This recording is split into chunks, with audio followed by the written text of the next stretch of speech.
Chapter 1. The Cliff. Ruo Ruo, as long as you sign here and give up the inheritance your father left you, I will let you go. Okay. At the edge of a cliff, a girl dressed in a simple school uniform was being held down by someone, pressed firmly to the ground. Opposite her stood two elegantly dressed women. Point one was the girl's stepmother, Lin Mei, and the other was her stepsister, Su Qing. Ruo's mother had passed away early, and after her father remarried, her stepmother brought her stepsister, Su Qing, into the Su family. Now that her father had died, all the inheritance was left to Su Ruo. Upon hearing this news, Su Ruo's stepmother and stepsister were unwilling to accept it, so they sent someone to kidnap Su Ruo and force her to give up her father's inheritance. Facing the ugly faces of her stepmother and stepsister, Su Ruo, who was tortured and covered in wounds, looked up at the pair of them. After giving them a cold smile, she took advantage of their momentary distraction and turned to jump off the cliff. Even if she were to die and donate all the inheritance, she would not leave it to this disgusting pair of women. Her father did not die by accident, he was killed by this pair of women. After she was kidnapped, the locator on her body was activated by Su Ruo and had already sent an automatic alarm out of course. Along with it, there was evidence of Su Qing and her mother's involvement in her father's death. She no longer had any relatives, and now she had been diagnosed with a terminal illness. Continuing to live would only mean enduring the torment of pain. Rather than living a life worse than death, she might as well die. She wanted to use her death to bring greater punishment to this pair of women. In the moment her consciousness faded, Su Ruo couldn't help but think, if there is an afterlife, would she have the chance to see her father again? Dad, I miss you. In the Atleia era, the last little female of the Tianqing Star Alliance, Princess Lilith, aged 1072, passed away at 6:45 this morning due to the Klesia virus. From today onward, there will no longer be a little female in the Tianqing Star Alliance. The winter belonging to the Atleia era will inevitably arrive. In the living room, Marshal Austin listened to the obituary broadcasted on the holographic computer. He could see this moment. Besides the pain in his heart, his face was also filled with frost. The last little female of the Tianqing Star Alliance had truly left. Without little females, the genetic chain of the Tianqing Star Alliance would ultimately become disordered, and the end for all would inevitably come. Marshal Austin, Dr. Atleia is here. Let him in. Hearing the butler's announcement, Austin replied coldly. Seeing that Austin was in a bad mood, the butler dared not say more and could only silently go out to invite the person in. When the person waiting outside entered, Marshal Austin turned to assess the newcomer's face. It was a face that showed some weariness but still held a strong determination. Dr. Atleia's eyes revealed a trace of unmasked sorrow. He was the top doctor of the Tianqing Star Alliance, yet he was powerless to save Princess Lilith's life. Marshal Austin, Dr. Atleia began, his voice slightly hoarse. He seemed unsure how to explain to Marshal Austin, who was also the protector of the entire Tianqing Star Alliance. After all, a month ago, he had promised Marshal Austin that he would find a way to save Princess Lilith. Atleia, tell me, is there really no cure for the Klesia virus? It has repeatedly taken away our loved ones, and now this virus has taken our Princess Lilith. Princess Lilith was the last hope for the Tianqing Star Alliance, and now that she is gone, our hope is gone too. Marshal, I'm sorry. The Klesia virus is indeed too powerful. It only harms little females, and we have tried many methods. But it was all in vain. Marshal Austin, I'm sorry. I really have no way to deal with it. However, we have developed artificial biological female robots that can greatly soothe the genetic disorders of the beastmen. Not only that, we have developed a new generation of breeding pods that can reduce genetic diseases in newborn beastmen. Atleia, tell me, is there really no way to cultivate little females in the breeding pods? No way. The Klesia virus is indeed too powerful, it is everywhere. Even if we keep the little females raised in the breeding pods protected in isolation, they will still die upon birth. We have tried many methods, but without exception, little females cannot survive coming out of the breeding pods. I am sorry, Marshal. I have let down your expectations. Hearing Dr. Atleia say this, the young Marshal Austin closed his eyes in despair. Since the Klesia virus ravaged the Tianqing Star Alliance 2,000 years ago, this domineering virus has taken the lives of one little female after another. They had considered many methods, but without exception, they had all failed. Now, although the breeding pods could supplement the population of the Tianqing Star Alliance, these beastmen born from the breeding pods would suffer from genetic diseases due to the lack of female genes in their bodies, causing them lifelong pain. Now, with the death of Princess Lilith, it had shattered everyone's hopes, plunging all into despair. Without little females, the Tianqing Star Alliance was truly doomed. Marshal, the funeral for Lilith is arranged on Dora's star. Princess Lilith's last wish was to embrace fresh air after her death, allowing her soul to be sublimated. All right, then arrange it on Dora's star. 3 days from now, I will attend Princess Lilith's funeral on time. Understood. 3 days later, on the flower-filled Dora star, after everyone had seen Princess Lilith off for the last time, they boarded the returning warship. Along the way, all the beastmen were at a loss for words at this moment. No matter what they said, it was useless. The last little female of the Tianqing Star Alliance, Princess Lilith, had also left. Without little females, the end for the beastmen was slowly approaching. Just as the warship was about to take off, Dr. Atleia rushed over anxiously. Wait, this is Princess Lilith's favorite piece of jewelry. I must place it in front of her grave. Then let's wait a moment. Looking at the beautiful jewelry in Dr. Atleia's hands, Marshal Austin said in a muffled tone. Turning to see Dr. Atleia running off the warship, Marshal Austin, who hadn't slept well for days, could only return to his room to rest for a while. However, as soon as he returned to his room, the unusual sight within made him frown. Someone had entered his room? Chapter 2. The Intrusion. Observing the subtle changes in the room, Marshal Austin followed the clues revealed within and looked towards the corner. In that corner, it seemed there was a person huddled there. Who would dare to casually intrude into his room? Did they not want to live anymore? Already unhappy due to Princess Lilith's death, Marshal Austin glared at the figure hiding in the shadows. In anger, he reached out and yanked the person out from their hiding place. As he pulled the person out, a suppressed cry of pain made Marshal Austin's brow furrow. Looking down, he saw a shabby, artificial female robot. The artificial female was in a disheveled state, her face dirty, hair a mess, but her eyes were exceptionally bright and looked at him in terror. Her body trembled slightly, seemingly afraid after being suddenly pulled out. Marshal Austin was taken aback. He hadn't expected an artificial female to intrude into his room. Although artificial females are not as precious as real females, it is very difficult to cultivate an artificial female. Therefore, each artificial female is a rare treasure for the beastmen. Now that Marshal Austin sees that the person he has pulled out is an artificial female, he instinctively relaxes his grip, fearing that he might hurt her. After all, the body of an artificial female robot is weak, and he cannot afford to accidentally injure her due to a momentary lapse. When Marshal Austin releases his hand, the artificial female falls to the ground, clutching herself tightly, her eyes filled with vigilance. In the moment their gazes meet, Austin is momentarily stunned by the wariness he sees in her eyes. Since when did an artificial female robot have such agile and vivid eyes? Looking at her disheveled appearance and the terror in her eyes makes the single Marshal Austin, who has been alone for over 900 years, inexplicably feel pity for her. This artificial female robot is too lifelike at first glance. There is no difference from a real female. But who put an artificial female robot in his room at this time? Come here, Marshal. Find out who put this artificial female robot in my room. What time is it now? Are you not sad about the passing of Princess Lilith, and instead, you are thinking of pleasing me in this way? Do you think I am some kind of beast who doesn't understand emotions and only knows how to vent desires when in sorrow? Faced with Austin's anger, the guard on duty today does not dare to hesitate. He bows respectfully to Austin and quickly runs outside. After watching the guard leave, Austin looks at the artificial female robot huddled in the corner. For some reason, he approaches and squats in front of her, patiently asking, "What is your name? Who sent you here? And why are you hiding here?"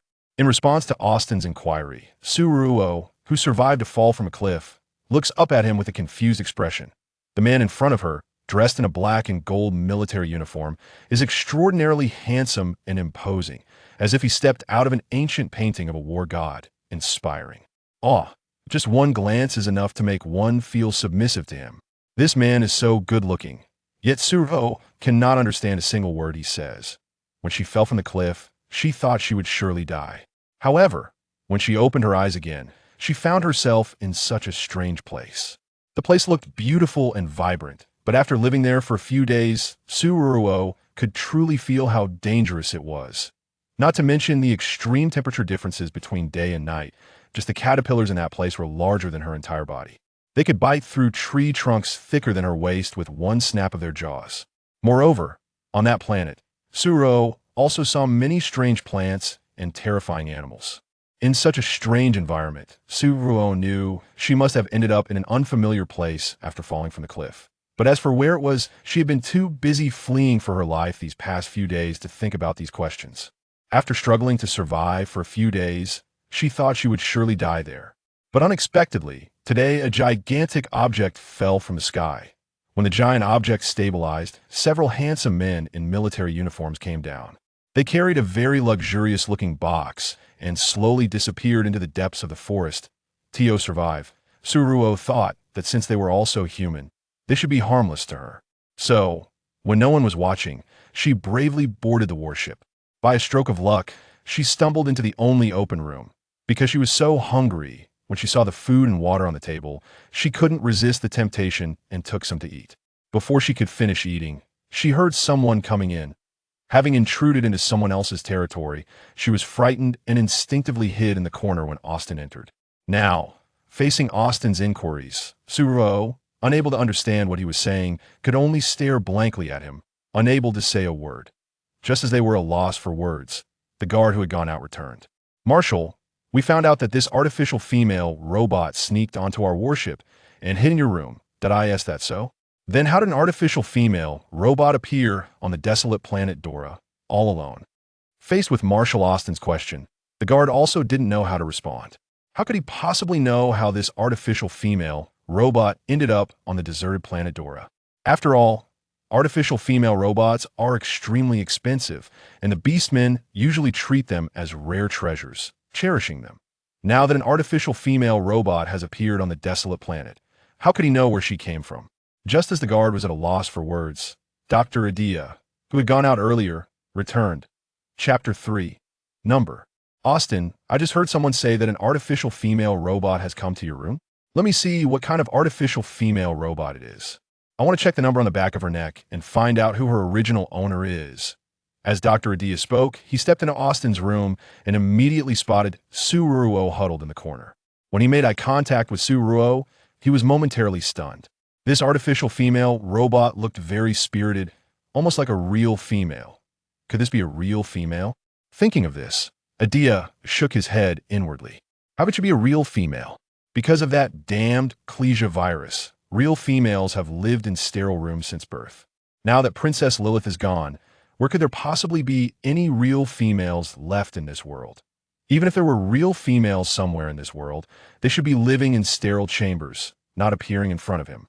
Quickly suppressing his unrealistic thoughts, Atleia walked up to Ruo and carefully examined her face. This artificial female robot is made so, well, she looks incredibly lifelike. Without mentioning anything else, just looking at her skin, at first glance, it seems even better than a real female. He doesn't know how her owner created her, but the fine fluff on her face is clearly visible in the sunlight. And the tiny blood vessels hidden beneath her skin, he can even see those blood vessels flowing at a glance. Dr. Atleia feels that this artificial female robot is no different from a real female. It's truly made too realistically. Forcing down the unusual feelings in his heart, Atleia looked at Ruo, softened his tone, and gently asked, "Little robot, can you tell me your name? Who is your owner? And what is your number?" Faced with Atleia's inquiry, Ruo could only helplessly shake her head because she didn't understand what he was saying. "You don't speak? Are you unable to talk?" Atleia pointed to his throat and asked with confusion. Seeing Atleia do this, Ruo could only extend her finger to point at Atleia's lips and then shook her head, indicating that she didn't understand his words. When Ruo's soft finger touched Atleia's lips, the gentle sensation from his lips caused Atleia to momentarily freeze. The skin of this artificial female robot is really soft. Moreover, the scent on her is truly fragrant and pleasant. Lowering his head to meet Ruo's wandering and anxious gaze, just that brief moment of eye contact made Atleia's heart soften completely. As for the reason, he couldn't quite explain it. Anyway, every time he saw Ruo, he felt an endless affection for her. This artificial female robot is just too cute. Seeing that Atleia was silent, Ruo pointed to his lips again and shook her head. Noticing Ruo's actions, Adea quickly asked. Little robot, are you unable to speak? Although Ruo Ruo couldn't understand Adea's question, she thought to herself that since she couldn't understand him, perhaps he could understand her. So she spoke up, her voice slightly hoarse but gentle. Hello, my name is Ruo Ruo. I accidentally stumbled into your place. I'm sorry. Please forgive my recklessness. Listening to Ruo Ruo's soft and sweet voice, Adea and Austin exchanged glances. Clearly, they also couldn't understand what Ruo Ruo was saying. Austin, can you understand what she's saying? I can't understand. In the entire Qian Chang star system, I have never heard such a language. Adea, is it possible that this little female robot's language converter is malfunctioning, which is why we can't understand her? Maybe, but that's not a problem. Wait a moment, I have the latest language converter in my lab. That language converter can translate all languages I haven't used in a while, and now it will come in handy. After saying that, Adea smiled reassuringly at Ruo Ruo and quickly ran toward his lab. Seeing Adea leave, Ruo Ruo, who was still confused, instinctively curled up her body when she met Austin's scrutinizing gaze, not daring to make eye contact. There was no way around it. The aura of the other party was just too powerful. Moreover, she was an uninvited intruder, and now, with the language barrier, she had no understanding of the other person's character. So when facing Austin's scrutinizing gaze, it was only natural for Ruo Ruo to feel guilty. Seeing that Ruo Ruo was afraid of him, Austin couldn't help but frown. Why was this artificial female robot afraid of him? For some reason, this outcome made Austin feel uncomfortable. He wasn't a bad guy. Why would she be afraid of him? In an attempt to please Ruo Ruo, Austin thought for a moment and took out a high-grade energy stone from his storage space, signaling for Ruo Ruo to take it. Seeing the colorful gem that Austin handed to her, Ruo Ruo was taken aback and carefully asked, "Is this for me?" "Thank you." Austin couldn't understand Ruo Ruo's words at all.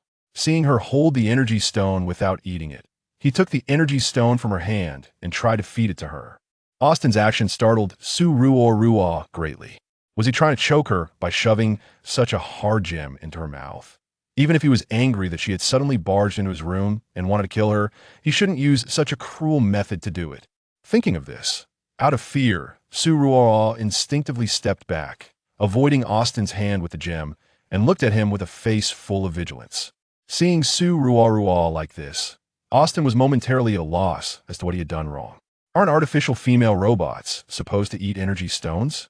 Now that he had given her a high-grade energy stone, this artificial female robot not only wasn't happy, but was also looking at him with a guarded expression. What had he done wrong? Why was this artificial female robot looking at him warily? Just when Austin was puzzled, Adea returned. Chapter 4 Communication. He took out a small transparent chip and quickly it behind Ruo's ear under a puzzled gaze. As soon as the chip adhered to Ruo's skin, it immediately fused with her body. "How about it, little one? Can you understand what I'm saying now?" A voice suddenly echoed in her ear, causing Ruo to freeze for a moment before she eagerly nodded at Adea in surprise. "I can understand what you're saying, sir. Thank you." Hearing Ruo's excited response, Adea, while pleased, couldn't help but gently ask, "What is your name, little one? How did you end up on the desolate planet Dora?"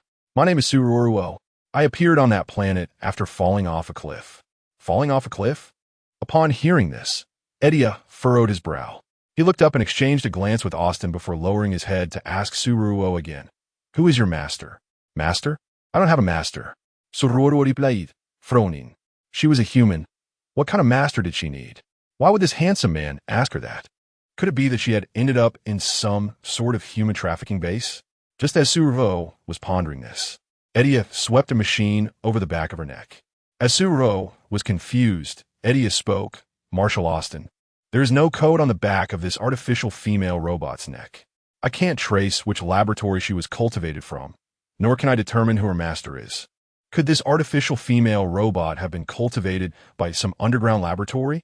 Seemingly realizing something, Austin looked at the soldiers beside him and said in a deep voice, "Get someone to investigate if there has ever been a secret laboratory on Dora." "Yes, Marshal." The soldier went out, and upon hearing the conversation between Austin and Adea, Ruo immediately sensed something was wrong. Wait, artificial female robot? These two extraordinarily handsome men are treating her, a living person, as some kind of artificial female robot? They even say she was cultivated in a laboratory. Thinking of this, Ruo Ruo felt something was off. What was a female robot? Normally, shouldn't people refer to her as a woman or a girl? And besides, with technology that advanced now, they could actually develop artificial robots? As she recalled the unfamiliar environment she had seen upon waking up and the massive object she was now in that could fly, Ruo Ruo, who had been dazed for several days due to fear, suddenly realized, after falling off the cliff, could it be that she had crossed over like in the novels? Thinking of this, Ruo pressed her lips tightly together, scared to say another word. Not understanding her surroundings, she wouldn't foolishly reveal everything about herself to others. What if the other party was a bad person and harmed her? Since these two men were calling her an artificial female robot, then she would pretend to be one. Without understanding her surroundings, she would take it one step at a time. Just as Ruo was lost in thought, Austin stepped forward and held the high-energy stone up to her mouth. Here, little one, eat this. Looking down at the colorful gem being offered to her again, Ruo Ruo thought that since they were treating her as a robot, it was reasonable for them to feed her gems. But she was a human. How was she supposed to eat this gem? Taking the gem and meeting Austin's determined gaze, Ruo thought for a moment and then put the gem in her pocket, awkwardly saying, I just ate, so I'll eat this gem later. Upon hearing Ruo's response, Austin turned to look at the empty plate on the table. It had originally contained some snacks and fruits, but now it was gone. Noticing the remnants around Ruo's mouth, he asked in confusion, Little one, besides energy stones, can you eat human food? Yes, I can eat both energy stones and human food. But in most cases, I usually rely on human food to maintain my bodily functions. Really? Hearing Ruo say this, Austin turned to Atleia, puzzled. Can artificial female robots really eat organic food? The latest developed artificial female robots do have strong companionship functions. They can indeed eat meals with their owners. Is that so? After hearing Atleia say this, Austin looked Ruo up and down.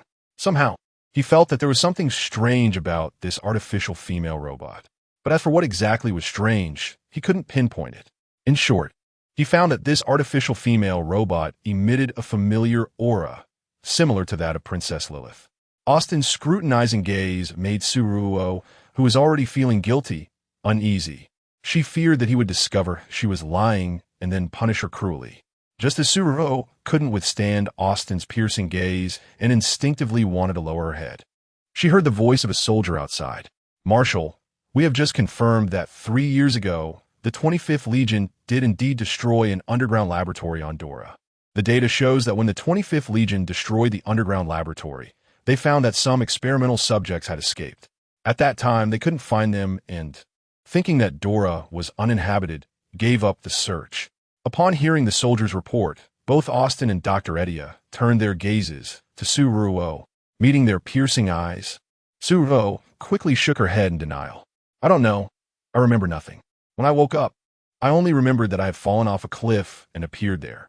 As for everything else, I can't remember anything. Is that so? Austin asked, puzzled. Yes. I'm telling the truth. Seeing Ruo nodding repeatedly and meeting her terrified gaze, Austin thought that even if her identity was questionable, she was just an artificial female robot after all.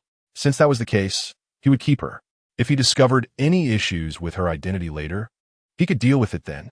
Chapter 5.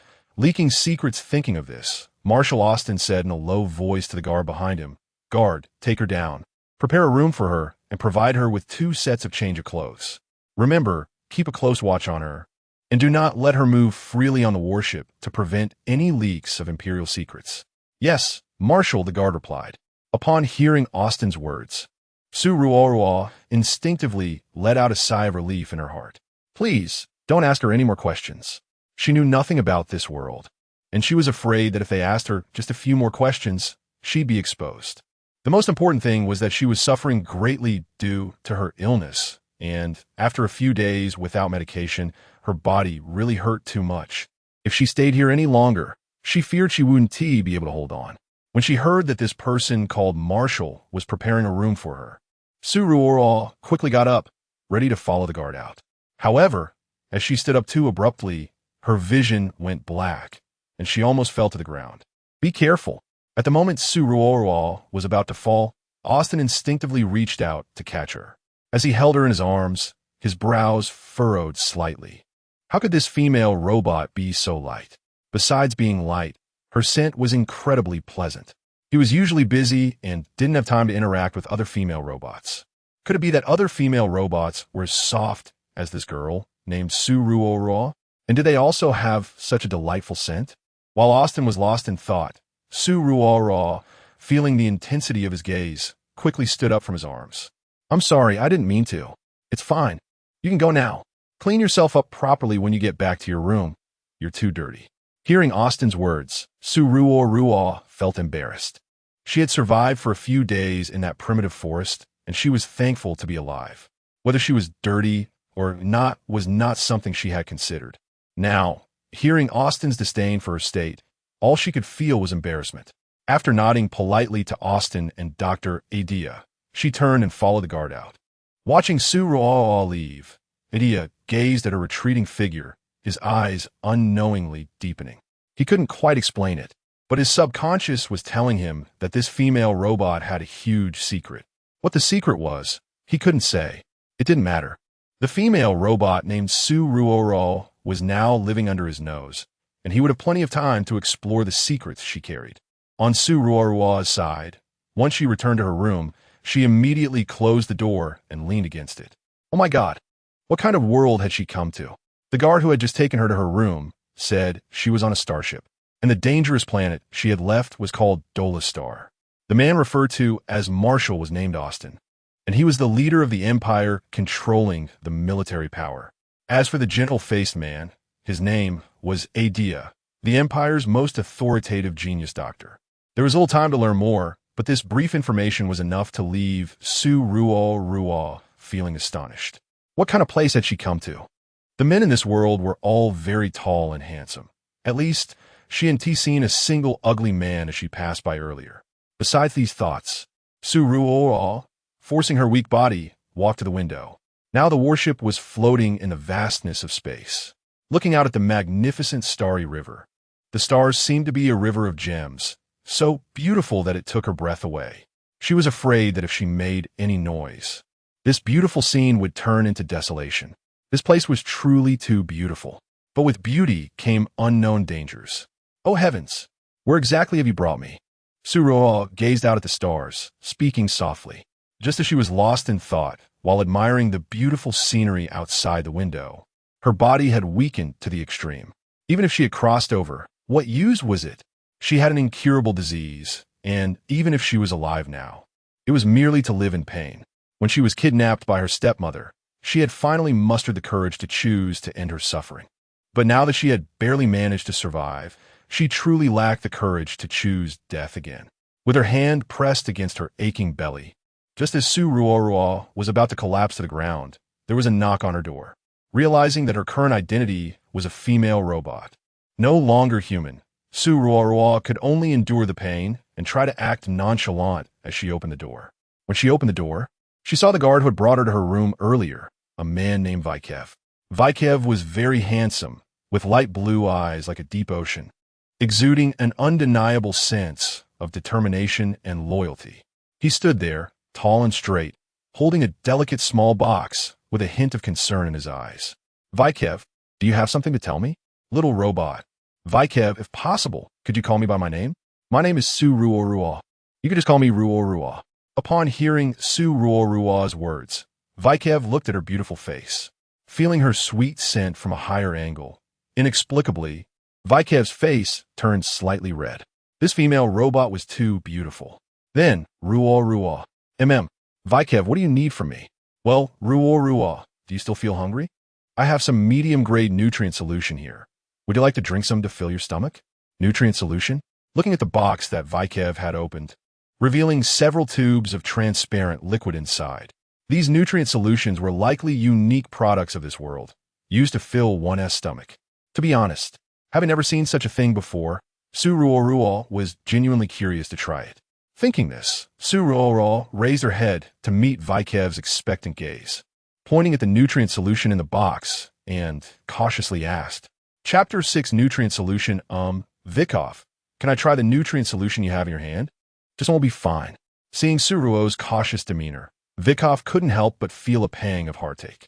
Although artificial female robots are not as precious as real females, they are treasured and protected by the Beastmen because cultivating them is extremely difficult.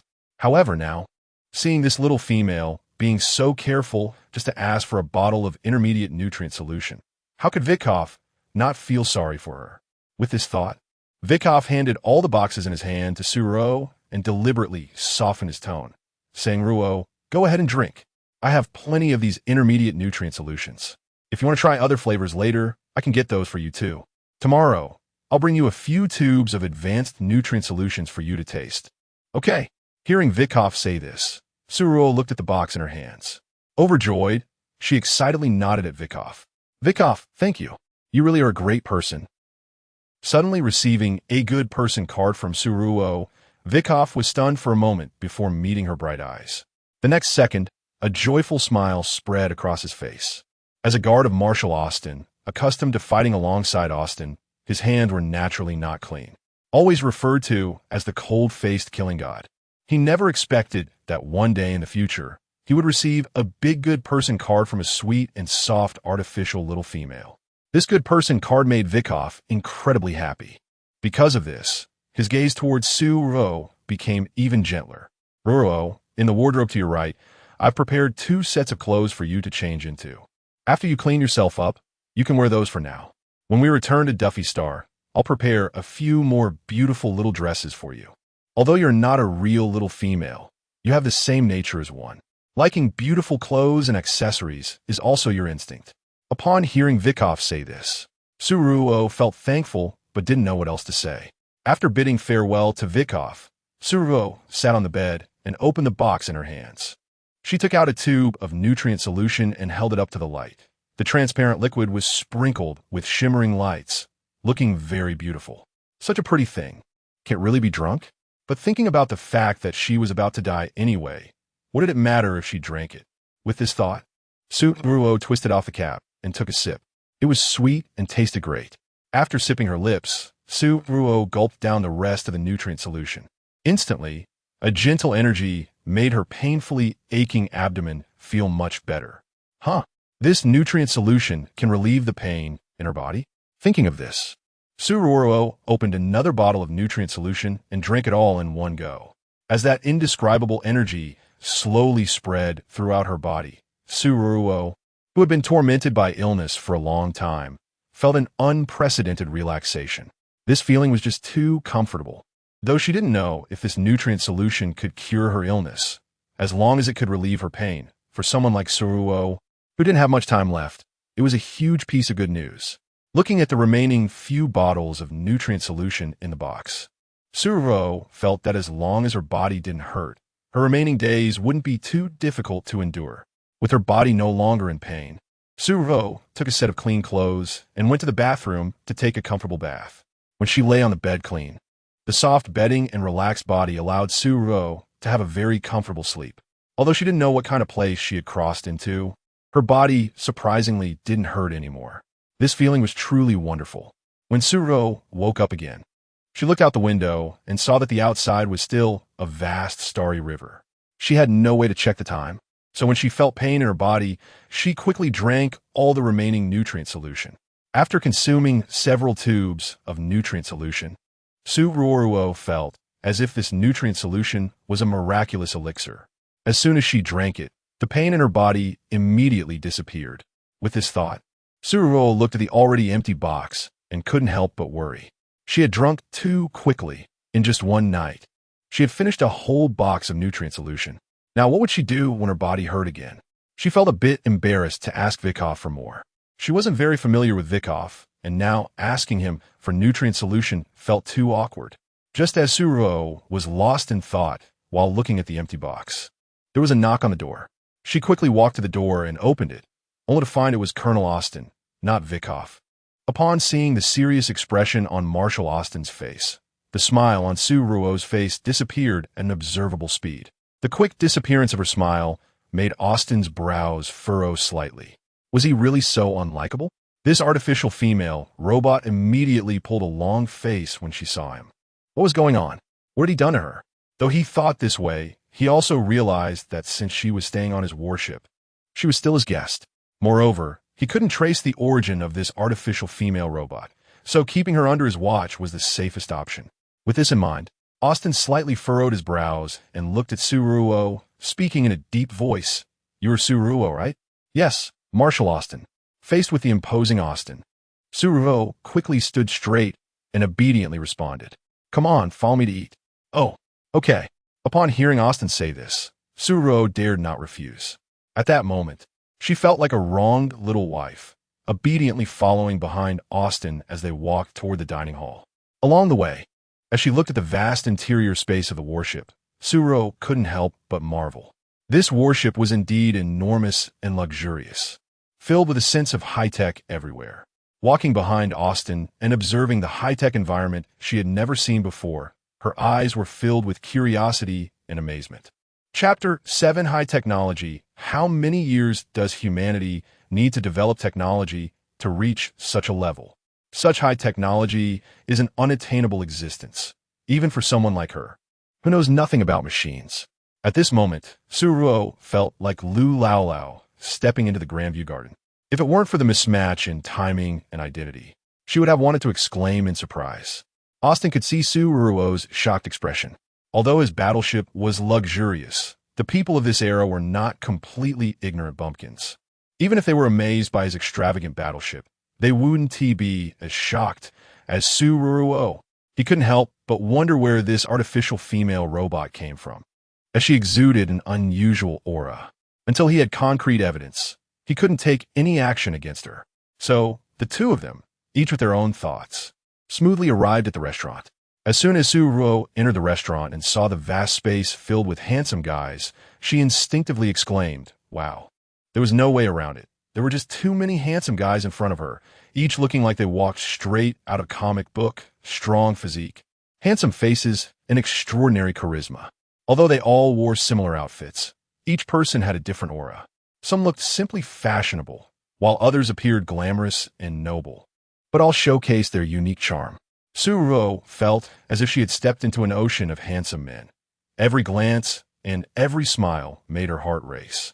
She couldn't help but sneak a look at Austin, only to find him coldly staring at her. Meeting Austin's icy gaze startled Ruo, and she quickly averted her eyes. Too afraid to glance around again, she hurriedly withdrew her gaze, not daring to let herself be lost in the beauty around her. Taking a deep breath, she tried to calm herself, reminding herself that this was just an ordinary meal and she shouldn't be distracted by external appearances. However, the excitement in her heart lingered. Oh my, she had fallen into a den of beauties. She had truly never seen so many top-notch handsome men before. Just as Ruo was lost in her thoughts about these handsome guys, Austin spoke up. "Ruo, there's a dining window ahead. You can get whatever you want to eat." "Oh, okay. Marshal Austin, what do you want to eat? I can get it for you." "No need. I'll get it myself." Looking at Ruo's slender arms and legs, he thought to himself, what could she possibly help him with? Seeing Austin coldly refuse her offer, Ruo didn't dare to say another word and could only obediently follow behind him toward the dining window. Upon reaching the dining window, she glanced over and saw that the food looked quite simple. Apart from meat chunks the size of wash basins, the rest were unidentified vegetables. Ruo had no intention of touching those, as there was a large pile of nutrient fluids in a box on one side that no one had touched. Seeing the nutrient fluids, Ruo cautiously asked Austin, "Marshal Austin, can I drink the nutrient fluid? You're not eating, just drinking that?" Upon hearing Ruo's words, Austin looked at the intermediate nutrient fluid set aside and asked in a deep voice. After all, in the Qian Chung Interstellar, natural food was much more precious than nutrient fluids. Such natural food was rarely consumed even by the people on his battleship. Faced with such delicious food, this artificial female robot chose the worthless nutrient fluid instead. To be honest, Marshal Austin found this choice hard to understand.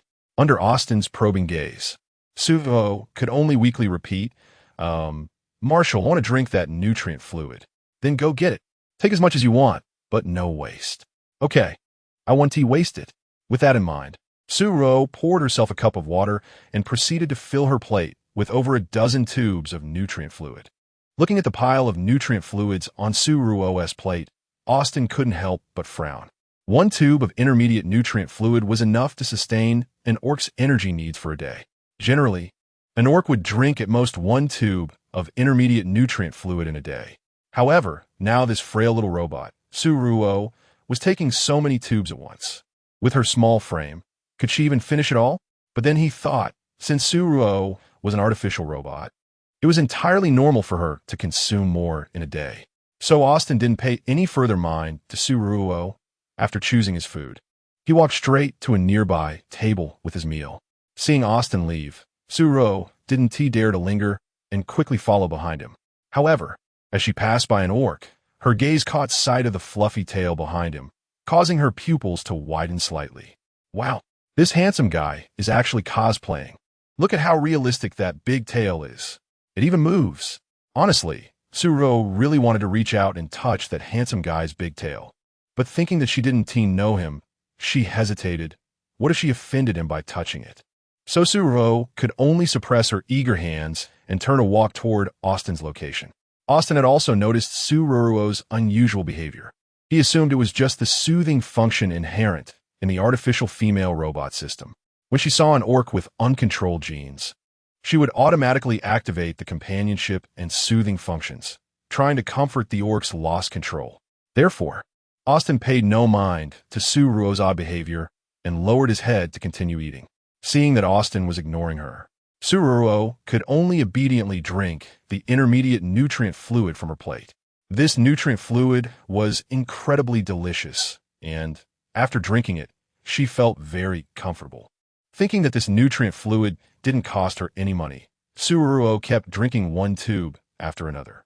In no time, she had emptied over a dozen tubes of intermediate nutrient fluid. After finishing the nutrient fluid, Ruo felt particularly comfortable in her body. She licked her lips and looked at her empty plate. After hesitating for a moment, she finally looked up at Austin sitting across from her and softly asked, "Marshal Austin, can I go get some more nutrient fluid? Aren't you full yet?" Looking at the empty bottles on the table, Austin's gaze towards Ruo inadvertently revealed a hint of shock. Chapter 8. Huge appetite. I feel a little full, but I think I can still drink a bit more. Not much, just a little bit more will do. Watching Ruo gesturing with her fingers, Austin noticed her cautious demeanor and silently sighed. He signaled with his eyes for Ruo to go get herself. Seeing Austin agree, Ruo was delighted and took the opportunity to ask, Marshal Austin, after we finish eating, can I take some nutritional liquid back to my room to drink? Faced with Ruo's inquiry, Austin did not answer her question directly, but merely nodded slightly at her. Upon seeing Austin nod, Ruo immediately became cheerful. Huh, this is great.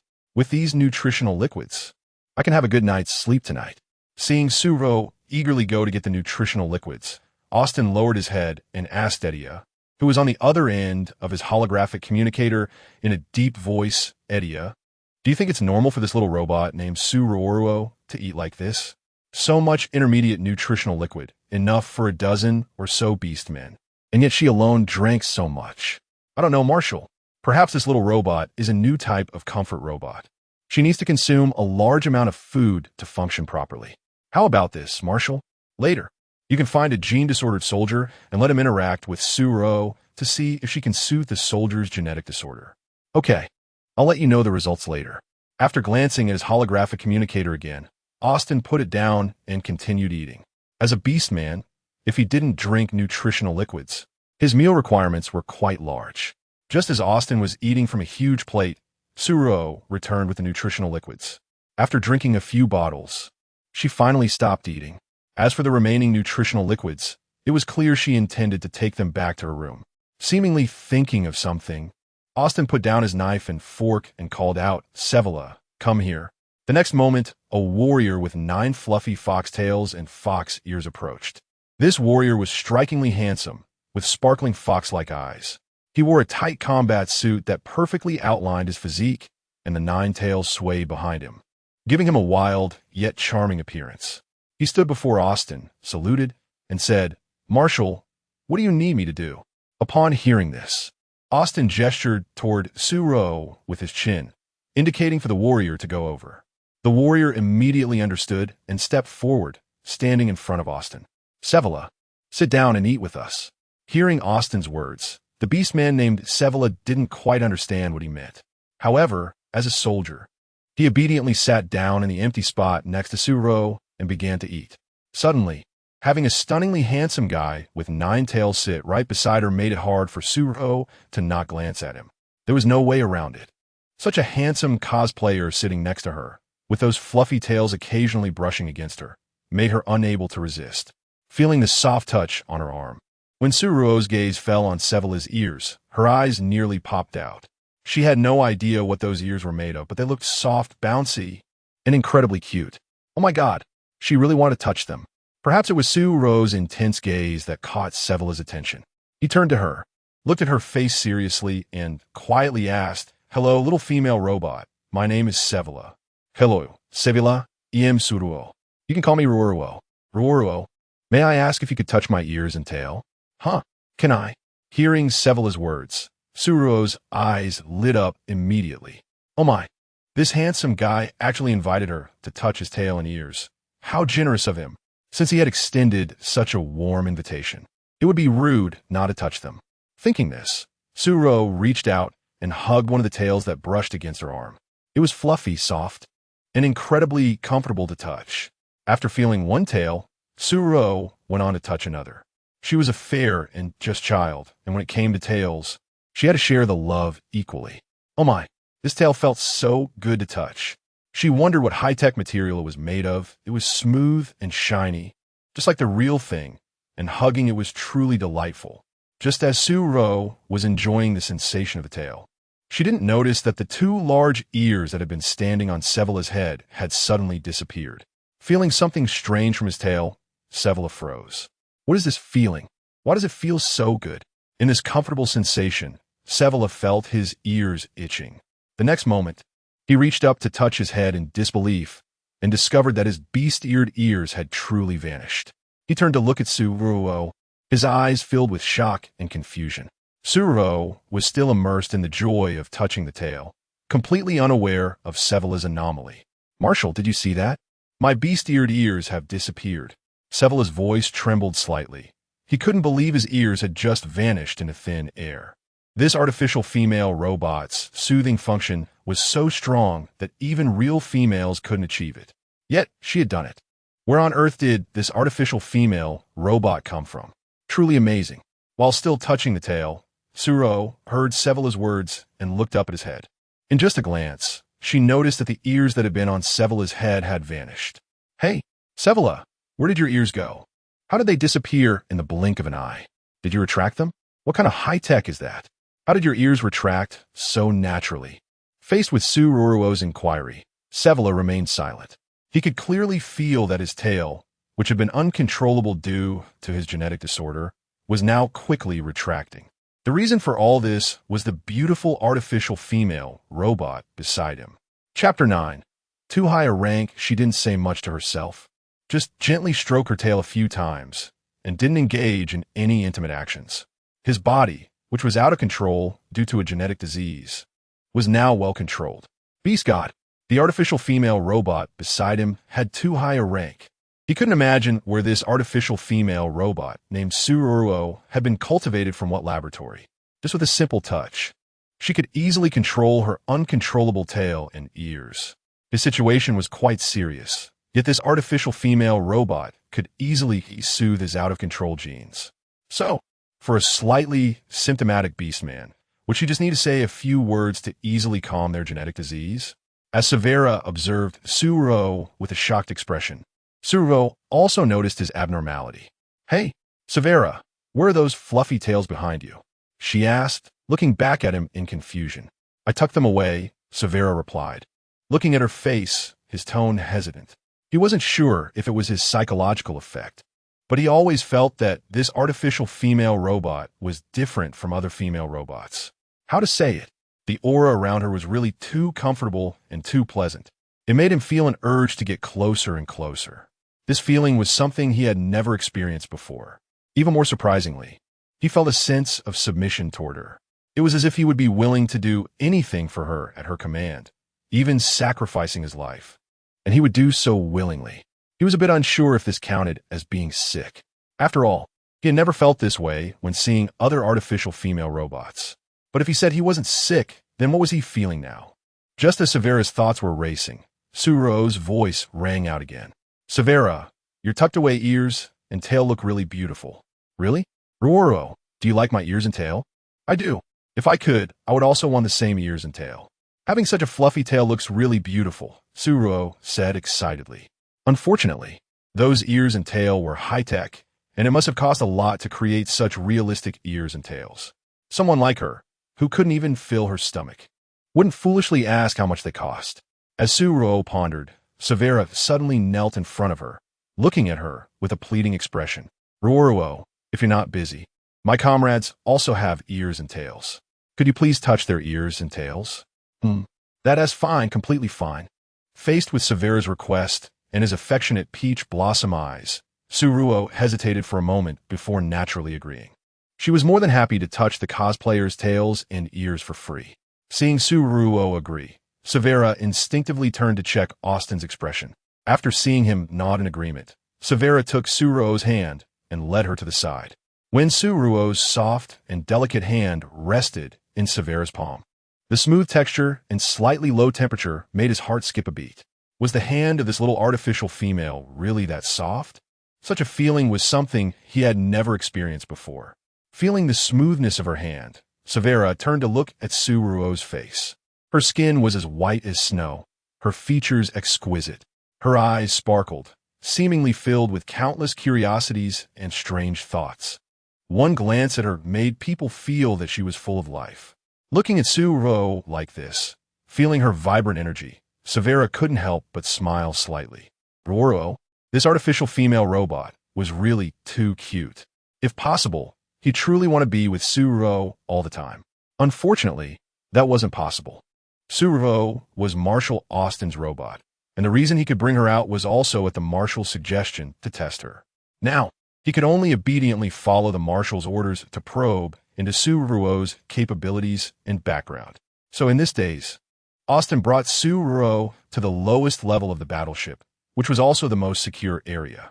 This place was heavily guarded, with guards every few steps.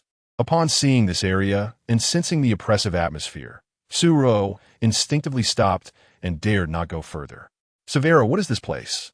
It's where my comrades recuperate. A recuperation place? Hearing Severa say this, Suruo felt the oppressive atmosphere. After a moment of hesitation, she looked up at Severa and cautiously asked, Severa, you won't hurt me, right? Ruo Ruo, you are Marshal Austin's person. Even if you lent me 100 guts, I wouldn't hurt you. Is that so? After hearing Severa's words, Suruo hesitated for a moment before following him inside. In this space, it was divided into individual rooms. When Severa casually pushed open one room, Suruo immediately saw a boy curled up in the corner. The man had long sea blue hair and an elegant appearance. His eyes were tightly closed, and his face was pale, seemingly in a deep sleep. What shocked Suruo was the pair of translucent wings behind him, which were currently in a protective position, enveloping his body tightly. Looking at the beautiful wings under Severa's deliberate suggestion, Suruo slowly stepped forward. Ruo Ruo, Hill is my good friend. Can you touch his wings? Can I really touch his wings? Your friend looks like he's sleeping. What if I touch his wings and he doesn't like it? Suruo asked, confused. In response to Severa's urging, Ruo Ruo, he will be very happy for you to touch his wings. You should try it. He will definitely be pleased. Listening to Severa's urging, Suruo felt something was off. However, when Severa pushed her in front of the man named Hill, she was captivated by the incredibly realistic translucent wings and still placed her hand on them. Chapter 10. The ability to soothe. When Suruo placed her hands on the wings, she surprisingly felt a gentle warmth emanating from them. Not only that, but under this gentle warmth, Suruo could even sense what felt like blood flowing within these transparent wings. How should one put it? These wings did not seem like props. They felt alive. To verify whether the wings were real, Suruo's hands moved toward the base of the wings. As soon as her fingers touched the root of the wings, they suddenly opened as if they were alive. Before Suruo could fully process her shock, the wings transformed into twinkling specks of glowing light and disappeared behind the man. Witnessing this scene, if Suruo still believed the wings were fake, she would truly be a fool. Before Suruo could recover from her astonishment, she was pulled by Sevilla into another room. This time, she touched a gigantic turtle shell, which contained a smooth-skinned man. As soon as Suruo's hand rested on the turtle shell, it vanished right before her eyes. What followed was the sight of a smooth-skinned man. However, before Suruo could take a closer look, Sevilla led her into another room. From then on, it felt like she was touring a zoo. She truly touched every animal. After going around, even if Suruo's nerves were dull, she realized that those animals were not high-tech disguises, but real creatures, with parts of animals growing on human bodies. She wondered whether the people she was seeing were humans or monsters. Thinking this way, when Suruo returned to the dining room, her gaze turned fearful as she looked at everyone. In her view, all the men were extremely handsome. Each one was tall and striking, seemingly stepping out of a comic book. Suruo couldn't help but feel dazed. She had never seen so many handsome men gathered together. But recalling the scene she had just witnessed, Suruo couldn't help but think, could it be that I have crossed into a world inhabited by fairies? Perhaps due to overwhelming fear and anxiety, her abdomen started to ache again. Now, without any medicine, the only way to alleviate her pain was to drink the nutritional fluids here. With that thought, Suruo took out the nutritional fluids she had brought with her, one after another, and drank them quickly. However, even after finishing a dozen of them, her stomach still hurt. It was painful and uncomfortable. Just when Suruo felt at a loss looking at the empty bottles, Marshal Austin placed a large row of nutritional fluids in front of her. These fluids were more transparent in color and tasted richer. After drinking them, she gradually began to feel more comfortable. Perhaps it was because she was scared of the pain. After drinking a few more, even though her body didn't hurt anymore, Suruo insisted on drinking 2 more before finally stopping. Ruo Ruo, is your body feeling any better? In response to Austin's inquiry, Suruo nodded absent-mindedly. How'd he know she was unwell? Moreover, did this Marshal Austin notice something? Just as Suruo looked at Marshal Austin warily, he took out his holographic computer and placed it in front of her. Looking at the semi-transparent virtual screen, Suruo saw a doctor named Edward. Ruo Ruo, as an artificial female robot, based on the abilities you just displayed, your rank is undoubtedly high. However, from my observation, I found that releasing your abilities requires a large amount of nutritional fluid as energy. Just now, you calmed so many beastmen with uncontrolled genetic diseases at once, restoring their health. However, correspondingly, your body also lost a lot of energy while helping others. That's why your face looked so pale when you returned, and your expression seemed unnatural. But Ruo, Marshal Austin has already given you high-grade nutritional fluids. If you feel unwell after helping others in the future, we will provide you with sufficient high-grade nutritional fluids. Of course, if you encounter any difficulties in the future, you can also come to me or Marshal Austin. He will protect you. Thank you. Listening to Dr. Edwards' explanation, Suruo grasped a crucial term from the high-grade nutritional fluid, beastmen. The half-human, half-beast beings she had helped earlier were beastmen, not real humans. So what kind of world was she in now? With confusion in her heart, Suruo looked at the holographic computer in front of her and asked Austin, can it go online? It's a holographic computer, so it can naturally go online. Then, can you give me a holographic computer? Ruo Ruo, holographic computers are registered under real names, and only beastmen and small females can use them. In theory, artificial female robots cannot use holographic computers. However, since you helped my soldiers as a reward, I will give you one. Then, thank you, Marshal Austin. Hearing that Austin was willing to give her a holographic computer, Suruo quickly expressed her gratitude. It's only right as a reward for your help to the soldiers. Upon hearing Suruo's thanks and noticing her anxious eyes, Marshal Austin instinctively wanted to reach out and ruffle her hair to comfort her. However, as his hand reached out, it froze in midair. He suddenly remembered that Suruo was not a real small female, but an artificial female robot. Such an action might make her uncomfortable. So he withdrew his hand and comforted her in another way. Ruo, don't worry. I know you have been living on Dora's star, and you're not familiar with this world, but I will slowly tell you about it. Moreover, since you are now on my warship, you are under my protection, and we will take good care of you. Listening to Marshal Austin's warm words, a wave of warmth surged in Suruo's heart. She nodded, looking at him gratefully, and said, "Thank you, Marshal Austin. No need to thank me. You've been busy for so long. You must be tired. How about this? You can follow Vikov back to your room to rest. As for the holographic computer you want, once I help you process your identification, I will have someone deliver it to your room. Oh, and this too. You should take it. This storage space contains some high-grade nutritional fluids and clothing accessories. You'll find it useful. Thank you, Marshal Austin." Watching Marshal Austin hand her a delicate bracelet, Suruo quickly took it and held it in her hand. Chapter 11. The bracelet just now? Marshal Austin had placed some high-grade nutritional fluids and clothing accessories in this bracelet. This bracelet was so small that she had no idea how to retrieve the items inside.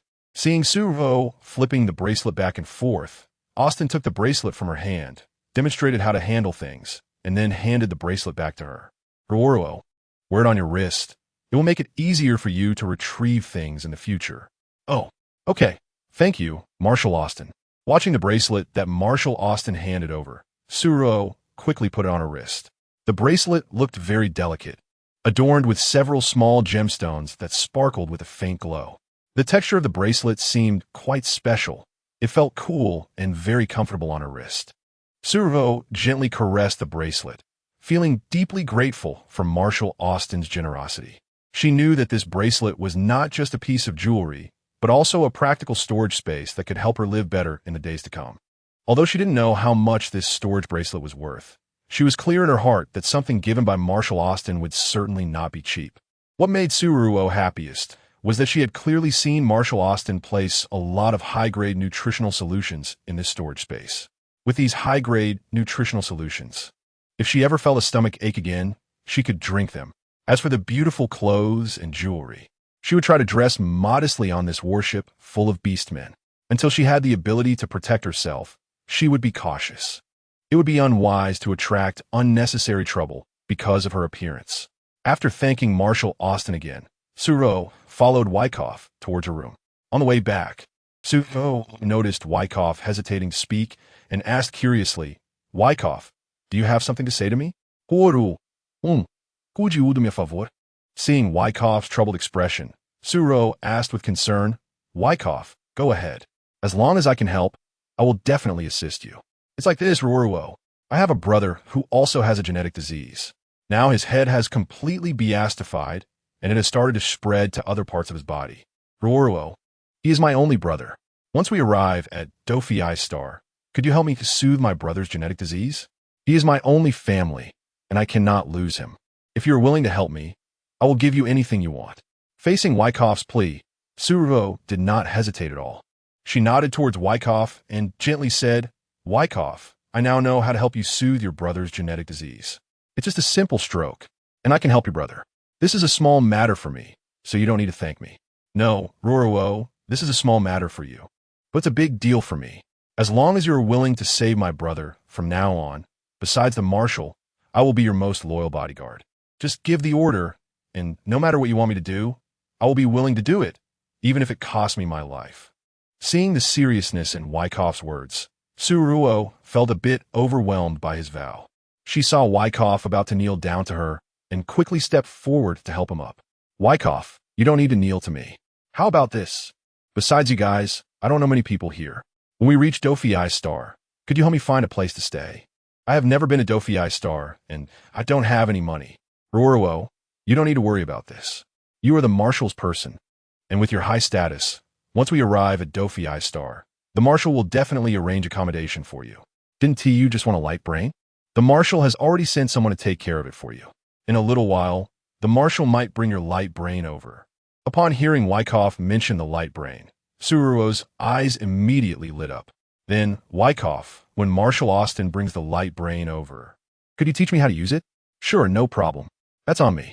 Hearing Wyckoff say this, Suruo and he exchanged smiles. This smile narrowed the distance between them significantly. Austin was very quick in his actions. Not long after Suruo returned to her room, her light brain was already delivered. However, it was personally delivered by Austin. Seeing Austin walk over with the light brain, Suruo felt a mix of surprise and honor. "Marshal." Facing the man who appeared at her door, Ruo instinctively took a step back due to his powerful aura. Noticing Ruo's fear, Austin couldn't help but wonder. Was he really that scary? Why did this artificial female seem so frightened of him? Although puzzled, he reminded himself that he was here for a serious matter. So Austin forced a gentle smile on his face, stepped forward to stand in front of Ruo, and spoke softly, "Ruo, I'm here to deliver your light brain." "Oh, thank you, Marshal." Just as Ruo reached out to take the light brain from Austin's hand, he suddenly pulled it back, wearing a teasing smile as he said, "But, Ruo, shouldn't you invite me in to sit for a while? Are you going to make me stand at the door and talk to you?" Only then did Ruo realize her rudeness. She quickly stepped aside and said a bit embarrassed, "Marshal, please come in. I apologize for my oversight." Satisfied, Austin nodded and strode into Ruo's room. He looked around and found that the room was small, exuding a simple military style. To be honest, this decor did not match Ruo, who was so delicate and soft at all. Even if she was an artificial female robot, it was still inappropriate for her to live in such a room. It seemed that after delivering the light brain, he would need to find a time to arrange a new room for Ruo. After assessing the room, when Austin turned back, he immediately saw Ruo standing stiffly to the side. Noticing her nervousness, Austin softened his voice and said gently, "Oh, you don't need to be too nervous. I'm just here to deliver the light brain and also to have a chat with you." Austin handed the light brain to Ruo and then found a spot to sit down. Ruo took the light brain, feeling a bit anxious. She didn't know what Austin wanted to talk about, but her intuition told her that this topic might not be very light. Therefore, she also sat down, trying to appear calm. During their conversation, she must not let Austin notice any abnormalities in her body. Chapter 12. Not daring to breathe. Austin, sitting to the side, noticed Ruo sitting upright, her eyes fixed ahead, looking as if she didn't dare to breathe. In his helplessness, he could only patiently coax her. "Ruo, I don't eat people." Hearing the words "eat people," Ruo instinctively moved a bit to the side. Speaking of which, she still didn't know what kind of beast form Marshal Austin had. The Savira with 9 tails had said that they were beastmen, each possessing their own beast form. As a marshal of the Empire, what about him? Did he also have his own beast form? She wondered if his beast form was fierce and whether it would eat people. Thinking about the bizarre creature she had seen on Dorstar made Ruo feel a bit scared of Marshal Austin's beast form.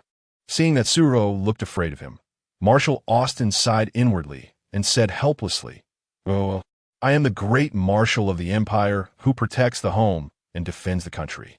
So no matter what, I will never do anything to harm artificial little females. Now that the real little females are gone, you're the most precious assets of the Empire. Each of you carries a huge responsibility. So don't worry. I will not harm you." "Is that so? Then that's really great." Hearing Marshal Austin say he wouldn't harm her, Ruo immediately felt relieved. Seeing Ruo respond like this, Austin sighed inwardly, but still stated the purpose of his visit today. "Ruo, you currently do not have a master. So when we arrive at Dofei Star, where do you plan to go?" About that. Speaking of this, Ruo was also troubled. She was just a traveler and had only a vague understanding of this world. So when they arrived at the so-called Dofei Star, how could she know where to go? Seeing Ruo hesitating, Austin took the opportunity to say, "Ruo, I have a good place for you. Would you like to hear about it?"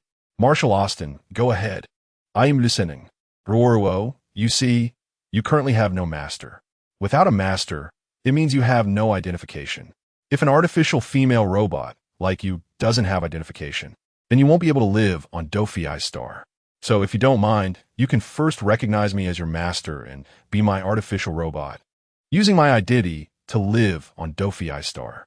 As long as you recognize me as your master, you will not only have a legal identity on Dofei Star, but more importantly, since you're my artificial female robot, you will naturally be protected by me. At that time, I will arrange housing work for you and provide you with a monthly salary and compensation. What you need to do, Ruo, is to take time to help the beastmen in the army treat their genetic diseases. As for how to treat them, it's just a simple touch on their beastified bodies. What do you think? Ruo, do you have any thoughts on my proposal?" Hearing what Austin said, it would be a lie if Ruo wasn't moved. "However, Marshal Austin, if I recognize you as my master, does that mean you have the power to execute me?" If one day you no longer need me, will you casually send me away or harm me? To be more direct, will you kill me? Hearing Ruo say this and seeing her anxious eyes, Marshal Austin quickly explained, Ruo Ruo, artificial female robots are protected by the Empire. Although they are cultivated in labs, they enjoy the same treatment as ordinary citizens. No matter who it is, even the owner of an artificial female robot, they do not have the power to harm artificial female robots at will. If someone maliciously harms an artificial female robot, they will definitely be punished by the Empire. Ruo, although I am the Marshal of the Empire, I must lead by example in certain matters. So rest assured, no matter what, I will not harm you. Hearing Austin say this, Ruo finally felt a bit relieved. However, there were still some things she needed to clarify. Austin, I want to ask, if one day in the future I find a suitable life for myself, can I terminate our master-servant relationship? Yes, absolutely. If in the future Ruo finds a better place, you can propose to me and terminate our master-servant relationship. Hearing Austin's answer, Ruo finally felt at ease. Listening to Austin, she realized that temporarily recognizing him as her master was just a transitional issue. Once she understood this world better and could take care of herself, she could completely terminate the master-servant relationship with Austin. The most important thing was that she was currently suffering from a terminal illness. Without treatment, she didn't know how much longer she could live. So recognizing Austin as her master didn't have a significant impact on her. Thinking of this, Ruo turned to look at Austin's handsome face and extended her hand, seriously saying, Marshal Austin, please take care of me in the days to come. Seeing Ruo's delicate and fair hand reaching out, Austin was slightly taken aback. Then he reached out and gently shook hands with her. When Austin lightly held Ruo's hand in his palm, a hint of shock flashed in his eyes. As an artificial little female, Ruo's hand was truly warm. Just a simple handshake allowed him to feel boundless energy from her hand, energy that could provide him with endless strength and comfort, quickly suppressing the glimmer in his eyes. Marshal Austin looked at Ruo and said firmly, Ruo, you can rest assured, I will do my best to take care of you. Austin's voice was deep and firm, and his eyes were filled with sincerity and determination. From Marshal Austin's resolute words, Ruo felt his sincerity and warmth, and a wave of warmth surged in her heart. She knew that at this moment, she had made a right decision. Perhaps this beast man in front of her could indeed help her live a little more comfortably in her remaining days. She gently nodded, her eyes sparkling with gratitude. Thank you, Marshal Austin. You've helped me so much, and I'll do my best to repay you. Then, let's have a pleasant cooperation. All right, pleasant cooperation. Now that the conversation had started, the smiles on Ruo and Austin's faces became much more sincere. Next, after binding Ruo's identity to his name, Marshal Austin handed her the registered light brain and taught her how to use it. Chapter 13. Using the light brain when teaching how to use the light brain. Marshal Austin was very attentive to Ruo, who was quite inexperienced in life. He not only patiently explained the various functions of the light brain, but also personally demonstrated how to browse information, send messages, and perform other basic operations. Although Ruo was not familiar with these modern technological products, under Marshal Austin's careful guidance, she quickly grasped the essentials of using the light brain. Watching Ruo's gradually proficient operation, Marshal Austin showed a satisfied smile. He really didn't expect that this artificial female robot was quite smart. He only taught her a little, and she could learn it right away. Truly too smart, no matter how he looked at it. He always felt that Ruo was very different from other artificial female robots. Ruo, you have now mastered the basic operations of the light brain. If you need anything or have any questions in the future, feel free to contact me, Marshal Austin said gently. She knew that with this light brain, she could communicate with Marshal Austin more conveniently and better integrate into this new world. At that moment, she deeply felt Marshal Austin's care and warmth, filled with gratitude and anticipation. It was only then that Ruo realized that perhaps Marshal Austin was not as cold as he appeared on the surface, and certainly not a fierce person. As the Marshal of the Empire, having a strong presence and a dignified demeanor was quite normal. Therefore, she realized that her previous view of Marshal Austin had some bias. After sending off Marshal Austin, Ruo settled on her bed with the light brain, quickly browsing through the news of this world. Ruo browsed at a very fast pace, and after a few hours, she had a general understanding of the information in this world. In this world, the current era was the 8-light era. The interstellar space she was in was called Qiansheng Interstellar. In this Qiansheng Interstellar, due to the so-called Klesia virus, there were no living female beings left in this world. The last one, named Lilith, lived to be 1,072 years old before dying from illness. That female, Lilith, was buried on the planet Dora where she lived.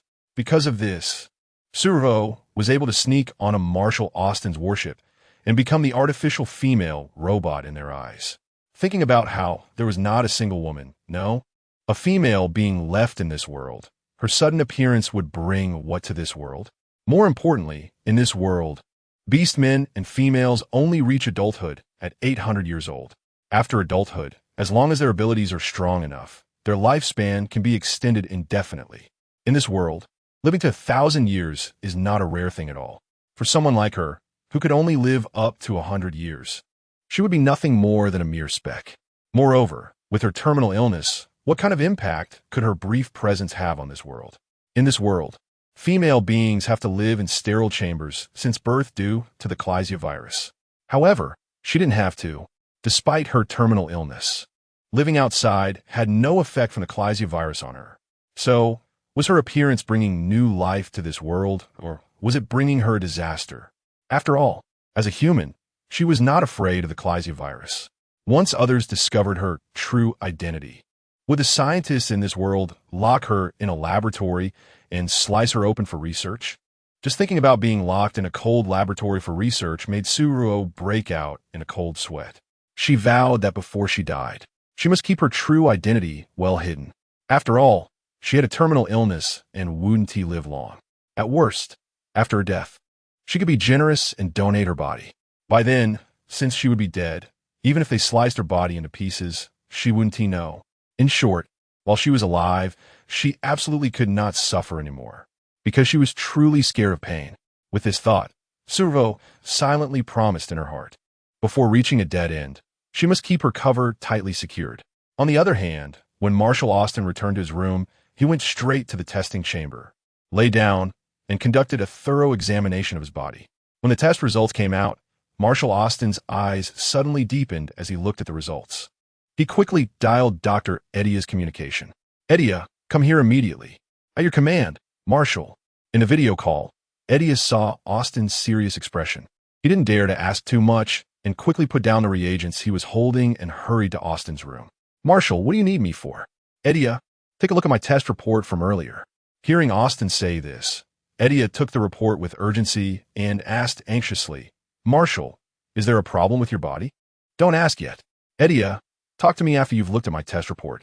Seeing Austin's serious expression, Edia quickly unfolded the report and began to examine it carefully. When he finished reading the report, he was so shocked that his mouth could fit an egg. Marshall, how is this possible? Edia looked at the test report in disbelief, his fingers trembling slightly. He had been by Marshall Austin's side for decades. During these years, he had conducted countless tests on Austin. However, every test result showed that Austin's bodily functions were significantly deteriorating. At this rate of deterioration, it was only a matter of time before Marshall Austin's body degenerated into beast form due to his genetic disease. But now, the test report showed that Austin's bodily functions not only had not continued to deteriorate, but had significantly improved. Clearly, he had conducted tests on Austin just yesterday. According to yesterday's report, Austin's condition was still very poor. Yet now, looking at the report in his hand, Edia had to believe that Marshall Austin had been blessed by the beast god. Otherwise, how could his body recover so quickly? Marshall, what did you do today? Or what did you eat today? How could your body recover so fast? I worked as usual today. If I had to say what was different, it would be that I spent 1/20th of my time with that artificial female robot named Ruo Ruo. Edia, when I was with that artificial female robot named Ruo Ruo, I felt very comfortable in my body. Not only that, but when I was with Ruo Ruo, I could even feel the genes in my body rejoicing, as if they had found a kind of home.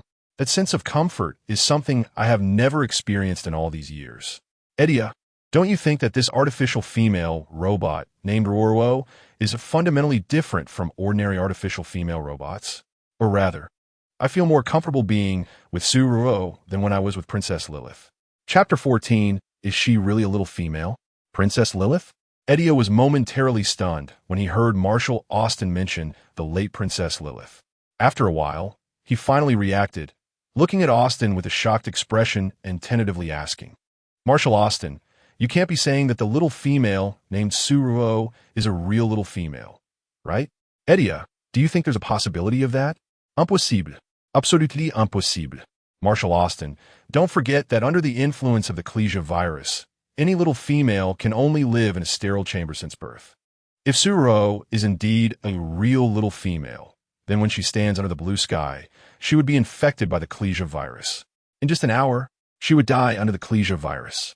I have studied the Klesia virus for many years, and I know how harmful this virus is to little females. Marshal, think about it. How long have we known Ruo Ruo? If she were really a little female, then without protection, she would have died a long time ago and couldn't possibly have survived to this day. Upon hearing Edia's words, Austin couldn't help but furrow his brows. But Edia, when I was with Ruo Ruo today, I felt really comfortable. This natural ability of hers to soothe beastmen, could she really not be a real little female? Edia, have you ever considered that perhaps some little females are born with antibodies against the Klesia virus? Impossible. Marshal, we have thought about this before. We thought maybe there was a little female who would have natural resistance to the Klesia virus and could live freely under the blue sky without fear of this virus. But how long has it been? We have continuously researched this Klesia virus and found that the harm it does to little females is irreversible. So far, we have not found a single little female who can produce antibodies against the Klesia virus. Although Ruo Ruo has shown the ability to soothe beastmen, that does not prove she is a little female. Perhaps she is just a special existence. As an artificial female, her rank is high, which grants her the ability to soothe beastmen, but that does not mean she is a real little female. Marshal, in the Chinching Star Alliance. With the death of Princess Lilith, we no longer have any real little females. Hearing Edia say this, the light in Marshal Austin's eyes immediately dimmed. Is that so? Are there really no little females alive anymore? I was still thinking that during our most desperate times, the Beast God would send messengers to rescue all the beastmen in the Chinching Star Alliance. But now, it seems all of that was just my wishful thinking. Listening to Austin's lament, Edia remained silent. To be honest, if Ruo Ruo were truly a real little female, he would be happier than anyone else. A little female who could live under the blue sky and breathe freely was the dream of almost all beastmen. Unfortunately, such a dream ultimately turned into emptiness. The Klesia virus was an existence they could not overcome. Looking down at Marshal Austin's test report, Edia's eyes unknowingly deepened. What kind of secret was hidden within this artificial female robot named Ruo Ruo? Why was her rank so high, and her ability to soothe beastmen so powerful that it could even cure the genetic disease in Marshal Austin? It seemed he would need to take more time to care for her in the future. Thus, unbeknownst to Ruo Ruo, she was being watched. The day before, after she helped many beastmen soothe their genetic diseases, the next day, when Ruo Ruo went to the restaurant with Waikfu, she drew the attention of many beastmen. Everyone seemed to have learned that Ruo Ruo liked to drink nutritional fluids, so when she just sat down, many beastmen brought high-grade nutritional fluids to please her and get close to her. Faced with so many beastmen trying to get close to her, it would be a lie to say Ruo Ruo wasn't nervous. However, considering that so many people were giving her high-grade nutritional fluids and that she could pet the fur of cute creatures for free, she agreed to the requests of these beast warriors as long as they weren't too excessive. After Ruo Ruo finished her meal, she received more high-grade nutritional fluids than she could drink in years. Not only that, when everyone learned that Ruo Ruo had recognized Marshal Austin as her master and had her own light brain, they gifted her many precious gems and transferred her a lot of virtual star coins. Once they reached Dophiai's star, these virtual star coins could be used to shop on the StarNet. Naturally, Ruo Ruo was delighted about this. After all, online shopping was something that little females loved no matter where they were, and Ruo Ruo was no exception. After finishing her meal, Ruo Ruo helped those beastmen with genetic diseases by soothing them. Simply put, it meant petting the beastified parts of their bodies. Doing this was just a casual task for Ruo Ruo. However, the result was that after she helped, not only did she gain the favor of all the beastmen, but she also received a lot of wealth from them. This win-win situation made Ruo Ruo extremely happy. More importantly, all the beastmen who sought her help were exceptionally handsome. Each one was so good-looking and would softly plead with her in a sweet voice to help them with their beastified parts. Ruo Ruo felt that being surrounded by handsome men who were asking for her help was truly wonderful. Each time she helped, Ruo Ruo felt like a spoiled little princess. These beast warriors were all so gentle and considerate. They expressed their gratitude to Ruo Ruo in various ways. Some would give her precious gifts, while others would do whatever they could for her. Ruo Ruo enjoyed this feeling of being adored by everyone. After all, she didn't have much time left to live.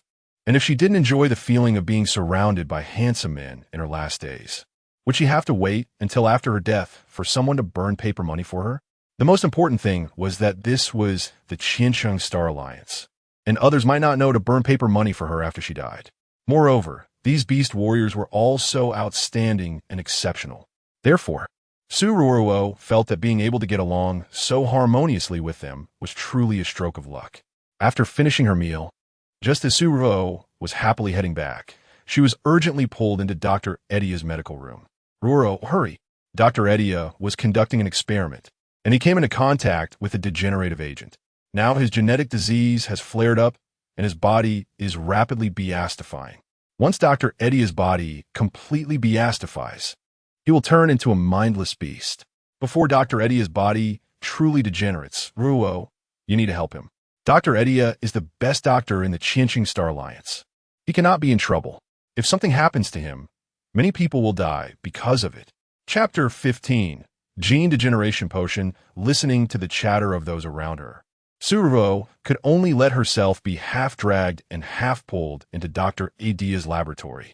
When Ruo Ruo arrived in the lab, she immediately swept her gaze over the disordered space and saw Dr. Atleia collapsed among a pile of experimental equipment. His body had already begun to change. Fine fur sprouted on his skin, and his eyes turned a blood-red color, looking quite terrifying. Ruo Ruo was startled, but quickly calmed down. She knew that this was not the time to be afraid. She had to help Dr. Atleia control his condition as soon as possible. She hurried to Dr. Atleia's side, trying to awaken his consciousness. Dr. Atleia, can you hear me? Ruo Ruo. Hang in there. I will help you. It seemed that Dr. Atleia did not register Ruo Ruo's words at all. At that moment, he appeared to have lost his sanity, struggling amidst the broken experimental instruments. His violent movements caused deep wounds on his skin from the shattered glassware, and bright red blood flowed everywhere, creating a horrifying scene. Seeing Dr. Atleia in such a state, Ruo Ruo cast aside her fear. She hugged Dr. Atleia's head tightly, wanting to use the most clumsy method to treat his genetic disease. After all, just yesterday, she had been able to treat the genetic diseases of those beastmen with simple contact. So now, could she use the same method to save Dr. Atleia? With that thought in mind, Ruo Ruo disregarded Dr. Atleia's struggles and held onto his body tightly, hoping to save him through physical contact. Gradually, under Ruo Ruo's prayers, Dr. Atleia stopped struggling and his emotions stabilized. Not only that, but the beastification parts of his body also slowly returned to normal. Seeing that Dr. Atleia had recovered, Ruo Ruo finally felt relieved. Dr. Atleia was a good person, and he treated her well. If something happened to him, she knew she would be sad no matter what. After seeing Dr. Atleia being carried away, the cleaning robots were diligently tidying up the mess on the floor. Ruo Ruo stood up and looked around, noticing many machines she didn't understand. Because she was unfamiliar with them, she didn't dare to touch anything, fearing she might damage Dr. Atleia's laboratory. Dr. Atleia's lab was closely connected to the medical room, as he was responsible for the health of everyone on the entire warship while conducting experiments. Just as Ruo Ruo was surveying her surroundings, a heavily injured beastman was urgently brought in from outside. His face was covered in blood, making it impossible for Ruo Ruo to see what he looked like. However, from the disheveled clothes on his body, she could tell that he was severely injured. With Ruo Ruo's injection, the beastman was carefully lifted into a transparent machine. A man in a white uniform took a shiny crystal from his storage device and placed it into the machine slot. The next moment, he pressed his hand onto the slot, and the originally transparent machine emitted a ghostly blue light. The blue light seemed to have a life of its own, swirling around inside the machine before finally entering the beastman's body. Where the blue light passed, the beastman's wounds visibly healed at an astonishing speed. Seeing the scene, Ruo Ruo was so shocked that she lost her ability to speak. Such a miraculous machine? It could be said to bring the dead back to life.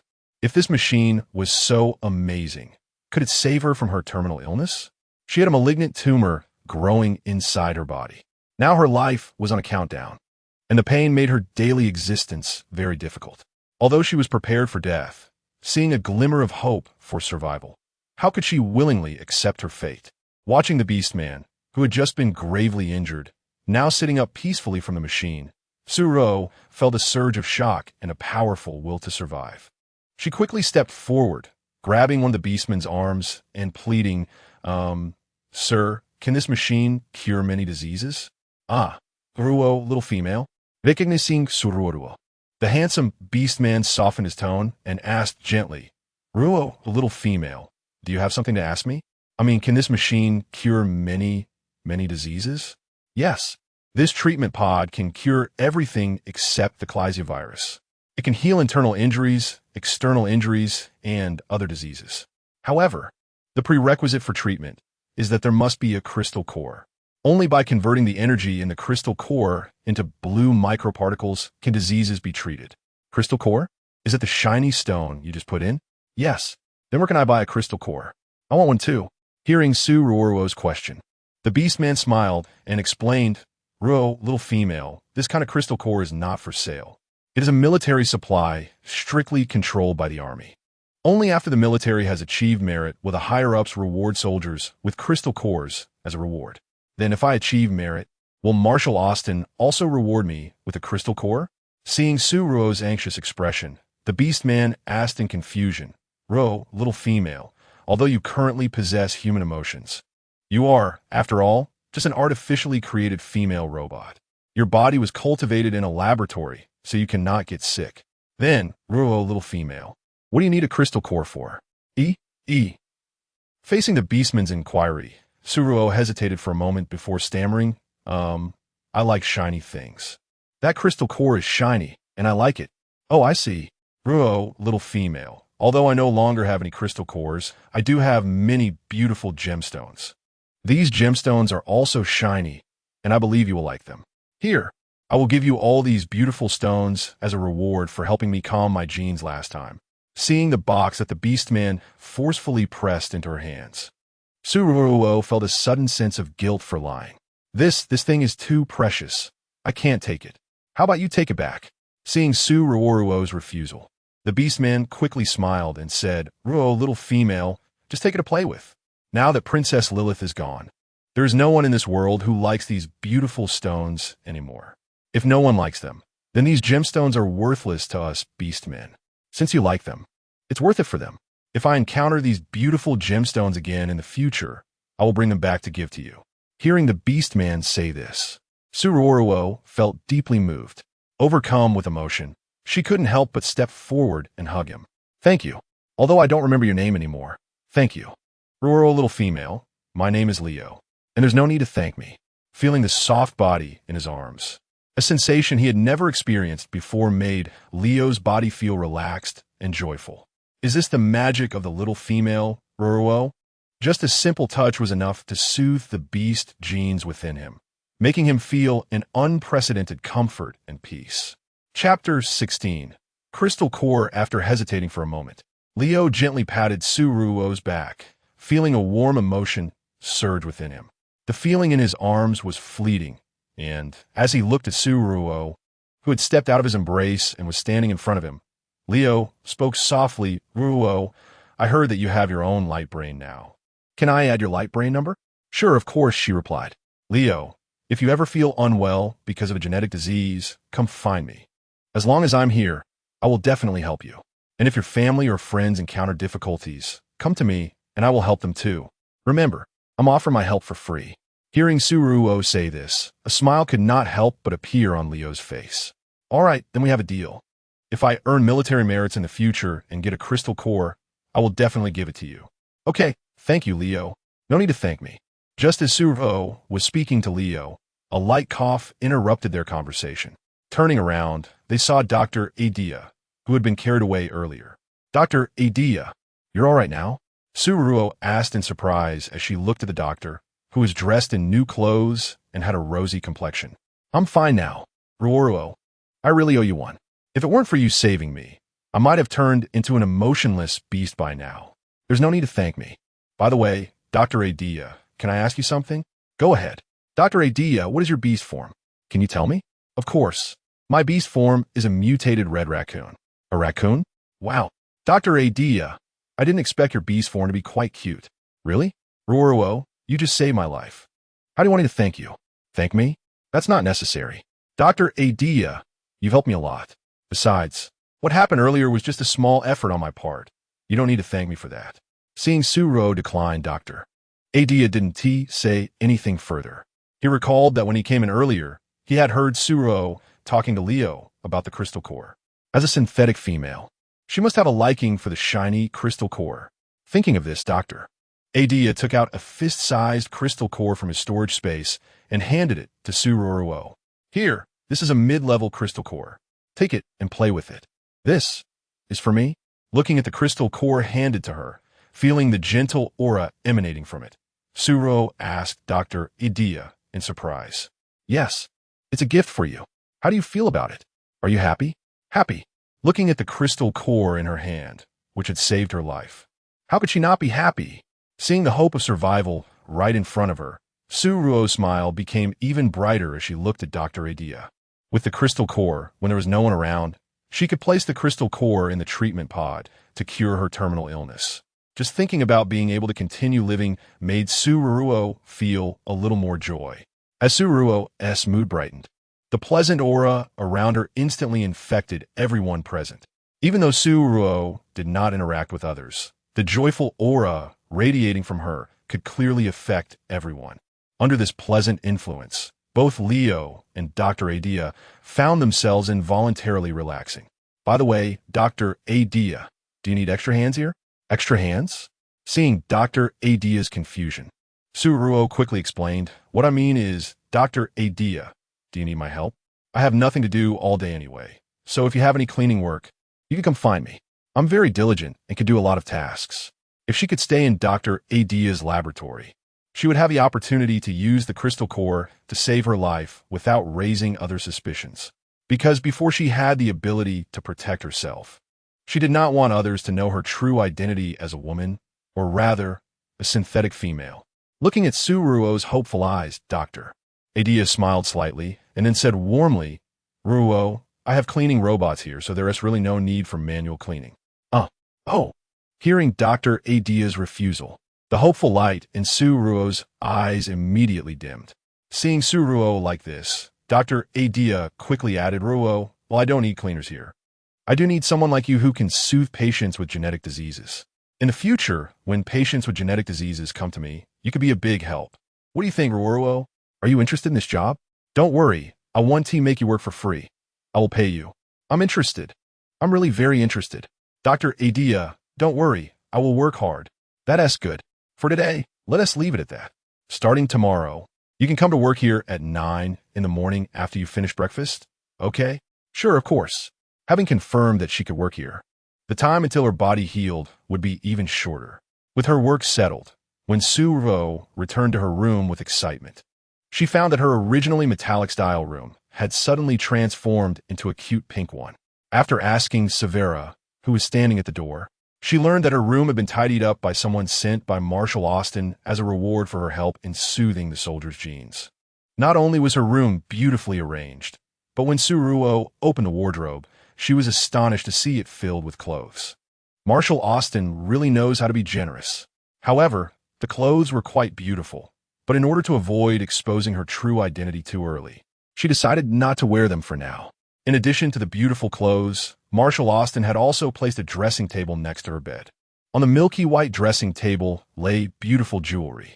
Even though Ruo did not understand the prices of gems in this world, just by looking at the craftsmanship of these pieces, she knew they were quite valuable. Casually picking up a necklace pendant the size of a pigeon egg and examining it closely, the more she looked, the more she felt that this pendant seemed to be made from a crystal core. To confirm her suspicion, Ruo took out the crystal core that Dr. Atleia had given her for comparison. Sure enough, the pendant was indeed made from a crystal core, just as Ruo was secretly admiring it. A sharp pain from her abdomen suddenly made her face turn pale. It hurts. Feeling the pain in her body, Ruo couldn't stand steadily for a moment. Her legs softened, and she fell straight to the ground. At this moment, Ruo couldn't care less about the pain from her backside. Trembling, she shakily took out a large amount of high-level nutrient solution from her storage space and poured it into her stomach. She didn't know what was going on, but after pouring in over a dozen nutrient solutions, the pain in her body not only didn't decrease, but instead intensified significantly. Feeling the excruciating pain from within her, Ruo instinctively let out a groan. But after just one sound, she bit her lip tightly, afraid that her painful moans would be heard by others. Because synthetic female robots do not feel pain and certainly do not get sick. Chapter 17. The painful body. Once her painful groans were heard by others, her identity would be exposed. However, she was not a robot. She was a real human being, a human who had been diagnosed with a terminal illness. Right now, her body was in excruciating pain, making it hard to endure. In the midst of intense suffering, Ruo could only self-harm by continuously pouring nutritional liquid into her mouth. Drinking the nutritional liquid would ease the pain. Drinking the nutritional liquid would ease the pain, until her stomach could no longer hold it. And the overwhelming urge to vomit forced her to rush to the bathroom to throw up. She didn't know how long it had been, but when a mouthful of fresh blood was expelled from her mouth, her painful body finally felt a little better. Looking at the blood she had vomited, Ruo understood clearly that her condition had definitely worsened. If this continued, she feared she wouldn't have many days left to live. So, before she approached death, she had to use that treatment pod to heal her body. Even if it meant risking exposure, she had to give it a try. Because right now, she was truly afraid of dying. That night, Ruo endured the pain until dawn. When she woke up the next day, her body felt much better. After opening her heavy eyelids, she lay in bed for a while before finally getting up, tidying herself up, and walking towards Dr. Atleia's laboratory. Upon entering the laboratory, Ruo noticed an unusually high number of patients seeking Dr. Atleia's help today. Just as she was curiously observing the other patients, she was called over by Dr. Atleia. Ruo Ruo, why does your face look so bad today? What's wrong? Is there something wrong with your body? Come here, lie down in the testing pod. Let me check you. Seeing Dr. Atleia approaching her to pull her towards the testing pod, Ruo quickly shook her head in refusal. Are you kidding me? I know what that testing pod does. It can detect all problems in a person's body, so it would naturally reveal that I am a human. If I were to be detected as a human by that pod, what if one day someone slices me up for research? To be honest, she had jumped off a cliff and died once. Now she was even more afraid of death. Seeing Ruo shaking her head repeatedly, Dr. Atleia had to stop and looked at her with confusion. Ruo Ruo, what is going on? Your complexion really isn't good. Something must be wrong with your body. Don't worry. I'm the best doctor in the galaxy. Whether you're a real human or an artificial female robot, I can treat you. Cool me. Lie down in the testing pod, and once I finish checking your body, I will naturally help you treat it. No, really it's not necessary. Dr. Atleia, I just played with the holographic brain for too long last night, so I felt a bit dizzy when I got up today. Just let me rest for a while, and I'll be fine. Really? Looking at Ruo's pale face and bloodless lips, Dr. Atleia felt something was off. Because, no matter how he looked at it, Ruo's condition should be one that a small female would exhibit. Ruo was just an artificial female robot. How could she show symptoms that only small females get when they are ill? However, Ruo couldn't possibly be a real small female. After all, the Klesia virus wound allows small females to live under the blue sky. Thinking of this, Dr. Atleia no longer insisted. He took out a small treatment device from the side and handed it to Ruo. Here, Ruo, press this here with the treatment device. When the blue light appears on the device, pointed at your body. This treatment device is the latest model. It can be used to treat both real, small females and artificial female robots. Take it and treat yourself in the lounge over there. Wait until you feel better before coming out. Okay, thank you, Dr. Atleia. Hearing Dr. Atleia say this, Ruo took the small treatment device and walked towards the lounge. Following Dr. Atleia's instructions, when the blue light from the device shone on her, the comfortable feeling made Ruo involuntarily squint her eyes. She could clearly feel that the discomfort that had been swirling inside her body was gradually dissipating under the blue light. This feeling was incredibly pleasant, so much so that Ruo almost wanted to indulge in it and not wake up. After a while, when the blue light from the treatment device gradually faded and finally disappeared, Ruo slowly opened her eyes. She felt her body and discovered that the discomfort had completely vanished, replaced by an unprecedented sense of ease and comfort. Opening her eyes and looking at the treatment device in her hand, Ruo felt an unprecedented sense of relief. The so-called galaxy of Qian Chung really had a high level of medical care. Although she didn't know if this small treatment device could completely cure her terminal illness, it was quite good that it could alleviate her pain at this moment. After adjusting her expression, as Ruo stepped out of the lounge holding the treatment device, Marshal Austin startled her at the door. Marshal Austin, I heard from Dr. Atleia that you're not feeling well. What's wrong?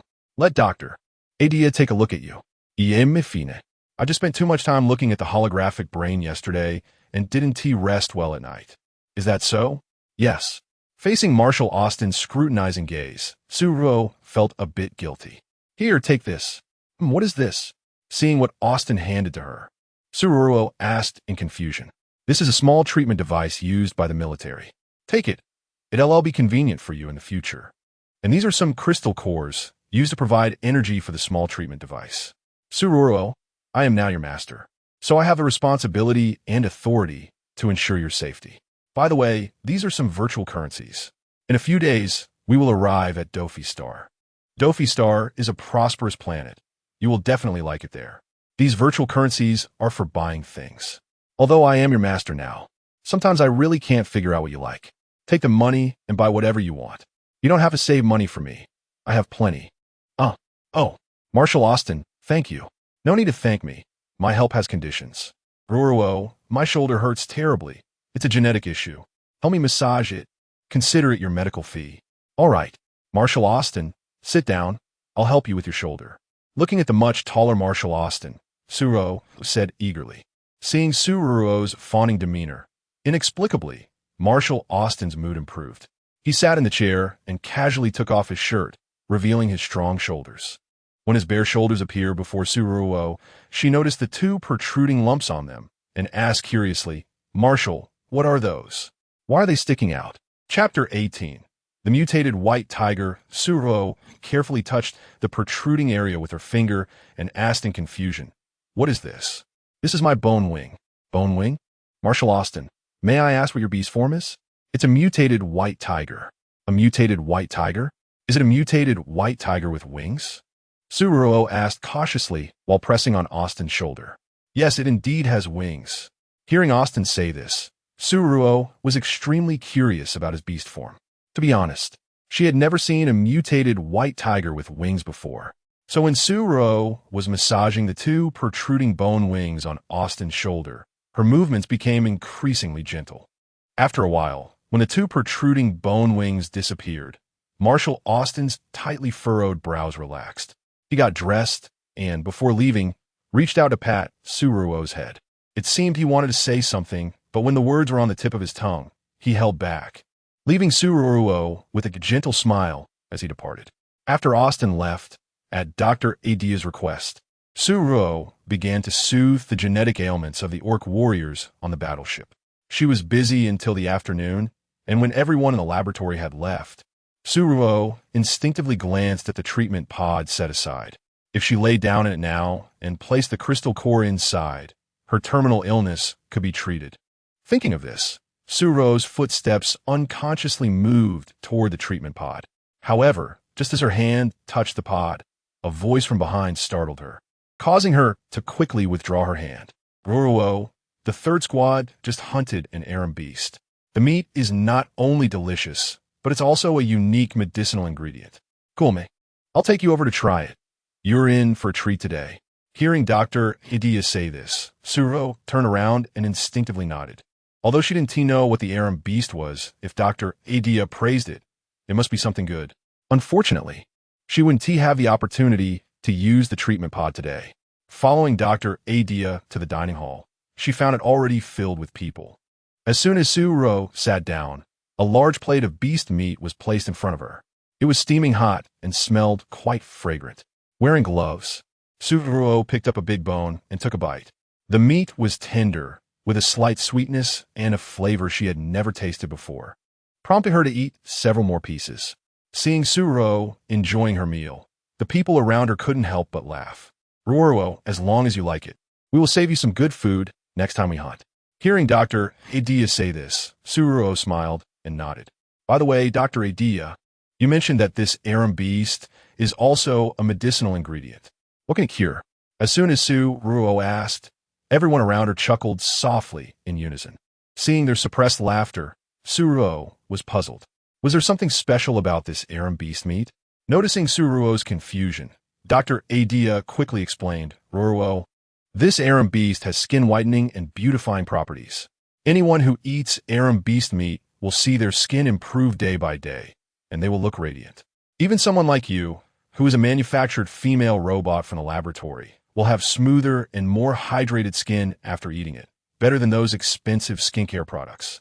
Ruo was taken aback, her mouth agape in surprise.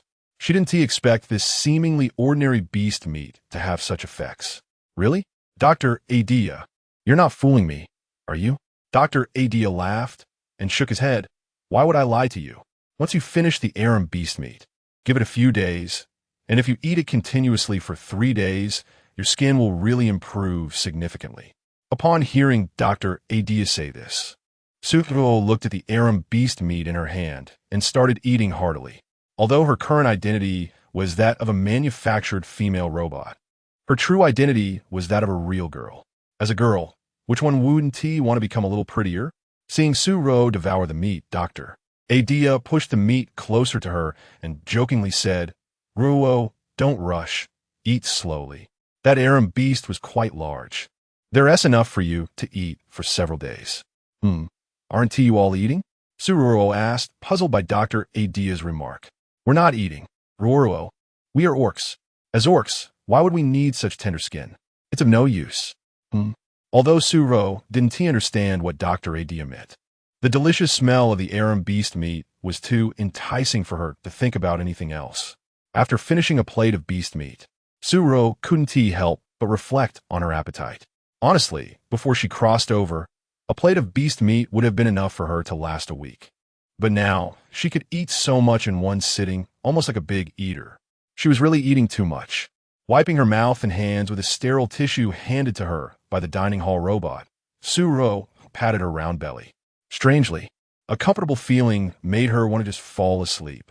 Seeing Ruo in such a relaxed state, Dr. Atleia smiled at her before continuing with his dinner. After finishing his meal, he noticed that Ruo had fallen asleep in her chair. The soldiers around her, upon seeing her asleep, lowered their voices, afraid of waking her. As Dr. Atleia was about to get up to carry Ruo, he saw someone beat him to it and pick her up. Looking up, it was Marshal Austin. Marshal Austin merely gave Dr. Atleia a cold glance before carrying Ruo away. He headed straight to Ruo's newly decorated room and, after glancing around, carefully placed her on the bed. He couldn't tell if it was his psychological effect, but he felt that the little female robot in his arms didn't seem like a robot at all. Instead, she felt like a real girl. However, thinking of the Klesia virus made Marshal Austin quickly dismiss that idea. Dr. Atleia had said that once a little female leaves the sterile pod, she wouldn't survive outside. If Ruo really was a little female, then she couldn't possibly appear before them. It seemed he was just being delusional.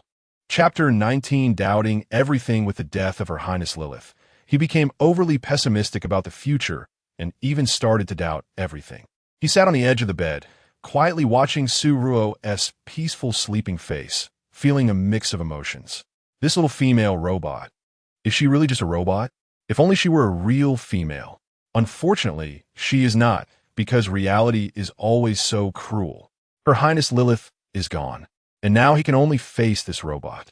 He shook his head, trying to wake himself up. This cannot go on. He must pull himself together.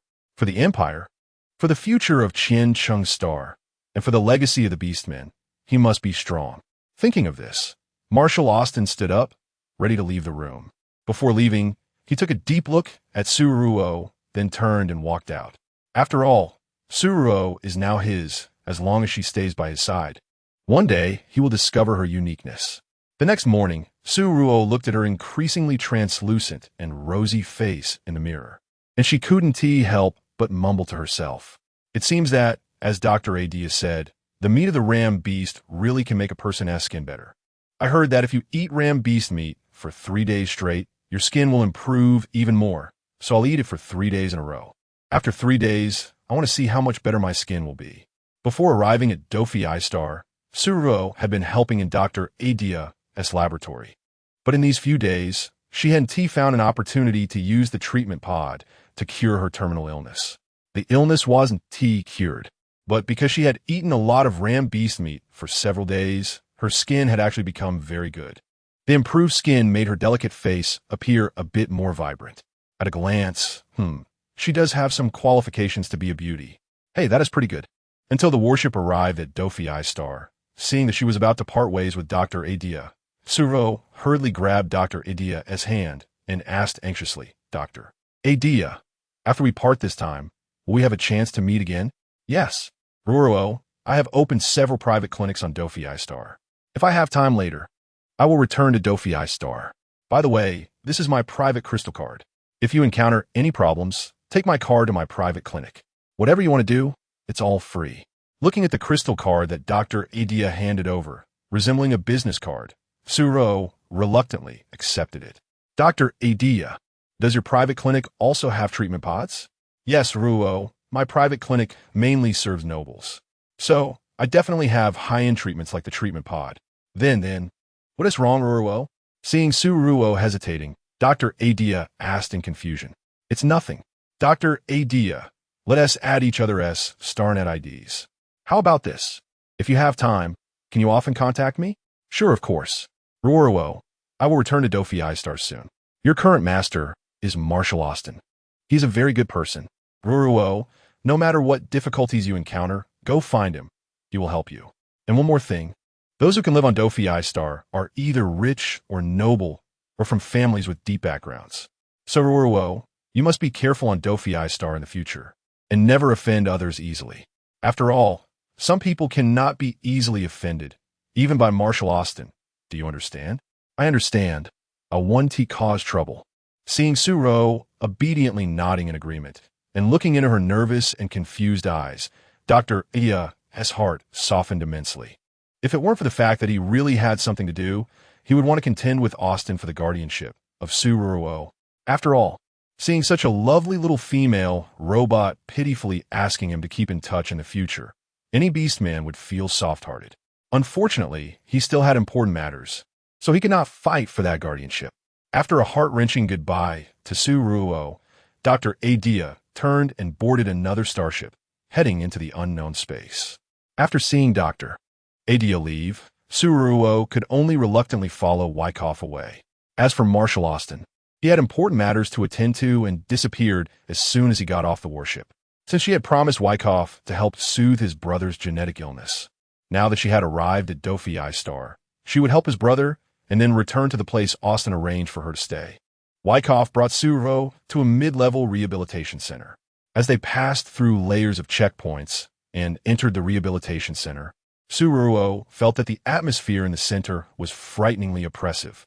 Walking down the long corridor, besides the strange sounds, the pungent smell of disinfectant made her frown unconsciously. She really couldn't believe that Wyckoff's brother lived here. Living in such a suffocating place, even if one were not sick, the atmosphere would make one feel depressed. Following the medical staff leading the way, Ruo Ruo followed Wyckoff into the innermost ward. When they pushed open the door to the ward, Ruo Ruo immediately saw a beastman wearing a white uniform, but with the head of a black panther. In the sunlight, the beastman's head was no different from that of a wild beast. but his eyes revealed a chilling sharpness. At that moment, he stood by the window, carefully polishing a dagger that glinted coldly. The contrast between his fair, bony hands and the glinting dagger created an eerie beauty. When he heard the door open and turned his head, at the moment their eyes met, Ruo Ruo felt as if she were being targeted by death itself. Wyckoff's brother looked too frightening.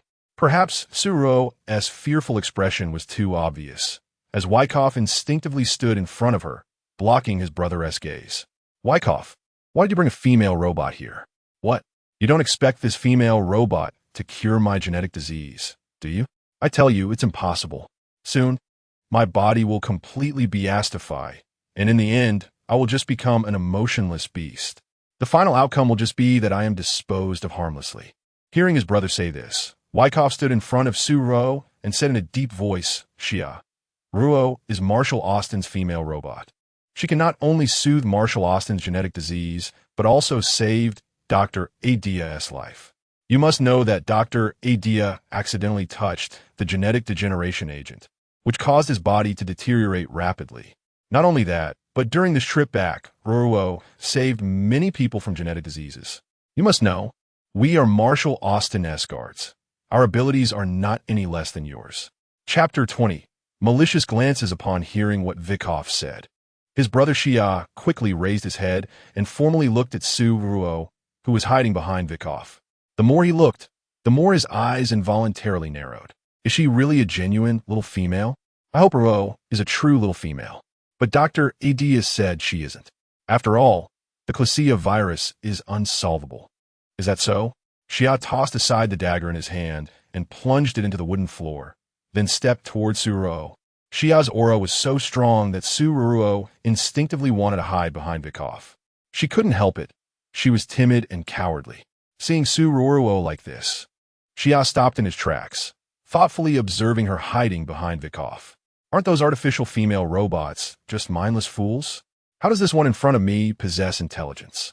Is it because she has intelligence that Marshall Austin became her master? Just as Xia was lost in thought, his gaze met Wyckoff's cold stare. Xia, I'm asking Ruo Ruo to save your life. So when facing her, you better be polite. If you want to die, then I'll take Ruo Ruo and leave right now. If you want to live, then you better cooperate with Ruo Ruo. Once her genetic disease is cured, I'll take her away.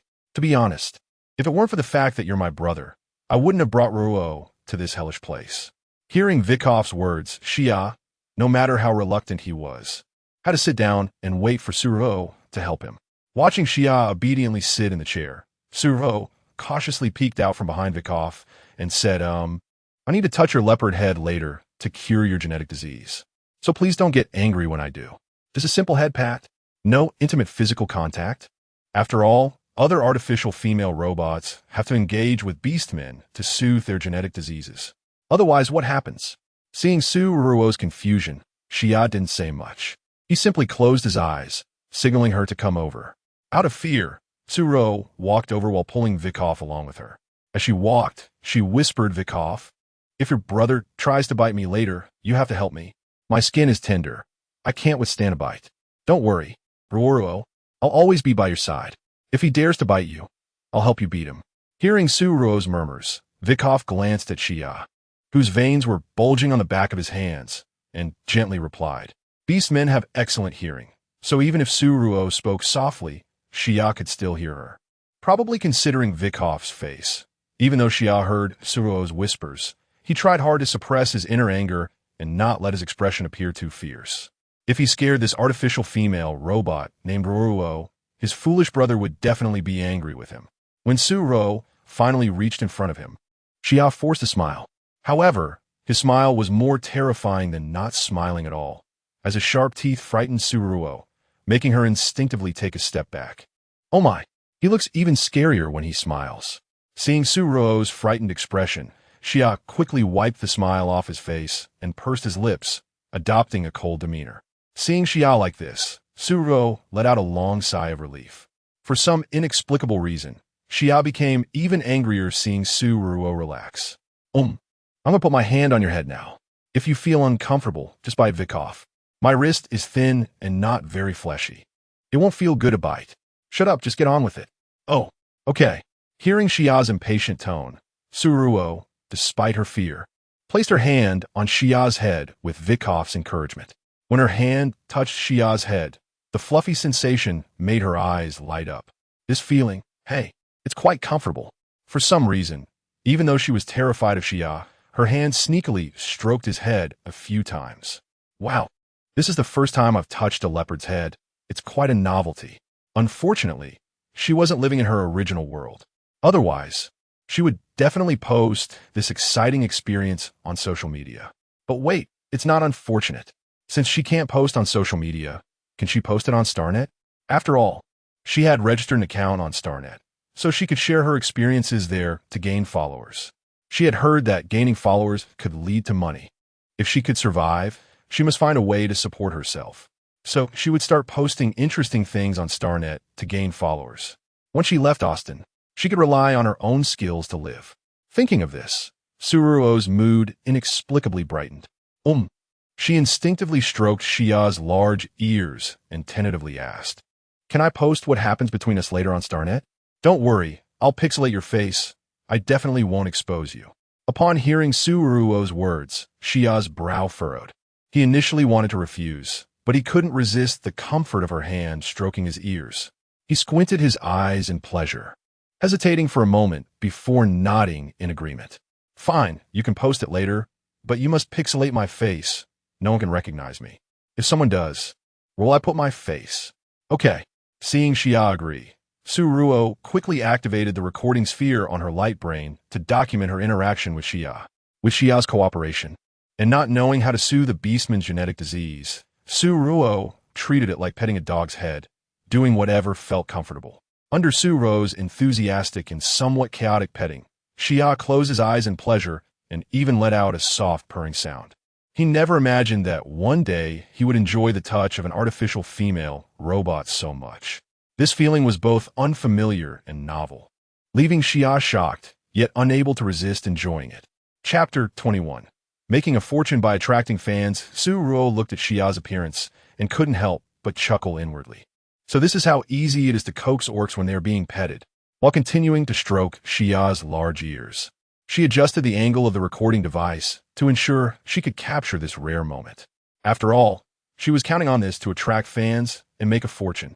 Thus, under Suruo's soothing touch, about half an hour later, when Xia's leopard head transformed into a handsome young man with striking features and a cool demeanor, Suruo reluctantly released her hand. "Xia, how do you feel now? Is your head feeling much better after the recovery?" "Indeed, I feel like my head is much more comfortable." "Ruo Ruo, thank you," Xia finally spoke, interrupting Suruo's actions as he felt an unprecedented clarity in his mind. His voice carried a hint of reluctance and shyness. However, Suruo was completely unaware of Xia's reluctance and shyness, as she was focused entirely on the video she had just recorded, thinking about how to edit it later. Just as she was reviewing the video on her device, she noticed Xia getting up. He touched his restored head and strode confidently toward the mirror. Standing in front of the mirror, Xia couldn't hide his joy upon seeing his restored features. His head was truly back to normal, restored to human form. His genetic condition was different from that of other orcs. For other orcs, genetic disorders often began in a specific part of the body, which meant there was a chance for healing. However, Xia's situation was different. His genetic disorder had started directly in his head, which meant it was more challenging and troublesome to treat. Once his head underwent genetic changes, it could erode his entire thought process and soul, leading to him no longer being himself. But fortunately, he had met Suruo today. Her powerful healing ability had saved his life and given him a chance at rebirth. After standing in front of the mirror for a long time and confirming that his head had truly returned to normal, Xia turned to look at Suruo. He walked up to her and stood tall before her. In Suruo's puzzled gaze, Xia directly knelt halfway in front of her and said solemnly, "Ruo, thank you for saving my life today. As repayment, you can come to me for any difficulties in the future, even if it means going to my death. I will not hesitate to agree." No, please get up. "Xia, I'm just an ordinary female robot. Nothing significant will happen to me, and I want to ask you to go to death." She urged him to rise, feeling quite embarrassed by his kneeling. Upon hearing Suruo's words and noticing her hands resting on his shoulders, Xia could clearly see the blood vessels flowing beneath her fair skin. The movement of blood was so vivid, and the scent emanating from Suruo was so fragrant. Such a lively female robot. Could she really be just a robot? Was there not a possibility that she was a real female? After all, the galaxy was vast. Perhaps in some unknown corner, there really was a female who was not afraid of the Klesia virus. However, Suruo herself didn't admit to being a real female. So, was she a real female? Perhaps Xia's scrutinizing gaze was too obvious under his intense gaze. Suruo instinctively withdrew her hands from his shoulders and unconsciously stepped back several paces. What kind of gaze was this? His expression was so dark. Was he thinking about biting her? Just as Suruo was perplexed, Xia spoke up. Ruo Ruo, do you need a bodyguard? A bodyguard? Me? Suruo pointed to himself, puzzled. Yes, do you need a bodyguard? What do you think of me? Xia, I don't have any money. Not only do I have no money, but I'm also Marshall Austin's female robot. As a robot, I have no human rights, so I don't need a bodyguard. Hearing Suruo say this, Xia couldn't help but twitch his lips.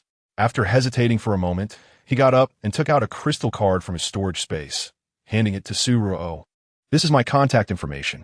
No matter what you need in the future, you can come to me. Ruo, you saved my life, and I will definitely repay you. Then, can I post the video I just recorded online? Ruo, can you tell me why you want to post a video online? To gain followers and make money. Suruo replied honestly. Upon hearing this reason from Suruo, Xia couldn't help but twitch his lips again.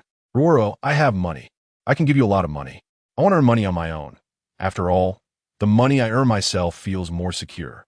Hearing Suruo say this, Xia sighed helplessly and could only compromise.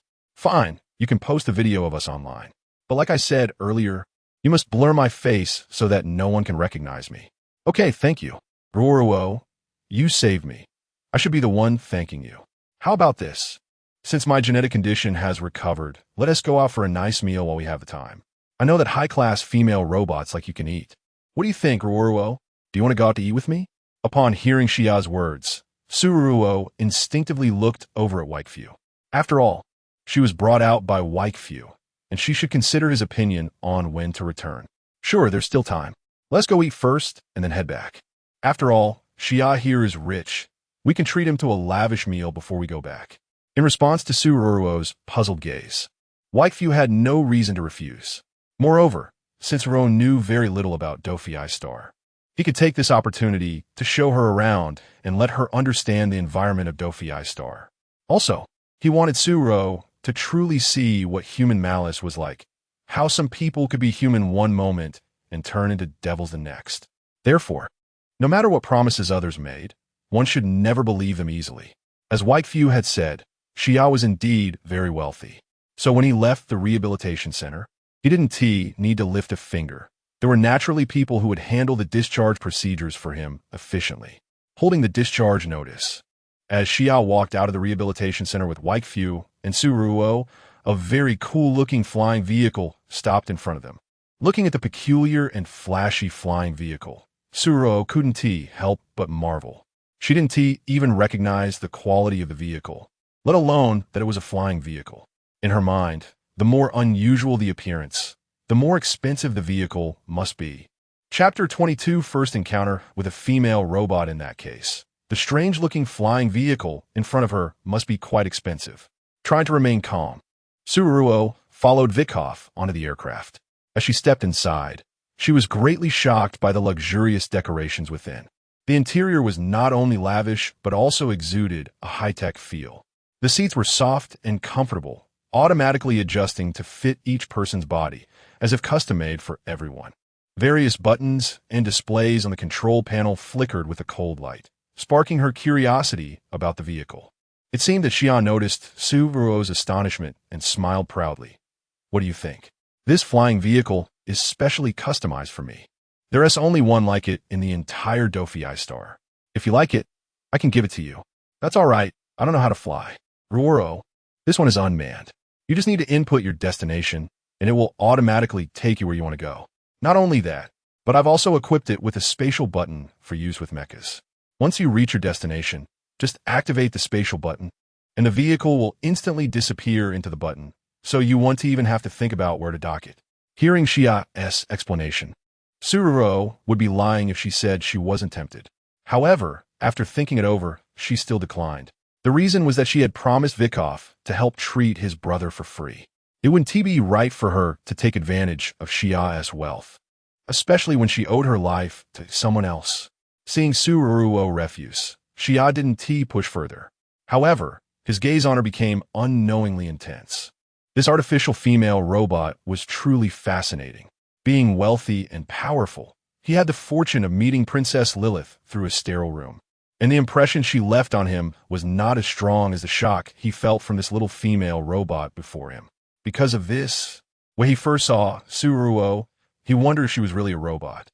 No matter how he looked at her, this artificial female robot seemed more like a real girl. But without real evidence, he couldn't just say anything. Suppressing the dark light in his eyes, Xia subtly engaged in conversation with Ruo on their way to the restaurant. Xia was truly talkative. In just a short while, he made Ruo feel as if he were a close friend. Initially, she had some fear of Xia, but once they arrived at the restaurant, her impression of him skyrocketed.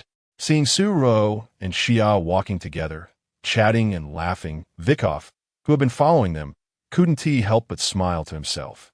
Xia's mouth was really something. He could even turn black into white, let alone a pure little robot like Ruo.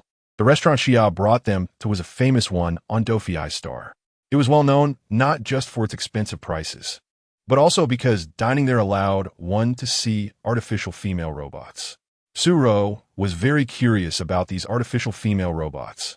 Although she had seen pictures of them online, she had never encountered one up close. Now that she could see them face to face, how could she not be happy? Under Xia's guidance, when Ruo truly faced an artificial female robot, her hair stood on end. The reason was that the artificial female robots in this world were completely different from what she had imagined. How should she put it? The artificial female robot standing before her was very beautiful, but her skin was excessively pale. Not only that, these artificial female robots had vacant expressions, and their movements were stiff and unnatural like marionettes. Moreover, when they encountered guests, they would flop onto others like boneless cats. Also, the artificial female robot in front of her had no intelligence. When asked a question, they would respond in a rigid and mechanical manner. During conversations, they appeared utterly foolish, and there was no hint of intelligence in them at all. Such artificial female robots were worlds apart from her, with such a significant difference. How could Marshall Austin and Dr. Atleia not recognize her as a real girl? Was it all just because of that Klesia virus? Just as waves of thoughts surged in Ruo's mind, Xia greeted someone behind her, turning her head in the direction of the voice. Ruo immediately saw a stunning couple. The man was handsome, and the woman was beautiful. They looked very well matched. However, in the Thousand-Star Alliance, weren't little females already extinct? So where did this beautiful little female come from? Why was she different from what Dr. Atleia had said? Why could she live freely under the blue sky and white clouds without being confined to a sterile chamber? Perhaps it was because Ruo's gaze was too intense that Xia waved his hand in front of her, smiling as he asked, Ruo, what are you looking at? Xia, who is that girl? Why does she look so good? Oh, Lulu is the artificial female robot of my friend Sashida. Compared to the lower-tier female robots in this restaurant, Lulu's tier is very high. To put it simply, before you appeared, Lulu was the highest-tier female robot I have ever seen. So, you're saying the female robots in this restaurant are lower tier, while this Lulu is a high-tier one, right? Yes. Ruo Ruo, don't you understand this? Faced with Xia's confusion, Ruo awkwardly replied, well, I only appeared on the remote planet Dora when I was conscious and have never been out. Because of this, I really don't understand some common knowledge about the outside world. But now that I hear you say this, I get it. I thought it was strange when I saw the female robots in the restaurant earlier. How could they be so different from me? Oh, I see. I was wondering why your face looked so bad since we entered the restaurant. It turned out to be because of this. Meeting Xia's thoughtful gaze, Ruo could only respond with an awkward smile. Just then, the artificial female robot named Lulu and her owner Sashida had already taken a seat at the table. As soon as Seshida, the beast man, sat down, his curious gaze immediately swept over to Ruo. Sashida's gaze was too blatant, making Ruo feel a bit shy. Chapter 23, Don't Trust Others. Seeing Ruo like this, Vikov timely explained from the side. Sasha, put away your curious eyes. Ruo is not a stray female robot. She belongs to Marshal Austin. Upon hearing Vikov's words, Sasha, who had been brazenly sizing up Ruo, immediately withdrew his gaze. He quickly changed to a friendly expression and smiled at Ruo, saying, Ruo, little robot, your name is Ruo Ruo? Yes, she replied. Perhaps it was because Sasha's earlier gaze had been too lewd, making Ruo genuinely reluctant to engage with him. Seeing Ruo's indifferent expression, Sasha seemed to think of something. He pointed at Ruo's slender figure and joked with a laugh, Ruo, you are really thin. As a female robot, I wonder what the designer was thinking when they created you. How did they end up designing you into a flat robot with no curves? Upon hearing Sasha's words, Ruo lowered her head to look at her flat chest, which had become so due to illness. After her eyes dimmed slightly, she gazed at Sasha's strong body and said in a deep voice, My chest is indeed flat. That's something I cannot refute. But I don't understand, when you, Lord Sasha, were taken out of the breeding chamber, did the scientists who used genetic cloning technology to cultivate you intend to raise you as a little female? Otherwise, how could your chest be a bit larger than Lulu's? It's fortunate you are not a little female. Otherwise, with your robust chest, you could directly produce milk. Ha. With Ruo's words, both Xia and Vikov couldn't help but laugh. As for the beast man named Sasha, his face turned sour, as if he had just received a rebuttal. After a moment, he looked at Ruo thoughtfully and said, Ruo, as a female robot, you actually have your own thoughts? My rank is relatively high, so having autonomous consciousness is not unusual. I would like to ask you, Mr. Sasha, does Lulu, who is beside you as a female robot, not have her own thoughts? Her? Upon hearing Ruo's words, Sasha turned to look at Lulu, who was obediently sitting next to him, and said with a smile, Lulu, call me Master. Master, do you have any orders? Lulu's voice was very soft and sweet, with a slight rise in tone that carried a hint of coquetry. While there was nothing wrong with that, what made Ruo feel uneasy was how formulaic Lulu's speech was. Anyone with long ears could clearly hear that she was an artificial female robot. Most importantly, her movements were so coordinated that it seemed like she was following a program. In summary, the only point was that Lulu had a heavy robotic feel. No matter how much her appearance resembled a real little female, anyone who spent a little time with her would clearly know she was not a real little female. Lulu was also a high-ranking female robot, on the same level as Ruo. However, the difference between them was so great. Thinking of this, when Ruo again met Xia and Sasha's ambiguous gazes, she felt a chill run down her spine. No wonder Xia asked Vikov if she was a real little female upon first seeing her. It seemed that his doubts were not entirely unfounded. But how should she refute their thoughts? Just as Ruo felt anxious, Vikov, who had been silent at the side, spoke up. He picked up a piece of food for Ruo and feigned indifference as he said, Xia, Sasha, you know you both envy Ruo's agility and intelligence.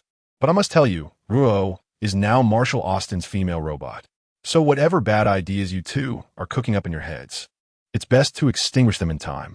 You two cannot afford to offend the Marshal, understand? Faced with Vikov's warning and his blatant defense of Ruo, Xia and Sasha exchanged glances, both seeing disbelief in each other's eyes. They never expected the usually indifferent Vikov to so directly defend Ruo and to invoke the Marshal's name. It seemed that Ruo held quite an important place in his heart. Because of Xia and Sasha's probing, Ruo felt unhappy during this meal. However, since she wanted to observe the artificial female robot named Lulu up close, she gritted her teeth and finished her meal. The final observation was that Ruo felt her acting skills were really lacking. No matter how hard she tried, she could never pretend to be a real female robot. After finishing the meal, Ruo greeted Xia and Sasha before turning to leave with Vikov. However, before she could walk far, Xia caught up to her and whispered in her ear, Ruo, you know your identity is definitely not ordinary. I wanted to tell you during this meal that on Dofi Star, besides yourself, you shouldn't trust anyone. Of course, because of your life-saving grace today, I will definitely repay you. After saying this, Xia silently took a step back and smiled as he watched Ruo Ruo and Vikov leave. On the way back, Ruo Ruo looked at Vikov sitting beside her and asked curiously, Vikov, after knowing me for so long, haven't you noticed that I'm different from ordinary female robots? I know, but my only thought is that you are Ruo Ruo, my friend, a lifesaver, and the person I, Vikov, want to protect for life. Ruo Ruo, as long as your identity does not harm the Empire, then no matter what kind of identity you have, it doesn't matter to me. I will always stand behind you and protect you. Upon hearing Vikov's words, Ruo Ruo opened her mouth, but she couldn't find the words to explain. All that remained was a sense of deep gratitude. Vikov, I'm not a bad person. I'm just lost. I believe you. Meeting Vikov's gentle smile, the sadness that had been building in Ruo Ruo during dinner vanished without a trace. Having a friend like Vikov was actually quite nice. On the way back, Vikov took Ruo Ruo to the place Austin had prepared for her, a small standalone villa. The villa was very close to where Austin worked. It maintained a level of privacy. Pushing open the door and stepping into the villa, the interior decoration was very warm. Vikov showed Ruo Ruo around every corner of the villa, from the spacious and bright living room to the exquisite and cozy bedroom, and then to the fully equipped kitchen. Each area exuded a sense of home warmth. Watching all of this, a wave of warmth surged in Ruo Ruo's heart. She had never imagined that, as a female robot, she could have such a warm little haven of her own. Seeing the happy smile on Ruo Ruo's face, Vikov felt an immense sense of satisfaction in his heart. He knew that for Ruo Ruo, this home was not just a place to live, but a harbor where she could feel safe and relaxed. Chapter 24, Arranged Accommodation. Ruo, this will be your home from now on. If you encounter anything you don't understand in life, you can always come to me. I live not far from here at the military headquarters, so it's very convenient for me to come over. By the way, when you go out to eat, just exit and turn left. There's a public cafeteria there. As Marshal Austin's female robot, you won't need to pay for meals there. Besides that, if you ever want to go out, you can notify the guards in advance, and they will send someone to escort you. After all, your rank is too high. What if someone has ill intentions towards you? Having someone follow you can ensure your safety. Okay, I understand. I will follow your arrangements from now on. After saying goodbye to Vikov, Ruo Ruo walked towards her bedroom. She took a look around her bedroom, and when she opened the wardrobe, she realized that the so-called wardrobe was actually a hidden walk-in closet, a super luxurious dressing room. Stepping into the closet and looking at the various luxurious clothes and jewelry inside, Ruo Ruo couldn't help but marvel at how generous Austin was to her. Her current identity was just a female robot, considered a lifeless object to them. Yet, Marshal Austin treated her so well. To be honest, even though she and T spent much time with Marshal Austin, she felt genuinely grateful to him. After closing the closet door, Ruo Ruo opened the video she recorded while helping Xia. After pixelating Xia's face, she uploaded the video to her newly registered Star Network account, which had no followers yet. Therefore, after uploading the video, she didn't pay it any mind. After all, no one recognized her, so it was unlikely that anyone would watch her video. What Ruo Ruo didn't expect was that within just a few days, the video of her being able to treat a fully beastified Beastman's genetic disease with just a simple touch went viral on the Star Network. She was completely unaware of this, until one afternoon a few days later, while she was eating in the cafeteria, she was called to Austin's office by the guards. As soon as she walked into Austin's office, Ruo Ruo saw many soldiers in military uniforms sitting inside. When those soldiers saw Ruo Ruo enter, all their gazes turned towards her. Being stared at by so many people made Ruo Ruo feel nervous without realizing it. With so many people looking at her, something must have happened. Just as Ruo Ruo was puzzled, Marshal Austin projected a video onto the screen behind him and asked in a deep voice, Ruo, the person in the video is you, right? Hearing Austin's question, Ruo Ruo instinctively looked up at the video behind Austin. In that video, she was vigorously petting Xia's leopard head. Under her loving touch, Xia's leopard head slowly transformed back into a human form. Watching the video, Ruo Ruo asked in confusion, Marshal, what's wrong? Ruo Ruo, is that you with the blurred face in this video? Yes, it's me. What is the matter? Seeing Ruo Ruo's confusion, Austin asked with a puzzled expression, then Ruo Ruo, can you tell me why you released this video on the Star Network? To gain followers and make money. Just for that? Yes, just for that. Vasing Gostinis Shag Gaze, Suruo honestly nodded. If she was a T trying to gain followers and make money, then what was she doing all day long? Ruo Ruo, do you need money? Well, I don't know if I need money. Ever since I came to Dophi Star, my food and accommodation have all been taken care of by you. But I think, what if one day you no longer want to be my guardian? Then no one will take care of me. To prevent myself from starving to death, I thought I could post some videos on the Star Network and earn some living expenses from the traffic. I don't need much, just enough for myself. Hearing Ruo say this, Austin let out a slight sigh, feeling helpless as he said, Ruo, I admit that since returning to Dophi Star, I have indeed been very busy with work and have neglected your feelings in certain aspects. However, in terms of living conditions, I have already arranged for someone to take care of your daily needs. Not to mention anything else, I have considered your food, clothing, and housing very thoroughly. After all I've done, Ruo, where did you get the idea that I would abandon you? Well, I just thought a bit too much. Thinking about earning some extra money, just in case. Hearing Ruo's explanation left Marshal Austin speechless. After hesitating for a moment, he looked at Ruo and softened his tone, asking Ruo, do you know?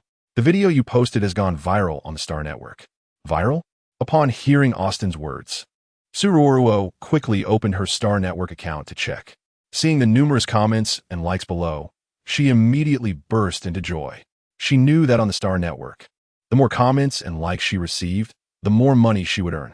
As Ruo excitedly scrolled through the comments and likes, Marshal Austin felt a headache coming on at her greedy expression. He had never raised a female robot before, so he had no idea what it took to support one. Initially, he only focused on Ruo's food and accommodation. However, he never considered that he forgot to give his female robot some pocket money.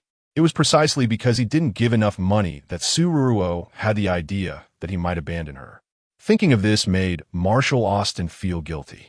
However, after feeling guilty, he still needed to get to the point. Ruo, I need to discuss something with you. Marshal, go ahead. The video you posted on the Star Network has caused a huge stir. Everyone is guessing which Family S female robot has such abilities to treat a beastman with full beastification. Because you are mine, and your light brain number is under my protection, it's impossible for others to investigate you. Ruo, being too conspicuous without the ability to protect yourself, especially in this dangerous place like Dophi Star, could put you in danger. So, I want to discuss this with you. From now on, any video you want to post must be approved by the military. Only after the military has encrypted your video can you release it. What do you think? Do you agree with my idea? Hearing Austin say this, Ruo nodded, but couldn't help but ask, Marshal, what kind of harm could posting videos cause me? Seeing Ruo's confusion, Marshal Austin could only patiently explain. Chapter 25, with his consent, Ruo Ruo. The beastman who is directly transformed due to a genetic disease affecting his head has almost no chance of being cured. But you can heal a beastman with head transformation just by simple touches. Ruo Ruo, do you know?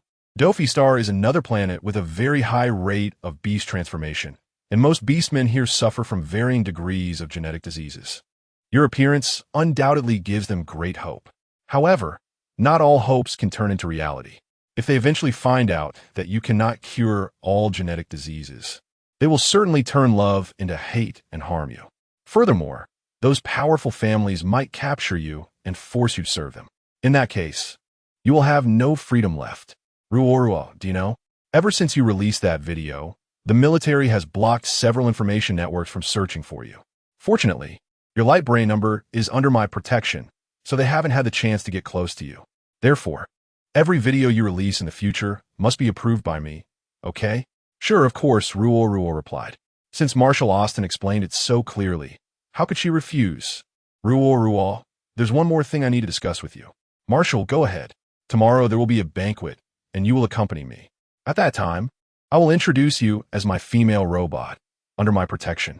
This way, those who have ulterior motives towards you won't dare to act recklessly. How did that sound? Do you have time tomorrow? Yes, I have time. Good. I will have Vico send the evening dress to your place. These days are not peaceful, so you should stay in your room and not go anywhere, understand? Okay. Seeing the serious Marshal Austin, Ruo Ruo obediently agreed. After all, Causing so much trouble just by posting a video made her realize that relying on videos to make money in the future would be impossible. Just as Ruo Ruo was sighing silently, her light brain rang. When she opened it, she found that Marshall Austin had directly transferred 50 million star coins to her as pocket money. Looking at the 50 million star coins just deposited into her account, Ruo Ruo no longer felt sad about what had happened earlier. With money in hand, how could she still feel upset? The next day, when Ruo Ruo arrived at the banquet dressed in a splendid outfit alongside Marshall Austin, to be honest, her appearance did not attract much attention. After all, this was a high-end banquet, and there were many beautiful high-grade female robots present. Compared to those high-grade female robots, Ruo Ruo's looks were indeed not enough to stand out.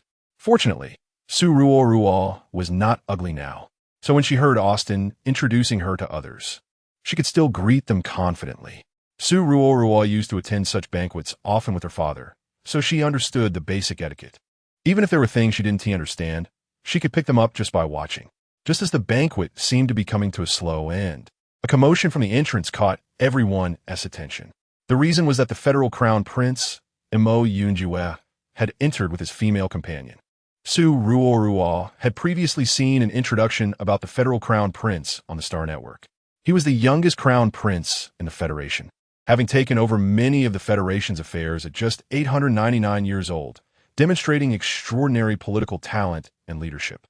His appearance was exceptionally handsome, and Ruo Ruo couldn't help but want to scream when she saw him. After all, he was just too good-looking, with large, bright eyes, well-defined features, a high nose, and thin lips. Every aspect of him looked like a meticulously crafted work of art, especially his deep-set eyes, which seemed to see into the hearts of others, making people easily fall into them. Such looks, combined with his noble status and extraordinary abilities, would make any woman's heart flutter. Unfortunately, in this world full of beastmen, even if this federal crown prince looked like a flower, no one would be moved by him. Of course, except for Ruo Ruo. After all, she had no resistance whatsoever to handsome men.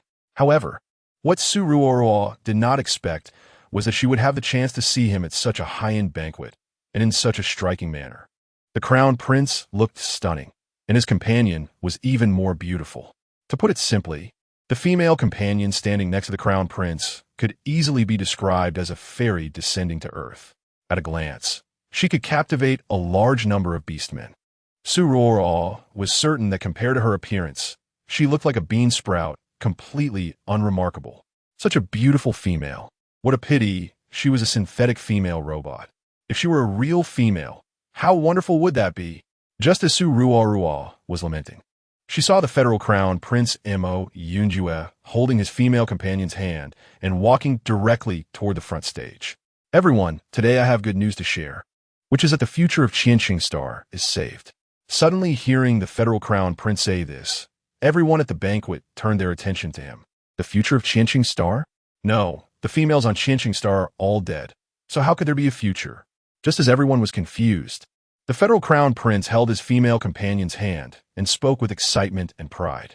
Everyone, this is my fiancée, Emile, the first real female with a natural antibody to the Klesia virus on Qianqing Star. With Emile's appearance, she will change the future of Qianqing Star and prevent us from dying in despair. Upon hearing the federal crown prince's words, everyone turned their eyes to Emile, the little female standing next to him. Facing everyone as scrutiny, Emile stood gracefully beside Crown Prince Mo Yunjue, allowing others to examine her. Under the spotlight, Ruo Ruo was shocked as she observed this real little female named Emile. In this era of genetic optimization, Emile was indeed very beautiful. Her features were delicate like a porcelain doll, her skin fair and smooth, as if it would break with a gentle touch, and her clear, watery eyes were mesmerizing. Ruo Ruo had to admit that this little female in front of her was indeed very beautiful. At the very least, she was many times more attractive than Ruo Ruo. However, what puzzled Ruo Ruo was why such a beautiful little female had not been revealed by the federal crown prince before. Now that Princess Lilith was no longer around. Just as everyone was falling into despair, the federal crown prince appeared publicly holding Emile's hand and announced her existence. Although Ruo Ruo was confused, she was genuinely happy about Emil's appearance. She wanted to see how everyone would react when such a little female, who was not afraid of the Klesia virus, appeared before them. Chapter 26: The appearance of Emil. At that moment, when everyone's attention was focused on the little female Emil, Ruo instinctively took a step back, wanting to quietly observe how others perceived her. As soon as Ruo hid in the corner, the originally quiet banquet hall immediately became chaotic.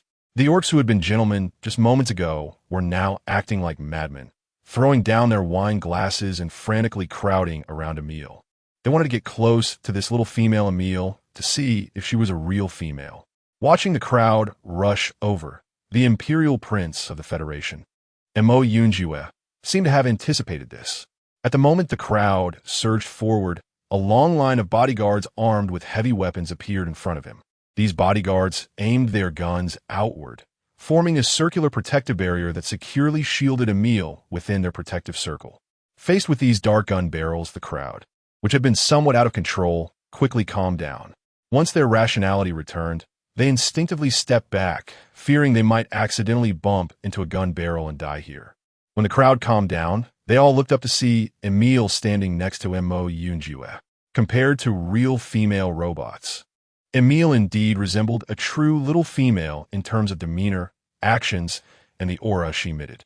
However, since it was just a resemblance and they couldn't be sure, someone anxiously asked, "Prince Mo Yunjue, do you have any evidence to prove that this little female beside you is a real female and not a female robot cultivated from an experiment?"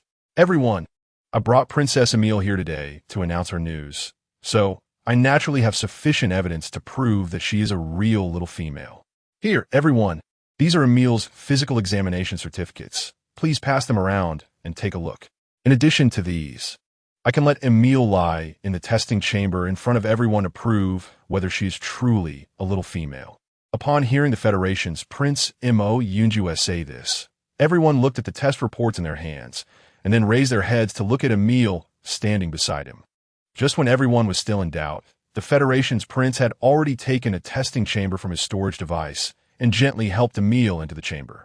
When the indicator lights inside the testing chamber lit up, everyone turned their attention to Emil inside. They all craned their necks, patiently watching, anticipating the results of the test. In contrast to the tension of others, Mo Yunjue stood beside the testing chamber with a determined expression, seemingly confident about the results that were about to be revealed. Meanwhile, Emil lying in the testing chamber appeared calm, her eyes slightly closed as if she were undergoing a routine check. As the indicator lights flickered, the testing chamber emitted a gentle prompt sound, indicating that the test was complete. The results clearly indicated that Emil was indeed a real little female. The crowd was both delighted and shocked by this outcome. Mo Yunjue quickly stepped forward, opened the testing chamber door, and helped Emil out. A confident smile spread across his face as he displayed the test results to everyone. "Everyone, the test results are out. Emil is indeed a real little female, not some robot cultivated from an experiment." Mo Yunjue's voice was firm and powerful, and everyone nodded in agreement after seeing the results that had just been revealed. At this moment, those who had previously doubted Emil's identity also retracted their suspicions and cast friendly glances at her. They truly did not expect that at the most desperate moment, the beast god would show kindness and actually bring a real little female to their side.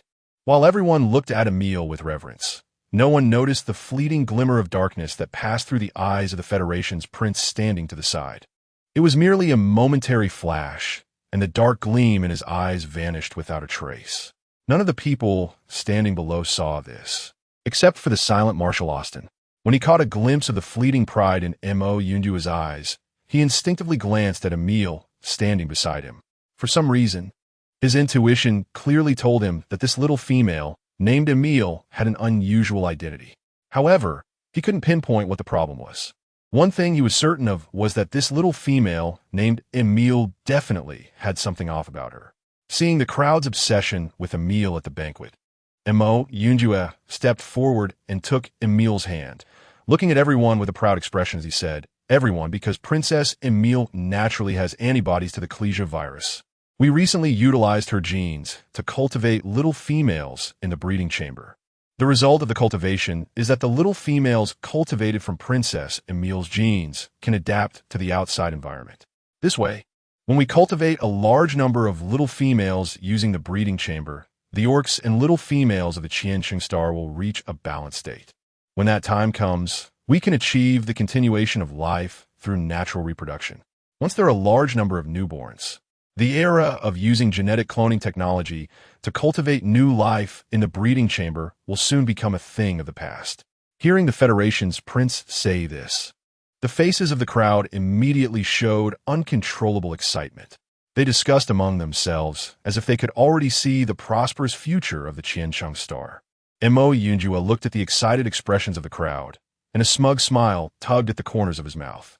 He observed the joy on everyone's faces, and a dark light flickered in his eyes.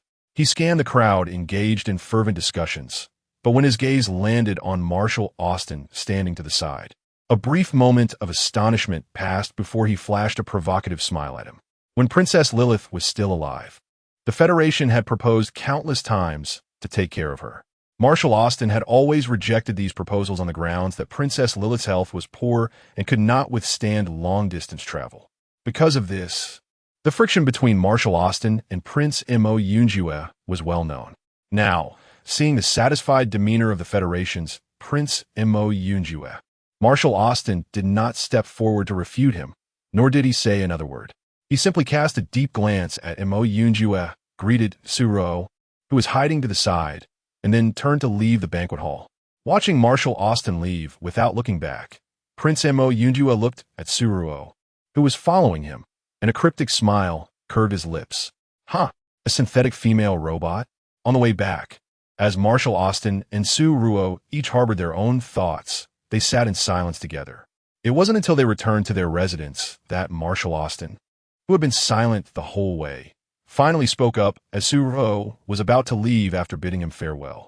Ruo Ruo, what do you think about what just happened at the banquet? Me? Chapter 27, How is the Crown Prince? Facing Marshal Austin's piercing gaze, Ruo Ruo organized her thoughts for a long time before she spoke in a deep voice. Well, His Highness Emile is very handsome, and, Crown Prince Moyun is also very handsome. That's all you can think of? Hearing Ruo Ruo's response, Marshal Austin's lips twitched involuntarily. No, what else? Forget it, it doesn't matter. Facing Ruo Ruo's confused gaze, Marshal Austin didn't want to say anything more. However, just as Ruo Ruo was about to turn around, Marshal Austin spoke again. Ruo Ruo, what's wrong, Marshal? Ruo Ruo turned back and looked at Marshal Austin in confusion. It will definitely be chaotic during this time. For your safety, you shouldn't go out recently. Also, don't easily trust anyone. Remember, they're all bad guys. And take this. Watching Marshal Austin hand her something, Ruo Ruo was about to open the box when Marshal Austin spoke again. Don't open it. Ruo Ruo, when you get back, wear it around your neck and don't tell anyone. Okay, got it. Seeing Marshal Austin's serious expression, Ruo Ruo nodded in agreement. Then you should go back. Rest well. You too, Marshal Austin. Responding gently to Marshal Austin's concern, Ruo Ruo finally walked towards her house after he left. Back in her bedroom, after changing out of her complicated gown, she opened the box that Marshal Austin had given her. Ruo Ruo didn't recognize the words on the box, so she had no idea that the seemingly ordinary necklace inside was a 3S level protective shield. She held the necklace for a while, but couldn't figure it out, so she just assumed it was an ordinary necklace. After putting the necklace around her neck, in just a moment, the necklace disappeared as if it had vanished in a thin air. Seeing this, Ruo Ruo was shocked and touched her neck, which was empty. That necklace seemed to have disappeared without a trace. What is going on? In shock, Ruo Ruo turned around and picked up the box that had held the necklace, staring at it for a while, but still couldn't make sense of it. Looking at the incomprehensible words on the box, Ruo Ruo thought for a moment and used her light brain to scan the text, then converted it into language. After hearing the translation, she realized that what Marshal Austin had given her was not a necklace, but a 3S level protective shield, a military supply intended for important figures in the country. But why would Marshal Austin give such a precious item to her? Did he consider her an important person in his heart? Thinking of this inexplicably, Ruo Ruo felt her heart race, and her face involuntarily flushed. To be honest, She had never imagined being with Marshal Austin. The reason was that his status was truly beyond her reach. When facing someone of high authority, Ruo Ruo felt an inexplicable sense of awe towards Marshal Austin. The second reason was that the aura he carried was simply too powerful. Additionally, he was usually taciturn and cold towards her, which made Ruo Ruo never dare to think about being with him someday. However, the 3S level protective shield that Austin gave her made Ruo Ruo's heart flutter uncontrollably. There was no denying that Marshal Austin was exceptionally handsome. Even if his demeanor was cold, it couldn't change the fact that he was a stunningly handsome man. However, such thoughts were fleeting. In the next moment, an almost bone-deep pain caused Ruo Ruo to cry out in agony. The next second, the excruciating pain made her kneel on the ground. What is happening? Since returning to Dophi Star, she had been using the treatment device that Marshal Austin gave her to alleviate her pain, and it had been quite effective. But what was going on now? Why was she in so much pain? Feeling the pain like a tumultuous wave, Ruo Ruo quickly took out the small treatment device from her storage space to alleviate her suffering. After consuming several small energy crystals, the pain in her body finally eased a lot. At this moment, Ruo Ruo was drenched in sweat, her face pale as snow. She gasped for breath as if she had just escaped from a life-and-death struggle, where her body finally stopped hurting so much. Ruo Ruo had the energy to think about other things. Since arriving at Dophi Star, she had never found the opportunity to use the treatment pod. And the second reason was that the small treatment device given by Marshal Austin was very effective. Every time she used it, it could greatly relieve her pain. Now that her body wasn't hurting, Ruo Ruo, being the type to forget pain once healed, felt that her pain had lessened. So she wasn't in a hurry to find an opportunity to use the treatment pod. However, after the pain she just experienced, Ruo Ruo clearly realized that she could not delay any longer. If she waited until her body could no longer be treated, she would have to meet her father in the underworld early. With this thought, Ruo Ruo decided that tomorrow, she must find an opportunity to use the military's treatment pod to help her cure her terminal illness once and for all. After confirming what she would do tomorrow, Ruo Ruo fell into a deep sleep. Until the next day, Ruo Ruo dared not casually disturb Marshal Austin. He was a busy person, and she felt embarrassed to trouble him with her matters. The second reason was that Marshal Austin's eyes were too sharp, as if he could see through a person's heart. So, in such matters, Ruo Ruo dared not bother him. Weighing her options, Ruo Ruo decided to call Wyckoff. He was Marshal Austin's guard, and it was okay to ask him about some things. When Wyckoff hurried over, Ruo Ruo was standing at her door waiting for him. Wyckoff, Ruo Ruo. Looking at Ruo Ruo waving at him from the door with a bright smile, Wyckoff inexplicably felt that all the gloom he had accumulated that morning had vanished.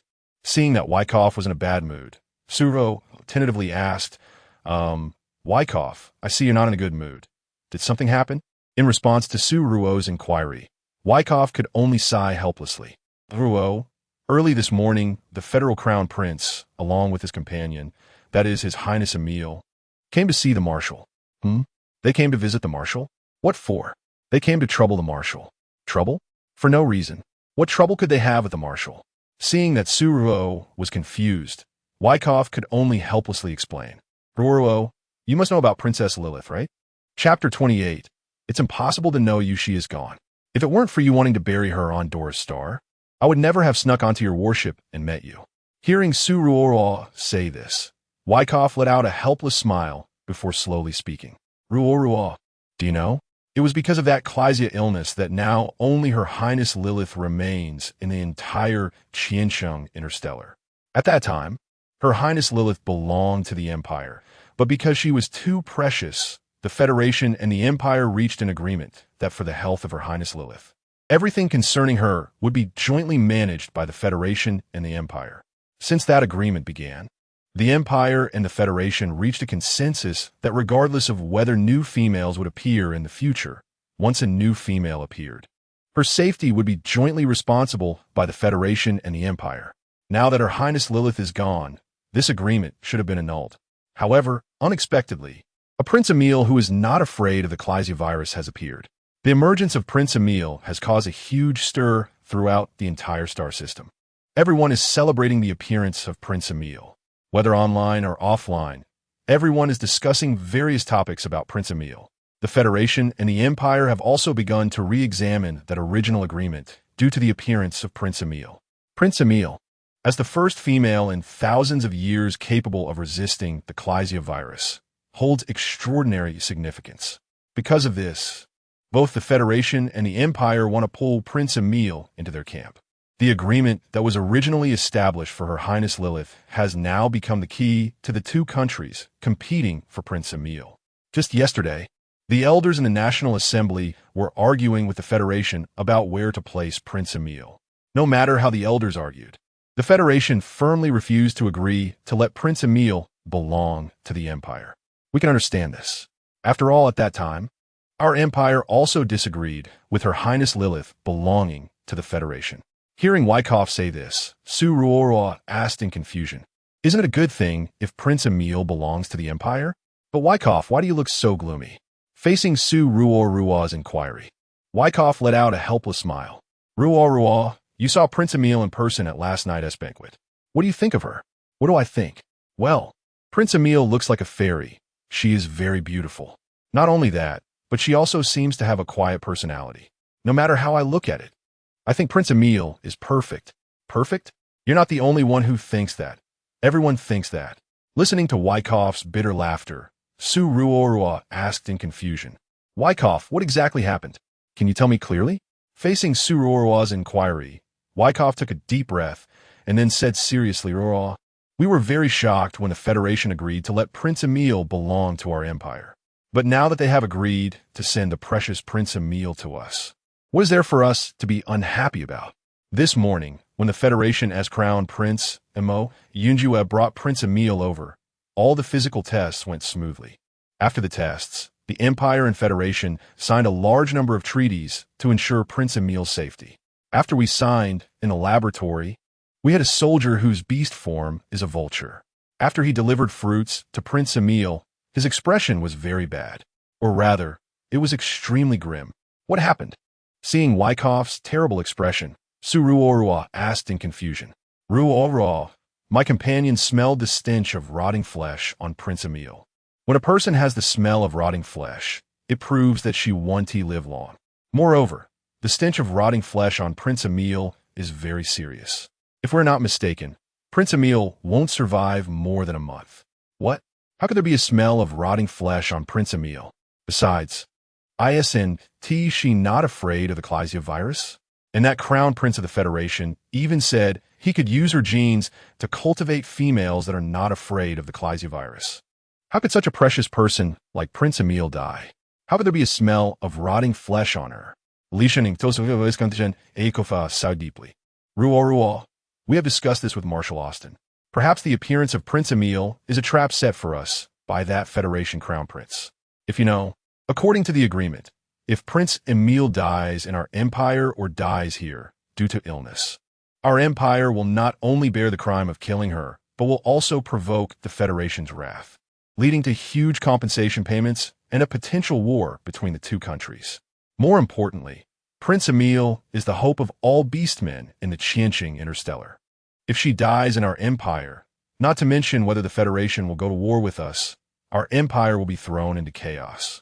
At that time, with internal and external troubles combined, perhaps we won't even need the Federation to take action, and our Empire will be finished. For the safety of the Empire, Marshal Austin believes we must find a way to send Prince Emil back to the Federation, preferably within a month. However, given Prince Emil's current situation, we cannot arbitrarily send her back to the Federation without solid evidence. After all, the reason Prince Emil appeared in the Empire was that our National Assembly elders actively requested her. If we send her back indiscriminately now, it will definitely raise suspicions. So now we are caught in a dilemma. Hearing Wyckoff say this, Ruo Ruo seemed to think of something. She looked at Wyckoff and tentatively asked, "Well, Wyckoff, since Prince Emil is sick, don't we have that treatment pod that can cure all illnesses? You could let Prince Emil lie in the treatment pod, and then use the crystal core to treat her. Maybe she will be fine. If she is fine, then the only ones who will benefit will be our Empire, not the Federation. Ruo Ruo, we have tried. But when we used the crystal core to treat Prince Emil once, we found that her body became even weaker. So this method won't work." Then what should we do?" We have no choice. We can either send her back nor keep her here, and we definitely can't let her die here. So, I and Marshall are also very troubled. At this point, Wyckoff seemed to think of something. He turned to Ruo Ruo and said seriously, Ruo Ruo, can you help us with a favor? You say it. As long as I can help, I will definitely help. Well, Ruo Ruo, you have the ability to heal Beastman's genetic diseases. How about you stay with Prince Emil for a few more days? Perhaps you can rely on your own abilities to save her condition. I go save her. Chapter 29. Upside down. As soon as Ruo heard Vyckoff ask her to help Emil, she felt completely unwell. No, what kind of talk is this for Vyckoff? She, a female robot created in a lab, is supposed to rescue a real little female? Huh. Isn't this a bit upside down? What's wrong? Ruo, are you unwilling to save her?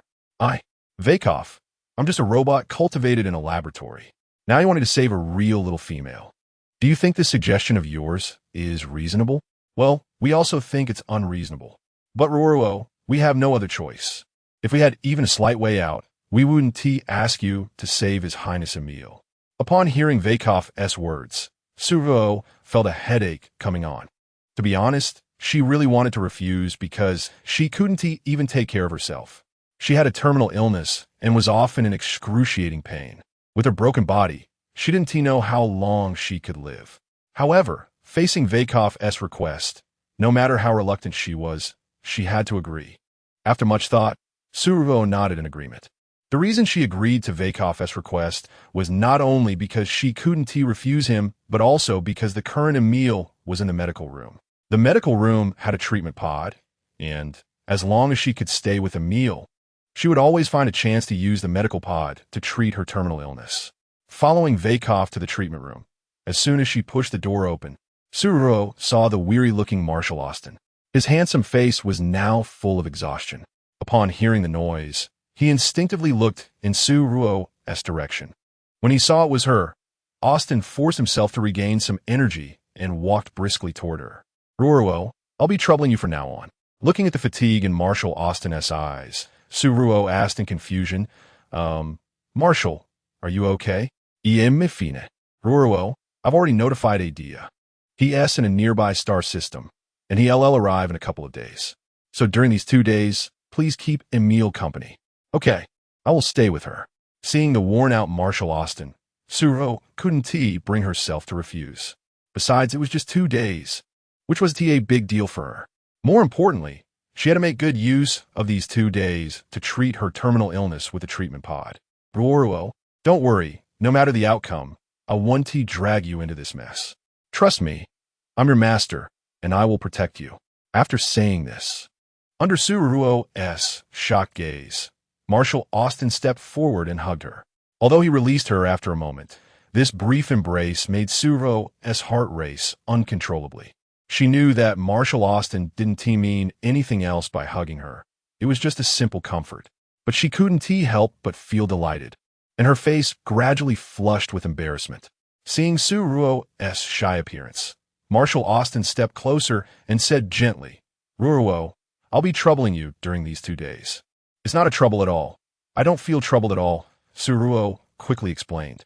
Ruo, when I have time in the future, I'll take you out for a walk and to relax. I understand. Marshall, you should also take care of your health. Maybe by the time I take care of His Highness Emil, she'll be fine. I hope so. Hearing Ruo say this, Marshall Austin forced a smile despite his fatigue, but he couldn't resist the urging of the guard around him and went back to his tasks. Watching Marshall Austin leave, Ruo felt he was nothing like the domineering CEO from the novel she read, who had all the time in the world for romance. As the Empire's marshal, work seemed to consume his entire life. He was definitely a workaholic. It was a pity that she couldn't pursue a relationship with such a workaholic. After sighing deeply in her heart, Ruo followed the guard's guidance and walked towards His Highness Emil's room. Pushing the door open, she was greeted by a super luxurious princess room. At first glance, the pink gauze curtains swayed gently in the wind, as if one were in a dreamy fairy tale world. Exquisite oil paintings adorned the walls, each exuding an artistic aura.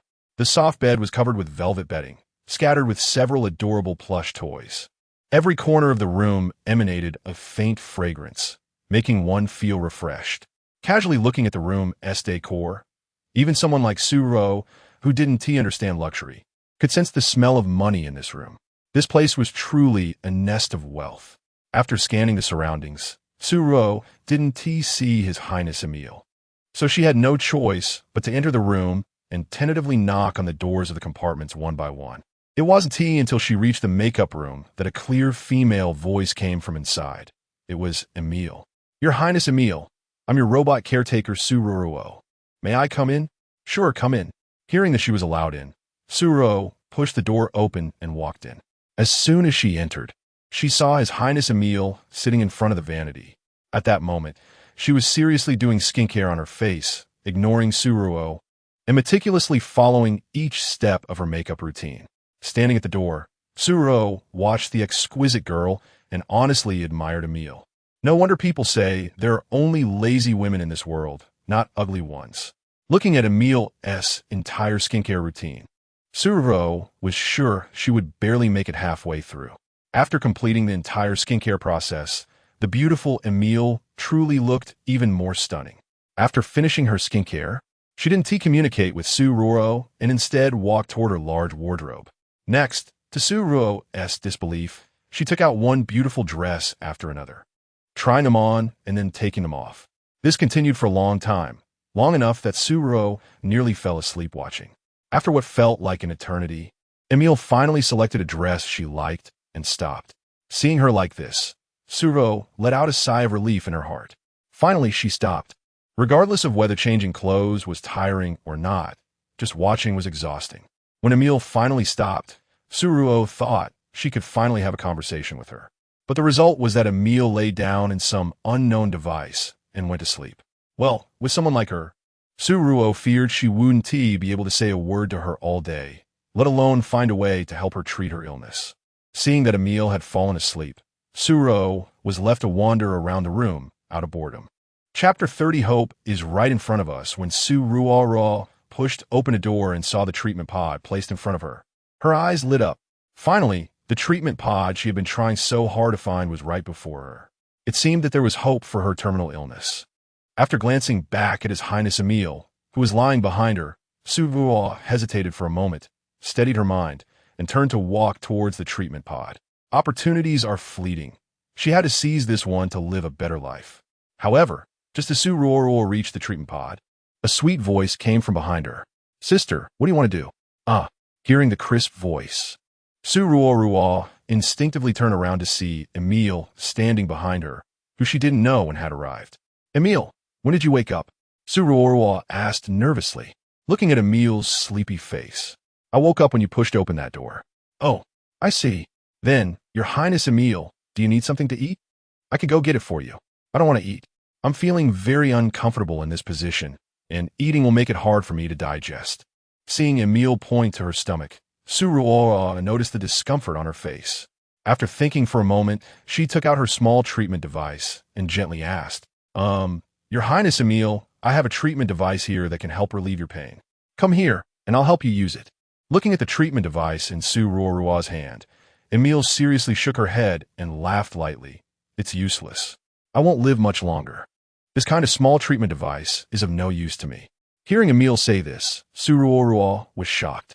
She stepped forward, looked at Emil's beautiful face, and asked anxiously, "Emil, are you sick?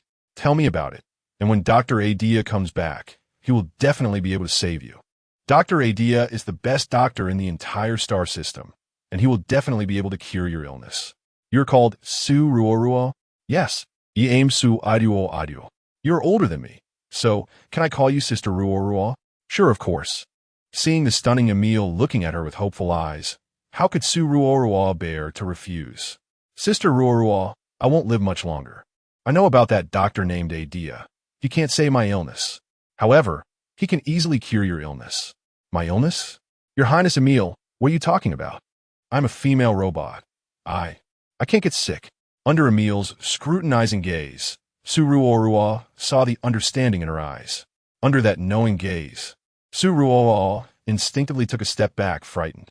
"Sister Ruo, you don't have to be afraid of me. I only have 2 months to live, and a month has already passed, so I won't live long." "Sister Ruo, yesterday at the banquet when I saw you for the first time, I could clearly feel the aura from you. It was natural, clear, comfortable, and full of natural vitality. Unlike me, I was cultivated in a life pod and grew up in nutrient solution. Sister Ruo Ruo, your memories are your own experiences, but I am different. My memories are forcibly implanted in my mind by others. I was specially cultivated as a tool to frame and harm others.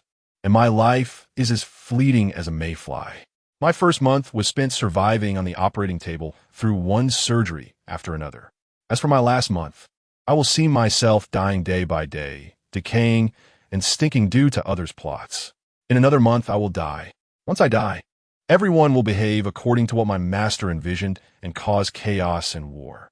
When the war between the Empire and the Federation truly breaks out, then the entire star system will cease to exist. Sister Ruo Ruo, my master is a madman. He finds his life meaningless, so he wants to drag everyone down with him into death. I am about to die, but Sister Ruo Ruo, I don't want to die. I haven't had the chance to see the outside world, to taste what human food is like, to wear many beautiful dresses, and to feel what warmth is like as a real human. I haven't experienced any of this. I don't want to die, but my life was created by others. I won't live long, but Sister Ruo Ruo, I want you to live a little longer, just a little longer. Can you live well and take my regrets with you? Please? Hearing Emile say this and feeling the sorrow emanating from her, Su Ruo Ruo felt a deep ache in her heart. However, there was something she still needed to ask. Your Highness Emile, why are you telling me all this? Because you are a real female, and I am not.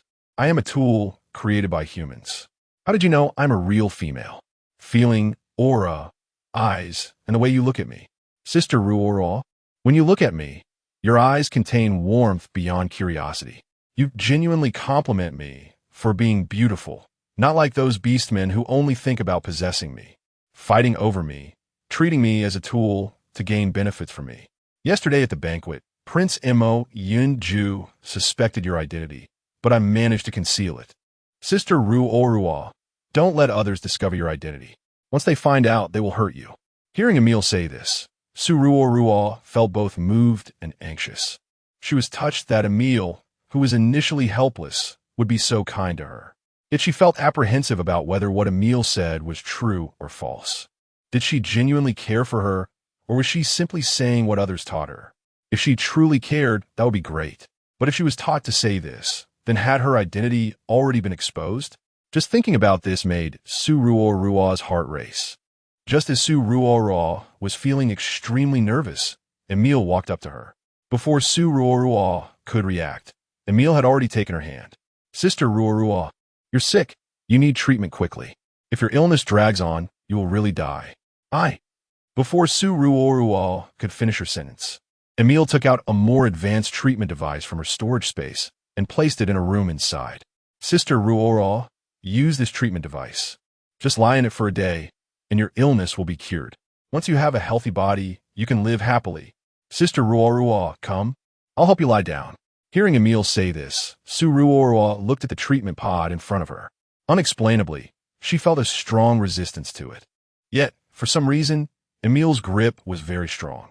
Not only that, her voice seemed to have a magical power, making Su Ruo Ruo feel like a puppet, only able to let Emile lead her towards the treatment pod. With Emile's support, Su Ruo Ruo eventually lay down in the treatment pod. Chapter 31 Bionic Human. The door of the treatment pod slowly closed, and the lights inside the pod illuminated, making Su Ruo feel as if she were in a warm world. Soft music played in her ears, gradually relaxing her originally tense mood. As the gentle music played, Su Ruo instinctively turned to look at Emile, who was standing outside the treatment pod. At the moment their eyes met, she saw a hint of a meaningful smile on Emile's face. However, just a second later, Emile's smile turned sweet again. It was unclear what was happening, or if the treatment pod had a built-in hypnotic effect. In just a little while, Su Ruo felt her eyelids becoming too heavy to lift. So, to the soothing music, she slowly closed her eyes and fell into a deep sleep. Unbeknownst to the deeply sleeping Su Ruo, at the moment she fell unconscious. The originally sweet-faced Emile had a frighteningly dark expression. She tilted her head like a marionette and mechanically moved her body, circling around the treatment pod. This body is great. I want this body, can I? In the silent room, no one could answer her question. So she continued to circle around the treatment pod, unaware of her fatigue. Her eyes were fixed intently on Ruo Ruo's face, as if she could see something from it. This action continued for an unknown amount of time, until Emil suddenly stopped her movement and began to cry softly in front of the treatment pod. Why resurrect me? Why give me hope? I don't want to be revived, but why do you disregard my wishes? You gave me hope, and then made me quickly disappointed. You are truly cruel. I can't live. Why can she? Her soul is so strong. I can't take her body. Sister Ruo Ruo, I don't want to be the bad guy. I just can't accept it. I really can't accept it. The crying in the room was suppressed to a low volume. After an unknown amount of time, the treatment pod where Ruo Ruo was located began to flash automatically. What are you doing?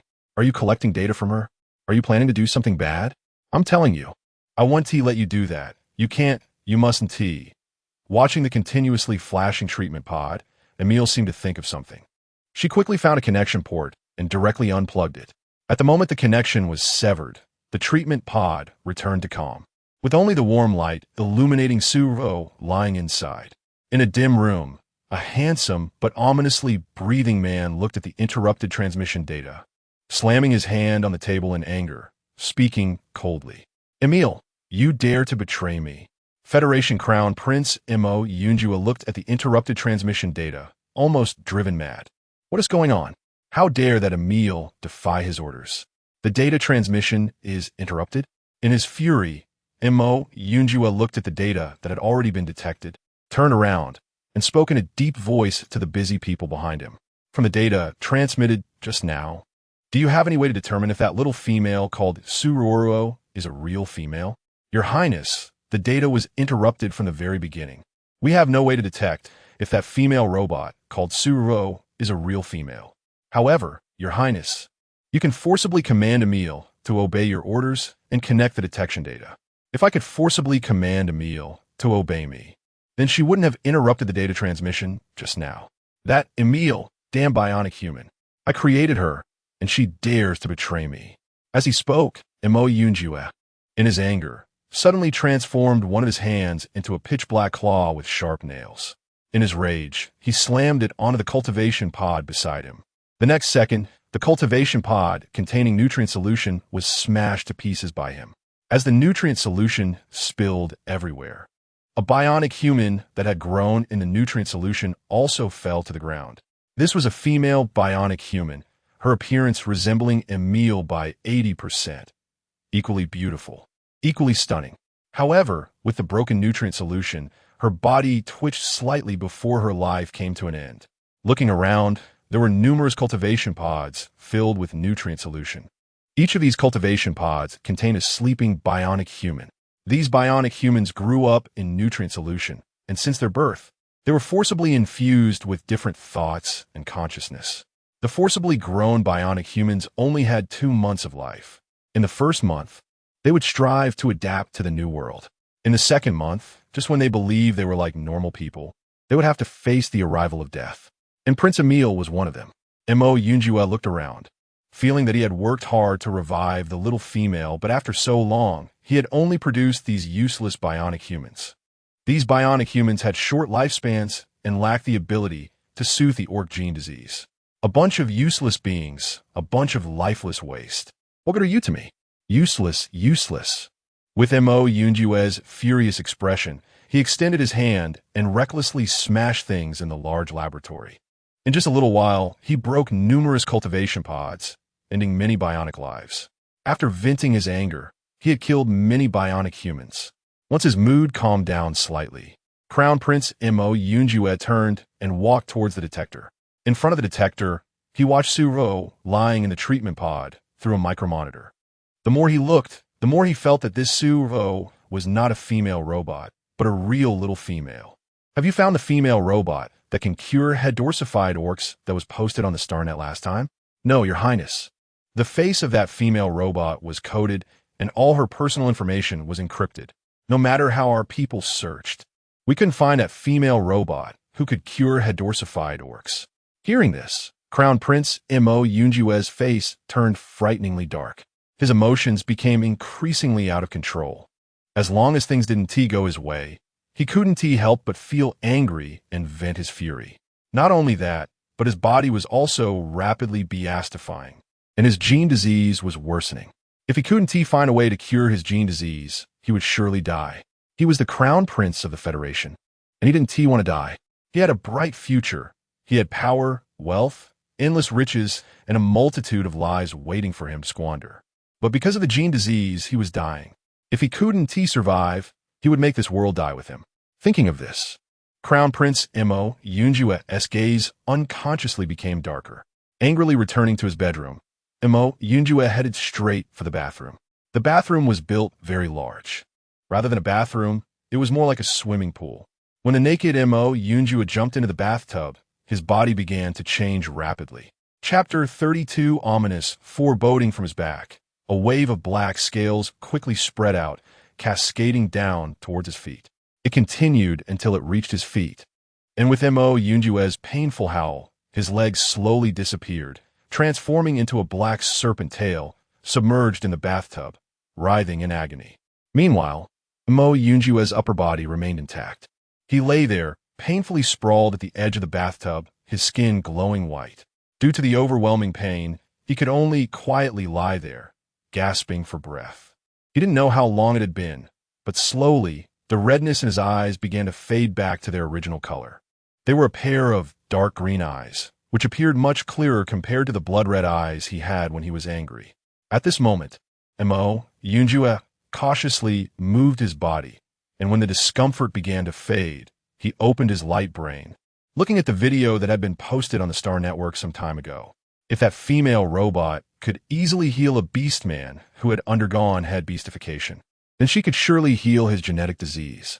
Unfortunately, he could not find that female robot. However, he was certain that the powerful healing female robot was in the Empire. As long as he could use Emil to bring down the Empire, once he gained control of the Empire Star Network, he would definitely find a way to locate that female robot. He would definitely. Thinking about his soon-to-be successful plan, the mood of Prince Mo Yunjue finally eased a bit.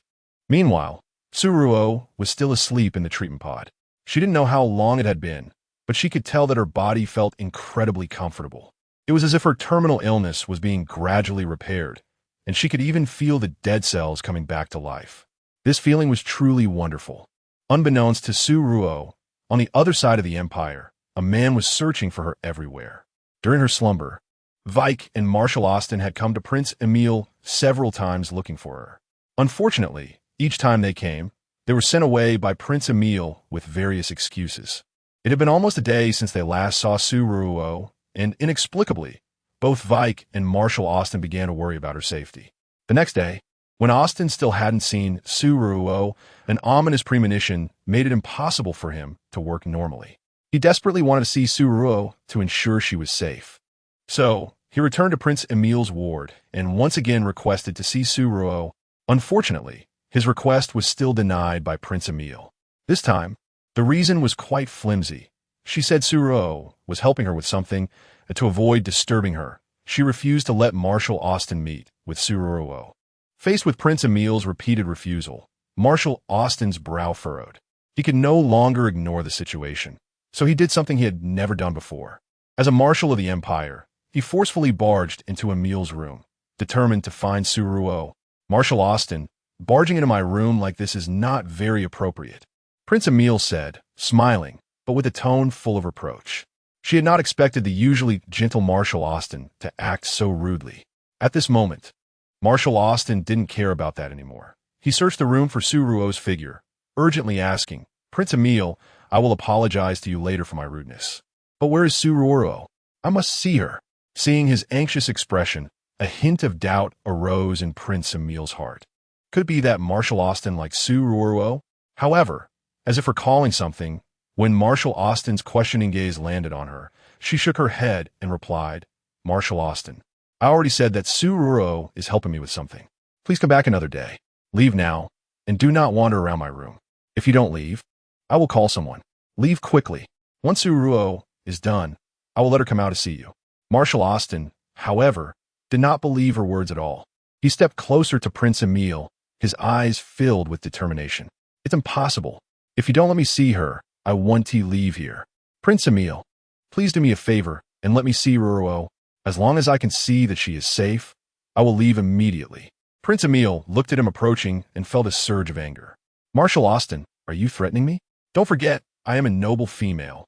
And even though you are the Marshal of the Empire, your status is not higher than mine. Now I command you to get out of my room, quickly. Faced with Emil's urging, and not having seen Ruo yet, Marshal Austin took a deep breath, trying to calm his emotions. Prince Emil, I don't want to offend you at this time. I'm just worried about Ruo's safety. She hasn't appeared for a day, and I must see her to feel at ease. My request is not high. Just let me see her.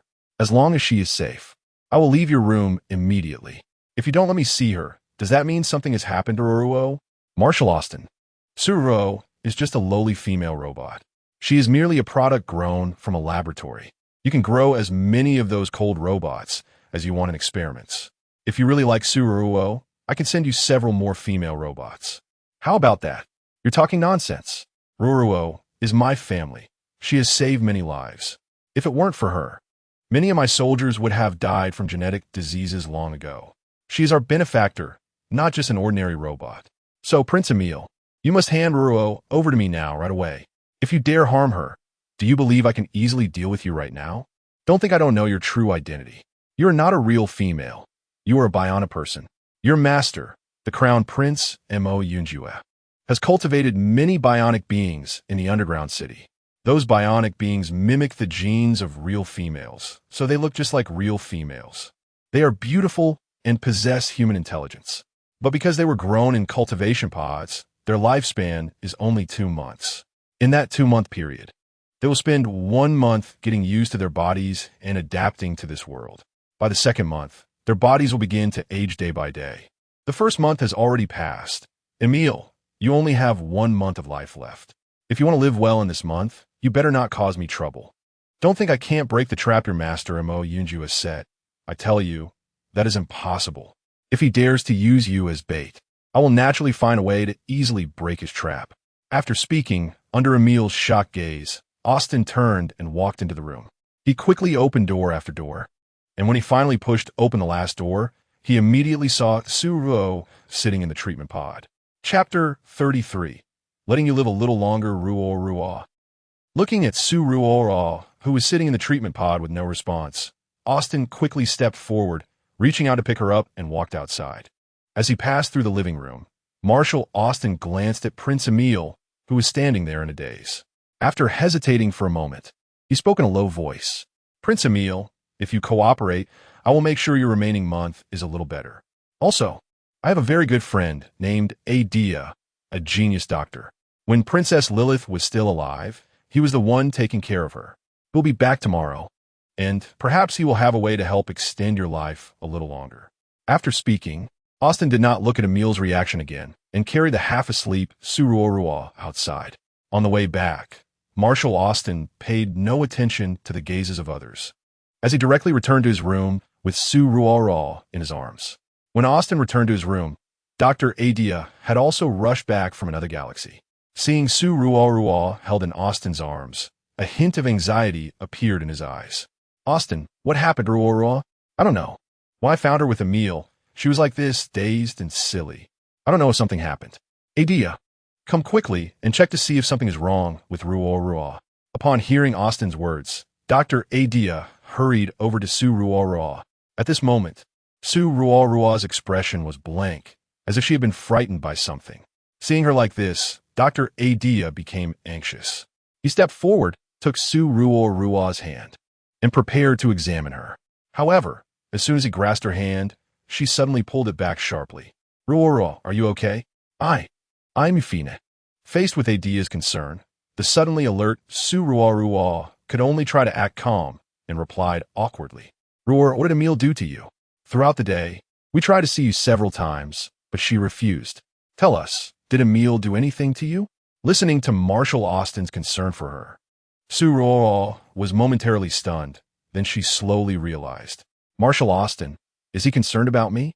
As if thinking of something, Ruo tightly grasped Marshal Austin's hand and anxiously said, Marshal Austin, Princess Emile told me she was a tool personally trained by her master. She said her life only has 1 month left, and once she dies, her master will use her death to incite war, causing everyone to die with her. Marshal Austin, the appearance of Princess Emile is a carefully designed trap by someone else. You must be careful. Anyone who can design such a trap is definitely a madman. Princess Emile won't live long, so you must think of a way before something happens to her.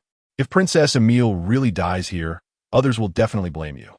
Hearing Ruo Ruo's anxious voice, Marshal Austin did not say anything else, only patiently comforted her. Ruo Ruo, we already know about Princess Emile's situation. She is a bionic person created by Prince Mo Ju using gene replication technology. We have evidence of how she was artificially created. So even if Princess Emile truly dies here, we need not fear the Federation coming to trouble us. After all, this matter has always been a trap.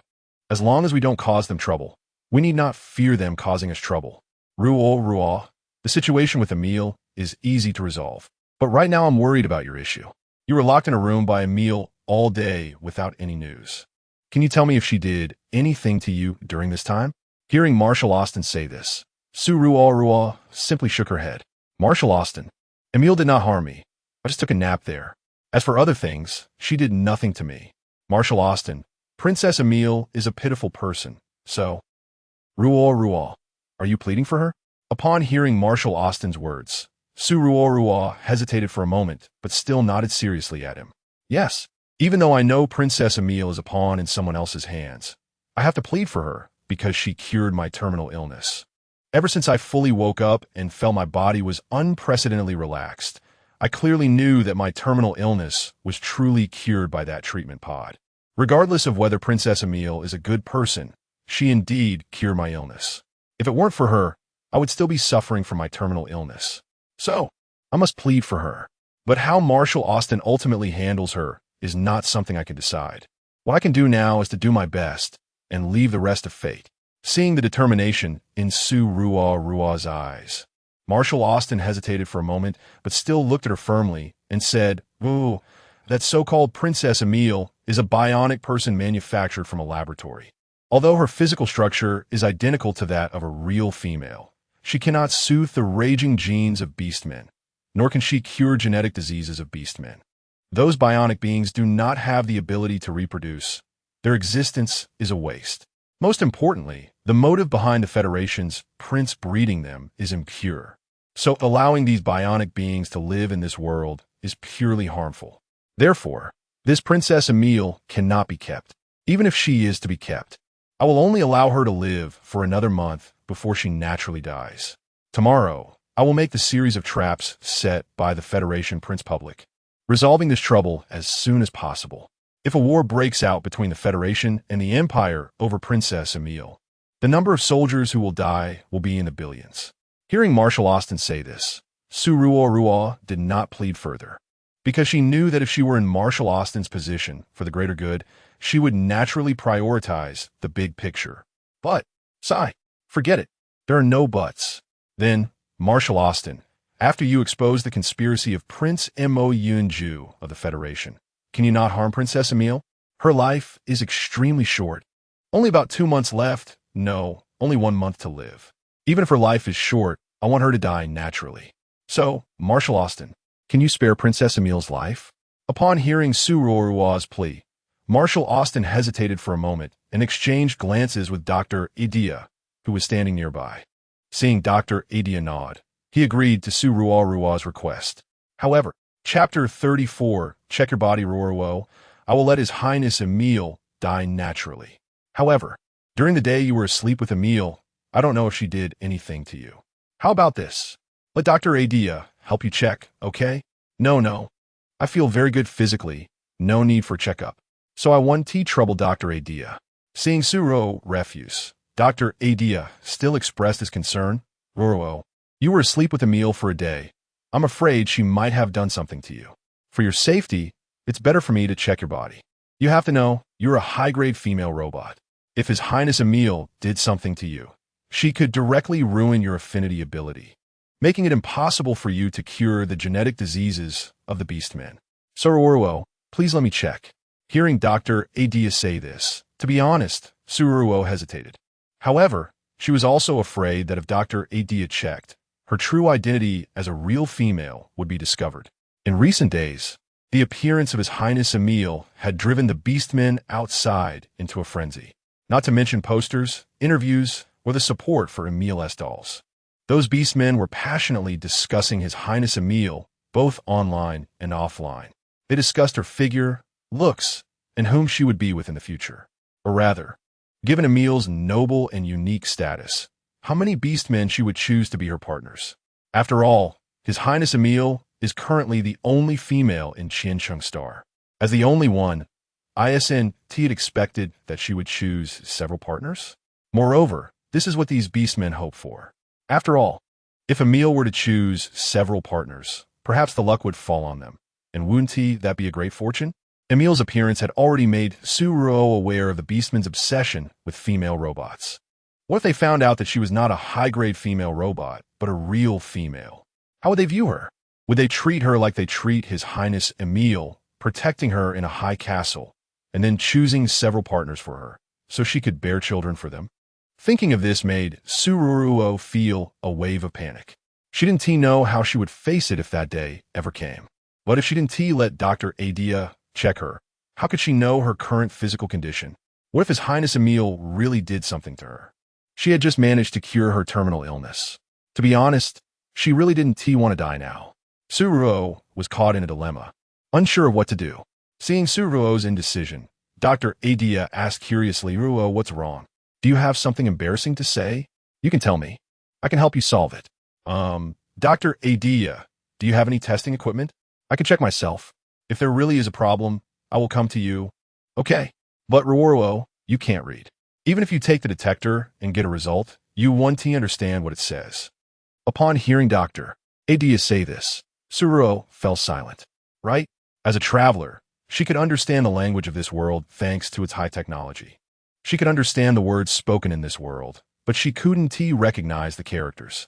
After 9 years of compulsory education, she was now a complete illiterate. She couldn't read the words on the detector, so she wouldn't be able to know the results.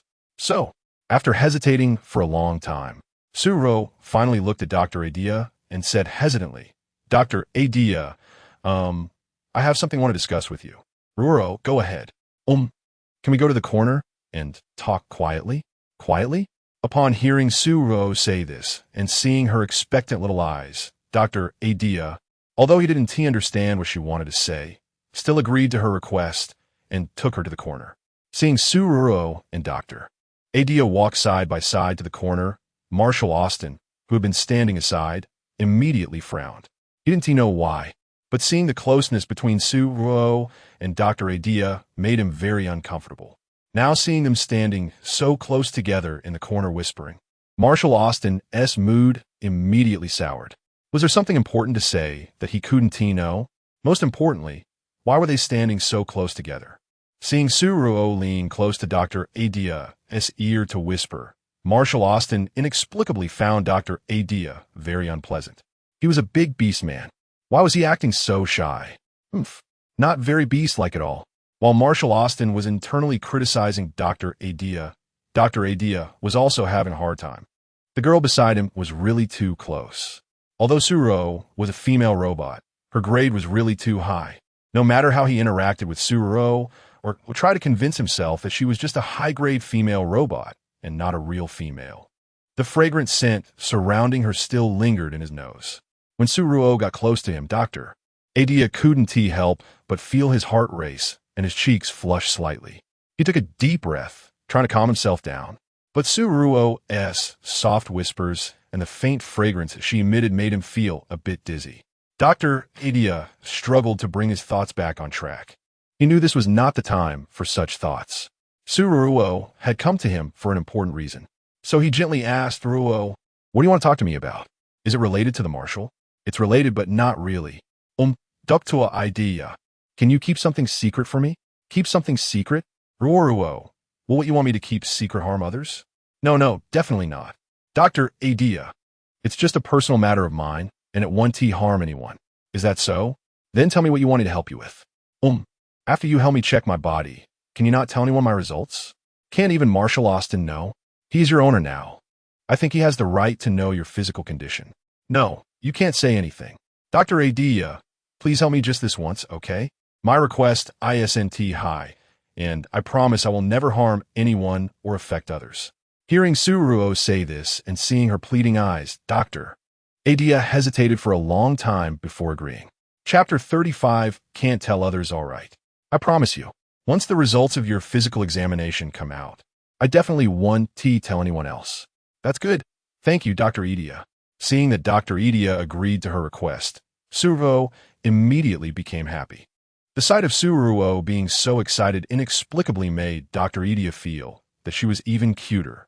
So, unconsciously, as Ruo thanked him, Dr. Atleia instinctively placed his hand on Ruo's hair, wanting to gently ruffle her soft locks. However, just as Dr. Atleia's hand touched Ruo's hair, someone grabbed his wrist and stopped him. Feeling the tightening grip on his wrist, Dr. Atleia instinctively looked up. In just one glance, he saw Marshall Austin gripping his hand. Marshall, why are you getting physical when we can just talk? Hearing Marshall Austin say this, Dr. Atleia awkwardly withdrew his hand and explained, Marshall, I just thought Ruo was cute. I couldn't help but want to ruffle her hair. Please don't misunderstand. Marshall Austin, after a few seconds of looking at Ruo's face, said lightly, Ruo is my female robot, and I am her owner. Even if someone is to ruffle her hair, it can only be me. So, keep your hands to yourself, and don't go messing with the little female's hair. Even if Ruo is a robot, you can't take advantage of her, got it? Hearing Marshall Austin say this, and seeing his domineering demeanor, Dr. Atleia opened his mouth to say something, but found himself at a loss for words. After all, what he said was the truth. What could he refute? Legally speaking, Ruo really was Marshall Austin's female robot, not his.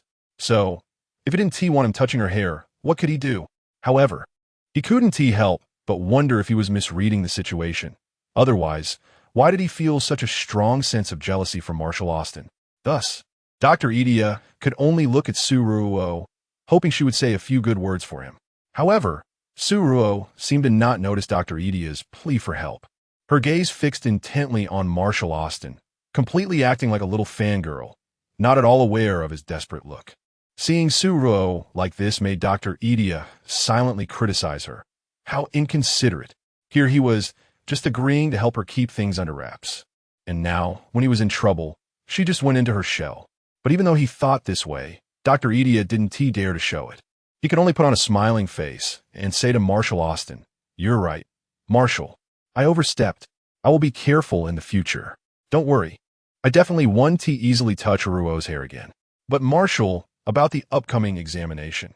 Examination? Then make sure to do a thorough check. Check on Ruo and see if that Emil has done anything to her behind the scenes. All right, understood. After dealing with Marshall Austin, Dr. Atleia took Ruo into the examination room. Originally, Marshall Austin wanted to follow them in, but as soon as he reached the door, it was suddenly slammed shut from the inside. Hey, this is it. That guy Atleia is taking revenge. Though he knew this in his heart, he also understood that Atleia didn't like anyone standing nearby while he was treating someone and pointing fingers. So, even though Marshall Austin was reluctant, he had no choice but to step back and wait quietly at the door. In the ward, when the detector emitted a different wavelength sound, Dr. Atleia was already stunned in place. He stared blankly at the examination results, losing a lot of his mental clarity. This is... To prevent himself from misreading, Dr. Atleia immediately enlarged the font, even putting on a special pair of glasses, leaning over the examination results and reading each word carefully. After reading the examination results, Dr. Atleia still couldn't believe his eyes as he looked at Ruo lying in the examination pod. No, this isn't right. This is impossible. Thinking this way, Dr. Atleia conducted a more detailed examination of Ruo's body. When the new examination results came out, Dr. Atleia could hardly believe his eyes. Ruo, she is not a female robot. She is a real little female. A little female who is not afraid of the Klesia virus, who can live under the blue sky and white clouds and breathe fresh air freely. A living little female. Thinking of this, Dr. Atleia's calm demeanor turned into excitement, causing his whole body to tremble. However, when he saw the last page of the examination report, Dr. Edea couldn't help but frown again. No, what is going on? It turns out that Princess Ruo had been sick before, which caused her cell regeneration rate to be very slow. This means she wouldn't be able to have a long life. You see, in the Qiansheng Interstellar, the lifespan of beastmen is long, with some living for tens of thousands of years, or even longer. But Ruo is not like that. Her cell vitality is too low. At such a low level of cell vitality, living to 100 years old would be a stroke of luck. No, the appearance of Princess Ruo is too precious. He can't let her live only 100 years. 100 years? Huh, that's nothing. It would pass in the blink of an eye. This one do. He wants Princess Ruo to live for 1,000 or even 10,000 years, or even longer. He may not be able to deal with the Klesia virus, but extending life is a trivial matter for him. There's one more thing that Dr. Edea couldn't understand. Why, despite Princess Ruo being so young, did the examination results show that her body had fully developed in every aspect? This proves that Princess Ruo is already an adult. Adult? Such a small and soft little thing. She is already an adult? Once a little female reaches adulthood, she must find a partner. But, looking at Ruo lying obediently in the treatment pod, Dr. Edea looked at her with the eyes of a father looking at his daughter. No, his little Princess Ruo is still young.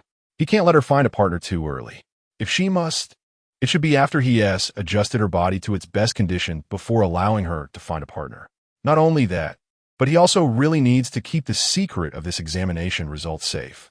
Chapter 36. Playing with fire and getting burned as for the reason. The current external environment is truly chaotic. That Prince of the Federation is a madman. I don't know what he is thinking in his mind. He actually dares to use genetic technology to create androids. Doesn't he know? Once androids are created using genetic technology, it will lead to immense social turmoil and ethical controversies. This behavior is simply playing with fire. With a slight misstep, it could drag the entire Federation and even the entire Qiansheng star system into an abyss of no return. Moreover, that mad prince seems not to be satisfied with the current situation. He wants to use genetic technology to create even more powerful weapons, attempting to conquer the entire galaxy. Such ambition is simply insane. Now he's trying to drag the Empire into the mire with the androids he has created. If it weren't for his familiarity with the androids created through genetic technology, which led him to inform Marshal Austin about the Federation's android plan, the Empire would have truly fallen for the Federation's tricks this time. Now the outside world is in complete disarray. Prince Mo Yunjue of the Federation has turned the outside beastmen into a group of mindless fools using an android named Emile. If he were to reveal Ruo's true identity as a small female at this time, it would be uncertain whether it would bring her fortune or disaster. Therefore, for Ruo's safety, he must conceal her true identity well. Once everything calms down, he will slowly reveal Ruo's identity. What he needs to do now is to protect Ruo, help her recover her health, and prevent anyone from bullying her. Thinking of this, Dr. Atleia quickly deleted the test report in front of him and walked towards Ruo. Ruo Ruo. Dr. Atleia, already know my true identity, right? I'm a real Shu. Seeing Ruo about to speak, Dr. Atleia hurriedly stopped her. Ruo Ruo, I just promised you that I wouldn't tell anyone about your test report. Now that I have deleted it, as long as you don't say anything, and I don't say anything, then no one will know your true identity. Hearing Dr. Atleia say this, the originally tense Ruo suddenly froze. She stared blankly at Dr. Atleia, wanting to see if there was any hint of lying in his eyes. Unfortunately, all she saw in Dr. Atleia's eyes was joy and care. However, Dr. Atleia, can I ask why you were willing to help me conceal my true identity? You must know how much the beastmen outside hope for a real small female to appear and save the future of the Qiansheng star system. Right now, Prince Emile is a fake female. When her identity is revealed, everyone will surely fall into despair. At this moment, wouldn't you want my true identity to be exposed? As long as my true identity is revealed, the despair brought by Prince Emile will be swept away. Hearing Ruo say this, Dr. Atleia merely sighed and rubbed her head, saying in a deep voice, "Oh, although I don't know why you want to conceal your true identity and pose as a female robot, I want to tell you one thing. The beastmen are not so easily defeated. Bloodthirsty, brutal, and profit-driven are almost all the natures of the beastmen. They will subconsciously choose everything that is beneficial to them, excluding all aspects that are harmful to them. Therefore, when Emil's true identity is exposed, perhaps the beastmen outside will be sad, disappointed, and cause a ruckus for a while, but such news will definitely not crush their will to survive.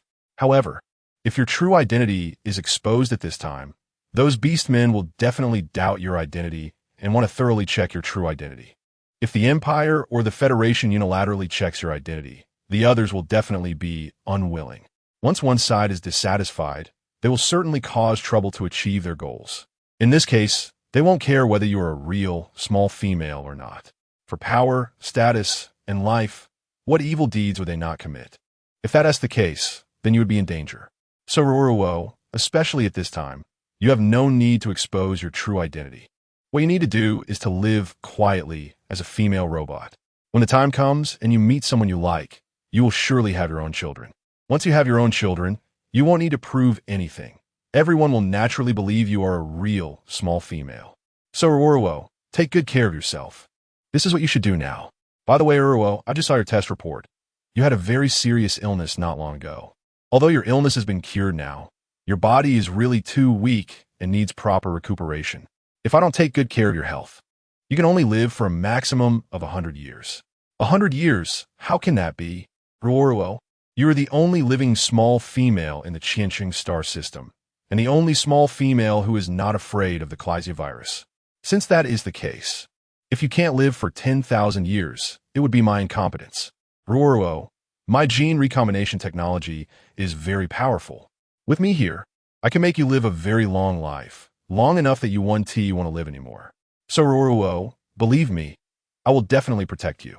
And Seeing Dr. Atleia so excited that he couldn't even finish his sentences made Ruo Ruo's expression change from confusion to a bit of helplessness. She gently patted Dr. Atleia's shoulder, signaling him to calm down. Dr. Atleia, don't rush. Take your time. Ruo Ruo's voice was soft yet firm, as if it had a soothing power. Dr. Atleia took a deep breath, trying to calm his emotions, and then looked at Ruo Ruo, his eyes shining with determination. Ruo Ruo, you must believe me. I will do my best to ensure that you live long and healthily. Ruo Ruo looked at him, a hint of emotion flashing in her eyes. She knew that Dr. Atleia truly cared for her and wanted her to have a better life. I believe you, Dr. Atleia. Ruo Ruo yentli nadith. Her voice filled with trust. Seeing her trust in him, Dr. Atleia felt a warm current in his heart. He knew the responsibility he bore was heavy, but he also believed that with his medical skills and gene recombination technology, he would be able to help Ruo Ruo live a healthy and long life. Ruo Ruo, when we go out later, don't say too much. If Marshal Austin asks about you, I will take care of everything. Also from now on, you need to take good care of your health. You're too thin and unhealthy. But don't worry with me here. I will make sure you become plump and healthy. Okay, I believe you. Hearing Dr. Atleia say this, Ruo Ruo had no objections at all. Chapter 37, taking her away, obediently followed Dr. Atleia outside, where Marshal Austin was anxiously waiting. When he saw Ruo Ruo coming out with Dr. Atleia, he hurriedly stepped forward to ask, how is it? Atleia, she is okay, right? That Emil didn't do anything to her, did he? No, Emil didn't lay a hand on her. However, Marshal Austin, I found that Ruo Ruo's health is very poor when I examined her just now. If this continues, she will definitely get sick. Therefore, for her health, I hope that from now on, Ruo Ruo can stay with me. This way, I can help her improve her condition and ensure her health. Upon hearing Dr. Atleia's words, Marshal Austin looked at Ruo Ruo's expression. For some reason, he hesitated. Seeing his hesitation, Atleia quickly explained again, Marshal, you know how dangerous it is around you right now. The Federal Crown Prince, Mo Yunjue, has set such a huge trap for you. He must be intent on killing you. Now that you have evidence of him using genetic technology to create cyborgs, once you reveal his conspiracy, what if he becomes desperate and harms you or those around you? Marshal Austin, you should know that with your skills, you naturally don't have to fear others plotting against you. But Ruo is different. Her body is really too weak. Although she is a female robot, you can see how frail she is. With such a weak female robot, she might not even need anyone to lay a hand on her. The chaotic environment could scare her to death. So, I hope you can temporarily let Ruo Ruo stay with me. I can ensure her safety until you resolve the matter with the federal crown prince and Mo Yunjue. Once everything is settled, you can come to me and take Ruo Ruo back. Okay. Hearing Dr. Edia analyze the situation so clearly, if Marshal Austin didn't agree, it would be unreasonable. However, looking at Suruo's innocent face, he felt an inexplicable reluctance. But no matter how reluctant he was, he had to listen to Dr. Edia. Then, Edia, I'll trouble you with taking care of Ruo. I will pay you for your services. All right, you have a few top-grade crystal cores here, right? You can use those as payment. I can use them to help Ruo improve her health. Hearing Dr.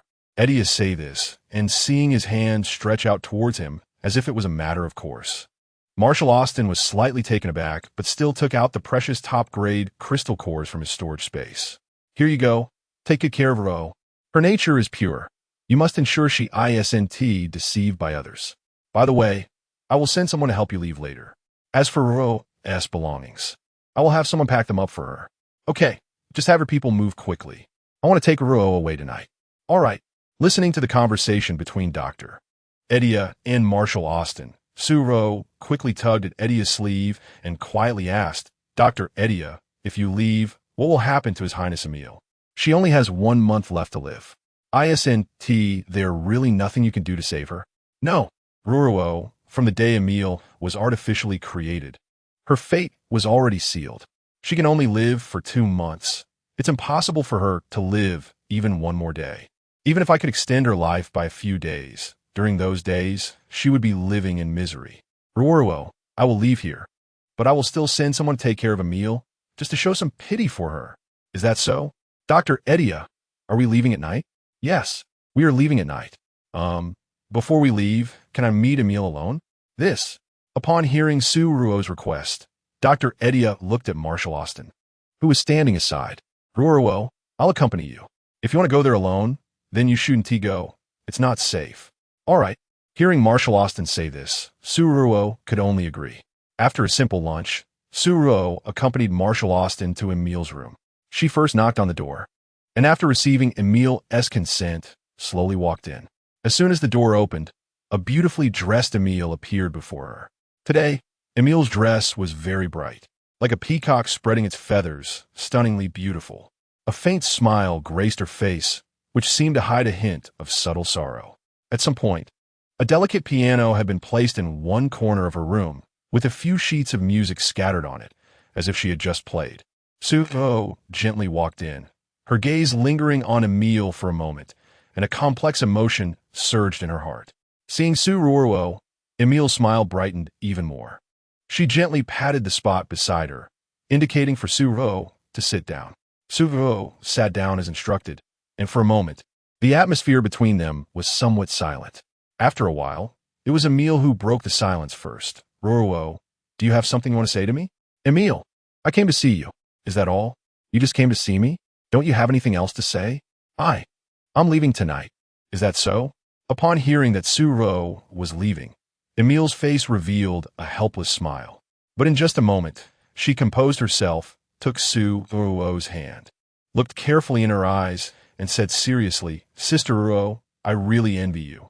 Your health, everything you have, is so perfect. Meanwhile, I am struggling on the brink of life and death, sometimes really feeling that fate is too unfair to me. At this point, a hint of loneliness flashed in Emil's eyes, but it was quickly replaced by determination. However, Sister Ruo, sometimes I think that even if my life is short, at least I have lived. Beautiful clothes, the admiration of others, a comfortable life. And in the end, I got to know you. Sister Ruo, our time together has been very short, but I really like you very much. I originally wanted to be friends with you, but given my current situation, I'm afraid that won't be possible. Emil, you. Before Ruo could finish, Emil pulled down her collar. The moment she did, Ruo saw the dark spots appearing on her skin. This is livor mortis. Sister Ruo, my body has already started to slowly decay. At the rate I'm decaying, I might not last a month. Actually, it's better for you to leave because I don't want you to see my disgusting appearance when I die. Sister Ruo, can I ask you for one thing? Of course, go ahead. Chapter 38. Come visit me when you have time, facing Emil's request and looking at her calm smile. Ruo inexplicably felt a deep pain in her heart.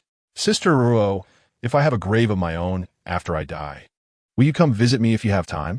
I don't want to be forgotten by everyone. I want everyone to prove that I once existed. Even if I'm dead, I want someone to remember me. So, Sister Ruo, can you promise not to forget me? Of course, I won't forget you. Looking into Emil's hopeful eyes, Ruo felt a painful ache in her heart. She moved closer to Emil and hugged her. Emil, I'm sorry. You helped me, but I can't save you. It's okay, Sister Ruo. This isn't your fault. You can't blame yourself. By the way, take this. Consider it a little memento I'm leaving for you. Okay. Looking at the storage device Emil handed over, Ruo held back her tears as she accepted it. Seeing the tears at the corners of Ruo's eyes, Emil gently touched her tear with her finger and tasted it. Sister Ruo, are human tears salty? They're salty, bitter, astringent, sad, and also excited, happy. Emil, human tears can represent many emotions. Happy, unhappy, all of them. Really? If I have a next life, I hope Sister Ruo will shed happy tears for me. Okay, if you have a next life, I will definitely shed happy tears for you. Hearing Ruo's promise, Emil smiled at her and then turned to Marshal Austin, who had been standing by. Marshal Austin, take good care of Sister Ruo. She is the most precious treasure in the entire Qiansheng Interstellar. Remember, you must take good care of her and never let anyone bully her, okay? I will. Hearing Marshal Austin's promise, Emil gently hugged Ruo again before letting go. Sister Ruo, it's getting late. You should go now. Goodbye, never to meet again. Emil, let us go. Let us go, Sister Ruo. The helpless Austin pulled her away. As Ruo left, she looked back at the beautiful Emil, who was like an angel. She was so beautiful, but why couldn't he, the one who created her, let her live a few more days? These 2 months of life were like a candle flame. With just a gentle blow of wind, it could be extinguished. On the way back, Marshal Austin noticed Ruo's sad compression. After hesitating for a moment, he reached out and directly pulled Ruo into his arms. Ah! Startled by the sudden embrace, Ruo gasped, instinctively wrapping her arms around Marshal Austin's neck, feeling a bit dazed. Marshal Austin said nothing, gently patting Ruo's back, as if comforting a wounded child. Feeling the warmth from Marshal Austin's embrace, Ruo was overwhelmed by a surge of inexplicable feelings. She knew she shouldn't have such feelings for Marshal Austin, but she couldn't control her heart. At this moment, he was her only support. Marshal Ruo wanted to say something, but the words were stuck in her throat. Marshal Austin seemed to sense Ruo's struggle. He comforted her gently, looking into her eyes as he spoke softly. Ruo, I know what you're thinking, but please remember, Emil is just a synthetic being. Her existence is merely a pawn designed by others. We shouldn't blame her, but you also shouldn't harbor too much goodwill towards her. Ruo, this is Qiansheng Interstellar. The lack of females has made all the beastmen increasingly cold and heartless. They want to waste emotions on people who aren't important to them. Interests are everything they pursue. You are so kind, feeling sad for a pawn like her. If you continue like this, you will surely be taken advantage of by those with ulterior motives. So, Ruo, consider it for your own protection. Don't be too kind-hearted, because I fear you'll get hurt because of it. Ruo, don't be sad because of others. Take care of yourself, okay? So Ruo listened. And although she felt sad, she knew Marshal Austin was speaking the truth. She quickly adjusted her emotions and nodded, saying, Marshal, don't worry, I know what to do. Seeing Ruo's red-rimmed eyes, Marshal Austin gently patted her back, his tone unusually gentle. Ruo, it's okay if you remain kind. You are my female robot, and I will protect you well. So, just be boldly kind. I will handle the consequences of your kindness. Therefore, Ruo, don't cry. Adia said your health isn't good and needs proper care.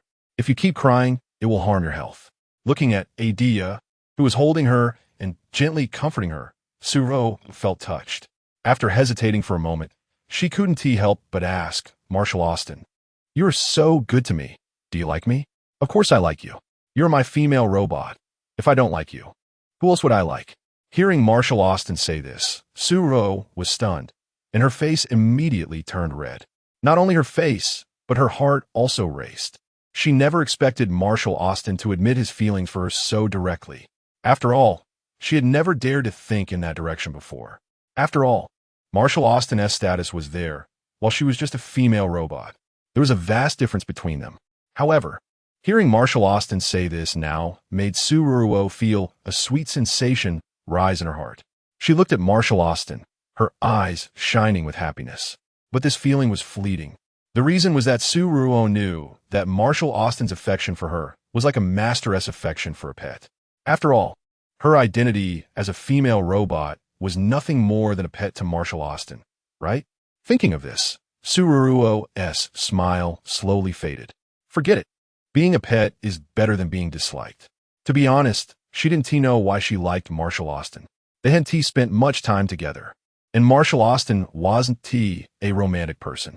Yet, whenever she was alone with him, she would always feel her face flush and her heart race. Chapter 39, The Aura of the Superior Being. However, thinking about her current identity as a female robot, Ruo Ruo hesitated for a moment before she turned to look at Marshall Austin's profile. To be honest, Marshall Austin was not exceptionally handsome in this beastman-dominated galaxy of Qiancheng. However, his aura was incredibly strong. The aura that belonged to a superior being, along with his calm personality, was indeed very charming. For Ruo Ruo, it was truly captivating. Noticing that Ruo Ruo was staring at his face, Marshall Austin's lips curved slightly. He reached out and gently patted Ruo Ruo's hair, speaking in a gentle tone. Ruo Ruo, after you leave with Dr. Atleia, don't be afraid. I will send people to protect you in secret. Once you leave with Dr. Atleia, you must disguise your appearance. After all, you spent quite some time by my side, and many people outside know you. So for your safety, it's necessary to disguise your identity.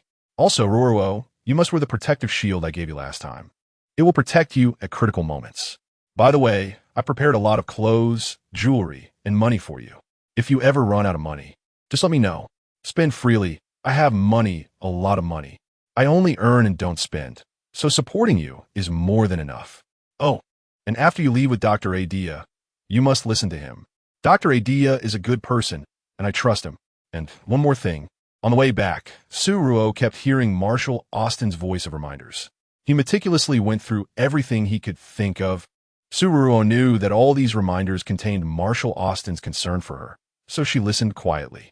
Although she was just a female robot picked up by Marshall Austin, had she already become his family in his heart?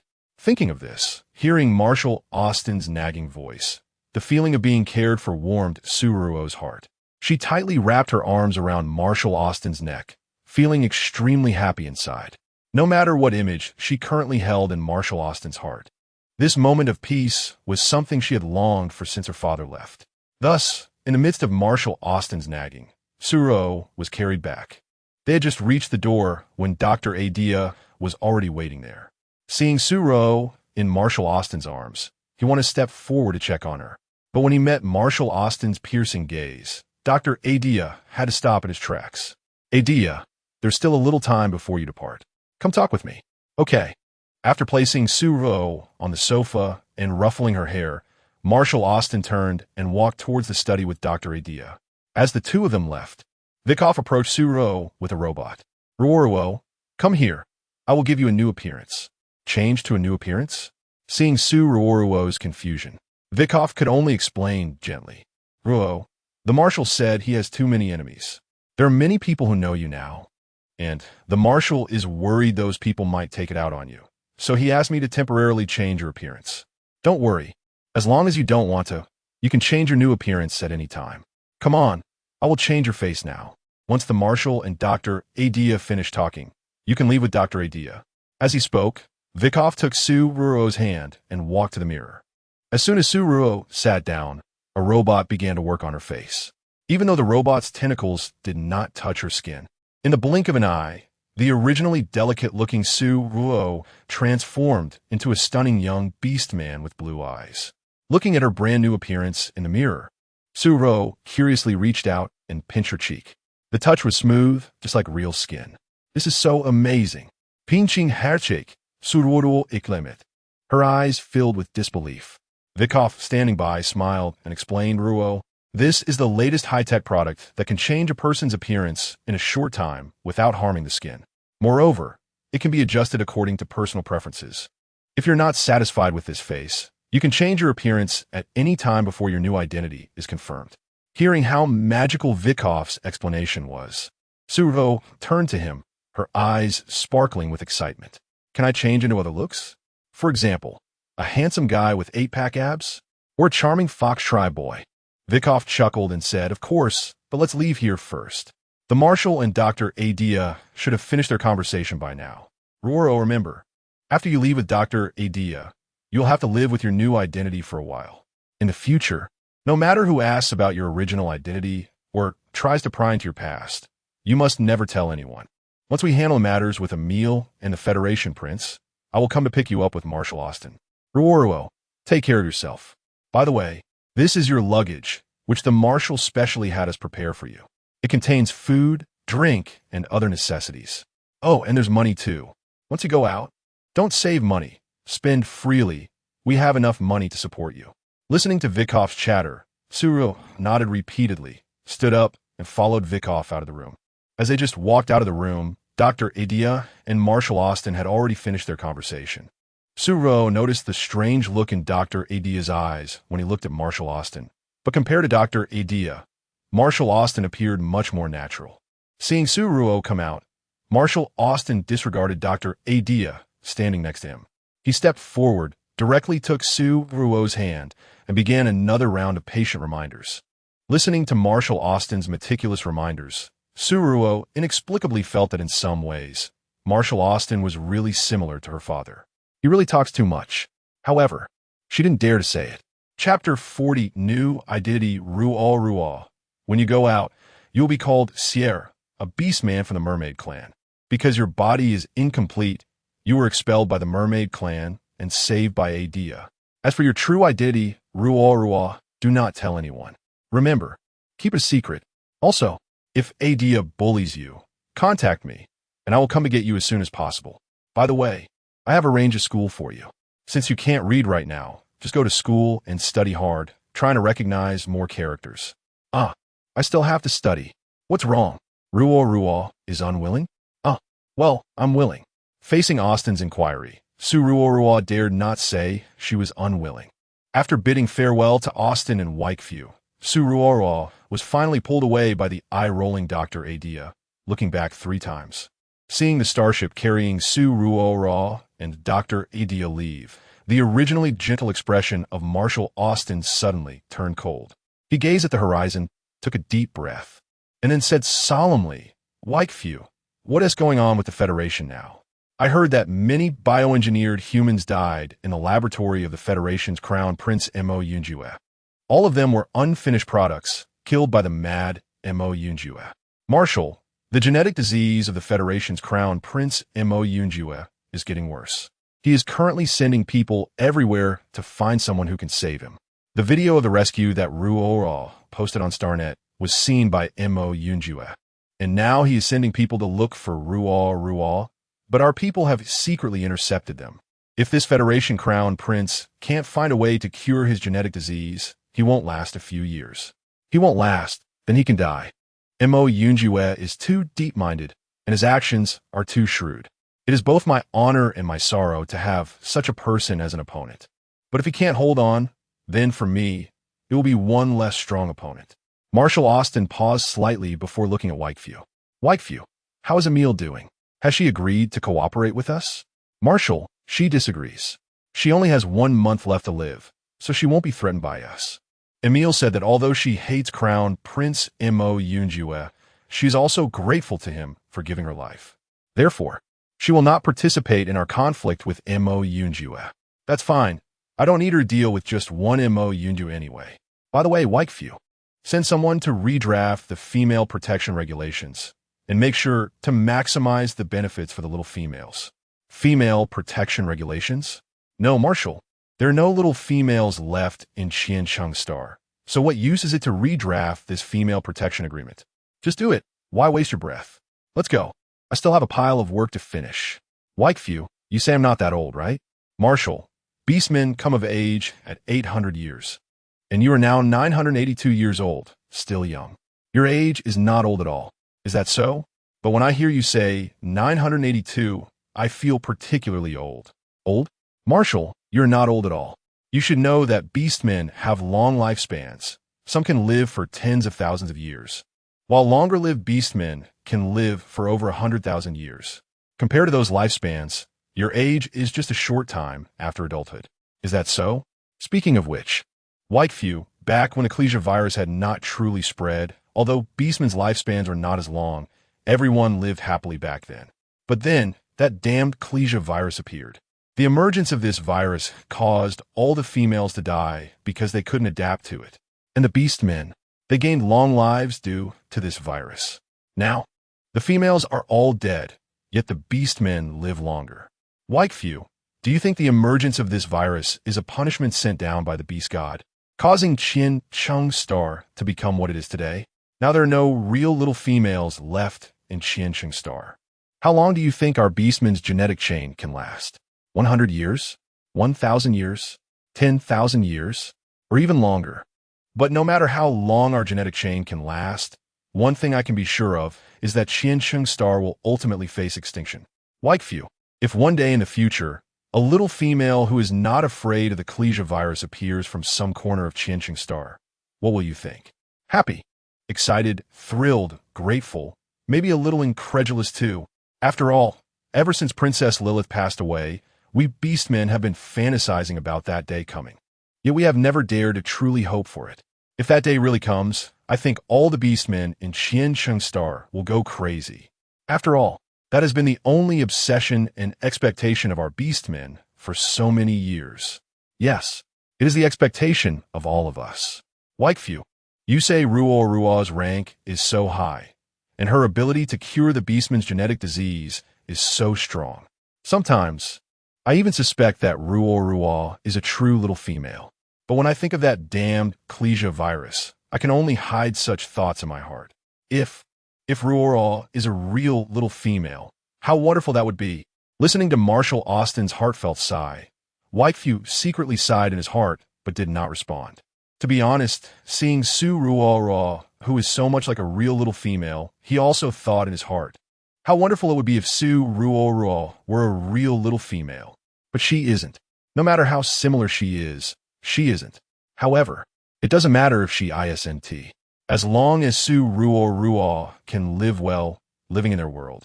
Seeing her so vibrant can also add a bit of brightness to their dark world. Now that Su Ruo Ruo has been taken away by Dr. Atleia, will she be able to adapt to life outside? Chapter 41. Palray Star, a planet famous for tourism and military academies, has nurtured countless brave warriors who fight for their beliefs and glory. Besides its beautiful scenery, the military academies here have produced numerous outstanding military talents, some of whom have become the pride of the Empire, while others have made a name for themselves in the interstellar realm. Tourism is another hallmark of Palray Star, with its magnificent natural landscapes and rich cultural heritage. Whether scholars looking to explore historical relics or tourists wanting to experience exotic cultures, everyone can find joy here. Although Su Ruo is not a native of Palray Star, she is very satisfied with her life here. Watching the imposing military academy students walking down the street, she imagines herself in a military uniform, becoming a valiant warrior. Luckily, this dream can still be realized. Dr. Atleia has said that once her health improves, he will agree to let her attend the military academy as a member of the merfolk orc race. Currently, Dr. Atleia is conducting genetic modifications for her, and once her body can have a long life like the orcs of Qian Chung Star, he will naturally agree to her attending the military academy. Though she cannot attend the academy yet, she is very content with her current life. Since arriving at Palray Star, Su Ruo has, as usual, set up her flower stall and started her life of selling flowers. Living a life of idleness is boring, so she had to find something to do. After much thought, Su Ruo came up with the idea of selling flowers on the street. When she shared her idea with Dr. Atleia, she did not forget his surprised yet restrained smile. As Dr. Atleia explained, there are no female orcs left in Qian Chung Star, only some bachelor orcs. These bachelor orcs have no partners, so who would buy Su Ruo's flowers? Ruo also thought Dr. Adia's words made some sense, but she did not listen. The reason is that Marshall Austin had given her enough money to last 8 lifetimes. So even if she idled away her days, she wouldn't have to worry. Therefore, if she chose to set up a stall, she would naturally choose a profession she liked. Since that's the case, she chose to sell flowers. Flowers are so beautiful. They are fragrant and can bring joy to people. Ruo thought that if she could use her hands to bring some comfort to these bachelor orcs in their busy lives, it would be a wonderful thing. Moreover, selling flowers is a relatively easy and free job for Ruo. She can work at her own pace, waking up early every day to select the freshest and prettiest flowers at the flower market, then bringing them back to her stall and waiting for customers. If someone buys flowers, that's great. If no one buys, it doesn't matter, as she only brings in 10 flowers a day. If they don't sell, she can just take them home and enjoy them herself. Ruo thought this way, but when she actually started her stall, she found that the results were completely different from what she had imagined. Her flower business was doing exceptionally well. She sold 10 flowers a day at a price of 1,000 star coins each, which is quite expensive. Ruo thought that selling an ordinary flower for such a high price would surely mean no one would buy from her. But what happened? On the first day, aside from one generous customer, from the second day onward, all 10 of her flowers sold out before morning was over. After selling the flowers, Ruo spent the remaining time enjoying herself with new friends. Early in the morning, as soon as Ruo set up her stall, a customer approached. It was an orc with a squirrel-like tail, with a round face that looked very cute. "Hello, I came to buy flowers." Looking at the adorable orc boy in front of her, Ruo pointed to the 10 different types of flowers she had bought from the flower market, letting the boy choose. "One flower is 1,000 star coins. Once you choose, I'll wrap it up for you." Upon hearing Ruo's words, the boy looked at the flowers on the stall.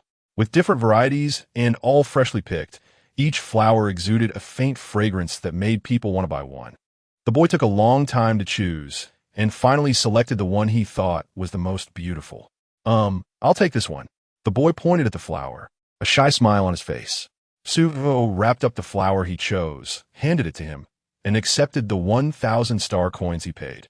"Your flower is ready. Please take care of it."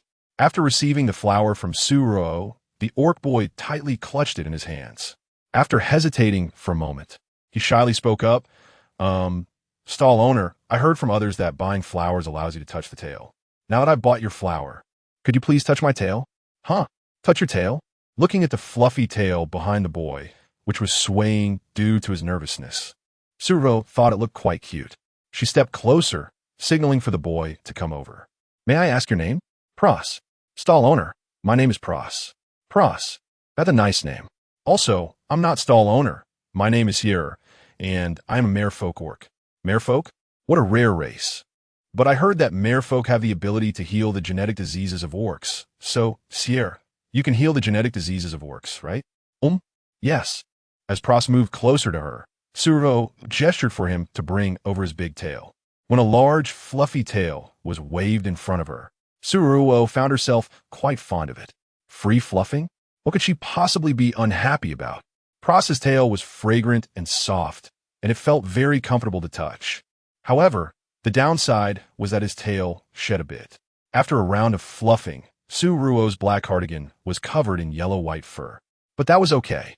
She could clean it up easily. After a while, as Pros's large tail visibly lost its fluff, Ruo finally withdrew her hand. She knew in her heart that Pros was pretending to buy flowers to get her help in healing his genetic disease. But regardless of the reason, she was happy to help him. "Oh my, what they said is true. Sierra, you can really heal the genetic diseases of orcs. I thought my genetic disease was incurable, but unexpectedly, you really helped me heal it. Sierra, I am so grateful to you. You saved my life, and in the future, if you ever need anything, I am willing to help you." Chapter 42, Selling Flowers. In a moment of excitement, Pros grabbed Ruo's hand, his eyes filled with gratitude. However, once he held her hand, the soft sensation made his expression freeze. Why is Hill's hand so delicate and soft, just like a little female's hand? Although he had never truly seen a little female, he had come across information about them. The data indicated that little females have fragile bodies. While they may not possess great physical strength, they have exquisite appearances, delicate and soft skin, and most importantly, they can bear offspring and continue the orc bloodline. Furthermore, all little females have a natural ability to heal orc genetic diseases. Suddenly, an absurd thought arose in Prose's mind. Could it be that Hill is actually a little female? Once this thought appeared, it became impossible to shake off. He carefully examined Ruo Ruo, trying to find some feminine traits in her. However, he could only see her clear, bright eyes and soft, delicate hands. Nothing else. Feeling uncomfortable under Prose's gaze, Ruo gently coughed and said, "Prose, can you let go of my hand, please?" It was then that Prose realized his lapse in behavior. He quickly released her hand, feeling awkward as he said, "Hill, I'm sorry, I didn't mean to. It's just that your hand is so soft. I've never encountered this in other orcs. Plus, your scent is really pleasant, and I was momentarily taken aback, so I'm sorry." While Prose apologized, he felt reluctant to let go of Ruo Ruo's hand. The soft touch felt like it could reach his very soul. That softness, combined with the comfortable, natural aura surrounding Ruo Ruo, made Prose want to get closer to her, to take another step forward. If only the Hill in front of him were a true little female. Unfortunately, that was impossible. The damned Klesia virus had wiped out all little females in the galaxy. With the departure of Princess Lilith, they had completely vanished from this world. Perhaps Prose's reluctance was too evident on his face, causing Ruo Ruo to instinctively become wary. She quickly withdrew her hand and took a step back, softly explaining, "Don't mind it, Prose. My hands are like this. Perhaps because I'm from the merfolk. You know, our kind lives deep in the ocean for a long time, and our skin becomes soft from not seeing the sun." Seeing the confusion in Prose's eyes, Ruo Ruo spoke gently, her voice warm, instantly dissipating his doubts. Upon hearing this, Prose smiled apologetically. He patted his head, feeling a bit embarrassed, and said, "I'm sorry, Hill. I really was confused and mistook you for a little female. My mind is all jumbled because of this genetic disease. By the way, Hill, here's my contact information. If you ever need anything, feel free to reach out. I'm always willing to help." "Thank you." After adding Prose's contact information and receiving his numerous thanks, Ruo Ruo found a queue had formed in front of her flower stall. A quick glance revealed only 9 people. According to her rules, she would sell 10 flowers a day, not a single one more. Whoever bought the flowers would receive free treatment for their genetic diseases. Those unwilling to buy would not get free help. However, following her interaction with Prose, Ruo Ruo deliberately put on a cold face, maintaining distance from the buyers to prevent any unexpected situations. Fortunately, the process of selling flowers and healing orc genetic diseases went smoothly. Just as Ruo Ruo was about to finish selling her 10 flowers and pack up to go home, a group of students in military uniforms rushed towards her stall in a panic. "Hill, help!" Seeing the few military students rushing towards her, Ruo Ruo paused, turning around in surprise to look at them. "What's wrong, Roll? What happened?" "Hill, our instructor's body suddenly reverted to its primal form. He's lost his mind and is attacking our classmates wildly. Although he's been restrained now, his size makes it hard to control him for long. The higher-ups said that if there's no chance of healing our instructor, they'll send him to a deserted planet to fend for himself. Hill, our instructor is a good person. We don't want him to die. Please save him." Facing Roll's plea, Ruo Ruo looked at the other students beside him, who were also seeking her help. After hesitating for a moment, she nodded in agreement. Since coming to this place, she had become familiar with Roll and these military students.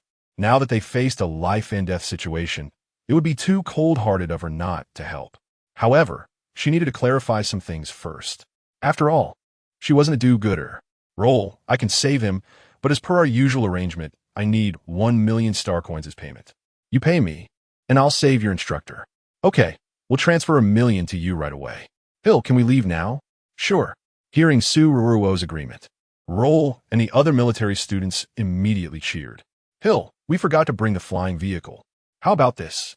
We transform into our beast forms, and you can ride on our backs to save the instructor. Is that okay?" "Sure." As soon as Ruo Ruo agreed, the handsome young men in front of her quickly transformed into various animals. There were majestic lions, agile leopards, and even a clumsy brown bear. To Ruo Ruo's surprise, among them was also a giant snake with wings. This snake must belong to a mutated species. examining the orcs transformed into animals before her, despite their beast forms. Their eyes still conveyed determination and hope. Ruo looked at them, feeling a surge of emotion. These young men, though still so youthful, displayed extraordinary courage and kindness in the face of challenges. She took a deep breath and then leaped onto the back of one of the lions. "I'm ready, let's go." "Okay, Hill," came Roll's voice in response. Chapter 43. Saving people, seeing Ruo settled. The beast-formed Luolai let out a low growl and quickly ran forward with Ruo. As Luolon left, the other boys followed closely behind, racing towards the school. Luolai ran very fast, snowflakes flying like lightning, and just as Ruo was about to be blown away by the headwind, they finally arrived at the military academy. When Ruo stepped down from Luolai's back, feeling lightheaded and dizzy, she immediately ran to the side and started to vomit. "Oh my gosh, I almost got shaken to pieces. Ugh." After throwing up for a long time and finally expelling the bitter water, Ruo felt a bit better. Who said riding a lion would definitely be cool and majestic? Once I find out who it was, I'll make them experience this thrilling activity that is 100 times more intense than a roller coaster. Just that stretch of road made me question my life. Oh my gosh, this feeling is 1,000,000 times more thrilling than riding a roller coaster. It really almost killed me. Ruo leaned against the wall, struggling to stand up, her face pale as paper, and her gaze slightly unfocused from the previous jolting. Seeing how uncomfortable Ruo was, Luolai and the other boys came to her side, looking at her with concern. "Sierra, are you all right?" Luolai asked with worry. Ruo shot him a fierce glare and replied irritably, "What do you think? I was almost shaken apart by you. Luolai, I know you're anxious, but you can't be this hasty. You ran so fast that I felt like a kite, almost floating up into the sky. If I hadn't held on tightly, I would have definitely been thrown to the ground by you. How dangerous." Facing Ruo's reproachful words, Luolai felt a bit embarrassed. "Sierra, sorry. I was a bit too anxious just now." Hearing Luolai's apology and seeing his remorseful expression, Ruo sighed deeply and said helplessly, "All right, let's not talk about that anymore. We're at the school now. Let's go in. Your instructor is waiting for me to save him." After saying that, she turned and walked towards the school. Seeing that Ruo was no longer angry, Luolai and the others dared not delay and hurriedly followed her into the school. Upon entering the school, Ruo was stunned by the sight of collapsed buildings, uprooted trees, and various damaged mechas. What happened here? How did it end up like this? Just a few days ago when I was here, the military academy was clean and tidy. But now, it wouldn't be an exaggeration to say this is a battlefield. Looking around, the scene was chaotic with no place to step. Seeing all this made Ruo furrow her brows. "Luolai, how did your school end up like this?" "It was our instructor, the White Python. His body suddenly beastified, and his rationality disappeared in an instant, turning into a real beast. Just now, the White Python went mad, and many people from our school worked together to trap him. Sierra, please, hurry and come with us to help save the White Python." "Okay, then let us not waste time. Let us go quickly." With that, Ruo pulled Luolai and walked deeper into the school. She had been here before, and the school looked very beautiful. But now, looking at the ruins, Ruo couldn't help but wonder what Luolai's White Python instructor's beast form was like, and how could he exhibit such great power when he went berserk. As Ruo was pondering, she followed Luolai and the others through twists and turns, and finally arrived at an open space behind the school. When they got here, Ruo saw a super large glass cage. Outside the cage, many people were spraying white smoke into it. Through the white smoke, Ruo vaguely saw a large mass that looked like a small mountain. Was that a ball? Ruo stretched her neck to look at the wriggling mass and tilted her head in confusion, asking Sierra, "What is that?" "That is the White Python instructor. His beast form is a mutated giant python, and his size after beastification is extremely large. Right now, the school is spraying sedatives into his isolation chamber to prevent him from harming anyone when he wakes up. That big massive snake. How am I supposed to heal him? Oh my gosh, he is too big. This is too much for me. I feel like if I walk up to him, I would even be as big as one of his scales. If I accidentally touch him and get slightly squished, wouldn't I be turning to meat paste? So, Luolai, sorry. I don't think I can help you with this." She could help him save someone out of respect for Luo. But she couldn't risk her own life here. God knows, she had just recovered from a terminal illness, and her body had just gotten healthy recently thanks to Dr. Atleia's careful nurturing. She had finally managed to continue living, and she didn't want to waste her precious life here. Thinking of this, Ruo Ruo turned to leave. Hearing what Ruo Ruo said and seeing her turn to leave, Luo quickly spread his arms to block her path. Sir, I know this is a bit difficult for you today, but we really have no other choice. The White Python instructor is truly a good person. His abilities are too high, and he doesn't have a female to help heal his beastified body. Over time, the White Python instructor ended up suddenly beastifying and becoming like this. If you don't help him, you will really die. But if I do help him, I might die too. So between my life and his, I choose for him to die. Luo, I'm not a reincarnated saint. I can't do the great deed of self-sacrifice. So, I'm begging you, let me go. This White Python instructor is too big. Even if I were to skin him, he wouldn't get better. Sorry for disappointing you. I've been busy all morning, and I'm starving. I'm going back now. You all take your time. Saying this, Ruo pushed past Luo, raising her foot to leave. Sir, I'll give you 5 million star coins if you help me save the White Python instructor. It's not about money. I really can't do it. How about 10 million star coins? Is that enough? No, Luo, my abilities are limited. I can't save your White Python instructor. Please find someone more capable. After saying that, Ruo raised her foot and prepared to leave. 1 billion. I'll give you 1 billion star coins if you help me save the White Python instructor. Okay?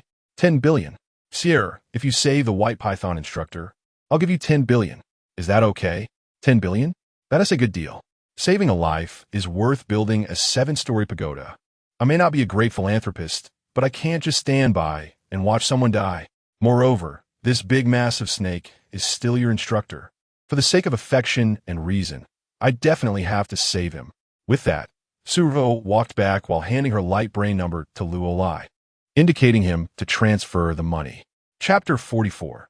Direct payment. Seeing Ruo's attitude change so quickly, Luo couldn't help but laugh. Well, what was the point of talking earlier? Just pay her directly. He swiftly transferred 10 billion star coins to Ruo Ruo's account and stepped aside, making a gesture for her to go ahead. All right, don't rush me. I'm going to save the person now. But let me make it clear first. If I put in the effort to save them and fail, you can't blame me. I've already accepted the money, and I can't return it, understand? Got it. Ancestor, just hurry up and save the person. Seeing Ruo about to ramble again, Luo helplessly pushed her towards the isolation chamber ahead. When they reached the isolation chamber, to be honest, Ruo looked up at the giant python, and she immediately wanted to back out. This thing in front of her was just too huge. Standing before the giant python, she felt as tiny as a speck of dust. Fortunately, this giant python had been knocked out. Otherwise, she would have been nothing more than a side dish. Just when Ruo was hesitating in front of the giant python, a protective shield was placed over her face to prevent her from fainting from the gas inside. Sir, hurry up and go in to save the person. Is it not possible to do it from outside the isolation shield? Can I save the person from here? Luo, your White Python instructor's beast form is just too big. I'm really scared. No way. You've accepted my money. How can you be scared now? Sir, be brave. You're taking their money, so you must take on the responsibility. Go for it. We believe in you. Believe in what? I don't believe in myself at all. How about I return that 10 billion to you right now? I'm afraid of earning money with my life and losing it without a chance to spend it. Please, sir, I'm begging you. Save our White Python instructor. While Luo pleaded with Ruo, he pushed her hard towards the glass cage in front of her, with a force pushing her forward. When she turned back and saw Luo's eager expression, no matter how unwilling Ruo was, she had to step into the isolation chamber because she had greedily accepted that 10 billion star coins. If she had known she would have to get so close, she wouldn't have been greedy earlier. Now it was too late. She was in danger. Once inside, the thick white smoke made it impossible for Ruo to see anything. She had no choice but to stretch out her hands and slowly feel her way forward. Step by step, where her hands finally touched a wall, Ruo stopped and reached out to stroke the hard scales in front of her. However, after a long time of stroking, she realized she had only grazed one scale. All her efforts seemed pointless. Great, what a waste of time. She had said it. This beastman called the White Python was so huge that even if she tried her hardest, she couldn't cure his genetic disease. Besides, his genetic disease was progressing so quickly that there was no way she could cure it. Since she couldn't heal him, she might as well leave. Her life was more important than money. Just as Ruo Ruo decided to leave, two golden beams of light suddenly appeared in front of her. Were those the eyes of the giant python? Quickly raising her head to make eye contact with the giant python, at that moment, Ruo Ruo saw a strong killing intent and a desire to destroy everything in its eyes. The difference in size, combined with the surrounding white mist and the chilling aura emanating from the giant python, frightened Ruo Ruo, causing her to instinctively take a few steps back. Oh my God, she shouldn't have been greedy. Now look where she was. Her life might end here. As Ruo Ruo stepped back, the giant python slowly moved. Its massive head approached her, and when it was just 1 meter away, it flicked its tongue, brushing against Ruo Ruo's face. Although there was no breath, the sight of such a huge mouth opening in front of her made Ruo Ruo's legs go weak. Instinctively, she collapsed to the ground. Oh my God, this was really terrifying. Watching the enormous snake head getting closer, Ruo Ruo wanted to cry for help, but due to her fear, she couldn't even make a sound. In her helplessness, she could only slump on the ground, watching the snake head come closer and slowly open its mouth, preparing to bite her. Now in the face of life and death, Ruo Ruo instinctively reached out her hand to block it. In her panic, her fingers seemed to touch something sharp, and she cut her finger deeply. In an instant, blood gushed out, splattering onto the giant snake's head. Just at that moment, when Ruo Ruo thought she was surely doomed, a transparent wall protected her perfectly inside. Before Ruo Ruo could react, she saw a smaller mech burst through the protective shield and unleash a barrage of firepower at the giant snake. The giant snake clearly hadn't anticipated such an attack, caught off guard as its massive body rolled on the ground, letting out a series of roars. Ruo Ruo's eyes widened as she watched the mech move like a war god, nimbly weaving around the giant snake, delivering precise strikes to its vital points with each attack. As the mech's attacks became fiercer, the giant snake finally couldn't hold on any longer, its massive body crashing heavily to the ground, kicking up a cloud of dust. Once the dust settled, the giant snake lay motionless. While she didn't know if it was dead or alive, at least Ruo Ruo knew she was safe now. Only then did Ruo Ruo let out a sigh of relief, collapsing onto the ground, gasping for breath. She looked at the mech descending from above, filled with gratitude and awe, wondering who had helped her from the shadows and why such a powerful mech had appeared. But one thing was for sure, she was truly grateful to the person in front of her for helping her. She hadn't expected that this seemingly small mech would have such incredible firepower. Just as Ruo Ruo was staring blankly at the mech, the hatch opened, and a fluffy raccoon jumped out. A raccoon? No way. The pilot of the mech was such a small and adorable raccoon. This was just too hard to believe. And then, an even more unbelievable scene unfolded. As the little raccoon quickly ran towards her, its body transformed into that of Dr. Atleia. Chapter 45. Raccoon looking at the familiar face in front of her. Ruo Ruo, who was overly scared, suddenly remembered that Dr. Atleia's beast form was a raccoon. She really didn't expect that a person who usually appeared so gentle like Dr. Atleia had such high combat capabilities.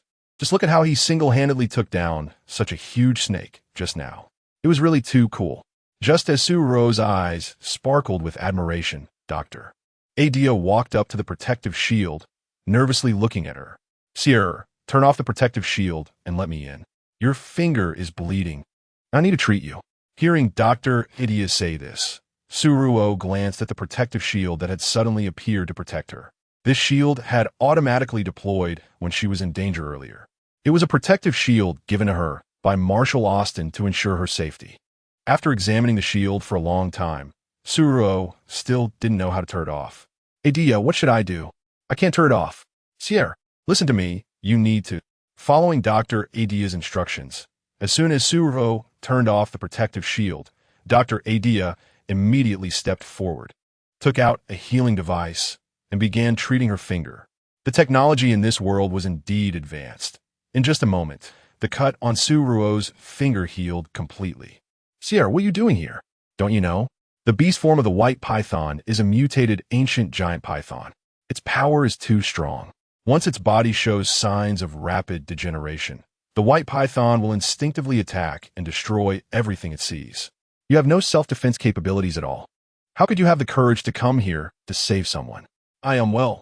Seeing Ruo stammering, Dr. Atleia looked around. When he saw the guilty-looking Luo standing not far away, he turned back to Ruo and asked anxiously, Sierra, did this little lion send you here to save someone? Yes, but I only came because I was paid.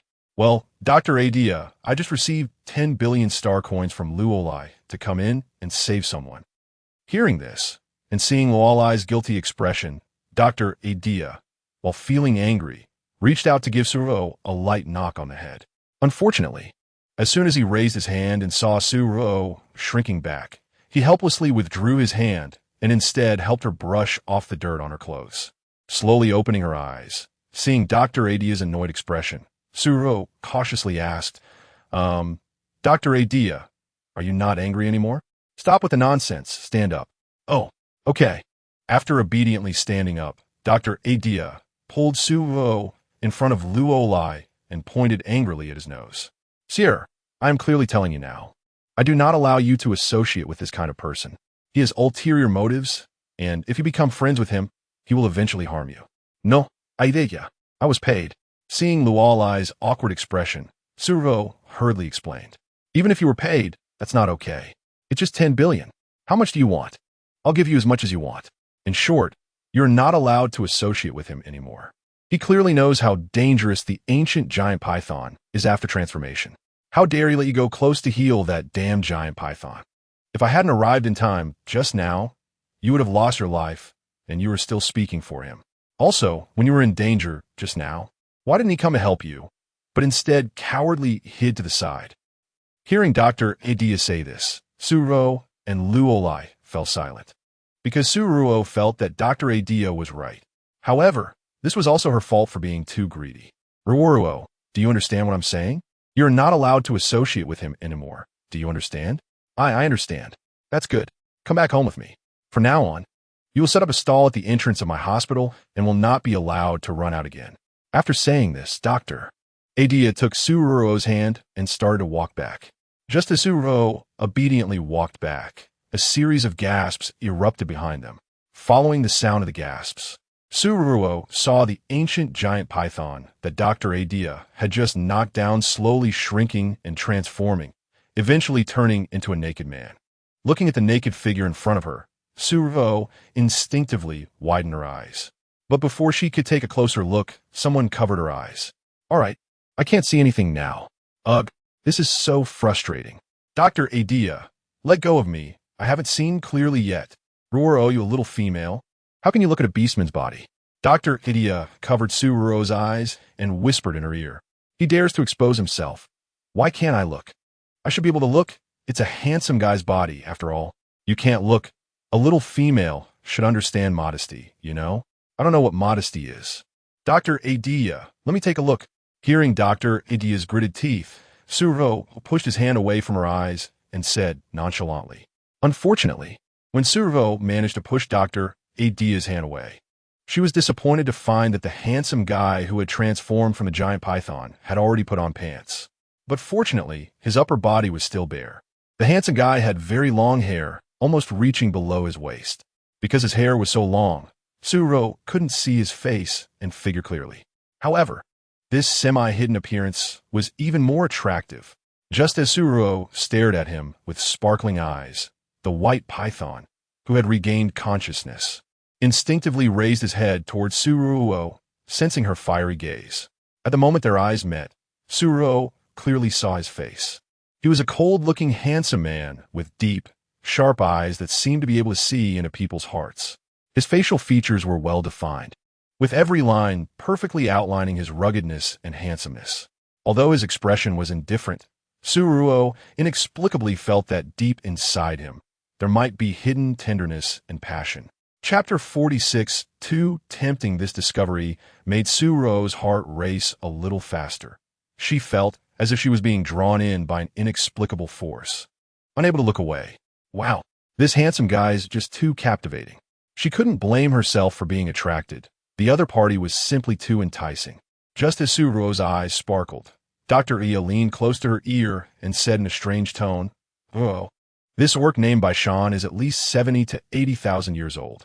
At his age, he could be your ancestor. So don't drool. You two aren't a match." Upon hearing Dr. Adia's words, the sparkle in Suruo's eyes immediately vanished. 70 to 80,000 years? That is indeed quite old. But he is really handsome. Just as Suruo's eyes sparkled again, Bai Shan swaggered up to her and looked her up and down with a strange gaze. Meeting Bai Shan's golden eyes, Suruo examined herself from head to toe. She was dressed neatly, and there was nothing inappropriate. Could it be that there was mud on her face? Thinking of this, Suruo instinctively raised her hand and rubbed her face randomly, then turned to look at Dr.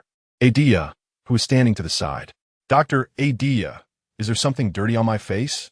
"No, Sierra, your face is very clean." Dr.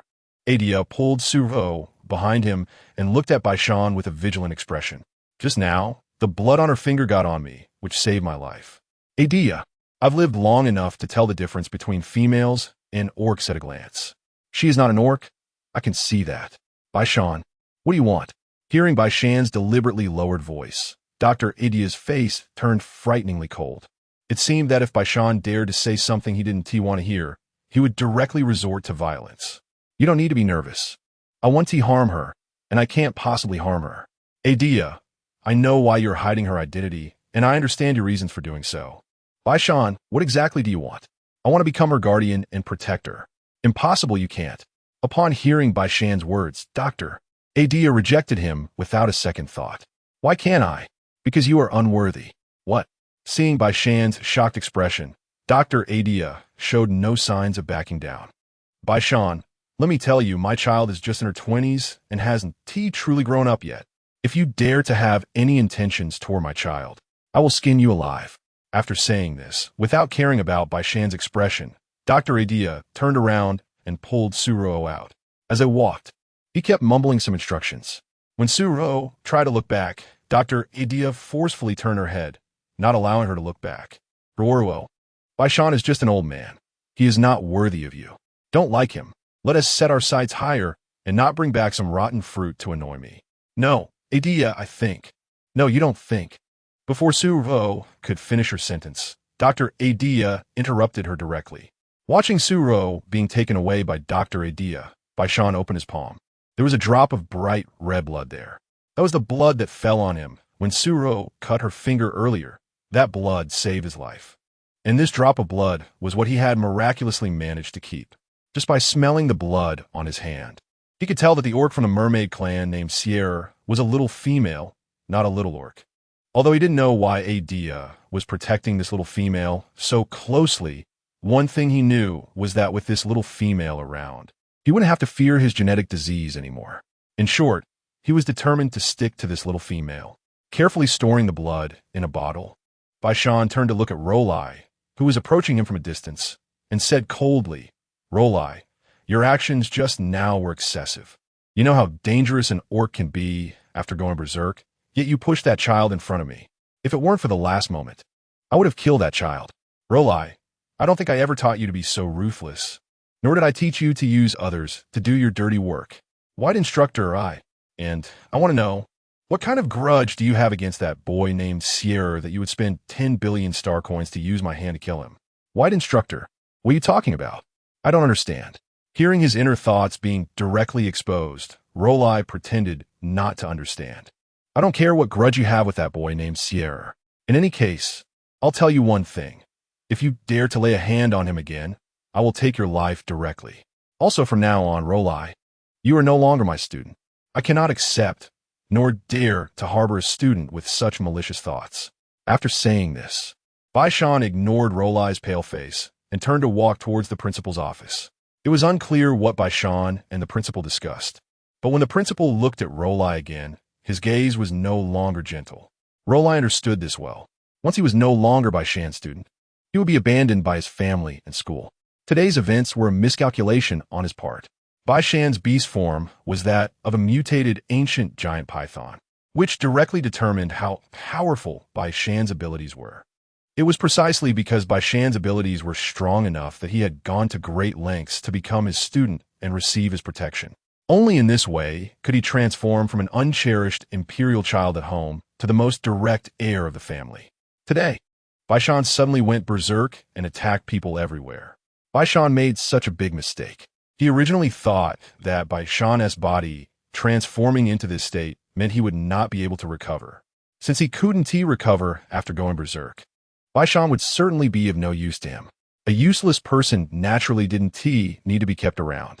Therefore, he wanted Bai Shan to completely become an emotionless beast and have someone send him to a desolate star to fend for himself. The best way to provoke his beast nature was to make the irrational Bai Shan kill. And Ruo Ruo was the best pawn he had found. Chapter 47. Scheming. As for the reason, it was only logical for him to seek help from Hill, especially since Hill had the ability to heal orcs. Moreover, Hill was the one known as Dr. Atleia.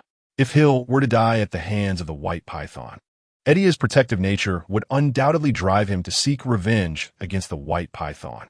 At that point, in his helplessness, he could take on the noble duty of exterminating the white python, while also building good relations with Atleia in the process. This way, he would achieve 3 goals with one move.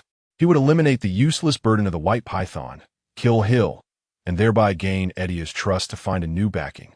After all, compared to the white python, Ruo Ruo believed that Atleia's abilities were far more formidable, making him a much more useful ally. Throughout, Ruo Ruo believed his plan was foolproof. However, he never imagined that Hill would not die, and that the white python's body would actually recover. Furthermore, Atleia's combat prowess was astonishing. While defeating the white python, he could see through Ruo Ruo's plan at a glance, preventing Hill from associating with him. Now, having been abandoned by the white python, Ruo Ruo's future life would be extremely difficult. Without the powerful backing of the white python, he was just a mere orc who could hardly make a name for himself in school or within his family. Not to mention Atleia, he didn't even dare to meet him now. He originally thought he could use the white python to eliminate Hill and then smoothly seek Atleia as support, but he never expected things to turn out this way. His heart was filled with regret and fear. He knew he had truly made a mistake this time. But even if he realized he was wrong, it was too late. Just thinking about it filled Ruo Ruo's eyes with regret. This thought was not only understood by Ruo Ruo. The few boys who had been following him also suddenly realized what was happening. When they saw Ruo Ruo hurriedly seeking Hill's help, promising him 1 billion as a reward, they initially thought Ruo Ruo was just concerned for the safety of the white python instructor. However, after hearing Atleia's words, they quickly understood that Ruo Ruo was actually trying to use others to achieve his own ends, and they had become pawns in Ruo Ruo's scheme. If Ruo Ruo's plan went awry, they might become scapegoats. Realizing this, the other students' gazes towards Ruo Ruo changed. They exchanged glances and left without looking back. The resolute attitude of these classmates indicated that they intended to sever ties with Ruo Ruo. Ruo Ruo understood this too, but even if he understood, what could he do? One misstep led to another. The outcome he faced was entirely deserved. He had been too impatient. Meanwhile, after Ruo Ruo was pulled back by Dr. Atleia, he immediately gave her a lesson on ideological education. After the lesson, Dr. Atleia clearly stated his stance, forbidding Ruo Ruo from associating with any shady characters. Not only that, she could no longer set up stalls. Even if she wanted to, he would set up a stall for her right at the entrance of his hospital, under his watchful eye. Ruo Ruo wanted to refute this, but since Dr. Atleia was clearly angry, she didn't dare to argue. After the ideological education, Ruo Ruo took the potion from Dr. Atleia and drank it in one gulp. Ugh, as unpleasant as ever. However, after drinking it, her body felt quite comfortable. Seeing Ruo Ruo obediently taking her medicine today, Dr. Atleia pinched her cheek and said with confusion, "Ruo Ruo, I've been providing you with good food and drink every day. Yet after being with me for so long, how come you haven't gained even a bit of weight? This doesn't seem right. This won't do, little female, you're too thin, and that's not good for your health. It seems I need to improve the potion and try to make you a bit chubbier. Dr. Atleia, I've already gained 5 pounds. That's quite a lot. Not that I haven't gained any weight at all. 5 pounds is still too little. By the way, Ruo, I've had someone put some sweets in your room. Eat them when you get back. I know it's a bit boring to stay here all the time, but don't worry. In a few days, I'll take you to other star systems for consultations. Going out with you will definitely lift your spirits. Really? You really will take me out to play? Hearing Dr. Atleia say this, Ruo immediately became happy. Really? By the way, Ruo, you mustn't like that white python. He's too old and truly doesn't deserve you. You're still young and should focus on your studies. You say you barely recognize a few characters now. If you go out, you'll be deceived. So, we need to study hard now and can't fall in love, understand? Got it. Seeing Ruo impatiently wave her hand and leave, Dr. Atleia couldn't help but smile. After Ruo left, a figure suddenly emerged from the corner. Standing beside Atleia and speaking in a deep voice, "Head of the family, we've investigated the matter. It's that student named Rolai who wanted to use others to kill. Ruo Ruo was just implicated. Should we deal with that orc named Rolai? No need. Rolai made a mistake, even if we don't act. The white python won't let him off easily. By the way, where were you all when Ruo was in trouble today? How could you let her be brought to school by that Rolai? Head of the family, Marshal Austin sent a large batch of items for Princess Ruo, and we want to collect them. It was just a short while. We didn't expect something like this to happen." Hearing this, Atleia's brows furrowed involuntarily. That bastard Austin. How long has he been bringing Ruo Ruo here? He sends someone over every few days with things, as if he's afraid others don't know they're hiding here. Sending things every time. Does he think Atleia looks like a poor person? His medical skills are so good. People seek him out every day for treatment. No matter how much he wants, it's just a matter of speaking. Besides, even if he weren't a doctor, he is still the head of the Raniala family. As the head of a top family, does he lack money or goods? Does he need that bastard Austin to send him things every day? Really, what a big joke. Chapter 48, Changing Guards. After silently complaining about Marshal Austin 100,000 times in his heart, Atlaia's expression became serious in an instant. Today's incident was due to your negligence, and after this, you will voluntarily accept punishment. I had already told you that no matter what happens, you must prioritize Ruo's safety. You must protect her well. But today, you actually left Ruo unattended for some worthless things and went to fetch them. If it weren't for the automatic defense system on Ruo sending me a message today, something terrible could have happened to her. I had previously emphasized Ruo's importance to you. No matter what, you must ensure her safety. But what did you do today? In the face of Atlaia's accusations, the orc named by Ing weakly defended himself. Master, I know this little orc named Ruo Ruo comes from the Merfolk clan and has the ability to heal genetic diseases. But Master, even if he is weak, he is still an orc? I really don't understand why you protect such a useless orc so much. What did you say? Repeat that. Upon hearing his subordinate say this, Atlaia's face immediately changed. Bying, is this how you show loyalty to me? You dare to deny my orders and question my decisions. Hearing Atlaia's lowered voice and sensing the gloomy aura around him, Bying immediately knelt on the ground, his body trembling uncontrollably. Master, I was wrong. I shouldn't have said that. Please forgive me. Bying was truly scared at this moment. He had been by Atlaia's side for a long time and knew Atlaia's temperament very well. Atleia usually appeared gentle and refined, like a dashing gentleman, but in reality, his methods were extremely ruthless. Today, he merely said a few extra words, yet Atleia had already developed a killing intent. Bying didn't want to die. He still wanted to live. Don't want to die? If you don't want to die, remember this. Ruo is not useless. She's my honored guest, a guest of our Raniala family. If I hear you speak of her like that again, you can stop living. Also from now on, you will be transferred to Yala Star and bring your brother by Shao back to protect Ruo closely. Do you understand? Understood, Master. Atlaia's voice was deep and powerful. Each word seemed to be squeezed out from between his teeth. Bying kept nodding, his face full of fear. All right, you may leave. Pack your things and leave shortly. I will send someone else to protect Ruo. Also, after you go out, you'd better manage your mouth. If I find out you're spreading falsehoods about Ruo's identity outside. Bying, I can crush you easier than squashing an ant. Do you understand? I understand, Master. Leave? Yes, sir. After Atleia finished speaking, he ignored Bying and turned to walk back into the room. After seeing Atleia leave, Bai Ying felt his body go weak, and he slumped straight down onto the ground. Just now, he thought he wouldn't survive today. His heart was filled with relief, thankful that Atleia had shown him mercy. Otherwise, he might really not see the sun tomorrow. He took a deep breath, trying to calm his emotions, and slowly got up from the ground. He knew he had to leave quickly. Otherwise, if the master changed his mind, he would be finished. With this thought in mind, he dared not delay any longer and hurriedly turned to walk out the door. Before leaving, he took a careful glance at the closed door, his eyes filled with awe. He understood that this family, this Raniala family, was not something he could provoke. Therefore, he had to act cautiously and must not make any mistakes.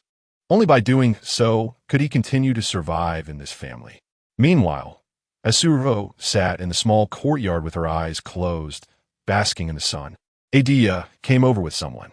Ruo Ruo, Dr. Atleia. Upon hearing Dr. Atleia's voice, Ruo Ruo removed the book from her face, turned her head in the direction of the sound, and saw the unfamiliar orc following Atleia. Noticing that Ruo Ruo was staring intently behind him, Atleia stepped aside to make room and introduced the orc behind him. Ruo Ruo, this is Bai Xiao, Bai Ying's brother. Bai Ying has to go out for a bit, so I sent Bai Xiao to protect you. Come, get to know him now to avoid any misunderstandings later. Hearing Dr. Atleia say this, Ruo Ruo looked up at Bai Xiao's face, which was a cute baby face. Bai Ying had a mature uncle-style face, but Bai Xiao, as his younger brother, had this adorable youthful face. His big eyes sparkled with curiosity and innocence, making people instinctively want to get close. Ruo Ruo looked at Bai Xiao and couldn't help but secretly marvel at how strong the Bai family's genes were. Although the two brothers had completely different styles, they were both uniquely attractive. Hello, Bai Xiao. Ruo Ruo smiled slightly at Bai Xiao and greeted him politely. Bai Xiao looked at Ruo Ruo, his face also showing a shy smile. He gently scratched his head and said a bit bashfully, Ruo, hello. This is my first time performing a protection task. If I do anything wrong, please bear with me. Hearing Bai Xiao say this, Ruo Ruo felt even more favorable towards him. She could see that although Bai Xiao was young, he had a very gentle personality and was also quite polite. Such an orc was rare among their kind. However, with such a soft and cute face and personality, could he really do well as a bodyguard? Perhaps noticing the doubt in Ruo Ruo's eyes, Bai Xiao, after receiving Dr. Atleia's nod, looked at Ruo Ruo and softly said, Ruo Ruo, would you like to see my strength? How? Upon hearing Ruo Ruo's question, Bai Xiao smiled shyly at her, then directly took off his loose jacket, revealing his well-defined muscles. When Bai Xiao's muscular arms appeared before Ruo Ruo, she was completely stunned. Oh my, what is this? A cute face but a tough guy's physique? What shocked Ruo Ruo even more was yet to come. In Ruo Ruo's astonished gaze, one of Bai Xiao's hands instantly transformed into a claw. With a swipe, he smashed a metal table beside them into a pile of scrap metal. Seeing this scene, Ruo Ruo instinctively swallowed hard. She widened her eyes, staring at Bai Xiao in disbelief. Chapter 49, The Uniqueness What? What's going on? Bai Xiao, can your hand transform independently? Bai Xiao looked at his hand, then at Ruo Ruo, scratching his head a bit awkwardly. Actually, I belong to the giant eagle clan of the orc race, and we giants naturally have such sharp claws and strength. Not only that, Your Highness Ruo Ruo, my abilities are also very strong, much stronger than my brother Bai Ying. But this place is too small, and I can't stretch out, so I won't perform for you here. Hearing Bai Xiao say this, Ruo Ruo quickly shook her head and refused. No need to show. You look great like this already. Bai Xiao, you are really amazing. I truly didn't expect that your face looks so cute, yet your strength is so formidable. Is that so? Your Highness Ruo Ruo. Hearing Ruo Ruo's praise made Bai Xiao feel a bit shy. Seeing Bai Xiao's bashful expression and his adorable youthful face, Ruo Ruo seemed to think of something and looked at Yi Xiao with a puzzled expression. Bai Xiao, how old are you this year? 807 years old. I just became an adult not long ago. 800 what? I am 807 years old. What's wrong, Your Highness Ruo Ruo? Confronted with Bai Xiao's puzzled gaze, Ruo Ruo was stunned for a long time before she finally reacted. In this Qiancheng Star Sea, the lifespan of orcs is very long. They are considered adults at 800 years old, and living for tens of thousands or even hundreds of thousands of years is not a problem. So Bai Zhao's 807 years old is indeed just adulthood. If that's the case, then could she also have a very long life after coming to this world? Perhaps Ruo Ruo's expression was too obvious, as Dr. Atleia stepped forward to comfort her. Ruo Ruo, don't worry. The illness in your body has been cured by me. Although your cell metabolism is not high right now, with me here, I can guarantee that in less than 3 years, your cell metabolism rate will be very fast. The generation of new cells will make your life very long. By then, you'll have a long life like everyone else. 1,000 years, 10,000 years, even up to hundreds of thousands of years. As long as you want, I can grant you immortality. Hearing Dr. Atleia speak so seriously made Ruo Ruo's expression freeze. Immortality? Ruo Ruo knew in her heart that she was not the original little female in this world. It was precisely because of this that she was not afraid of the Klesia virus in this world. But if she really attained immortality, and she was the only little female left in this world, then by that time, her life would be long enough, and the orcs here would be rich and handsome. If that's the case, then not to mention anything else, if she were to marry in the future and have a child every 3 years, then after hundreds, thousands, or even tens of thousands of years, how many children could she have by herself? Thinking about the possibility of having a bunch of children after getting married. One in her arms, one on her back, one in each hand, leading a string of them. Just imagining that scene made Ruo Ruo shiver all over. Oh my, the picture is too beautiful. She couldn't dare to imagine it. So, this immortality, it's not necessarily a good thing. Thinking of this, Ruo raised her head to look at Dr. Atleia, standing beside her, and quickly reminded him. Dr. Atleia, I don't want immortality. What's so good about living long? If I live so long, by the time I grow old, all my loved ones will be gone, and I'll be left all alone. What's so good about that? So, Atleia, I don't want to be short-lived, but I also don't want to live too long. That'll be bad. What's bad about that? Ruo Ruo, with my medical skills, I can make you live long, and naturally, I have ways to make the people around you live long too. By then, your loved ones, family, and friends will all be there. With all your loved ones around, what loneliness will you have? Moreover, Ruo Ruo, any orc lucky enough to become your partner will surely be the pride of this world.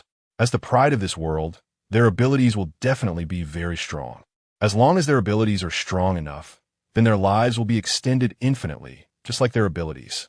In this way, Ruo Ruo, your partner can accompany you forever. Then you won't have to be afraid of loneliness anymore.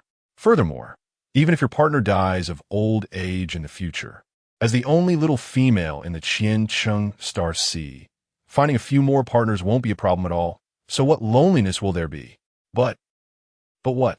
Seeing Ruo Ruo hesitating, Dr. Atleia asked with curiosity.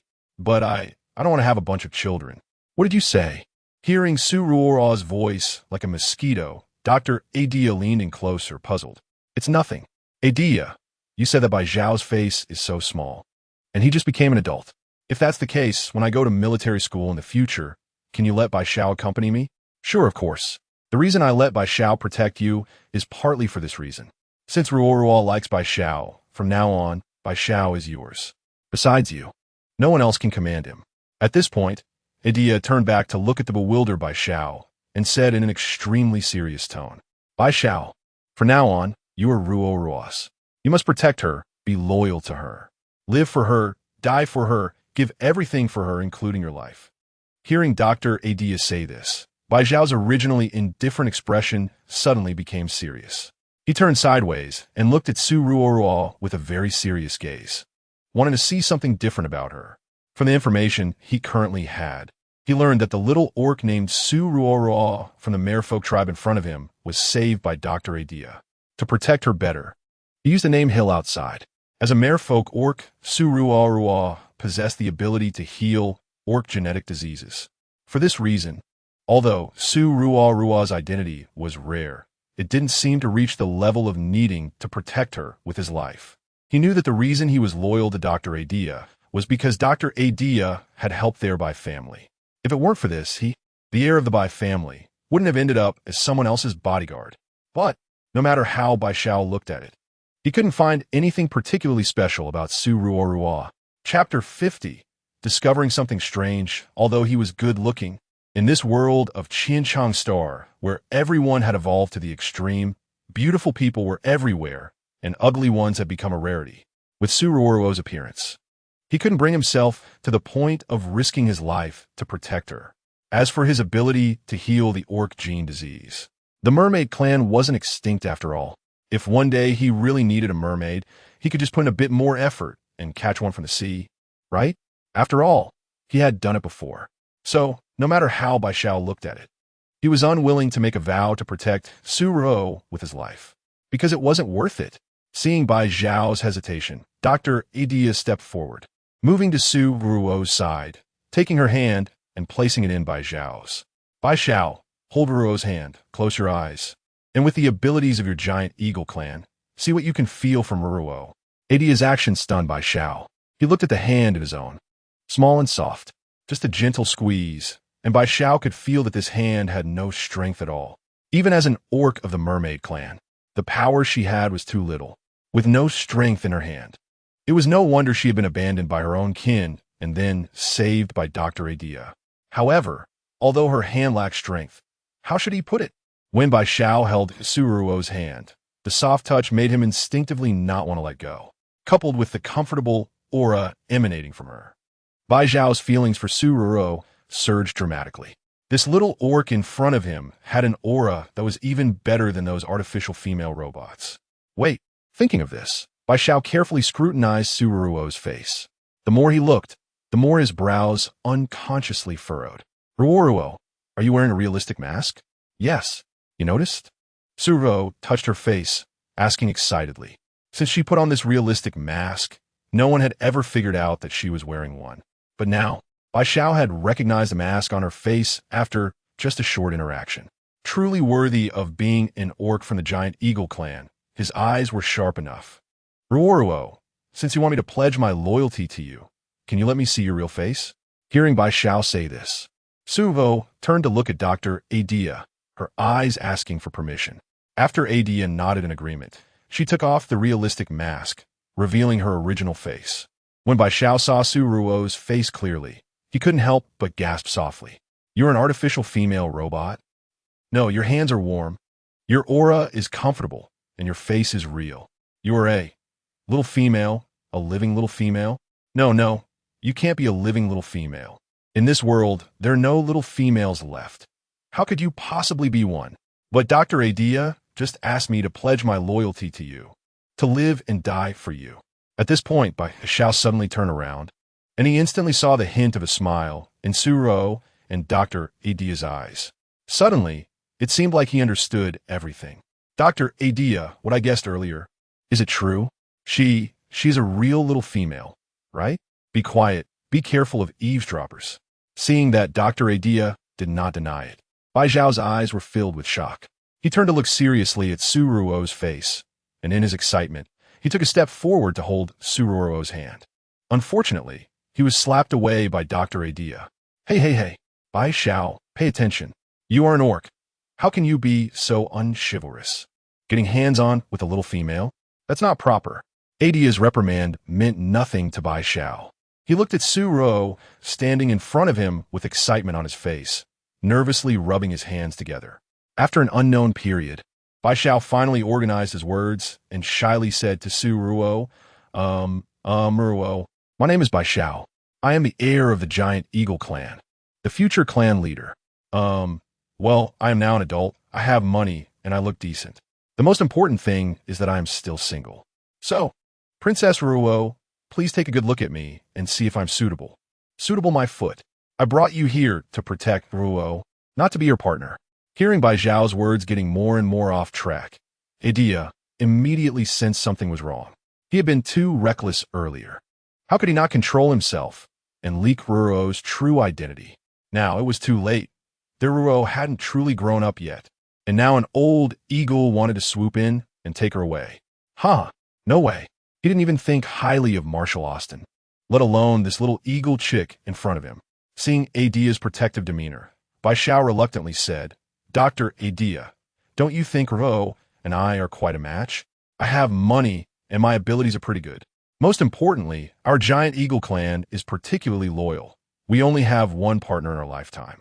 So, Dr. Atleia, please do me a favor and let me be Princess Ruo Ruo's partner, okay? No way. With someone like you, I could randomly pick someone and fill a whole donkey pen. So Bai Xiao, you'd better not think of anything unnecessary. If you can control your heart and restrain your behavior, then I will assign you to protect Ruo Ruo. But if you can't control yourself, what do you want to do? Facing Atleia's ambiguous gaze, Bai Xiao cautiously asked, for Ruo Ruo's safety, I will kill to silence anyone. Huh? Dr. Atleia, you're a doctor who saves lives, okay? As a doctor, it's not good to talk about killing. Chapter 51. The confidential identity, there's nothing bad about it. I just want to ask you, Bai Xiao, can you pledge your loyalty to Ruo Ruo? If you can, then kneel down now and swear your oath to Ruo Ruo. If you can't, I will truly kill you to keep it secret.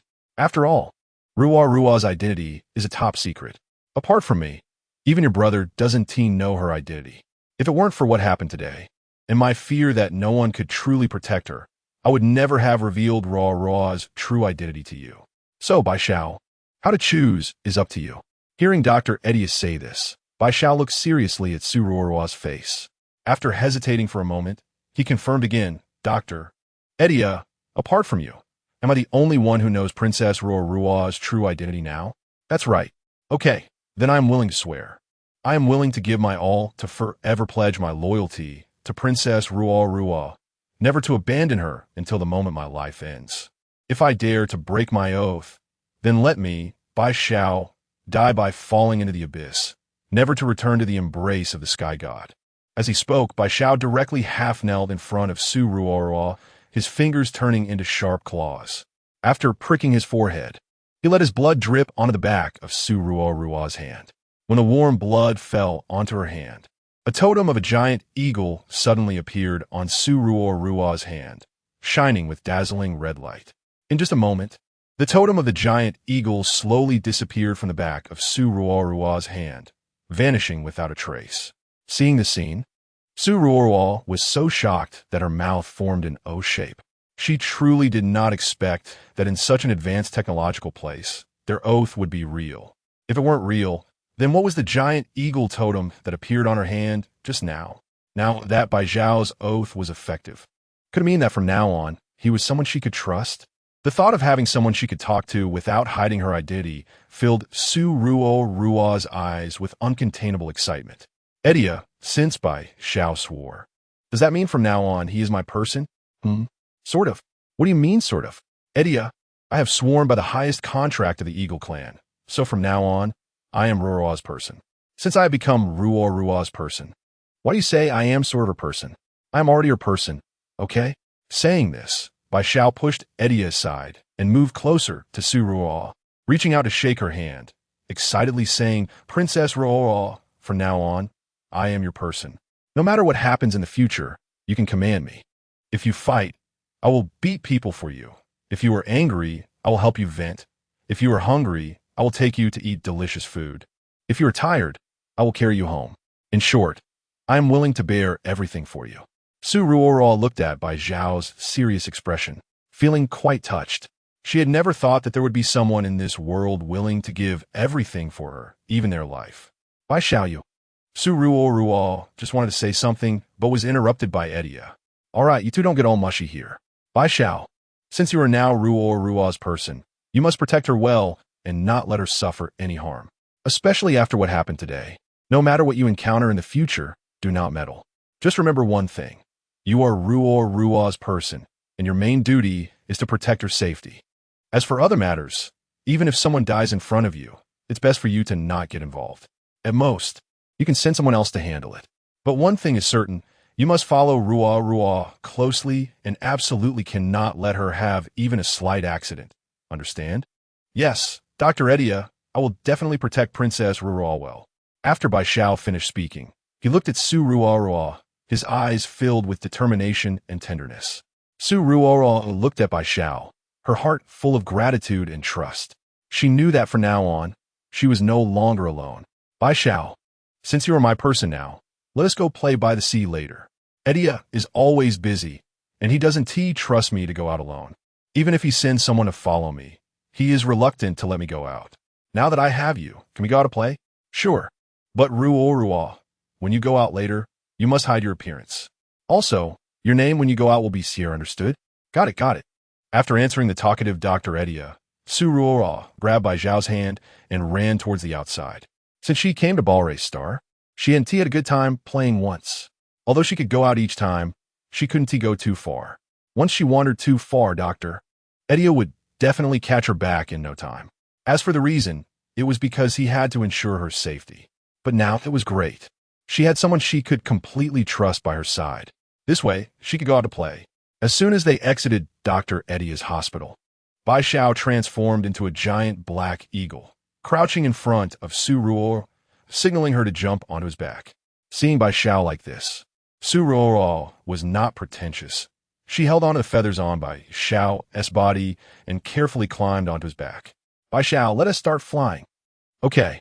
Hearing Ruo Ruo's excited voice, Bai Zhao slowly took off, his tone unconsciously filled with affection. Ruo Ruo. Bai Zhao, after you come out, you must call me Sierra, not Ruo Ruo, or we'll expose my identity. Okay, Sierra, hold on tight. Holding tight. Bai Zhao, we're going to see now, and then we'll pick up shells. Go, go, go, let us go. Okay. Originally excited, Ruo Ruo was so scared when Bai Zhao took her up into the sky that she didn't dare to move recklessly anymore. There was no way. She was afraid of heights. For her safety, Ruo Ruo could only sit obediently on Bai Zhao's back, her hands unconsciously gripping his feathers tightly. Fearing that if she wasn't careful, she would be thrown off. Perhaps sensing Ruo Ruo's nervousness, Bai Zhao instinctively flew a little lower, stabilizing his speed a bit more. Sierra, don't be afraid. With me here, I won't let you fall. I know, I'm just a bit timid. Bai Zhao, let me adjust for a moment, and I won't be scared anymore. All right. Chapter 52. Collecting Shells After a While. When Ruo had adapted to Bai Zhao's flying speed, she looked down. At this moment, they had reached the seaside. Looking down, she saw a vast blue ocean stretching before her eyes, with the shimmering surface occasionally disturbed by seagulls gliding by, creating splashes of water.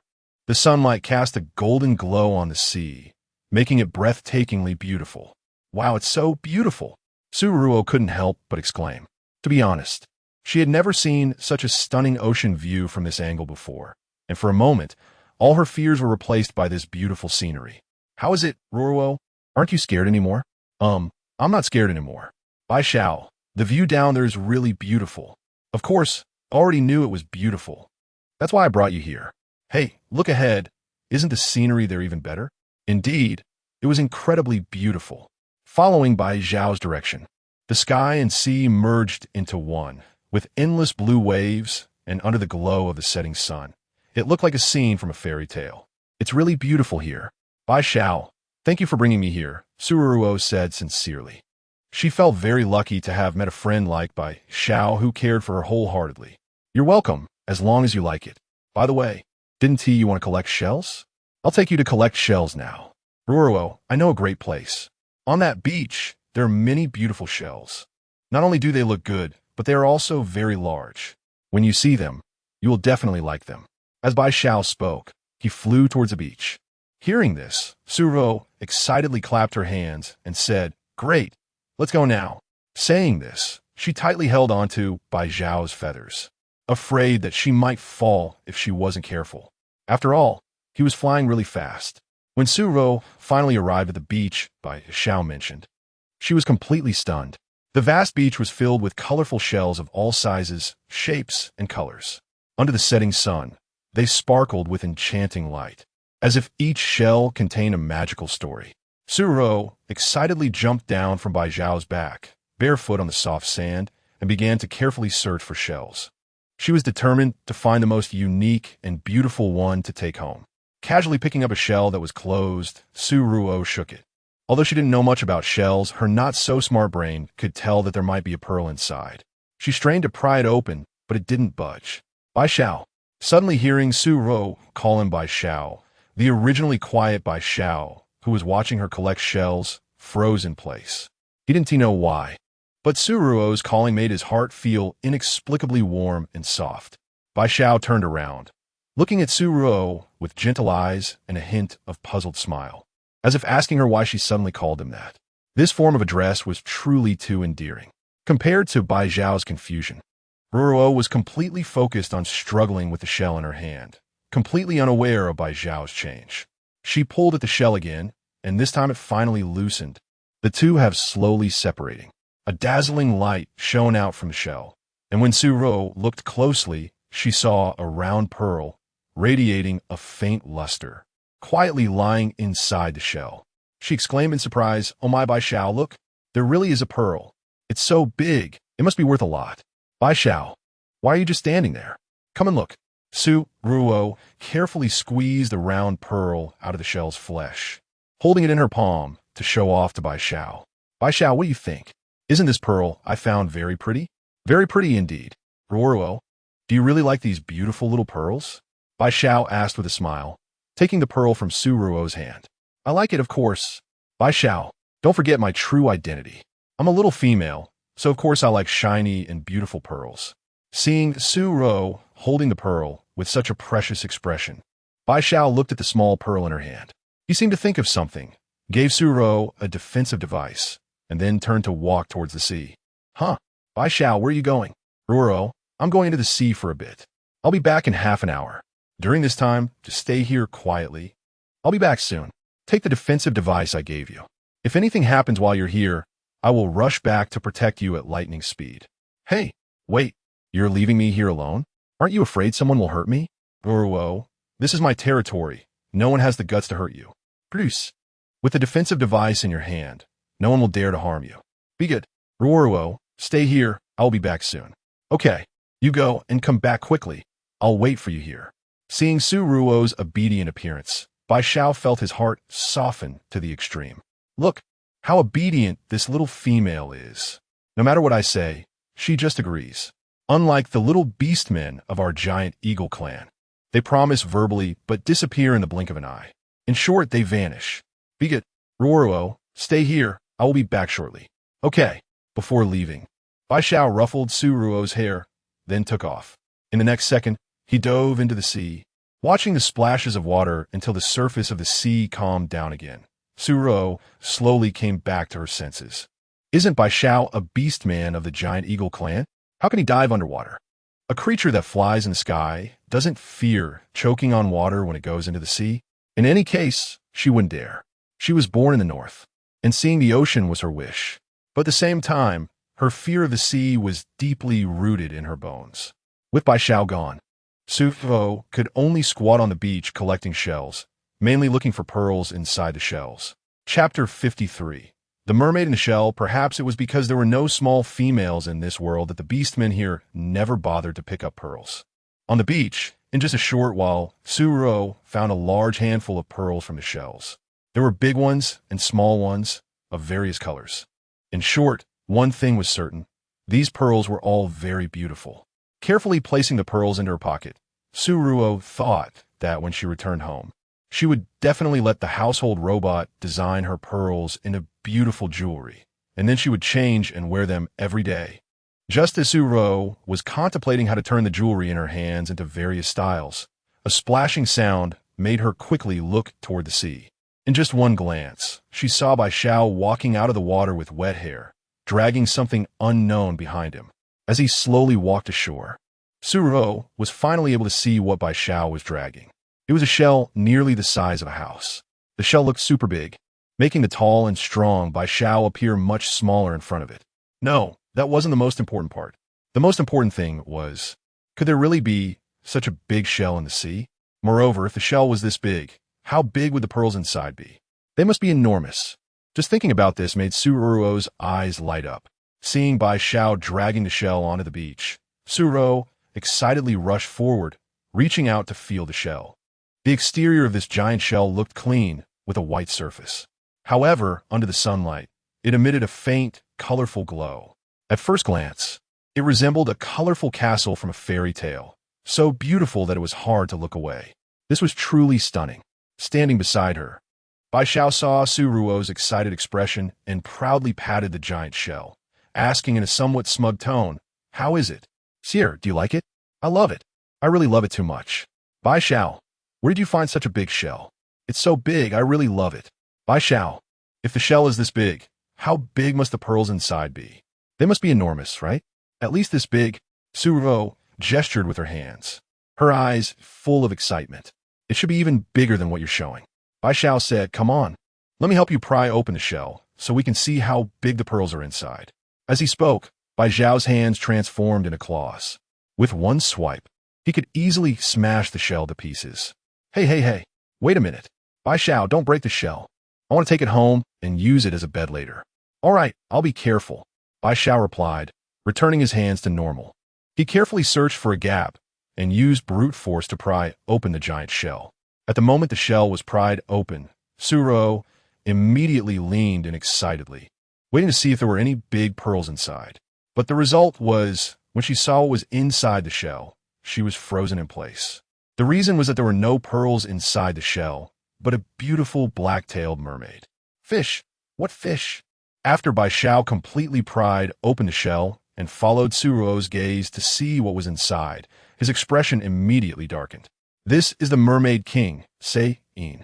He went into the sea and didn't find any big pearls, but how did he drag this living ancestor onto the shore? No way, he couldn't provoke this guy. Before he came to his senses, he had to quickly throw this living ancestor back into the sea. Thinking of this, Bai Xiao used force and slapped the shell back shut. But as a result, with that force, he actually smashed the perfectly fine shell in half. The violent shaking woke the mermaid that had been sleeping inside the shell. When the mermaid opened his eyes and saw his colorful irises, Ruo Ruo was so shocked that her mouth formed an O shape. In order to better impersonate the mermaid clan, she had heard from Adea that the mermaid clan was known for their beauty throughout the galaxy. She had been fortunate enough to see pictures and videos of the mermaid clan. However, cold images and videos could never compare to a real mermaid. The mermaid before her not only had exquisite features, but also skin as translucent as crystal, as if it would shatter with the slightest touch. Moreover, his black fishtail, resembling jade, shimmered brilliantly under the sunlight. At that moment, Ruo Ruo felt as if she were looking at a true fairy. She stared at the mermaid, not even noticing when Bai Xiao had moved closer to her. Hey, Sierra, have you looked enough? Bai Xiao asked, unable to resist waving his hand in front of Ruo Ruo's face. Only then did Ruo Ruo come to her senses, instinctively swallowing hard, her face full of infatuation as she looked at the mermaid before her. This was truly not her fault, in the face of such beauty. If she could still maintain a normal mindset, then she wouldn't be a woman. Ever since arriving in this world, facing the handsome men had struck her hard, and Ruo Ruo had thought she was immune to handsome faces. At least, she was sure she wouldn't swoon anymore. But now, seeing this mermaid, Ruo Ruo felt her heart pounding wildly. Oh my, he is so good-looking, this is too alluring. Just as Ruo Ruo gazed dreamily at the black-tailed mermaid, Bai Xiao, standing by, was terrified to the extreme upon seeing the mermaid wake up. Beast God! How did he get so unlucky? He just wanted the sea to fetch a shell. How did he end up pulling this ancestor up? Really, he had hit the jackpot. Facing Ruo Ruo's infatuated expression and Bai Xiao's look of despair, the recently awakened Mermaid King, Yin, smiled gently. When he smiled, he was breathtakingly beautiful, directly captivating Ruo Ruo's soul. Oh my, this one is too beautiful. Seeing the silly smile on Ruo Ruo's face, Yin's nose twitched slightly. In that moment, he caught a whiff of an enticing fragrance. This is... Yin reached out his hand towards Ruo Ruo, speaking softly, come here. Yin's voice was as melodious and beautiful as a cello. When his voice reached Ruo Ruo's ears, that enchanting tone instantly mesmerized her. Listening to such a pleasant voice and seeing Yin's hand reaching out to her, Ruo Ruo was already so entranced by the beauty before her that she walked over dazedly and obediently placed her hand in Yin's. Chapter 54. The racial skills of the mermaid clan when their hands clasped together, Ruo Ruo's eyes were filled with obsession. Meanwhile, in Yin's eyes, there was only shock. The little one before him was not an orc, but a true little female. It was real. She was indeed a little female. The unique racial skill of the mermaid clan allowed them to accurately determine a person's race, gender, age, and health status with just a simple touch. At that moment, Yin was feeling the softness of Ruo Ruo's skin different from that of their orc kind, along with the faint feminine fragrance emanating from her. This scent was like an invisible temptation for the orcs, making it irresistible. At this moment, Sai Yin's heart was stirred like a raging tide. He never expected to encounter a little female under such circumstances. Before he fell asleep, it was said that the last little female, named Lilith, was no longer in this world. Because there were no little females left, he feared his body would beastify, leading to chaos. In a state of helplessness, he succumbed to sleep. However, he never imagined that after just one sleep, when he opened his eyes again, a little female appeared before him. Even though this little female was wearing a realistic mask, he could easily discern with just one glance that she was a true little female, not an orc. Looking at Ruo Ruo, whose fingers were entwined with his, Sai Yin took a deep breath, trying to calm his emotions, and gently held Ruo Ruo's hand as if afraid she would suddenly disappear. His gaze was filled with tenderness and indulgence, as if he were looking at a rare treasure. Being looked at by Sai Yin with such adoring eyes made Ruo Ruo's eyes burst with a light called surprise. Oh my! Such an extraordinarily handsome guy was actually smiling at her. Just as Ruo Ruo was captivated by Sai Yin's stunning beauty, he gently spoke. Good, baby, tell me, what's your name? Ruo Ruo. My name is Ruo Ruo. Then tell me, are you a little female? Facing the strange glow in Sai Yin's eyes, Ruo Ruo, at that moment, seemed like a fool without a brain, directly answering cheerfully, yes, I'm a little female. Really? Ruo Ruo is so obedient. Then Ruo Ruo, tell me, are you wearing a realistic mask on your face? Yes, I am wearing a realistic mask. How is it? I sent it very lifelike and hard to tell. Saying this, Ruo Ruo took off the mask from her face and leaned closer to Sai Yin, cheerfully saying, look at my pretty face under the mask. Seeing Ruo Ruo's delicate and charming face without the mask, Sai Yin's smile brightened even more. His smile directly stole away Ruo Ruo's 3 souls and 7 spirits. Oh my, she was so beautiful. Ruo Ruo, you are very cute. Hee, really? Little mermaid, you are also so beautiful. As she spoke, Ruo Ruo directly placed her 2 little paws on Sai Yin's face, gazing at him with an infatuated expression. Seeing Ruo Ruo's bold and foolish actions, Bai Xiao, who was standing aside, was completely baffled. Enough, this guy Ruo must have been enchanted by Sai Yin's charm and turned into a fool, daring to touch the face of the mermaid king Sai Yin so casually. She wasn't he afraid that this madman would smash her to pieces with a flick of his tail. For Ruo Ruo's safety, Bai Xiao stepped forward, wanting to pull the enchanted Ruo Ruo away from Sai Yin. However, just as he took a step, a sharp pain from his feet made Bai Xiao unable to move at all. Looking down, he found that somehow his feet were tightly bound by the seawater that had surged ashore. It seemed like harmless water, but Bai Xiao knew very well that if he dared to step forward carelessly, the seawater wrapped around his feet would instantly turn into ice and pierce through his body. This was the ability of the mermaid king Sai Yin. As long as someone dared to defy him, he would take their life without changing expression. And now, he was threatening Bai Xiao. Faced with such a threat, Bai Xiao would be lying if he said he didn't care at all. However, compared to his own safety, he cared more about Ruo Ruo. He had just vowed to protect Ruo Ruo with his life. If something happened to her right under his nose, he would not deserve to be the heir of the giant eagle clan. Thinking of this, Bai Xiao disregarded the pain from his feet and looked at the mermaid king Sai Yin, speaking in a deep voice. Sai Yin, what do you want? What do you think? Sai Yin's gaze was fixed on Ruo Ruo's eyes, filled with an indescribable affection and ambiguity. Under his silky gaze, coupled with Sai Yin's face subtly rubbing against Ruo Ruo's palm, their eyes met, and the slippery sensation from their hands made Ruo Ruo, under Sai Yin's enchanting spell, behave like a puppet, only knowing to foolishly smile at him. Seeing that Ruo Ruo was almost enchanted into a simpleton by Sai Yin, Bai Xiao, despite his anger, couldn't he help but remind him, Sai Yin, you'd better not have any designs on Ruo.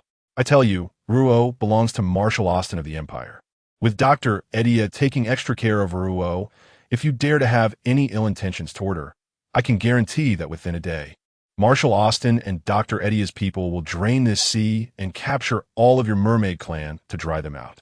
Just as Bai Xiao finished his threatening words, in the next second, His feet were swept up by the waves and thrown directly into the sea.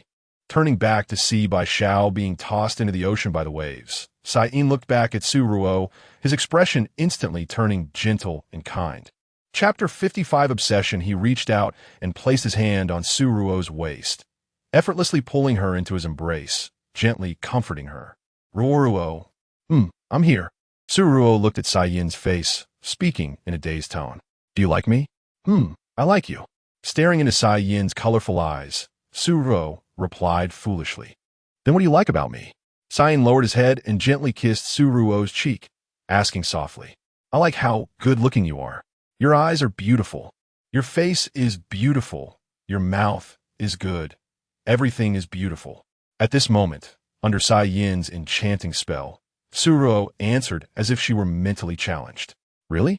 As he spoke, Saiyin lightly kissed Su Ruo's lips and then looked at her face, speaking gently.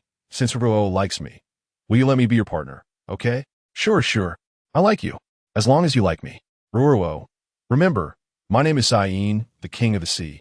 Now that you've agreed to let me be your partner, let's establish a partner contract and become true partners, okay? Okay. Ruo is really good. Looking at Su Ruo, who was gazing at him with infatuation, Saiyin knew that using the siren's enchanting technique on her was somewhat unscrupulous. However, there was a rule among the siren clan. When encountering someone they liked, it was better to take the initiative than to suffer later. If he waited too long, the partner he was about to have would no longer be available, right?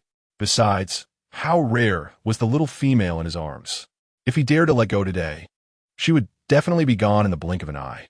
Thinking of this, Saiyin lowered his head and gently kissed Su Ruo's lips. At the moment their lips met, a shining pearl slid down Saiyin's kiss and entered Su Ruo's belly. When the pearl slid into Su Ruo's belly, a soft glow enveloped her completely. In the hazy glow, Su Ruo appeared like a fairy in a painting. In this dim light, a siren totem appeared on Su Ruo's neck. In just a moment, the totem seemed to come alive, sliding down Su Ruo's neck into her collar. Seeing this, Saiyin reached out and tugged at Su Ruo's collar. A siren totem appeared on her chest. Looking at this siren totem, Saiyin's eyes were filled with satisfaction. After adjusting Su Ruo's collar, he turned back to look at her face. At this time, Su Ruo had already fallen into a deep sleep. Her sleeping face was sweet, her breathing steady, and listening to her soft breaths, she seemed as lovable as a real mermaid. Seeing this, Saiyin couldn't help but lean down and gently kiss Su Ruo's lips. This kiss was full of lingering affection. After the kiss, Saiyin looked at Su Ruo, who was quietly lying in his arms. When he raised his head and saw a shadow flying towards him from afar, he waved his hand, and a beautiful giant shell appeared on the beach. Saiyin took a step forward, holding Su Ruo, and as his fish tail touched the sand, it instantly transformed into a pair of strong legs. He walked to the magnificent shell in front of him and gently placed her on it. The next second, as Saiyin stood up, the once empty shell was instantly filled with various precious gems and pearls. It was at this moment that the shadow, flying from the sky, drew closer. Saiyin took one last look at Su Ruo before turning and disappearing from the beach. With his departure, the white owl, which had been trapped in the sea, was also washed onto the beach by the waves, occasionally letting out painful coughs. At this moment, several shadows descended from the sky. It was Dr. Adea and Marshall Austin. Following Marshall Austin was Vikov. As the three jumped down from a mech, they rushed straight to Su Ruo's side. With just one glance, he saw Su Ruo lying asleep in the giant shell. Seeing this, Marshall Austin stepped forward, nervously inspecting Su Ruo from head to toe. After carefully checking and finding no abnormalities, he let out a long sigh of relief. However, when his gaze landed on the small fishtail totem exposed on Su Ruo's neck, his body involuntarily stiffened. That was the mating totem of the Siren clan? Confused, Marshall Austin gently tugged at Su Ruo's collar. When the collar was pulled apart, it revealed a smooth area with no totem. Oh, fortunately, he was just seeing things. He thought to himself, Ruo is just a female robot. How could she have a totem used by beastmen for mating? That's simply impossible. After all, Only real little females would have the Beastman's totem appear on them after being with Beastman. And Ruo Ruo was clearly impossible. She was just a robot that looked like a little female. As a female robot, how could she possibly have a totem? So, he must have seen it wrong just now. However, looking at the luxurious shell bed beneath Ruo Ruo, Marshal Austin wasn't foolish. This had to be something that Cyan, that reserved fish, used for courting. No, how could something Cyan used for courting appear here with Ruo Ruo? Could it be that Cyan mistook Ruo for a real little female due to his old eyes and foolishly gave her his courting item? Thinking of this possibility, Marshal Austin's expression immediately turned serious. This can't be. Ruo Ruo was his female robot, and he was her master. Even if courting Ruo Ruo was necessary, it should be him, not that reserved fish, Cyan. With this thought, Marshal Austin turned to look at Dr. Atleia and the white owl still coughing on the beach, asking them in a dissatisfied tone. Chapter 56. Still unaware of her identity, Atleia. Didn't I tell you to take good care of Ruo Ruo? What's going on now? If I hadn't been worried about her and made a detour to check on her, she might have been dragged away by that fish in the sea just now. Also, the so-called guard you found for her is so weak and lacks any beastman qualities. Can this little eagle chick really protect Ruo Ruo? Atleia, I want to make it clear to you that even if Ruo Ruo were a female robot, she is still someone I need to protect. If you can't take care of her properly, I'm taking her away today. Do you understand? Hearing Austin's words, the white owl, who had been sitting on the beach and lightly coughing, immediately looked at Dr. Atleia with a shocked expression, as Marshal Austin, who is currently Ruo Ruo's master. How could he not know that Ruo Ruo is a real female? When Dr. Atleia had him swear to protect Ruo Ruo well, and he told himself that only the two of them knew her true identity in this world, he hadn't believed it at the time. How could Marshal Austin, as Ruo Ruo's master, not know her true identity? But now, hearing Marshal Austin say that, he really did not know Ruo Ruo's true identity. After realizing this fact, the white owl looked at Dr. Atleia, and at that moment, his eyes were filled with admiration.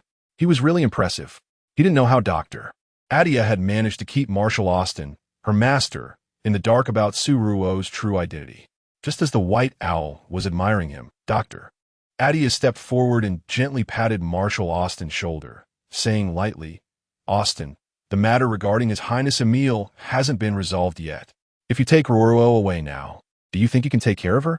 I know this time it was my oversight, but Austin, even if you're taking care of Ruo, you can't keep her tied to your side all the time. Although she's a female robot, she has her own thoughts and needs freedom too. Ruo Ruo just wanted to come to the beach to play. I can't stop her from having fun. Besides, the fact that Ruo ran into that guy, Simon, was just a coincidence. Not everyone who comes to the beach runs into that awkward fish. You can't blame me for this no matter what. As for the things Simon gave to Ruo, anyway, Simon is rich. If he wants to give, let him give. We can just take them. They're just some broken stones. I can get you as many as you want. So, Austin, you should leave now. You need to know that the reason you're here today is that you came secretly. If your whereabouts are discovered by the Prince of the Federation, and he finds out how much you care about Ruo Ruo, think about it. Will he capture Ruo Ruo and use her as leverage against you? Atleia, please, my marshal. Right now, Ruo Ruo is fine. You can see that she's okay. You should leave and not bring any trouble here. Remember, Ruo is now called Sierra, a little beast man from the Merfolk tribe, no longer an artificial female. If you stay here and someone finds out about Ruo's difference, it will cause her a lot of trouble.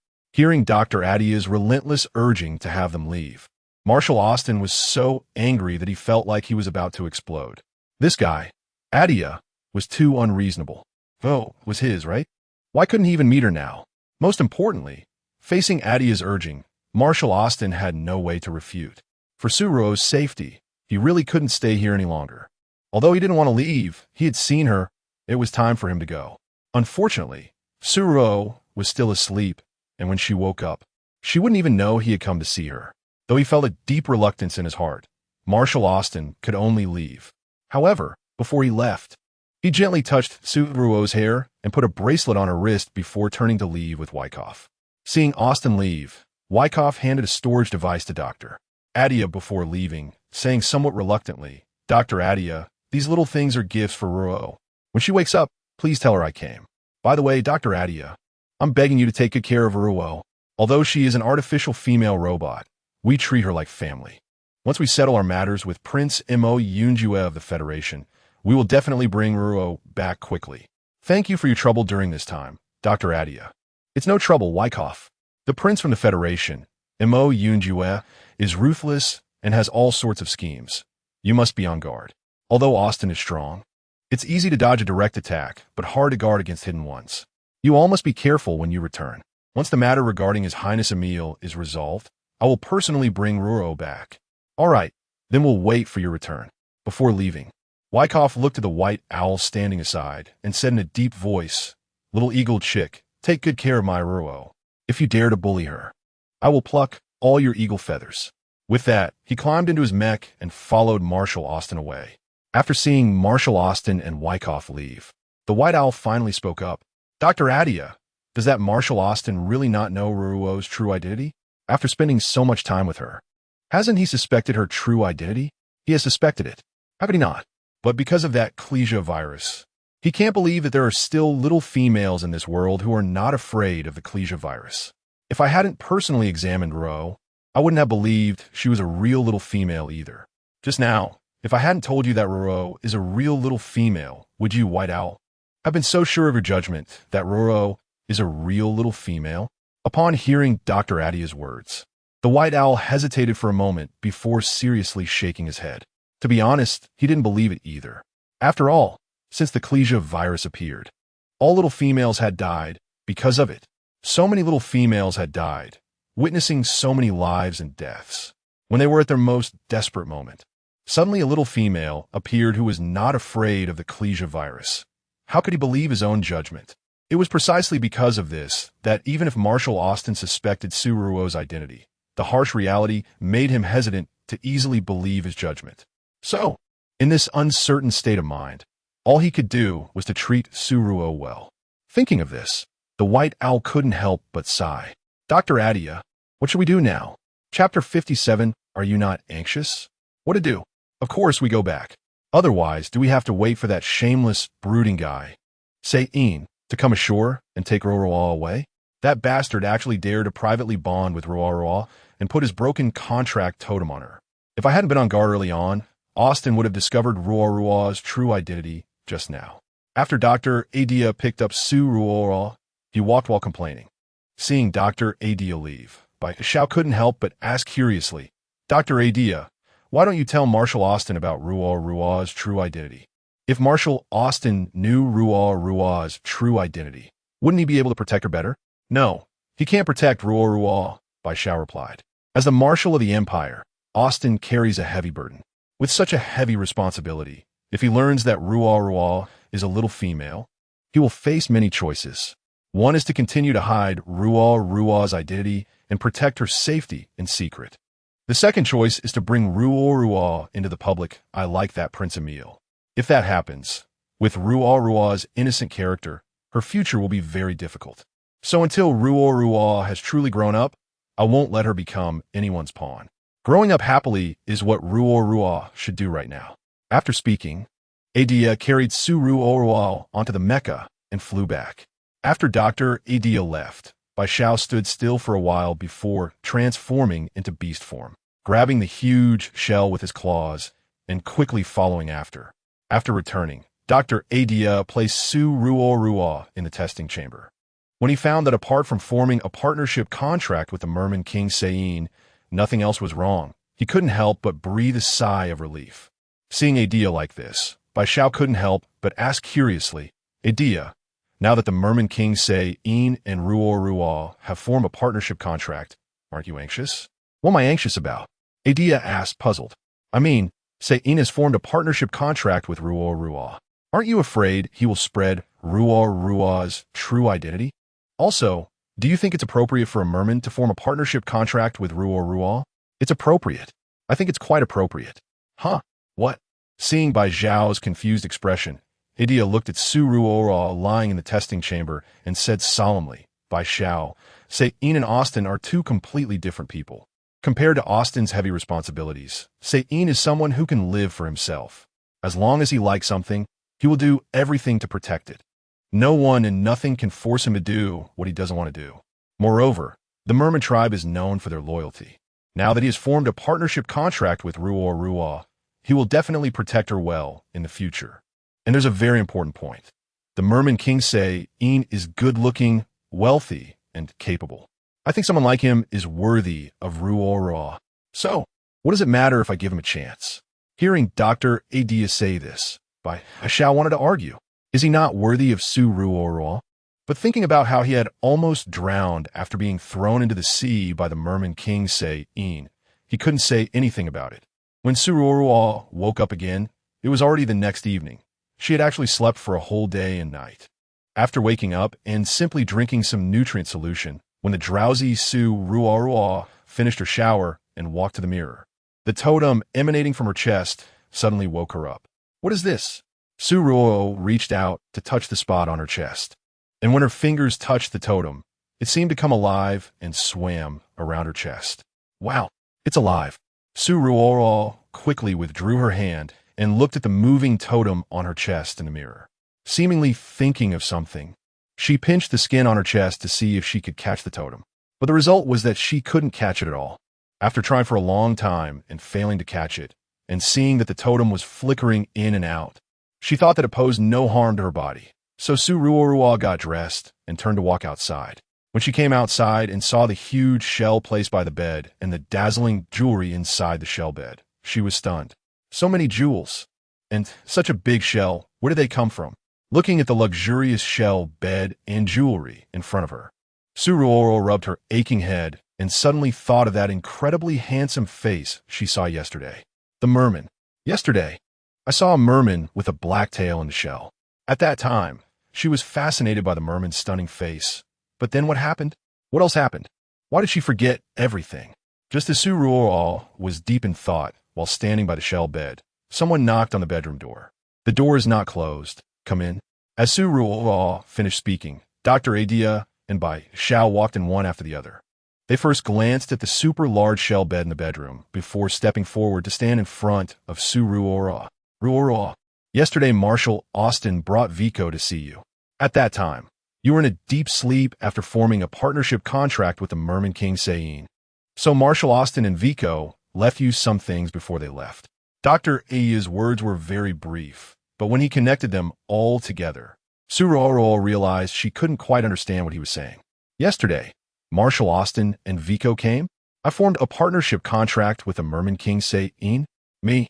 Is it really me? Did I miss the meeting with Marshal Austin and form a partnership contract with a merman?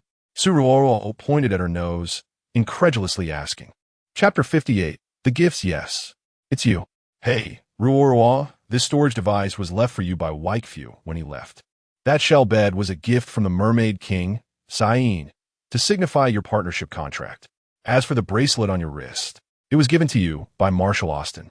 However, they had something to attend to, so they left without waiting for you to wake up. As for the Mermaid King, Sai-in, he used his charm magic to enchant you into forming a partnership contract with him. He probably feared that you would be angry, so he returned to the sea first. After hearing Dr. Atleia's explanation, Su Ruo was at a loss for a long time. Wait, didn't she just go to the beach yesterday to collect some shells and pearls? She didn't do anything wrong. How could it be that in the blink of an eye, she not only missed meeting Marshal Austin and Waikfu, but also ended up forming a partnership contract with a mermaid? No, it was the Mermaid King. Remembering the mermaid with the black fishtail she saw on the beach yesterday, he was indeed very handsome. Extremely handsome. Moreover, since he was the Mermaid King, inexplicably, Su Ruo didn't feel as disgusted about the partnership contract, because she was someone who valued looks. Although she didn't feel disgusted, there was still an uncomfortable feeling. As if thinking of something, Su Ruo turned to look at Atleia and asked with confusion, Dr. Atleia, isn't my current identity that of a mermaid beastman? Why would that guy, Sai-in, form a partnership contract with me? Does he only like beastmen? Did he make a mistake in forming a partnership contract with me? Buffed. Su Ruo's question made the white owl standing aside laugh out loud, while Dr. Atleia fell silent. No, what on earth was Ruo Ruo saying? After a long sigh in his heart, Dr. Atleia took a step forward and helplessly explained to Su Ruo, the Mermaid King Sai-in is not someone who only likes beastmen. The Mermaid King has a very strange racial ability. He can easily determine a person's gender, race, and physical condition through simple contact. When you were on the beach, you made contact with Sai-in, so he could easily know your true identity just from that. Additionally, as Bai Xiao mentioned, the Mermaid King Sai-in also used his charm magic to enchant you. At that time, you were foolishly enchanted by Sai-yin's beauty, and when he asked, you confessed everything. What? He also has charm magic? No wonder. How could I have no idea about what happened on the beach yesterday? Then, Dr. Atleia, what should I do now? I formed a contract with that Mermaid King without knowing, and I don't even know him, let alone like him. I don't want to be with him now, so what should I do? Easy. Ruo Ruo. Anyway, school is starting in 2 days. After school starts, you can go to school with Bai Xiao. Focus on your studies at school and avoid going to the beach for a while. If you don't go to the beach, the Mermaid King Sai-in won't see you, and maybe after a while, he'll forget about you. At worst, once the matter between Marshal Austin and Prince Mo Yun of the Federation is resolved, I'll take you away from Barisai Star, and we'll return to the Imperial Star. By the time we get back to the Imperial Star, we'll leave the Mermaid King Sai-in far behind. At that point, we won't recognize any contracts or anything. That sounds good. But what about these things? Su Ruo pointed at the huge shell beside her, as well as the jewelry filled with shells. Easy, Ruo Ruo. After all, it's Sai-in who formed the partnership contract with you without your consent. Just consider these things as compensation he gave you. They're just some worthless trinkets. You can keep them for fun. Anyway, these broken things, apart from you liking them, no beastman would want them. Hey, this is a storage device I prepared for you.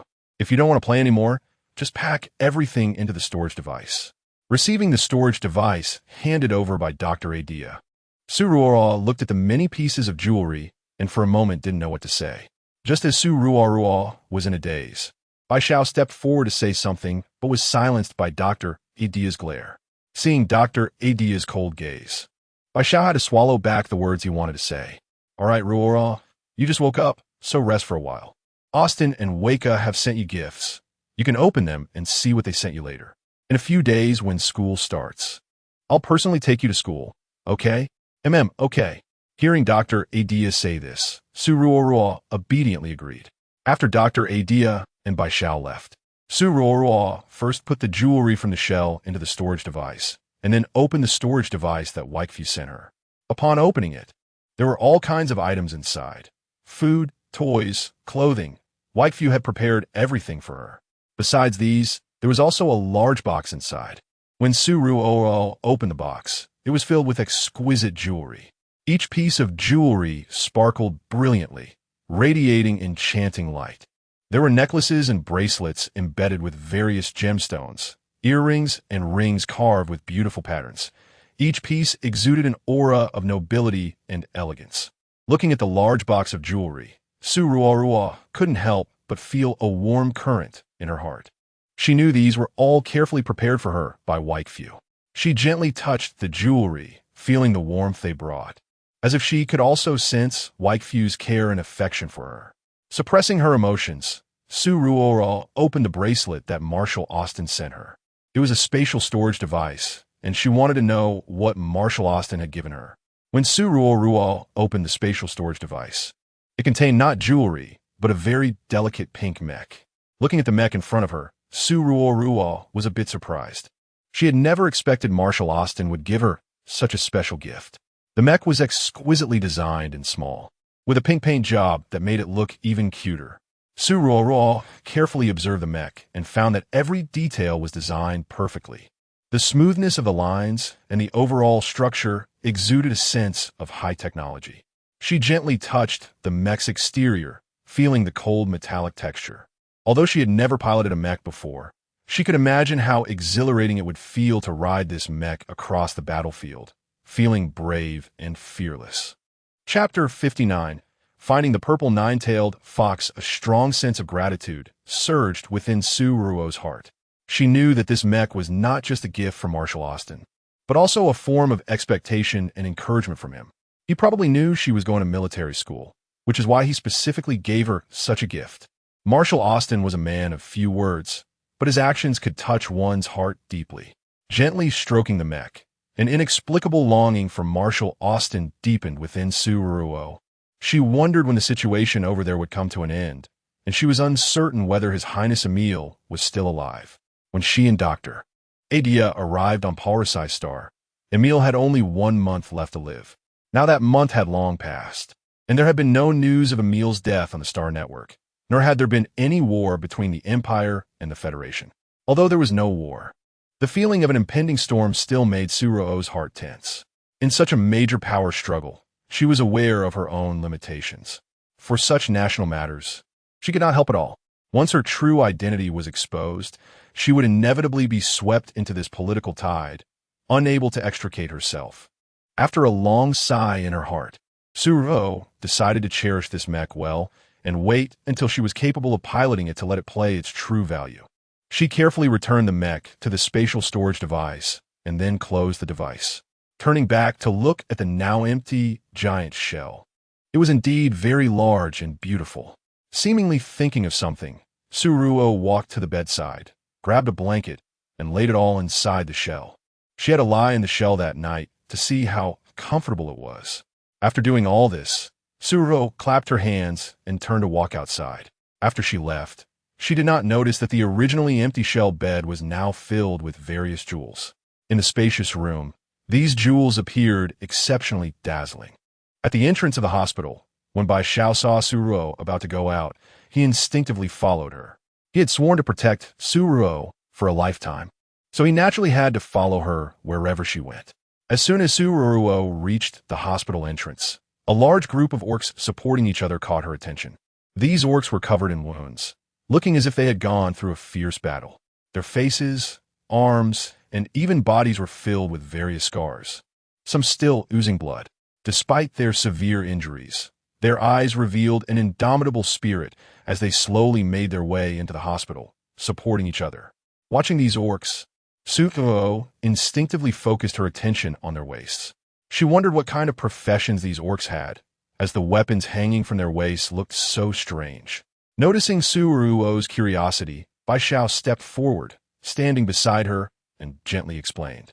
Atleia, this is a team that has been gathering herbs on primitive planets for a long time. They have to equip themselves with some special weapons to protect themselves in the dangerous primitive planets. As he spoke, Bai Xiao pointed to one of the orc's waists. Ruo followed his finger and saw that the orc had a uniquely shaped knife hanging from its waist, the blade glinting coldly, with complicated patterns carved on the handle. This knife is called serrated blade.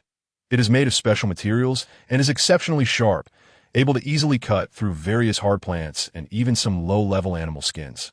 Bai Xiao patiently explained. Ruo nodded, looking at the waists of the other orcs, and finding their weapons were equally bizarre. Some looked like gigantic pincers, while others resembled long hooks. These weapons are all crafted based on their experiences on primitive planets, each containing their wisdom and courage, Bai Xiao continued. Hearing this, Ruo felt a surge of admiration for these orcs. Are the herbs they gather meant for Dr. Atleia? Yes, they're the herb-gathering team organized by Dr. Atleia. Atleia, you might not know, but besides being a top-tier doctor, Atleia is also the head of the Raniala family. The medical industry of the Raniala family spans the entire Qianxing star system, and countless orcs have benefited from Dr. Atleia's kindness. Well, including me. Now that there are no female orcs in Qianxing, if we want to control our genetic diseases, we must seek help from Dr. Atleia. That's why outside Dr. Atleia's prestige is extraordinarily high. I see. So who has more prestige between him and Marshal Austin? There's really no comparison. Marshal Austin is the Marshal of the Empire, responsible for the entire Empire's military defense, wielding heavy troops, and is the guardian of the Empire. In contrast, Dr. Atleia is our savior. His medical skills are superb, saving lives and healing the wounded, earning the respect and love of countless orcs. They both hold significant positions in their respective fields, and their prestige is naturally very high. However, one leans towards military power and the other towards healing, making it difficult to directly compare. Oh, I understand. Let's go. After saying this, Ruo withdrew her gaze and turned to walk outside. However, as soon as she reached the hospital entrance, her attention was drawn to a tuft of purple fur lying in the flower bed. Upon closer inspection, it was a fox, a nine-tailed fox at that. Carefully picking up the little fox, she found it was still alive but barely breathing, as if it might not last long. Bai Xiao, is it an orc? Ruo Ruo asked, looking at the little fox in her hands with confusion. This, hearing Ruo Ruo's words, Bai Xiao took the little fox from her hands and examined it closely. After a long moment, he uncertainly said, based on its size and condition, and the fact that it doesn't carry any orc scent, this should be a wild little fox. It was probably thrown here by that herb-gathering team. Since it looks like it won't survive, they just discarded it here. Sheer, this little fox might not make it. Should I help you throw it away? Chapter 60. This shell is a treasure trove. Hey. No. Ah Xiao, it's not dead yet. I have a treatment device in my room. I'll take it back and see if I can save it. Saying this, Ruo snatched the little fox from Bai Xiao's hands and turned to walk back. Sierra, aren't you going out to play? No. Saving the little fox is more important. After waving goodbye to Bai Xiao, Ruo headed straight for her room. Due to her previous terminal illness, after being cured by Dr. Atleia, she had requested a treatment pod from him. Afraid of dying, Ruo thought that if she got sick again, she could only save herself, right? Back in her room, Ruo didn't bother with anything else. She held the little fox and walked into the inner room. There was a small treatment pod set up there, just right for treating this little fox. She placed the little fox in the treatment pod and set the crystal core on top. Once the treatment pod started, Ruo hoped that this little fox could survive. After all, it was the first time she had seen a purple little fox with 9 tails. Regardless of whether she was being kind-hearted or not, saving a little fox was within her capabilities. As the treatment pod activated, it began to emit a soft glow, enveloping the little fox's weak body. Ruo stood nervously by, her gaze fixed on the situation inside the treatment pod, her hands unconsciously clenched into fists. She silently prayed, hoping the little fox could get through this and regain its vitality. The light from the treatment pod grew brighter, as if injecting a mysterious power into the little fox's body. As time passed, the little fox's body began to show some signs of movement, and its previously lifeless eyes gradually regained some spirit. Seeing this, Ruo couldn't help but feel a surge of joy in her heart. She knew her efforts were not in vain. This little fox could survive. Once it was healed, she would keep it as her pet. After all, it was unwanted by others, and now that she had found it, it belonged to her from now on. However, before keeping this little fox, she had to inform Dr. Atleia. Due to his professional habits, Dr. Atleia had a serious obsession with cleanliness and couldn't stand even the slightest dirt. Now that she wanted to keep this furry little fox, she had to get his approval. As she was about to take the little fox out of the treatment pod and go find Dr. Atleia, unexpectedly, he arrived before her. Ruo Ruo, I heard from Bai Xiao that you found a little fox. I came to see if it's a little beast man. Okay, it's right here. She handed the little fox to Dr. Atleia, who first disinfected it with alcohol, then put on gloves before picking it up by the fur on the back of its neck with 2 fingers. After examining it carefully for a while, he couldn't determine anything. Ruo Ruo, do you want to leave this dirty fox with me for a couple of days? I can treat its injuries while also confirming if it's a little beast man. It wouldn't be good if we mistook a little beast man for a wild fox. All right, then I'll trouble you with this. It's no trouble. I'll take this little fox with me. By the way, Ruo Ruo, I've completed your enrollment paperwork. In a few days, you and Bai Xiao will go to school together. Remember, once you get to school, you must study hard and not become an illiterate who knows nothing. Okay. Having received education for over a decade, Ruo felt quite distressed at being recognized as an illiterate after traveling to this world. After sending Dr. Atleia off, as Ruo turned to walk back to her bedroom, she paused in her tracks when she passed by the large shell. Looking at the shell, which had once again filled to the brim, she was momentarily stunned. Hadn't she taken the jewels out of it? How could it be full again? Could it be that her memory was wrong? She opened the storage device to check and confirmed that her memory was not incorrect. The original jewels had indeed been placed in the storage device, and these jewels had been produced again. Could it be that this large shell was something peculiar? Thinking of this, Ruo packed the jewels from the shell into her storage device again. In just a short while, the shell that had been emptied was once again filled with jewels in the blink of an eye. Time and again, Ruo dug out jewels. The result was that no matter how much she took, the jewels inside the shell would instantly refill. Could it be that the large shell given to her by the Mermaid King was a treasure trove? No matter how much she took from it, the contents would still fill up? Thinking of this possibility, Ruo couldn't suppress her excitement. She truly hadn't expected the Mermaid King to be so generous. Such valuable items. And he just gave them away.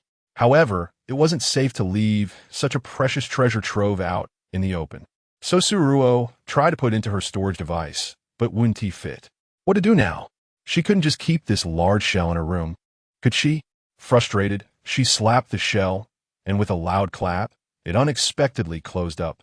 As the shell closed, Ruo felt her surroundings shift. In the next moment, she found herself submerged in water. Looking at the surrounding seawater, Ruo thought she was dreaming. So, she instinctively pinched her thigh. Ouch! Oh no, it's real. This is bad. She was a non-swimmer. She couldn't swim. Now that she was in the water, wasn't she going to drown? Thinking of this, Ruo desperately tried to dog paddle to the surface. But the more she struggled, the more she sank. As she saw her body sinking straight down, she wanted to call for help, but when she opened her mouth, all that came out were bubbles. Just when Ruo felt most helpless, the Mermaid King she had seen on the beach yesterday, sighing, appeared before her. He directly wrapped his arms around Ruo's waist and swam up to the surface. As her head broke through the water, Ruo instinctively clung tightly to Sain's neck, gasping for air. Oh my gosh, she was so close to dying here today. Chapter 61 arrived at the sea, but what just happened? Why, in the blink of an eye, did she end up in the sea? Although she didn't quite understand what had just occurred, in order to save her life, Ruo could only tightly hold onto Siren's neck, not daring to let go. There was no choice. She had died once, and now she was truly afraid of dying. Seeing Ruo's nervous expression, Siren reached out to wrap his arms around her slim waist, then gently pecked her cheek and chuckled. Ruo, are you missing me? Huh? Hearing this magnetic and pleasant voice in her ear, Ruo turned her head and stared blankly at Siren, momentarily at a loss for how to respond to his question. Ruo, do you think my face is good-looking? Well, yes, it's good-looking. Of course it's good-looking. The Mermaid King, looking like a demon. How could it not be good-looking? Hearing Ruo say he was good-looking, Siren's smile became even more attractive and enticing. He gently tightened the hand on Ruo's waist, pulling them closer together, and pressed his forehead against hers. Ruo, I really like you. I thought you didn't like me. But unexpectedly, you like me too. Look, the moment we met, you hugged me so tightly. This, Rising Sirenes Tlosenes, Sununtai Ru instinctively leaned back. But she was entirely in Siren's arms. Where could she hide at this moment? As Ruo instinctively tried to evade, Siren could see it. He simply exerted a gentle force on her waist, and her body uncontrollably leaned into his embrace. Ruo, can you say you like me? No, I can't. That person, the Mermaid King. Baby, call me Siren or dear. Siren, we're not familiar. As Ruo pushed against Siren's handsome face, coming closer, she weakly resisted. Not familiar? Ruo, we are partners now. How can we not be familiar? I don't understand you. And similarly, you don't understand me. How can two people who don't understand each other casually become partners? Is that so? Then Ruo, tell me, how far has our relationship developed for it to be considered intimate? Well, holding hands, kissing, having never been in a relationship. Ruo could only say this when faced with Siren's stunning beauty. Holding hands? Kissing? Hearing Ruo say this, Siren took her hand. The next second, he directly kissed her lips. With his cool lips approached her, Ruo froze. She felt the cold touch on her lips and could only blankly stare at Siren's extraordinary beauty. Under his eyes that gleamed with an unusual light, she felt like a puppet, not knowing how to refuse or comply. Just like that, she blankly let Siren do as he pleased. She didn't know how long this lasted until Siren finally released her. Coming back to her senses, Ruo instinctively wanted to reach out and slap him. However, as soon as her hand reached out, it was tightly held in Siren's hand. Then, under Ruo's shocked gaze, she could clearly feel that the mermaid in front of her had licked her palm. Feeling the sticky sensation in her palm, a shocked Ruo instinctively pulled her hand back. Why, you pervert? Pervert? Ruo, we are partners. Isn't it normal for partners to do these things? Not normal. That's not right. I don't want to. Saying this, Ruo instinctively tried to break free from Ren's embrace. However, this time, she easily managed to escape. But she also fell directly into the water. As she fell into the sea, Ruo instinctively flailed in the water. In her panic, she instinctively clung to Ren until she was curled up in his embrace. Only then did Ruo breathe a sigh of relief. Oh my god, that was close. I almost drowned. Ruo, do you like me? Ren, with one arm supporting Ruo's body, asked gently. No, I don't like you. Since Ruo doesn't like me, then I'll leave. I won't stay here and be in your way. Saying this, Ren pretended to let go of Ruo. Seeing Ren like this, a scared Ruo immediately clung tightly to his neck with both hands, saying in panic, No, don't go. I actually like you quite a bit. Really? Upon hearing Ruo say this, Ren immediately tightened the hand around her waist and feigned surprise as he asked, Yes, I like you quite a bit. So don't let go. I can't swim. Ignoring the mischievous look in Ren's eyes, Ruo only knew to hold onto his neck tightly, not daring to let go. Since Ruo likes me, can you call me dear? You don't go too far. As soon as she heard Ren say this, Ruo immediately became unhappy. Is that so? If Ruo doesn't call me dear, it seems Ruo still doesn't like me. If you don't like me, I'm really too sad. I want to go home. I want to leave here. Let go of me. Seeing Ren pretend to pull away, Ruo could only shout randomly with her eyes closed in fear. Dear, I like you. Don't let go of me. Is that so? Since Ruo likes me, can you give me a kiss? You, getting more and more demanding. Hearing Ren make such a shameless request, Ruo was completely stunned by his audacity. If Ruo doesn't kiss me, then I'll let go. Hearing Ren's threat and seeing the smugness in his eyes, to be honest, it made Ruo so angry that she wanted to bite him to death. This shameless guy, taking advantage of the fact that she couldn't swim, was bullying her. In this situation, facing his threat, Ruo had no choice but to agree. Thus, in a moment of utter helplessness, Ruo could only quickly peck his face. Not here. Ruo, you need a kiss here. Looking at Ren's puckered lips, Ruo really wanted to slap him to death. She never expected that this mermaid king, Ren, was quite good-looking, but why was his personality so annoying? It was really driving her crazy. She wanted to slap him, but she didn't dare. So after a lot of mental preparation, Ruo reluctantly gave his lips a gentle kiss and then angrily retreated. Chapter 62, teasing. Seeing Ruo's reluctant expression, Ren's eyes were full of laughter. He estimated the time and knew he couldn't tease her any longer. So he gently hugged Ruo and said softly, Ruo, take good care of the shell I gave you. With it, I can protect you at all times. What? There's more. Ruo, I really like you. Do you believe in love at first sight? That's how I feel about you. Huh? What? What nonsense love at first sight? That's just lust at first sight. But Ruo, you're not as good looking as I am. If we're talking about lust, it's you who is lusting after me. Well, looking at Ren's stunning face, to be honest, if the situation weren't so unfavorable for her right now, she might have indeed felt that way about him. After all, Ren, the merman, was truly breathtakingly beautiful. Meeting Ruo's dazed gaze, Ren almost reverently kissed her forehead, then gently said while looking into her eyes, Ruo, you should go back now. Remember, think of me. What did you say? Seeing Ren about to let go of her, Ruo, scared, tried to hug his neck, but just as her hand reached out, she felt a shift and found herself back in her own room. In her palm lay a small shell, identical to the one Ren had given her, just a different size. Seemingly remembering something, Ruo tapped the shell, and it enlarged in an instant. She then gently tapped it again, and it shrank back down.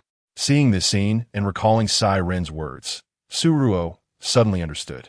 That previous scene was all an illusion. That mysterious and shameless fish, Ren, really wasted his good looks. How dare he use an illusion to tease her? It really made her furious. With an annoyed huff, Ruo threw herself onto the bed. So tired. Was she having good luck or bad luck? How did she end up encountering such a flirtatious fish? It made her so angry. The next time she saw that damn merman, she would definitely scratch his face and make him regret it. Lost in her thoughts, Suruo slowly fell into a deep sleep. After she fell asleep, she didn't notice that the shell in her hand was emitting a faint glow. In this glow, Sai Ren's figure, like a dream, leaned against the edge of the bed, watching her with a gentle smile. In that smile was endless affection. 3 days later, it was the day Suruo started school. Suruo was tidying her new school uniform in front of the mirror, while Bai Xiao was busy checking the things they needed for school under the instructions of Dr. Atleia. Ruo Ruo, you have a 10-day holiday every 10 days. When your holiday comes, I will come to pick you up.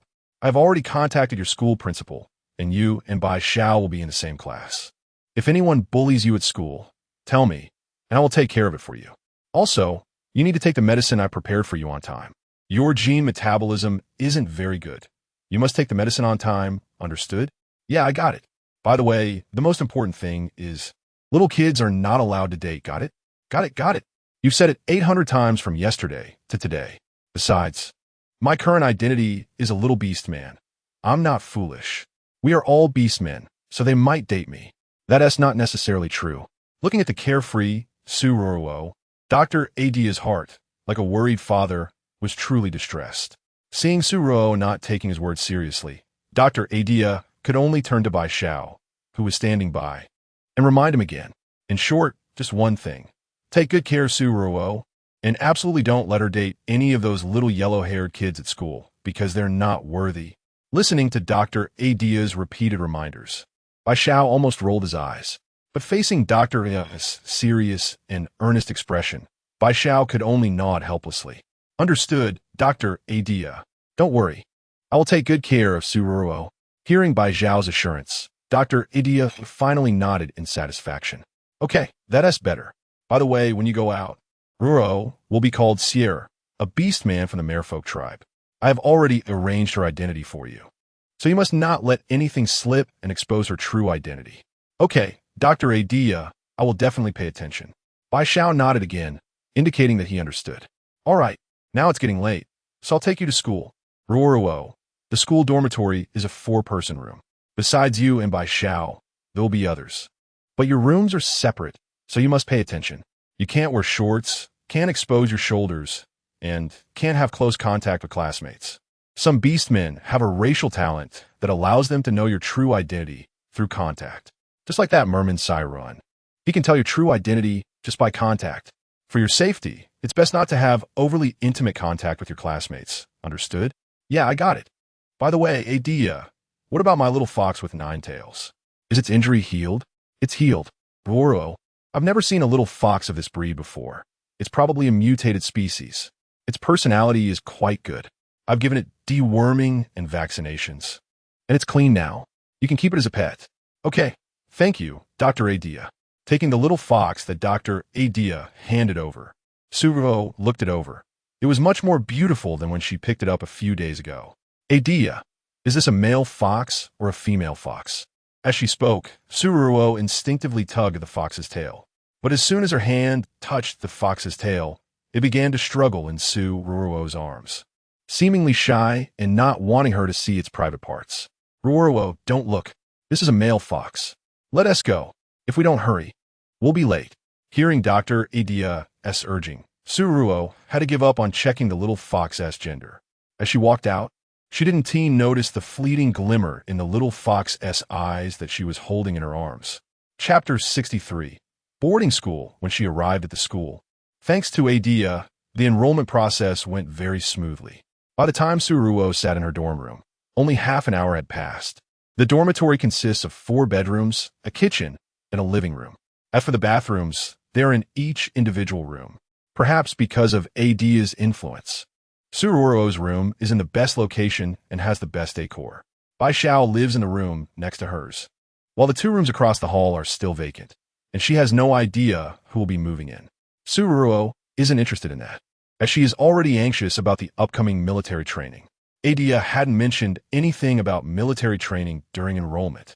With her physical condition and the orcs' abnormally strong abilities, this 3-month military training period would surely be torturous for her. Even though she was worried, Suruo had to prepare for the upcoming military training. While she was getting ready in her room, the sound of a commotion outside caught her attention, making her pause and peek through the crack of the door. She couldn't help but look. Such excitement was rare, and if she didn't watch, she might miss out. As she opened the door slightly to see outside, she saw a giant white wolf lunging directly at a black-haired boy standing in front of it. "Watch out!" Ruo couldn't help but shout in alarm just as the wolf was about to bite the boy. Her shout immediately drew the wolf's attention, and it shifted its target, lunging straight toward Ruo's direction. Seeing the giant wolf about to pounce on her, Ruo instinctively closed the door, too scared to look. But just as she shut the door, the wolf smashed it to pieces with a single paw. "Ah!" Watching the shattered door and the wolf that was about to break in, Ruo screamed in terror. Just when Ruo thought she was doomed, the wolf that was about to invade her room was suddenly grabbed by the tail by someone, getting stuck right at her doorway. Looking outside, she saw it was Bai Xiao. He was holding the wolf's tail tightly with one hand, while smiling reassuringly at Ruo. "Sierra, it's okay. Leave this damned wolf to me." With that, he yanked the wolf out of the doorway. As the white wolf struggled, Bai Xiao's fist came crashing down on its head. His punch knocked the wolf out cold. Looking at the unconscious wolf on the ground, Bai Xiao sneered, "Waste." Seeing the wolf knocked out, Ruo let out a deep sigh of relief before stepping through the broken door to the wolf's side. "Bai Xiao, is he an orc?" "Yes. He is the president of the student council and also the top student at our school, Zeisel. Usually, he seems quite refined, but who would have thought he would transform on the very first day of school? This is bad news. The genius heir of the Kerala family is likely finished. After all, he is transformed into this state. Even Dr. Adia might not be able to save him. What a pity. I haven't even had the chance to compete with him yet. Now this guy is about to die. TSK, TSK, TSK, what a shame." Hearing this lamenting voice, Ruo instinctively turned to look at the boy speaking. She saw that he had short hair, sharp features, and was wearing a tailored suit, giving him an extraordinary presence. He looked at Zeisel with a hint of regret, as if genuinely mourning for the soon-to-be lost opponent. Ruo couldn't help but think that such a seemingly cold yet slightly gentle boy would actually feel regret for his rival. She bit her lip gently, looking at the unconscious wolf on the ground, feeling a surge of inexplicable emotions. "Bai Xiao is there really no hope for him?" Ruo's voice carried a hint of sadness. She simply couldn't believe that a perfectly fine orc could lose his life so easily. Bai Xiao sighed lightly, looking at the unconscious wolf, Zeisel, with a complicated expression. He slowly shook his head, his tone tinged with helplessness. "Sir, I'm afraid so. Transforming to this extent is beyond what an ordinary doctor can treat." Upon hearing this, Ruo's eyes dimmed slightly. She lowered her head, feeling sorry for Zeisel. But just then, something suddenly occurred to her, and she quickly raised her head to look at Bai Xiao. "Bai Xiao, do you think I could save him?" "You? Well, yes." "Bai Xiao, do you think I can save him?" Ruo Ruo, do you want to give it a try? After all, this kid's genetic disease has progressed to this point. The chances of a cure are probably slim. Sierra, you can treat him like a dead horse, trying to revive a living horse. Whether this kid can survive depends on his fate." Upon hearing Bai Xiao's words, Ruo squatted down in front of the giant wolf, reaching out to stroke its head vigorously. Seeing Ruo doing this, the short-haired boy standing nearby asked in confusion, "Hey, are you taking advantage of Zeisel?" "What? Am I taking advantage of him?" "No, I'm trying to save him. How could that be taking advantage? Besides, I'm also an orc. Why would I have a problem with another orc?" In response to Ruo's confused expression, Xia sneered, "How could you not take advantage of him? You should know that Zeisel is the president of the school, and he has plenty of admirers. He's down on his luck now, but no one can guarantee you're not trying to take advantage of him." Hearing this, Ruo could only look at him with a dumbfounded expression. "You must be out of your mind. In this world, besides me, there is only one other girl. Everyone else is an orc, and they're all male. With so many orcs crammed together in school, what's there to like or dislike? Can two orcs even band in a romantic way?" Chapter 64.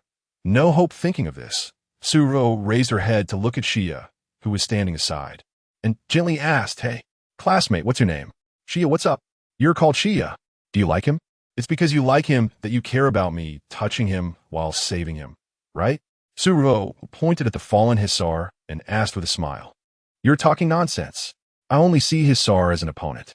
I'm not crazy. How could I possibly like an orc?" "Really? If your mind is okay, then mine is the one that's not. Honestly, if you hadn't said anything, I wouldn't even know what his name is or what he looks like. How could I like him? Am I crazy? I like him? You really know how to talk nonsense.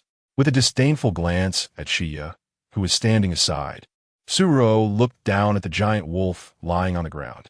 She heard that this orc named Hisar was actually the president of the student council and was good at his studies, with many people liking him. If that's the case, he must be an excellent orc. He has just grown into adulthood, and if he were to die in front of her, to be honest, Ruo would feel quite regretful. However, she really had no way to cure the orc's genetic disease. She used to be able to cure the orc's genetic disease with simple touch, but now, looking at the completely beastified orc, after touching him for a long time and seeing the giant wolf in front of her showing no response, Ruo couldn't help but feel anxious. What is going on? Why could she save people before, but this time she couldn't? Just as Ruo was feeling anxious, several doctors in white coats rushed in from outside. They quickly took out a treatment pod from their storage space and deftly lifted the giant wolf onto the pod. Once the treatment pod was activated, it emitted a soft glow, enveloping the giant wolf entirely. Ruo stood nervously beside it, her gaze fixed on the treatment pod, silently praying for a miracle. The doctors were busy adjusting various instruments, their expressions focused and serious. Seeing their serious expressions, combined with the continuous beeping from the treatment pod, made Ruo's heart involuntarily tense up. At this moment, she truly hoped that this new classmate she had just met could survive healthily. As Ruo watched with hopeful eyes, the lights on the treatment pod turned off. The originally serious doctors sighed long and then stopped their movements, standing silently. Seeing this scene, Ruo couldn't help but step forward to ask, "Doctor, how is this classmate named Hisar? Is he okay?" "No, he is beyond saving. It's a pity such a genius just like that gone. It's really too unfortunate." The doctor sighed deeply and instructed another doctor beside him in a low voice. "Immediately notify the Kerala family that their heir has no hope due to rapid genetic degeneration. Let them take this child back and prepare for his funeral." Seeing the doctors lift the giant wolf back onto the floor, they put away the treatment pod and took out a body bag, intending to put the giant wolf lying on the ground inside. "No, wait a minute. He is still alive. He still has breath. He is not dead yet. You can't just put him in now. You can't do this. He definitely still has consciousness. If you put him in now, how sad would he be?" Ruo pulled the body bag off Hisar, anxiously protecting him, and said, "Little classmate, he is beyond saving. This is rapid genetic degeneration. Just like touching the genetic degeneration agent. It's an incurable disease. Even if we don't put him in the body bag now, he will still die soon. Then wait until he is dead before putting him in. You can't do this right now. He is an orc, not a cold object. Doing this will surely make him sad." Ruo firmly blocked the giant wolf, not allowing them to move an inch. Seeing Ruo's insistence, the doctors looked at each other, sighed deeply, and then gave up. "All right then, since you insist, you can stay and accompany him through his last moments. When the Kerala family arrives, you can put him in then." After saying this, the doctors left one after another. Once the doctors left, Shia, who had been standing aside, couldn't help but sneer, "What a ridiculous display of sympathy." "Shia, what did you say?"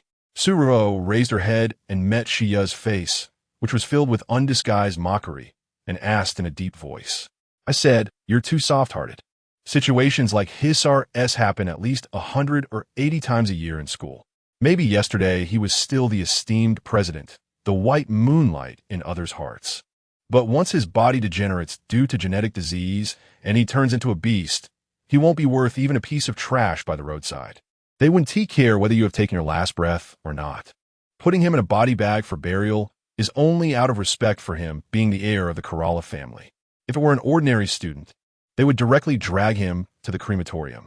But you, new classmate, you actually say he still has consciousness and would feel sad. Huh, do you know? Because of your ridiculous compassion, when the Kerala family members arrive and see that Hisar hasn't been put in a body bag, they will just throw him into the crematorium, leaving no grave for him. No, that is impossible. Didn't you just say Hisar is the heir of the Kerala family? If something happens to the Kerala family heir, wouldn't they be sad? Sad my ass. We were all cultivated from the gene pods using genetic technology. From the moment we were born, we have been raised according to family rules and through strict training. Every family cultivates heirs through the survival of the fittest. If this heir is useless, there will be countless orcs behind him to take his place. If Hisar has an accident due to rapid genetic degeneration today, there will be countless people behind him wanting to take his place. If he dies today, a new heir from the Kerala family will appear tomorrow. As for him, no one will know where he is buried after death. With someone like that, you still pity him, not wanting to let the doctors put him in a body bag. Tell me, isn't that just being unnecessarily kind? Chapter 65. The orc's fate hearing Sia's merciless mockery. Ruo was momentarily stunned. In her shock, she instinctively turned to look at Bai Xiao, who was standing to the side. When Bai Xiao nodded at her, Ruo's heart sank significantly. This was actually true. Was it really just because they were cultivated from a breeding pod using genetic technology that they couldn't form familial bonds? Only the most direct and simple relationships of even a family's heir would meet such a fate once they lost their utility? Looking at the orc lying on the ground, his breath growing weaker, Ruo inexplicably felt a deep ache in her heart. Today he was still a favored child of heaven, but tomorrow, would he become a wandering ghost just because of a genetic disease? Without family, without friends, what would his hard work throughout his life amount to? If she were not a small female but a small orc, would her fate be even worse than his? If Hisar was like this, then what about Marshall Austin? What about Vikov? What about Dr. Adia? Would the other people she knew also meet such a fate? The thought of this made Ruo's heart ache unbearably. She looked at the giant wolf lying on the ground and instinctively struggled to lift its head, cradling it tightly in her arms. Seeing Ruo like this, Sia let out a light scoff before turning back to his room. Hisar, you? Bai Xiao, standing to the side, couldn't help but step forward, wanted to help her up from the ground. Bai Xiao, I want to accompany him for the last time. I'll get up once his family comes for him, okay? Facing Ruo's plea, Bai Xiao had no choice but to agree. He quietly retreated to the side, keeping watch. Ruo looked at the giant wolf in her arms, gently reaching out to stroke its head. In that moment, she couldn't help but think of her own father.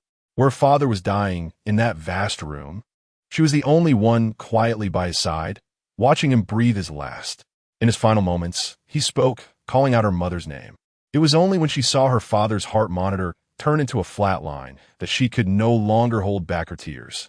She wanted to say that she didn't blame her father for abandoning the promise he made to her mother, nor did she blame him for marrying his stepmother. She had forgiven him. So, could he come back to life? But in the end, he just quietly fell asleep and never woke up again. Looking at the giant wolf in her arms, Ruo stroked its head and murmured, Hisar, it's nice to meet you. Just now, I was the one who stopped the doctor from putting you in the body bag. But don't worry, if your family doesn't want to take care of you, I will. After all, it's my fault. But I also feel that I did nothing wrong. I'm sorry. I don't know what's wrong with me. I just can't save you. Although we met for the first time, I still hope you can survive, become your student council president, become your heir, and be the white moonlight in everyone's hearts. I'm sorry. I couldn't save my father, and I can't save you either. I'm really sorry. Hisar, you just broke my door, so you have to get up and compensate for it. If you don't pay for my door, you can't die. I'm begging you, please wake up. I don't want anyone to die in front of me. I don't want that. I'm very timid, and I'm really scared of someone dying in front of me. I can be selfish and timid. And sometimes I even have a surfeit of compassion. So, just think of it as fulfilling my compassionate heart. Please come back to life. At this moment, Ruo didn't know whether she was sad for herself or for Hisar. In any case, she was truly very sad, unbearably so. She bit her lip, and tears fell like beads from a broken string, one by one landing on the giant wolf's head. As the tears fell more, Ruo instinctively lowered her head to rub her tears against the giant wolf's fur. She knew she was being a bit melodramatic, but what was happening at this moment was too similar to her past experiences. Just as Ruo's head was buried in the giant wolf's head, she didn't notice that the giant wolf's body was slowly shrinking, changing, until finally the giant wolf, who was on the brink of death, transformed into a completely naked man at that moment. When Ruo felt something unusual in her arms, she instinctively looked down. Just one glance, and she saw an extraordinarily ethereal face and a pair of pitch-black eyes. When their eyes met, Ruo Ruo felt the smoothness under her hand. She couldn't believe it and touched it again, and the real sensation finally brought her back to reality. Oh my God, he's alive. Instinctively, Ruo Ruo dropped the man in her arms, leaping 3 feet high and jumping to the side. Then, she covered her eyes. However, just as she covered her eyes, as if she thought of something, she peeked through the wide gaps between her fingers at the orc slowly standing up from the ground. As her gaze moved down, when Ruo Ruo's eyes landed on a certain spot, she instinctively covered her eyes again. But in just a moment, when she looked at Hisar again through her fingers, she was disappointed to find that he had already dressed himself. Wow, how did he put on his clothes so fast? I didn't see anything clearly, and he was already dressed. Frustrated, Ruo Ruo lowered her hands and looked at the ethereal man walking toward her. She extended her hand and awkwardly greeted him. Hello, Hisar. I'm Hill, a new student who just registered today. Nice to meet you. Seeing Ruo Ruo extend her hand, Hisar did not shake her hand, but instead stepped forward and pulled her tightly into his embrace.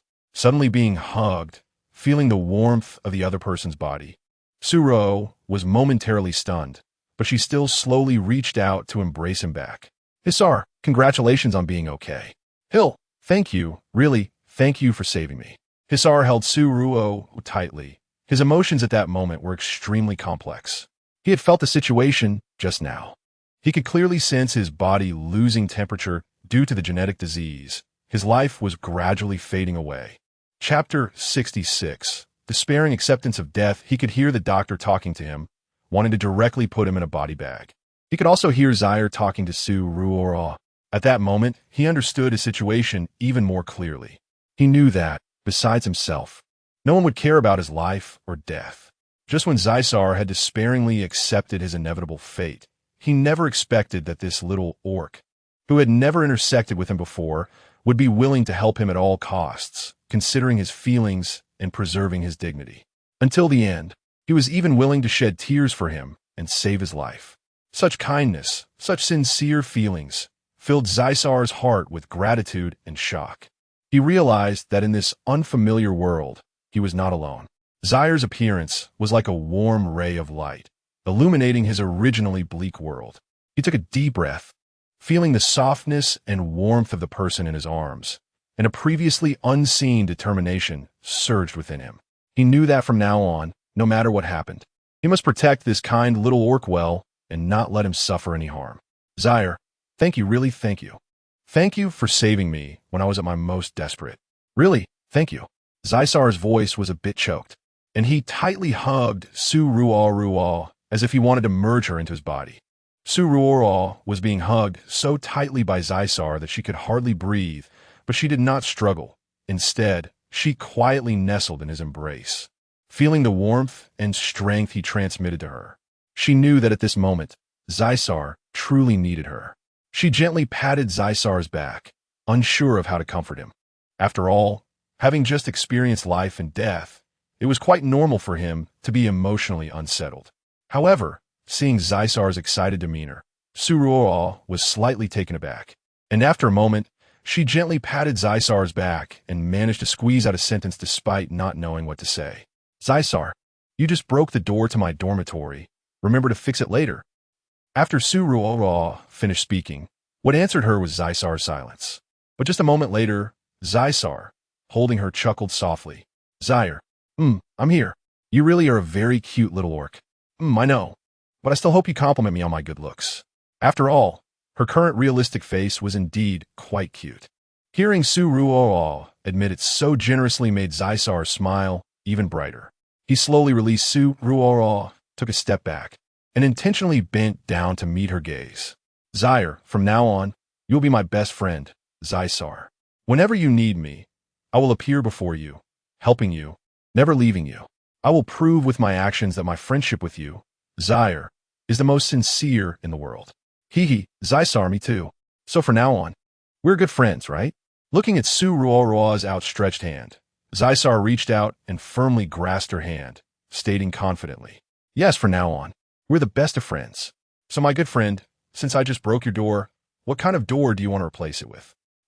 Apriri. Cute and sturdy one. At least it shouldn't be easily broken by a single claw. Okay, I'll replace it for you right away. Just as Ruo Ruo and Zysar smiled at each other, a gloating voice came from outside the door. My dear big brother, I really didn't expect how you just died so suddenly. Now it's great. You died, and I can take over your position as heir. My good big brother, your death is truly wonderful. Ha ha. Hearing this malicious voice, Ruo Ruo instinctively turned to look at Zysar. Seeing Zysar's displeased expression, it was clear that the person speaking outside was someone he knew. Hearing the other person call Zysar big brother proved that he was definitely Zysar's younger brother. However, between brothers, upon learning that something had happened to his elder brother, he shouldn't be so happy, even if he wasn't sad. Even if they were both born from the same reproductive pod, did they have no feelings for each other at all because of their blood ties? Just as Ruo Ruo was puzzled, Zysar shielded her behind him. In an instinctive manner, he pushed Ruo Ruo to Bai Zhao's side, indicating for Bai Zhao to protect her. Bai Zhao naturally understood Cesar's intention. He subtly moved closer to Ruo Ruo, ready to respond to any potential emergencies. The person outside seemed unaware of the unusual atmosphere in the room and continued to speak casually. Oh, big brother, don't worry. I will take good care of our family's business, and of course your pets. Pets? This word made Ruo Ruo's brows furrow slightly. Although she wasn't very clear about Zysar's family situation, hearing the person outside mention pets inexplicably made her feel that something was off. Upon hearing the voice from outside, Zysar's expression instantly turned sharp, and his tightly clenched fist revealed his current anger and unwillingness. However, he knew that now was not the time to act impulsively. He had to remain calm and not lose control for the greater good. Just then, the person outside seemed to finally notice the oddity in the room and pushed the door open, walking straight in. When the person from outside walked in and saw Zysar standing in the middle of the living room, his smile froze instantly. You didn't die? Seeing Zysar standing well, the entering orc asked in shock. I didn't die.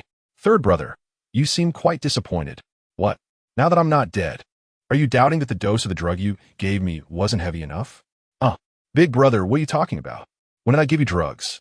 Hearing Zysar say this, the entering orc's face immediately turned anxious. You didn't give me drugs? If you didn't give me the gene degradation drug, then how could my body suddenly be astified and be on the verge of death? If it weren't for someone saving me today, I would be a corpse lying in a body bag right now. Third brother, you seem to have gone a bit too proud too early. Chapter 67. You dare to hurt me at this point. Hisar's ethereal aura suddenly turned sharp. His gaze was tightly fixed on the orc standing at the door. In the next moment, he rushed forward and directly grabbed the orc by the neck, lifting him off the ground. You dare to hurt me. The orc, lifted off the ground, struggled to breathe, his hands gripping Hisar's arms tightly, trying to break free. But no matter how hard he tried, he couldn't shake Hisar even slightly. Why wouldn't I dare? Third brother, you probably didn't expect me to wake up so quickly, did you? You also didn't expect that someone would come to save me, right? I'm not dead. Are you disappointed? Hisar's eyes were filled with anger and disappointment. He never thought that his own brother would turn against him. Eldest brother, let me explain. Enough. I don't want to hear your explanations. What you did leaves no room for excuses. You're a traitor, when you were just a pathetic worm that no one cared about in the family. I was the one who brought you close and gave you your current position. But what about you, Klesia? How did you treat me? I'm your elder brother. I've taken care of you for so long. How could you bear to drug me and want me dead?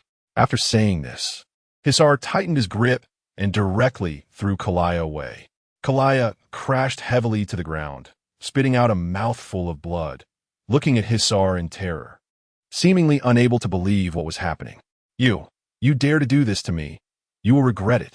The orc named Klesia got up and ran towards the door while saying this. Want to run? Not so easy. Hisar flashed in front of Klesia, a dagger appearing in his hand, its sharp blade glinting coldly in the light. Don't do anything reckless. I'm your own brother. Klesia's face turned even paler as he looked at the dagger before him. Eldest brother, I was wrong. I'm sorry. I shouldn't have attacked you. I just wanted to become the heir of the family. I wanted to live a life above others. Yes, I'm sorry. Spare me this time. And I won't dare to do it again. Eldest brother, please. In the face of Kalia's pleas for mercy, Hisar had no intention of letting him go. Just as Xia had said earlier, in a big family, if the heir died, someone would immediately take their place, let alone ordinary family members. If he let this traitor go today, he would definitely betray him again in the future. To eliminate future troubles, he must die today. Just as Hisar was about to snap Kalia's neck, he heard Bai Zhao's voice from behind him. Hisar, this is a family matter. It's not appropriate for us to stand here and watch. Come, let's go back to the room. I'll help you tidy up. Oh, all right. Bai Zhao's meaning was clear. She didn't want to witness the bloody scene. To be honest, she didn't want to either.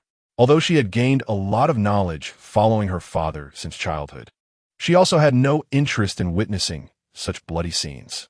Hearing that Ruo Ruo had returned to the room, Hisar only tightened his grip slightly.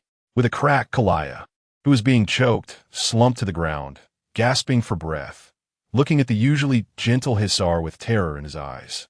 Klesia, I didn't kill you because you're my brother, and I can't bring myself to harm my own kin.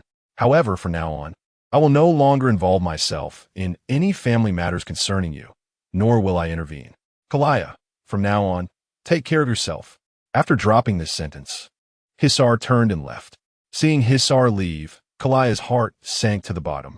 Because of his betrayal today, when he returned to the family, not to mention whether the senior members of the family would still value him, the people in a large family are the best at flattering and stepping on others.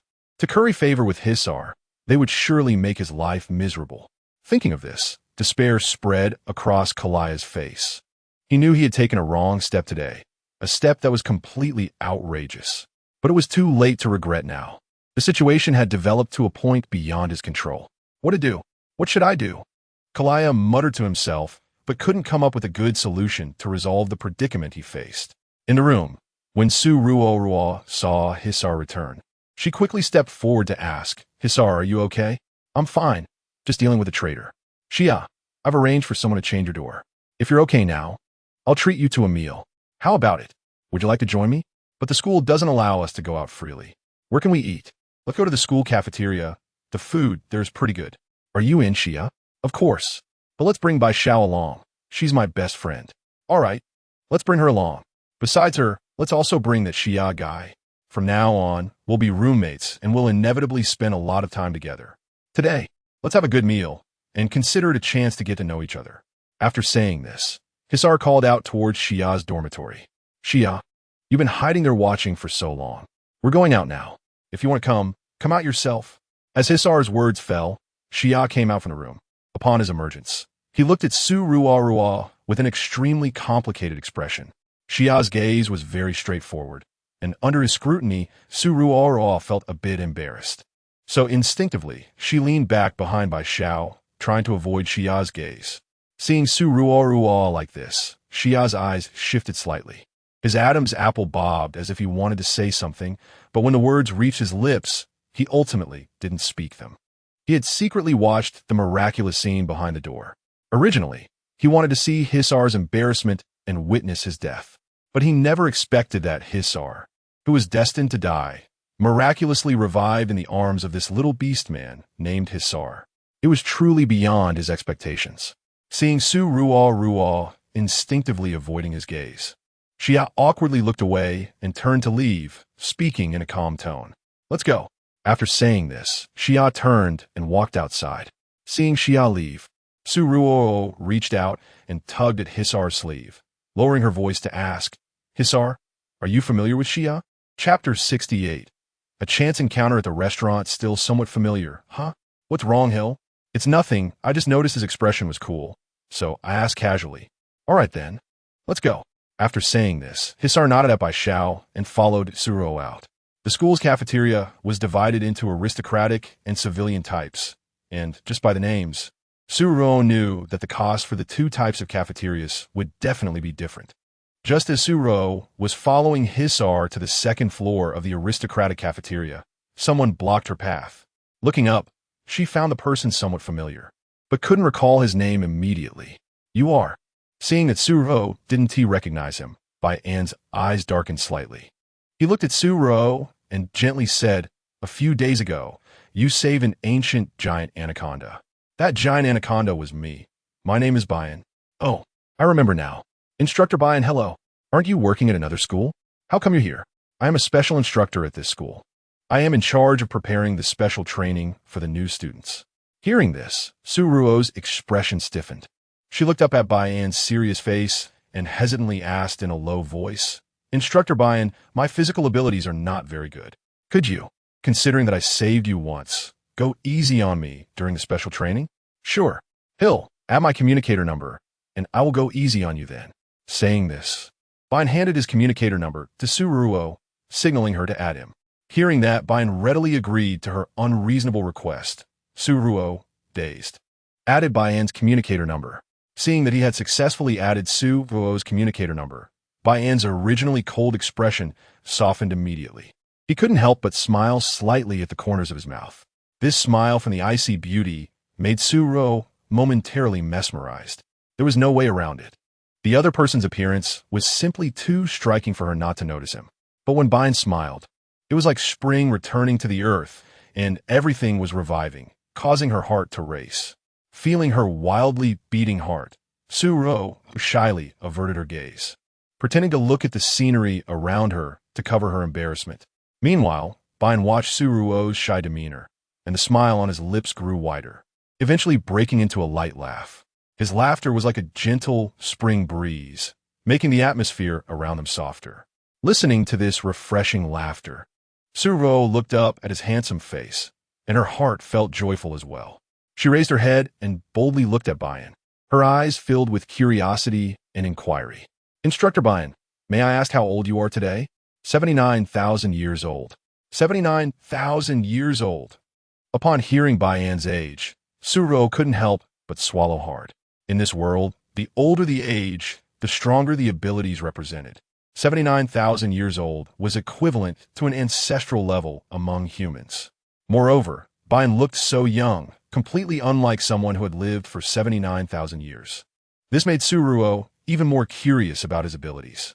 She couldn't help but look at Bayan again, wanting to see something from him. But Bayan seemed completely unconcerned about his age, still wearing a smile. He gently patted Ruo's shoulder and said, Ruo, don't be surprised. In this world, age doesn't represent everything. Strength determines everything. My beast form is an ancient giant anaconda. As long as I don't suffer from genetic diseases in the future, living for hundreds of thousands of years or even longer is not a problem. So my current age is just considered to be newly adult compared to others. 79,000 years old and just newly adult. This adulthood stage is really long. However, Ruo didn't dare to say this out loud. Due to Bai Xiao's urging, after Ruo finished greeting Bayan, she turned and walked upstairs. Seeing Ruo leave, Bayan looked at the new communication number on his communicator and then raised his head to watch Ruo's departing figure, unable to suppress a smile. He had intentionally taken a position at this school, and his purpose for coming here was Ruo. That guy, Atleia, was overly protective of this little female. Ever since their last parting, he had thought of many ways to get close to her. But the result was that under Atleia's tight protection, he simply didn't have the ability to approach her. In a situation of utter helplessness, he could only take an indirect approach by working as an inconspicuous special training instructor for new students at this school to achieve his goal. Looking at the communicator number he just added, he had now achieved his purpose. After finishing the meal and returning, the dormitory door had been reinstalled. Just as Ruo had said, it looked good, cute, and sturdy.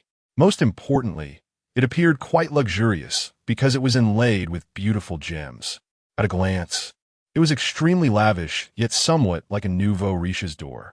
Really, it was too eye-catching. She wasn't afraid of thieves coming to visit her. Hissar, isn't this door too ostentatious?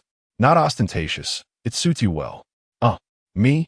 After seeing Hissar leave, Ruo stood in front of the door for a while before she was ready to push it open. Wait a minute, Hill. Xia, is there something? Seeing Xia, who had been staring at him in silence since they returned from dinner, he looked at him in confusion. Hill, since we're living in the same dormitory, should we add each other's communicator numbers? Sure, then let us add each other. Seeing Ruo easily agree to exchange contact information, Xia fixed his gaze on Ruo's face. When his eyes swept to the back of Ruo's ear, his gaze flickered slightly. Is that a realistic mask? A beast man from the merfolk tribe, who can heal all physical beast transformations, wearing the highest level realistic mask, and having the young clan leader of the giant eagle tribe as a bodyguard. How could someone like that be an ordinary person? Now that he was standing so close to her, Xia could clearly feel the gentle aura radiating from Ruo Ruo. The aura was so gentle, with not a hint of aggression. Is such a beast man really an ordinary beast man? Or could it be that he is not a beast man at all? Chapter 69. Pulling hair. As Xia carefully observed Ruo Ruo's face, he originally wanted to sense some secret from her. But he saw Ruo Ruo waving her hand in front of him. Xia, what are you looking at? You're good looking. Good looking? Me? Suddenly hearing someone compliment her looks, Ruo Ruo pointed to her own face and excitedly asked, Xia, do you really think I'm good looking? Yes, very good looking. Especially your aura. It's very comfortable when in close proximity. Why do you have to relate my good looks to my aura? However, Xia, you do have good eye. After all, I think I don't look ugly now. Of course, the face she has now is the result of her careful adjustments. So how could it not look good, despite her hard work? No one who has seen her has said she looks good. Instead, she would be mesmerized and unable to look away when seeing those extremely handsome guys. Now that someone finally complimented her, Ruo Ruo felt secretly pleased. All right, the light brain number has been added. Xia, see you tomorrow. Okay, see you tomorrow. As they parted, Xia casually patted Ruo Ruo's head lightly to show intimacy. Although he quickly withdrew his hand, after Xia left, Ruo Ruo curiously touched her hair. Just now, did she feel Xia pull her hair? No, it must have been a mistake. They don't know each other. Why would he pull her hair? Is he planning to do a paternity test? Shrugging it off, Ruo Ruo turned and walked towards her room. On the other side, after Xia returned to his room, he looked at the hair in his hand. It was what he had just pulled from Ruo Ruo's head. The reason he pulled her hair was purely a subconscious action. Now that he had pulled it, Xia didn't even know why he did it. Holding the hair in his hand, Xia inexplicably brought it to his nose and sniffed it. Instantly, a fragrant scent filled his nostrils. Isn't Sierra a little beast man from the merfolk tribe? How could his hair smell so good? He had seen beast men from the merfolk tribe before, and because they live in the deep sea, they always have a faint fishy smell about them. In short, a fishy smell. Other merfolk have a fishy smell, but why didn't Ruo Ruo have one? Not only was there no fishy smell, but her scent was also so pleasant. Holding a few strands of hair, soft and smooth, it was completely different from other beastmen's hair, which was so coarse it could be used as steel needles. How could such soft hair appear on a merfolk beastman? The hair of merfolk beastmen is usually very long, and at times, their hair is so hard it can be used as a weapon. But Sierra was different. His hair was soft, with no hint of aggression at all when squeezed. Looking at the hair in his hand, a bold idea suddenly popped into Xia's mind. This little beast man, named Sierra, must be the one Dr. Atleia brought back. Today he saw Dr. Atleia send Sierra to school. Everything was handled personally by Dr. Atleia. He treated Sierra like a father, repeatedly reminding him and giving countless instructions about his life. Not only that, but he also used his connections to arrange for Sierra to stay in the best dormitory in the school. It's known that in schools, students usually stay in dormitories with 12 people, sleeping in bunk beds, crammed together with a dozen students in one dorm. With so many students living together, where's the privacy? Because of this, Dr. Atleia went to great lengths to arrange for Sierra to be placed in the best dormitory. To ensure his safety, he even arranged for the heir of the giant eagle clan to be by his side. The fact that Dr. Atleia would go to such lengths proves that this little beast man named Sierra is definitely not an ordinary person. But what kind of identity does he have that makes Dr. Atleia willing to serve him? After all, Dr. Atleia is a figure who stands on equal footing with the Imperial Marshal Austin. Thinking about this, Xia tightened his grip on the hair, and his gaze became deep. Taking out his light brain, Xia spoke in a low voice to the other end. Hi, Du. Help me bring the gene tester over quickly. I will be downstairs to meet you. Remember, when you come over, don't make sound, and don't let anyone find out you're here. Okay, understood. After hanging up, Xia turned and walked out of the dormitory. Meanwhile, lying on her dorm bed, Ruo Ruo had no idea that her true identity was about to be discovered by someone she had just met. At that moment, she was cuddling the little nine-tailed fox with purple fur that she had picked up playing with her light brain. She looked at the little fox lying by her pillow and reached out to rub its head. Since she came to this world, although she had seen nine-tailed fox beastmen, she had never seen a little nine-tailed fox with purple fur. Because of this, even Dr. Atleia couldn't determine whether it was a little beast man when she first found it. But fortunately now, it was just a little fox, not a little beast man.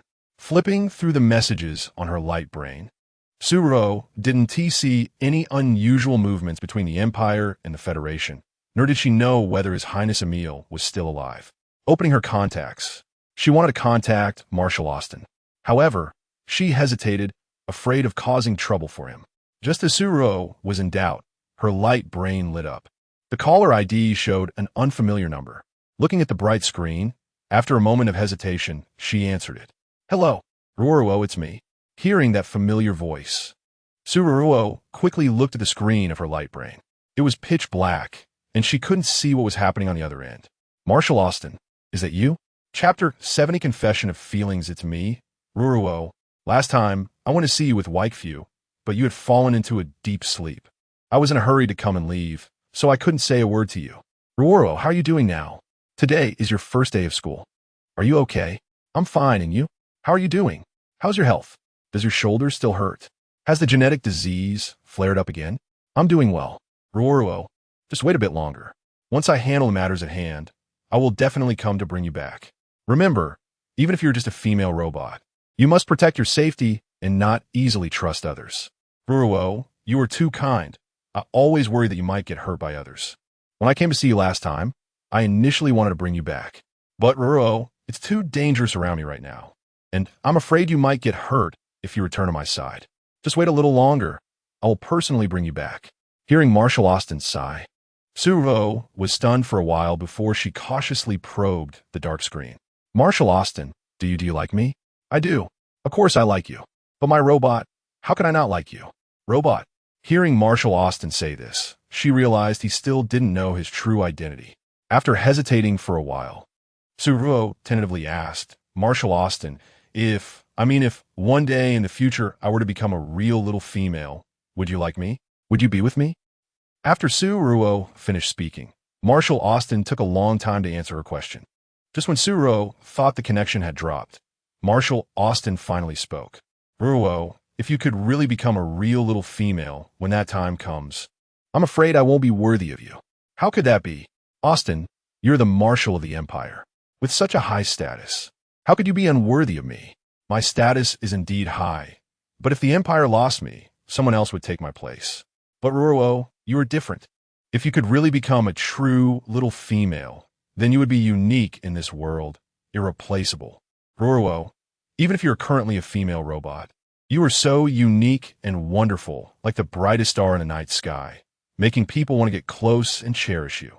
And I am just an ordinary marshal. I have my own duties and missions. I might disappoint you or cause you pain. So Ruo, I truly fear that I won't do well enough, and that I won't be worthy of you. Hearing Marshal Austin say this, Ruo felt a mix of emotions. She didn't expect her position in his heart to be so high. At the same time, she felt a bit heartbroken for him, for his anxiety and unease. Austin, don't say that. In my heart, you are the best. No one can replace you. Besides, I believe that no matter what I become, you will still like me, right? Hearing Ruo's firm words, a warm current surged in Marshal Austin's heart. He looked at her and nodded seriously.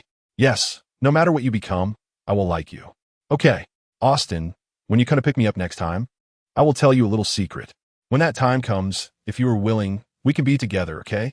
Okay, but Ruo, can you tell me why you like me? Facing Austin's confusion, Ruo thought for a moment before seriously saying, Austin, you're the first person I met in this world. You took me in, provided me with a home, and made me feel the warmth of home. When I was most helpless, it was you who gave me hope and courage. Therefore, my feelings for you are not just like. They're also a deep dependence and trust. Just based on this dependence and trust, and because of the various care you've shown me in life, your position in my heart has gradually become more important. Is that why you like me? In a dim room, when Austin heard Ruo's reasons for liking him, his mood noticeably brightened. Yes, it is because of that. After spending a long time together, you have treated me so well, and on top of that, Marshal, you are good-looking, so I have feelings for you. Really? Then when I can pick you up next time, will you choose to be with me? Yes, of course. Hearing Ruo's joyful answer, Austin's mood inexplicably improved. Ruo Ruo, it's getting late. You should rest. I'm still busy here, so I'll hang up. Then, good night, Austin. Okay, good night, Ruo Ruo. When the light of the holographic brain went out in the dark room, Austin leaned wearily against the wall. At that moment, behind him, a pair of massive wings quietly unfolded like the darkest nightmare in the night, covering most of the room. As the wings trembled slightly, Austin's expression involuntarily twisted in pain. His genetic disease flared up again. It had been a long time since his genetic disease had acted up. But when did it start to go so long without flaring up? He remembered it was after Ruo appeared in his life that he hadn't had an episode for a long time. But now, with Ruo gone, his genetic disease had returned. It was truly painful and tormenting. How long would it take before he could bring Ruo back? He had missed her so much after such a long time apart. When Ruo was still by his side, he didn't think about her this much. On the other side, Ruo stared at the already disconnected communication, unable to process what had just happened. Did she really just confess to Marshall Austin? And she succeeded? Just thinking about what she had just said made Ruo feel shy and excited. She leaned over and buried her face in her pillow, her face full of excitement. I actually confessed to Marshall Austin, and he said he likes me. Oh my gosh, what was I thinking? I really confessed to Marshall Austin. In her excitement, Ruo picked up the little fox that was beside her pillow, looking into its crystal-like purple eyes, and excitedly said, "Little fox, do you know? Marshall Austin still doesn't know that I'm a real little female. He only sees me as an artificial female robot. But even so, he still said he likes me. Do you think this kind of liking counts as love?" The response to Ruo was the little fox's silence. Chapter 71. The unique nine-tailed fox, however, Ruo was completely indifferent to this. After giving the little fox a kiss and ignoring its shocked expression, she placed its body against her chest, gently stroking its fur while excitedly thinking, now that Marshall Austin likes her without knowing her true identity, will he like her even more when he finds out that she's a real little female? Thinking of the scene when she met Marshall Austin, Ruo inexplicably felt her face burning. Oh my, how embarrassing. How could she have thought of confessing to Marshall Austin just now? She had acted on impulse, and the reason for her confession was entirely because the other side of the light brain was pitch black, and she couldn't see Marshall Austin's expression. So it was like she was covering her ears while stealing a bell, confessing to him. But none of that mattered. The most important thing was that her first confession in life had really succeeded. Thinking of her successful confession, Ruo was overjoyed. She lifted the little fox in her arms with both hands and looked at its fluffy little face, feeling incredibly happy. Purple nine-tailed fox, wagging its tail, walking like dancing. Everyone says it's wonderful. One tail sweeps the stars, two tails sweep the moon, three tails and four tails sweep out a big sun, five tails sweep clouds, six tails sweep rainbows, seven tails and eight tails sweep out a beautiful girl. The nine tails are the most powerful, directly transforming into a dream lover, delivering a new groom to me in the middle of the night. Little fox with so many tails, do you think you could transform into a young, beautiful girl like in the stories to repay me? After all, I saved you. No, you were male. So you should transform into a handsome guy and be my bodyguard. People say that nine-tailed foxes become humans and must look very good. So can you, like other beast men, also do a big transformation? Not saying anything means it's not possible. Sigh, little fox, they say everyone has evolved into beast men. Why haven't you evolved? Now it's good. I can only make you my pet. You're still a nine-tailed fox. It's really unfair to you with these 9 little tails. After rubbing the little fox's fluffy head, Ruo, after her excitement, unknowingly fell into a deep sleep. Just when the room became quiet, the little fox, which had been quietly lying on Ruo's chest, struggled to get up from her hands. After stretching its body, it approached Ruo and gently sniffed her.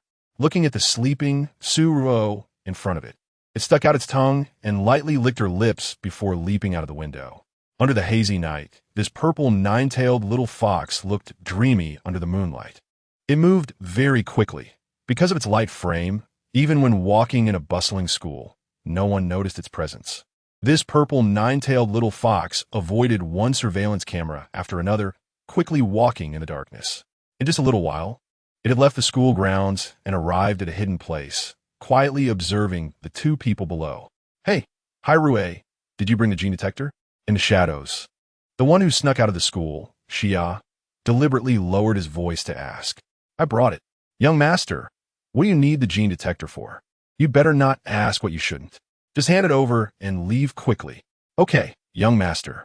Seeing Xia's displeased expression, the beast man named Hai Ruo handed the gene detector to him and then turned to leave. After Hai Ruo left, Xia cautiously looked around before following a small path outside the school to an abandoned room. After checking his surroundings again, Xia took out the gene detector from his space button, then carefully took out 2 strands of hair he had pulled from Suruo's head and placed them in the detector. When the gene detector started, Xia nervously awaited the results. Because he was too anxious, time seemed to freeze at that moment. His heartbeat echoed in the abandoned room, each beat urging the result to come. His gaze was tightly locked on the display screen of the detector, afraid of missing any detail. Finally, the screen of the detector flickered and displayed a complex sequence of genes. Xia quickly scanned the data, his brow furrowing and relaxing alternately, as if engaging in a silent dialogue with the information. Just as expected, she is indeed a little female. My guess was correct. She really is a little female. Beast God, you have brought hope to us at this moment. In this world, there are little females living among us. She is not afraid of the Klesia virus. She has become my classmate as a beast man. Xia murmured to himself, a complex emotion flashing in his eyes. This result was both what he had anticipated and seemed to exceed his expectations. He took a deep breath, trying to calm the turmoil in his heart. Xia knew that the results of this gene test would have a significant impact on his future plans. He had to carefully consider every step of his actions to ensure everything went smoothly. So, he put the detector away again, along with the 2 strands of hair, back into the space button. After confirming that everything was properly arranged, Xia turned and left the abandoned room. The night was still hazy, and as Xia walked back, his mood was completely different from when he came. He was excited to share the news with someone. However, fearing that others would compete with him for the world's only treasure, he had to work hard to suppress his excitement. He couldn't tell anyone about this news. He had to act like nothing happened, continue to stay by Sierra's side, and slowly win her heart, ultimately achieving his goal. He had to become Sierra's partner and be with her forever, not for any other reason, but because she had cured Hisar's genetic disease today, saving Hisar's life. Just for that, he wanted to be with Sierra. And most importantly, he was a beast man, naturally hoping to have his own children in the future. He wanted his children to be born out of the love of both parents, not just as a means of life's continuation, born in cold and sterile birthing pods. Therefore, for whatever reason, he had to strive to win Sierra's heart and be with her. Just as Sierra was secretly plotting in her heart, his footsteps suddenly stopped. As he looked up, his gaze met a pair of purple eyes. Chapter 72 Change of Results You. Forget what just happened. Remember, the result of the genetic test is that Hill is just an ordinary little orc. You should not provoke him, and even more so, do not get close to him. Keeping your distance is what you should do the most, understand? I understand. Staring blankly at the pair of purple eyes in front of him, Xia said with a dazed expression, Very good, give me your hair. Listening to the command of the owner of the eyes, Xia, like a puppet on strings, stiffly took Suruo's hair out of the spatial button and handed it over. Even though Xia subconsciously felt 1,000 reluctances in his heart when handing over the hair, when his gaze met the pair of purple pupils in front of him, he still uncontrollably handed over the hair in his hand. Very good, very obedient. Take this and slowly go back. After the owner of the purple eyes took the hair from Xia's hand, he then instructed in a deep voice. Following the command, Xia put the exchanged hair back into his spatial button and then, like a puppet, walked step by step towards the direction of the school. Seeing Xia leave, the owner of the purple eyes looked at the hair in his hand. After pinching it in his palm, he took another small road towards the school. When he jumped back into the room from the window, Suruo was still sound asleep. The 9-tailed little fox found a position in Suruo's arms and then curled up and fell into a deep sleep. After this purple, 9-tailed little fox fell asleep. On the other side, when Xiao returned to his room with a dazed expression, he seemed to have reacted, looking blankly at the familiar environment in the dormitory. No, wasn't he just outside the school? How did he come back so confused?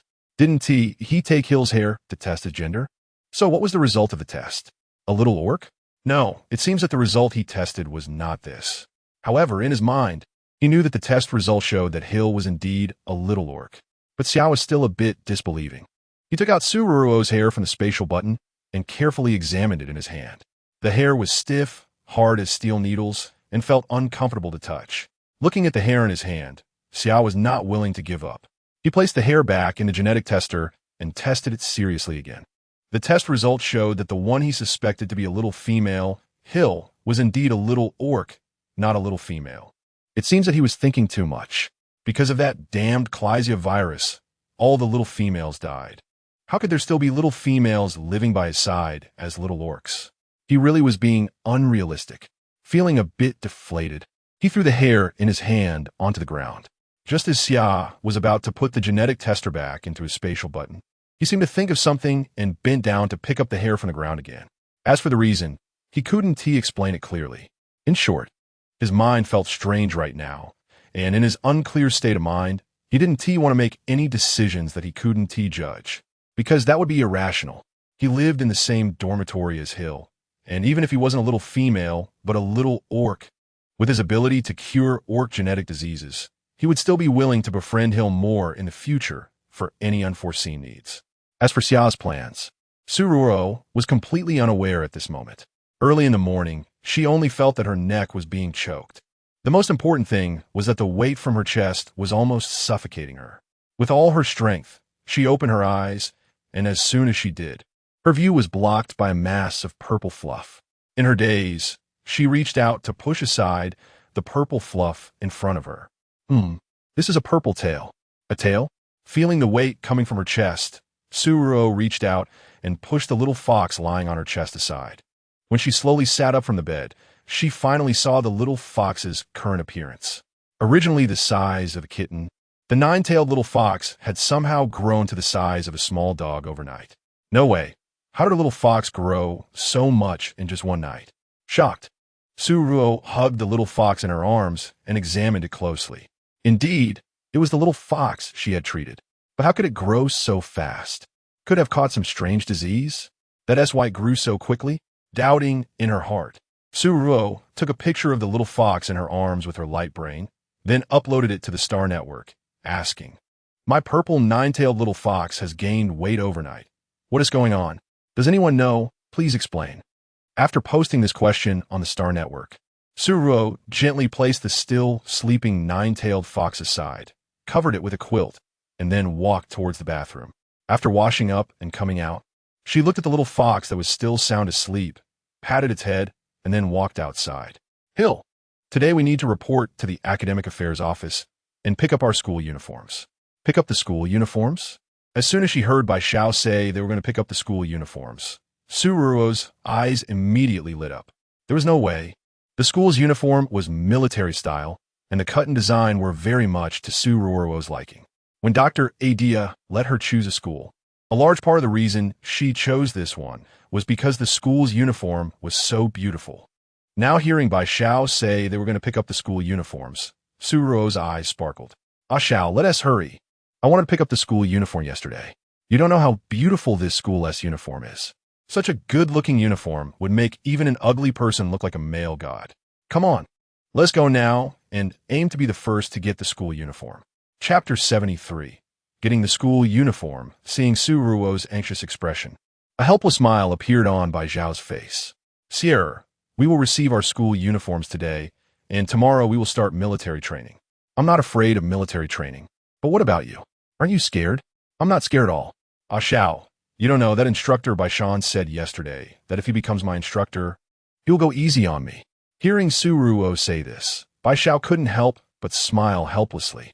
"Ruo Ruo, there are a total of 18,000 new students in our batch, and there are at least several hundred instructors for our special training. Just think about it. How can you be sure that the Bai Shan instructor you mentioned will definitely become our instructor and go easy on you?" Upon hearing Bai Xiao's words, Suruo's heart sank.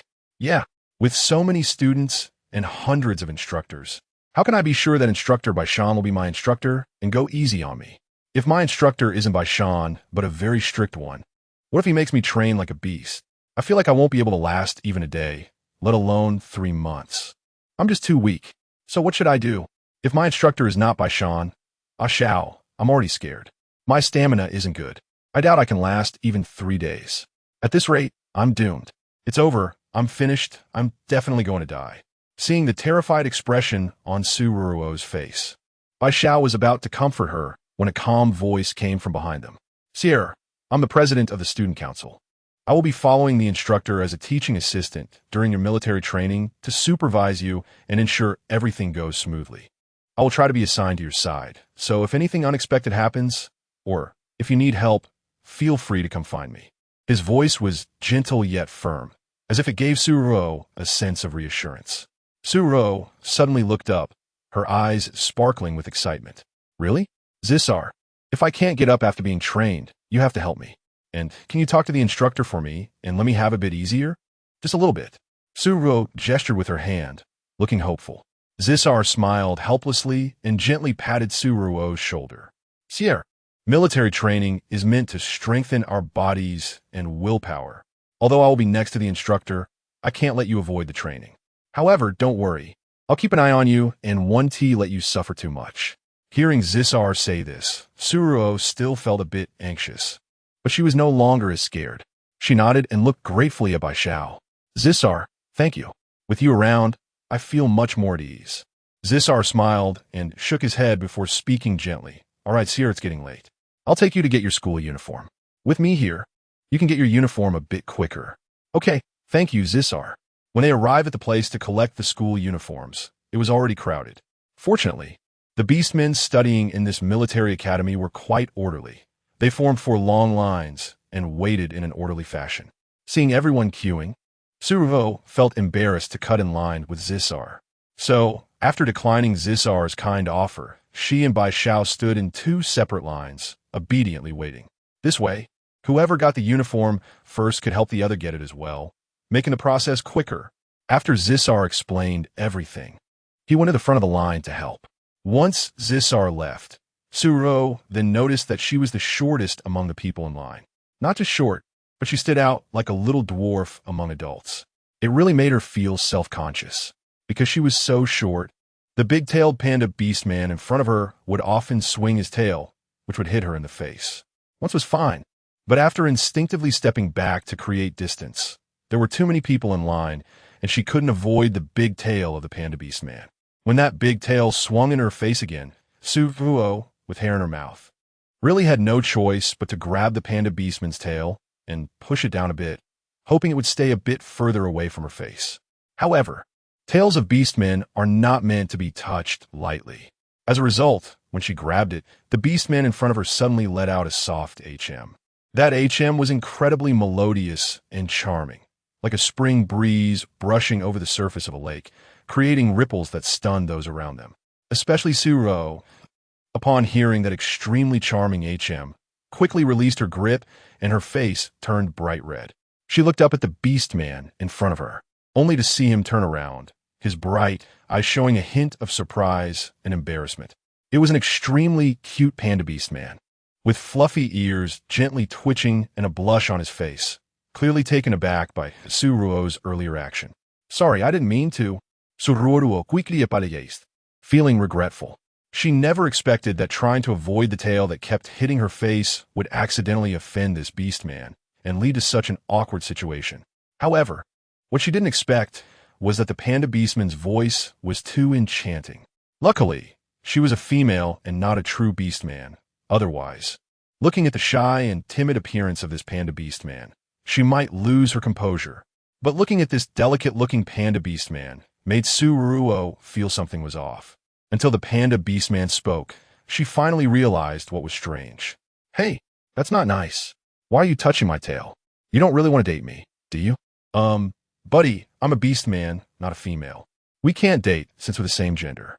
Chapter 74. The unusual orc looking at the body that was approaching her while speaking. Ruo Ruo was shocked, and she instinctively reached out to push the other person aside. This guy was too close to her. Seeing Ruo Ruo push him, the little panda orc swayed his tail in front of her and said softly, "Little one." "Handsome, my name is Zil." Then, "Little handsome Zil, can you let me touch your tail?" Ruo Ruo teased with a smile.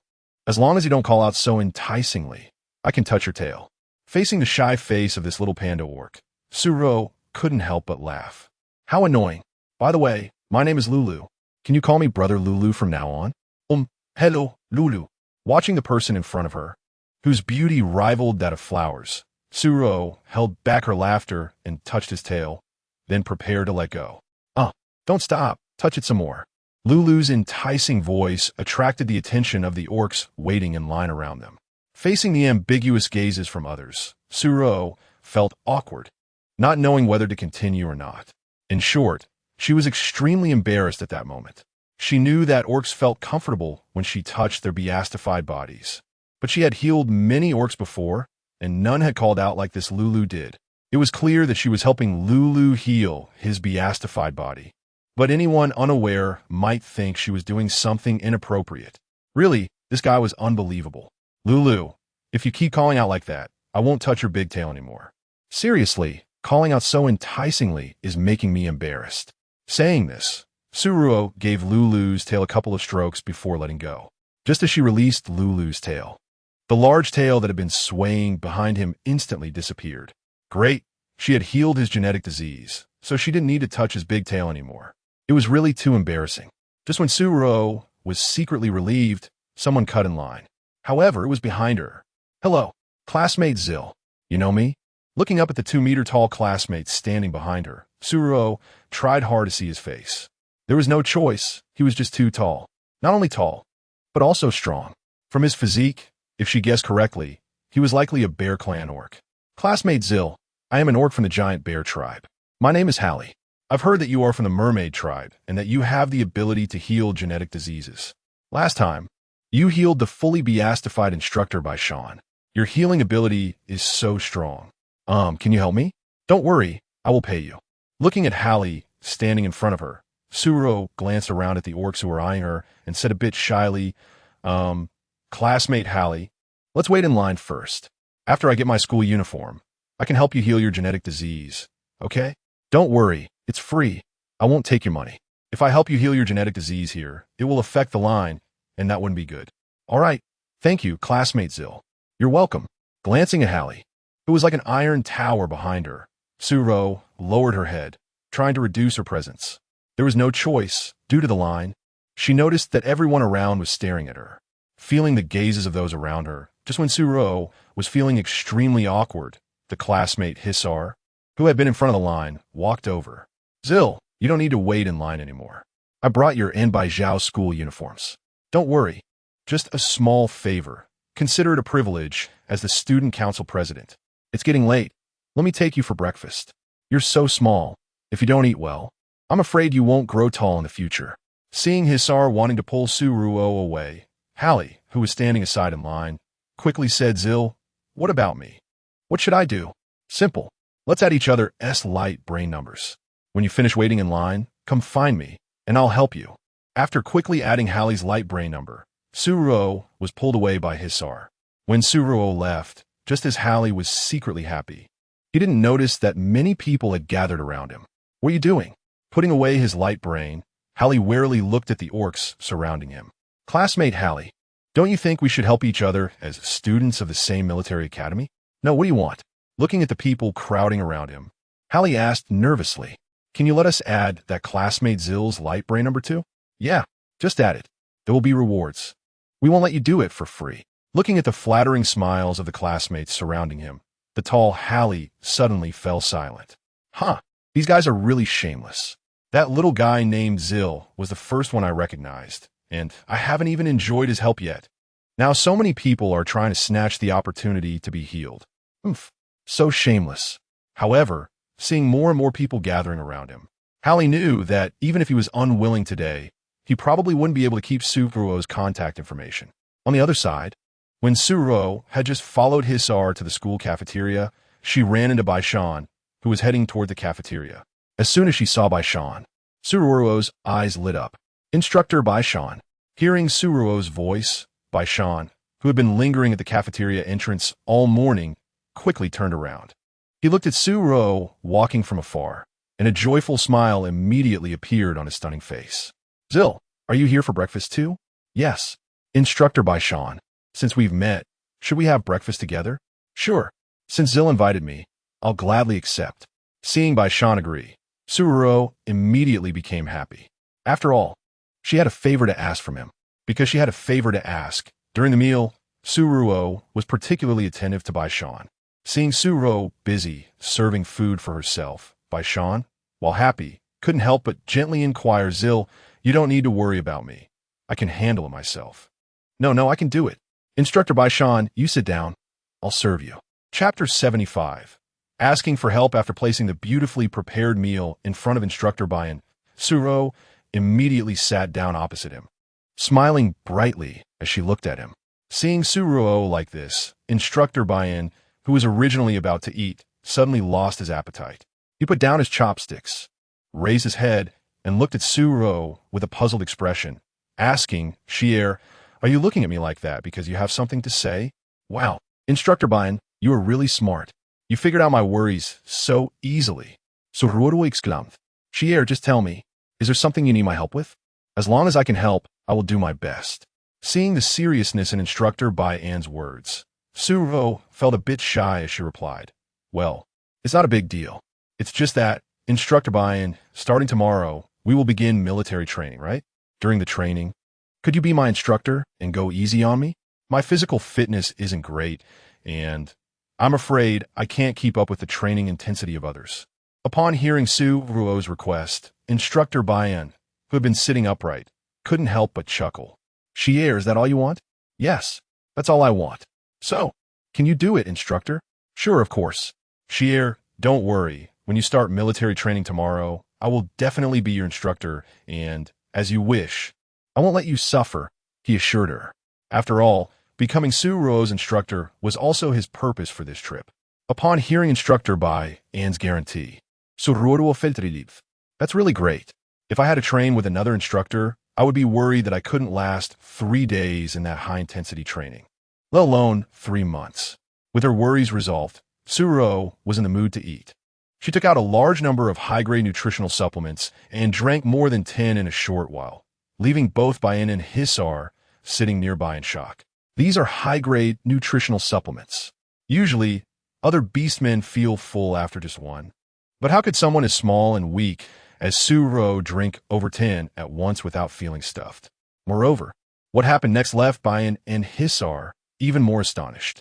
In just a short time, Ruo Ruo finished an entire large plate of food all by herself. Her appetite was truly astonishing. Seeing Ruo Ruo's enormous appetite, Hisar, who was unaware of her true identity, couldn't help but ask Shier, are you really a beast man of the merfolk tribe? Yes, I am. What's wrong? Ruo Ruo replied, confused by Hisar's expression. Shier, do all beastmen of the merfolk tribe have such a big appetite like you? Hisar asked, incredulously. Well, I'm not sure about others, but my appetite has indeed become quite large. Before I crossed over, my appetite was pretty normal, but after crossing over, I found that my stomach seemed like a bottomless pit. No matter how much I eat, I never feel full, and I can't gain weight either. Since I can't fill up just by eating, I always drink 10 or more nutritional supplements before meals to satisfy my hunger. Dr. Atleia had even checked her about this bottomless pit behavior, and the results showed that everything was normal. That's why he didn't care whether she ate a lot or a little. As long as it was harmless to her body, he would unconditionally indulge her. However, now that she saw Bayan and Hisar's astonished expressions, Ruo Ruo felt a bit embarrassed. Here, Shier, drink this special-grade nutritional supplement specially formulated for you by Dr. Atleia. You haven't eaten enough today, and it's not good for your health. As she looked at the nutritional supplement being handed to her by Bayan, under the astonished gazes of Bayan and Hisar, Ruo Ruo felt even more embarrassed. At that moment, she really felt like a bottomless pit. Finally, after enduring the shocked stares of Bayan and Hisar, she managed to finish her meal. But an even more awkward scene occurred, just as she walked out of the dining hall and saw Harry, who was showing off his muscles to her with his upper body bare. She was completely stunned. What the hell is this? Why is this giant bear showing off his muscles to me? His upper body was completely bare, and those huge muscles were not something she found attractive at all. Not only was it unattractive, but it was also somewhat terrifying. Just as Suro was at a loss, she suddenly felt a gust of wind rush past her. In the next moment, the giant bear beast man, who had been showing off, was kicked aside by Instructor Bayan.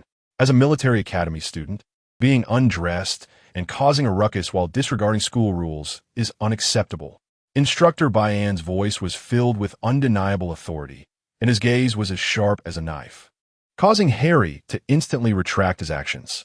Hearing Instructor Bayan's cold voice, Harry lowered his head in fear, not daring to look directly at him, his voice trembling slightly. "I am sorry, Instructor. I just wanted to joke with Shier. I had no other intentions." Instructor Bayan snorted coldly. "A joke? Do you think taking off your clothes to show off your muscles is a joke at a military academy? Your actions now only make me think you have no respect for the discipline of the academy. If I catch you undressed in front of classmates Shier again, then pack your things and get lost. As an instructor, I never accept students who do not follow the rules. I won't do it again." Faced with Bayan's cold demeanor, Harry was so frightened that he could hardly complete his sentence. "Since you want tea, then hurry up and get lost. I'm going.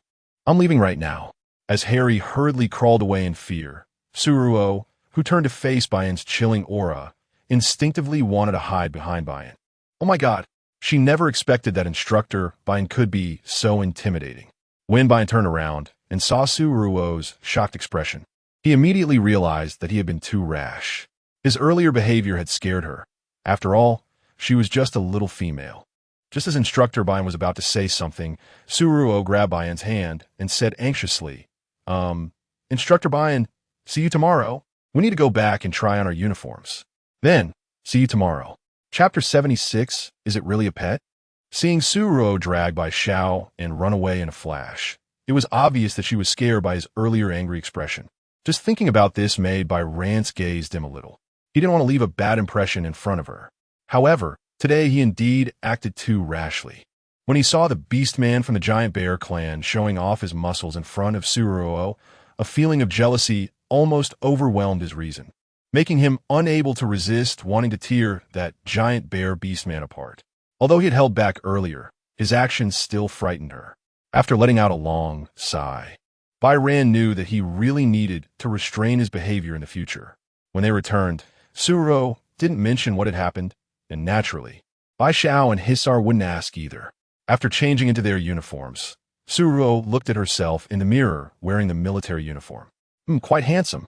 The military school uniform was dark green, with golden stars on the shoulder epaulets, symbolizing their honor and future. The pants were neatly pressed with clear creases, giving a capable and solemn feeling. Suruo nodded in satisfaction.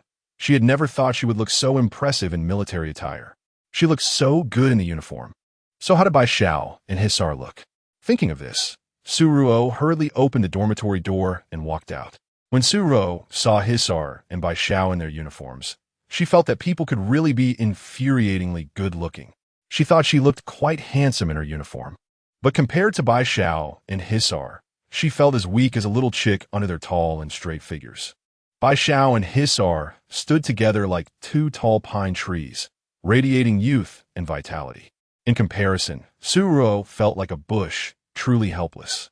Letting out a long sigh, she looked at Bai Xiao and Hisar with some envy and sincerely praised. "Bai Xiao, Hisar, I think you both look really good in your uniforms." Hearing Suruo's compliment and meeting her sparkling eyes, Hisar inexplicably felt his face heat up. He turned slightly to steady his nerves before looking back at Suruo with a smile and said, "Zil, you look really beautiful and cute in your military uniform." "Goo, I would rather you say I look handsome." "Zil, you look very handsome right now." Hearing Hisar's sincere compliment made Suruo feel a bit embarrassed. She was just being stubborn and envious of others' good looks. To be honest, the beastmen in this world were indeed very good-looking. Each had their own unique appeal. Since she crossed into this world, she had never seen a beastman who looked unattractive. If it weren't for her having seen so many, she would have drooled at the sight of so many handsome guys, suppressing the unnatural feeling in her eyes. Suruo seemed to think of something and pulled Hisar towards a room. "Hisar, You're the student council president, and your knowledge must be very broad. Come take a look. What's going on with my little nine-tailed fox? Last night, it was still small, but just one night later, how did it grow so big? Also, it has been sleeping since this morning and won't wake up no matter what. I just checked it with a detection pod, and it's not sick. Hearing Suruo's anxious voice when Hisar arrived at her room. His attention was not on the nine-tailed fox lying on the bed, but was completely drawn in by the fragrant scent in the room. Suruo's room was very different from theirs. In their rooms, aside from some necessary daily supplies, there were no decorations at all. As soon as one entered their room, one would feel the cold air surrounding them, making them feel lonely and desolate. However, Suruo's room was different. It looked very warm and cozy. As soon as one entered, a faint yet refreshing floral scent wafted over, seemingly soothing the irritability in one's heart, making people involuntarily relax. The room was simply and warmly decorated, with a few cute cartoon pictures hanging on the walls, adding an artistic touch to the space. A few pots of small green plants were placed on the windowsill, with dewdrops glistening on the leaves, clearly well cared for by the owner. The pink bedding was tidy, with the quilt neatly folded. Everything appeared so orderly. Standing in such a warm room made Hisar feel a bit at a loss for a moment. This room smells so nice. It smells just like the scent on Zil, sweet and fragrant. He really didn't expect that a beastman's room could smell so good. Just as Hisar stood in the room, unsure where to look, Suruo tugged at his sleeve, pulling him to sit by the bed, then pointed at the sleeping nine-tailed fox lying on the bed and anxiously asked, "Hisar, can you help me see what's wrong with my little fox? Could it be that it ate some fertilizer last night and grew too fast, so it's so tired today? It's been sleeping for so long, why won't it wake up? I called it just now, and it wouldn't wake up even when I shook it." Hearing Suruo's question, Hisar, who was just marveling at how soft the little beastman's bed was, slowly came back to his senses. When he regained his focus, he immediately spotted the purple nine-tailed fox sleeping on the bed. Upon seeing the little fox lying on Suruo's bed, Hisar's first reaction was to throw this shameless little fox onto the floor. Such a soft bed. He had only sat down a little and was already so excited. If he felt this way, why should that damn wild fox lie there so comfortably on Zil's bed? Why? He felt indignant, although he was extremely unwilling in his heart. With Suruo standing anxiously beside him, Hisar could only feign calmness. He pulled back the blanket covering the little fox to check its condition. When Hisar clearly saw the purple nine-tailed fox lying on the bed, his hand involuntarily stiffened. Is this really just an ordinary pet? Why does he feel something is off about this purple nine-tailed fox in front of him? But what exactly was strange about it? Hisar couldn't say for a moment. Phil, is it really a pet and not a beast man? Chapter 77, He grows too fast. It is just an ordinary nine-tailed fox, not a little beast man. And this has been personally examined by Dr. Atleia. If it were really a beast man of the nine-tailed fox clan, I certainly couldn't keep it as a pet by my side. Hearing Suruo say this, Hisar's doubts only intensified. He furrowed his brows and looked at Suruo, trying to discern something from her expression, but her demeanor was too calm, so calm that he couldn't find any flaws. Could it be that he was overthinking? Yet, why did he always feel that this little fox seemed a bit off? Hisar's gaze fell on the little fox again, scrutinizing it carefully, trying to find some unusual traits. However, after looking for a long time, aside from noticing that the little fox had beautiful purple fur and 9 fluffy tails, he couldn't find anything else. Was he really overthinking it? With a helpless shake of his head, Hisar withdrew his gaze and asked Suruo, "Where did you get this little fox?" "I found it outside Dr. Atleia's hospital. It was nearly dead at the time, and I took it back because I felt sorry for it. Later, both Dr. Atleia and I suspected it might be a little beast man, but after Dr. Atleia examined it personally and said it was a mutated little fox. That is why I kept it." Hearing Suruo say this, Hisar reached out to touch the little fox lying on the bed. He didn't know why, but he always felt that this little fox didn't look like a little fox at all. Instead, it resembled a beast man. However, he had no evidence. "Hisar, do you know why it grew so big overnight? And it's been sleeping all morning. We've been messing with it for so long. Why hasn't it woken up? Is something wrong? Probably because it grew too fast, and its body can't keep up with the necessary nutrients, which is why it's in this state. When it wakes up, give it more nutrient solution. Once its body gets the nutrients it needs, it 1T keeps sleeping. As for why it grew so fast, maybe it's because it's a mutated fox. I've seen some mutated foxes grow larger than exotic beasts. Larger than exotic beasts? How big would that be? Facing Suruo's curious gaze, Hisar hesitated for a moment before simply gesturing. Probably a bit bigger than a large mech. Wow, that big? If my little purple grows that big, can I use it as a mount? If little purple can really be a mount, then I would be so impressive. Hearing Suruo say this, Hisar, who was checking the nine-tailed little fox, paused. Seemingly reminded of something, he casually asked, Ruo, do you like sitting on a beastman's back? Like but also not like. What do you mean? Hisar asked, confused.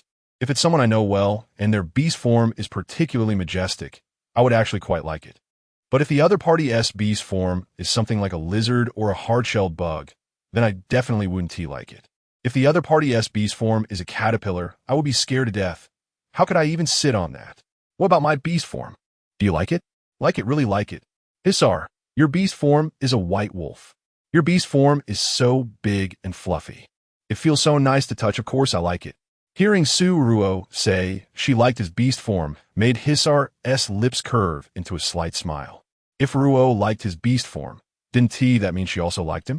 Just thinking of this possibility made Hisar's heart flutter with excitement. Ruo, your little fox is fine.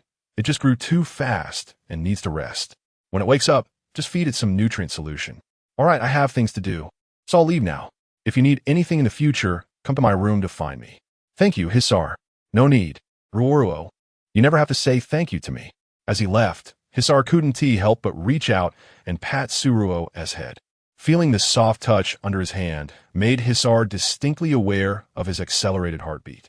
Looking at Suruo's innocent expression, Hisar clearly knew that he seemed to have developed feelings for this little beast man who saved his life. Realizing his emotions, Hisar quickly walked out of the room, heading toward his own room. The reason he walked so fast was that he was afraid Ruo would see his flushed face. After Hisar left, Suruo looked at the sleeping purple little fox on the bed. She didn't know if it was her psychological effect, but she always felt that this little fox seemed to have grown a bit more. Afraid it would lack energy, Suruo held the little fox in her arms and force-fed it 2 tubes of high-grade nutrient solution before placing it in its little nest. Then lay down on her bed and fell into a deep sleep. In the middle of the night, the shell that Suruo had collected emitted a faint sound. This sound was very small, and the sleeping Suruo couldn't hear it all. She couldn't hear it, but the purple little fox, sleeping on the ground, woke up immediately.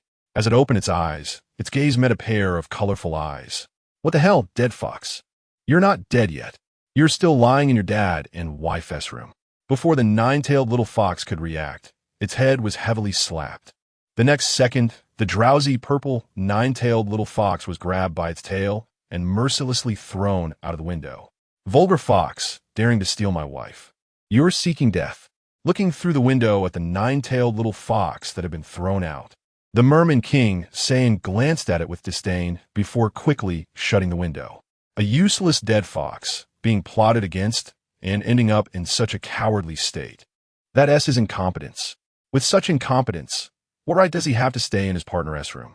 After venting his frustrations about the nine-tailed fox in his heart, when Saiyan turned back, his face immediately changed to a spring-like expression, and he walked proudly to the bedside, looking at Suruo, who was still lying on the bed. Chapter 78. Is it a dream or reality? Looking at the realistic mask on Suruo's face, Sai-Run felt a bit disgusted. The mask immediately disappeared from Suruo's face, revealing her original appearance. The more he examined Suruo's face, the more satisfied he became. Hey, she truly is the partner he meticulously chose. She is indeed beautiful. However, he could make his partner even more beautiful. After all, he is so good-looking, so it wouldn't make sense for his partner to look ordinary. Their mermaid clan is renowned throughout the galaxy for their beauty, and he, Sai-Run, is the Mermaid King. So naturally, he has ways to make his partner even more attractive. As if he thought of something, Sai-Run slowly leaned down, bringing his lips close to Suruo's lips, gently kissing her. At the moment their lips met, the mermaid totem that had been quietly resting on Suruo's chest seemed to come alive, swimming up her neck to her face. Wherever the totem passed, it seemed to possess magic, enhancing Ruo Ruo's originally pretty features even more. When Siren's lips left Ruo Ruo's, the totem returned to its place on her chest. Meanwhile, Ruo Ruo's face had also imperceptibly become even more beautiful. Unnoticeably, her skin became more translucent, her red lips delicate, like a blooming rose, alluring. The subtle changes in her appearance made her originally merely pretty features appear even more exquisite. Seeing Ruo Ruo's changed appearance, Siren looked at her face with a greedy gaze. He reached out a finger to gently caress Ruo Ruo's lips, his multicolored eyes filled with a determined desire. This little female must be his.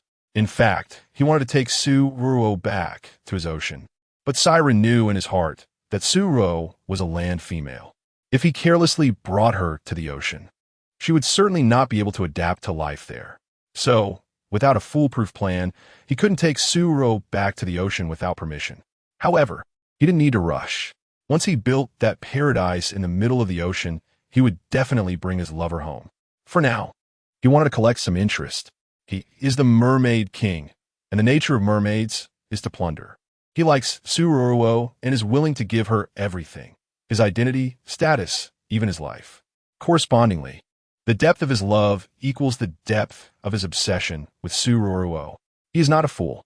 He cannot do something as stupid as loving her while watching her be happy with someone else. The happiness he wants must be created together by the two of them. So, Ruo Ruo, if you give yourself to me, I will share half of my long life with you, and then we will live and die together, okay? What answered him was Ruo Ruo's peaceful sleeping face.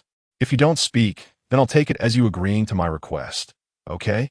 He gently reached out to stroke Ruo Ruo's sleeping face, knowing that what he was doing was a bit despicable. But he also knew he was not a good person, since he had already formed a partnership contract with Ruo Ruo without her consent. Now that they were partners, it wouldn't matter if their relationship became a bit closer, right? Thinking of this, Siren waved his hand lightly, and a huge shell appeared in the empty room. Siren picked up the sleeping Ruo Ruo and turned to walk into the shell. In her sleep, Ruo Ruo, half awake and half dreaming, found herself submerged in the ocean. Before her appeared an incredibly beautiful face. She recognized this face as belonging to the mermaid king, Siren, who had formed a partnership contract with her. Looking at the stunning face before her, Ruo Ruo's gaze unconsciously dropped slightly, landing on Siren's slender, strong waist. Siren's waist is indeed quite slim. In a daze, Ruo Ruo, captivated by the beauty before her, forgot about modesty and reached out towards Siren's waist. Oh, my darling, your waist is quite slim. Is that so? Do you like it, Ruo Ruo? Looking at the dreamlike, stunning face close to her, Ruo Ruo was so captivated by his extraordinary beauty that she couldn't think straight. At that moment, all she could think was how incredibly handsome this man was, and she wanted to win him over.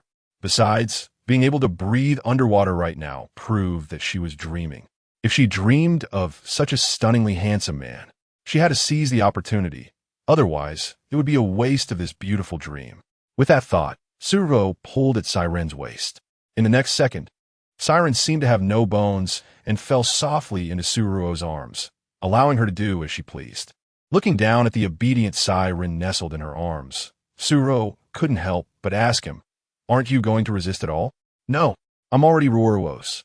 So Ruo Ruo can do whatever she wants with me. I like it." Hearing Siren's words and seeing his blushing face, Ruo Ruo was completely mesmerized. Looking at the enchanting figure nestled in her arms, Ruo Ruo instinctively swallowed, feeling a bit insecure.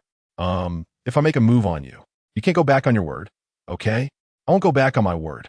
But Ruo Ruo, what exactly do you want to do with me? I'm really looking forward to it. Siren whispered in Ruo Ruo's ear, his tone soft and ambiguous. Siren's voice was particularly gentle, with the ending of his words rising slightly like a little hook. Combined with the warm breath that brushed against her ear as he spoke, it completely enchanted Ruo Ruo. Chapter 79. Sweet dreams under the deliberate seduction of Siren's beauty. She thought to herself that since she was dreaming, in her dream, she was the queen. With this in mind, Ruo Ruo was not polite. She hooked her arms around Siren's neck, turned around, and pressed him down beneath her, exploring his body. Looking at Ruo, who was lying on him, a fleeting gleam of pride flashed in Siren's eyes. He gently wrapped his arms around Ruo's waist, a smug smile playing on his lips. However, when he spoke, his tone was surprisingly pitiful. Ruo Ruo, this is your initiative. If you get me, you have to be responsible for me. You must know that our mare folk are the most devoted. If you no longer want me, I definitely won't be able to survive. Don't worry, sister will take care of you. Come to my dreams every day, and I will cherish you well. Under the temptation of Siren's beauty, Ruo lost her rationality, and at this moment, she had nothing to refuse. After all, it was just a dream. When she woke up, there would be no consequences.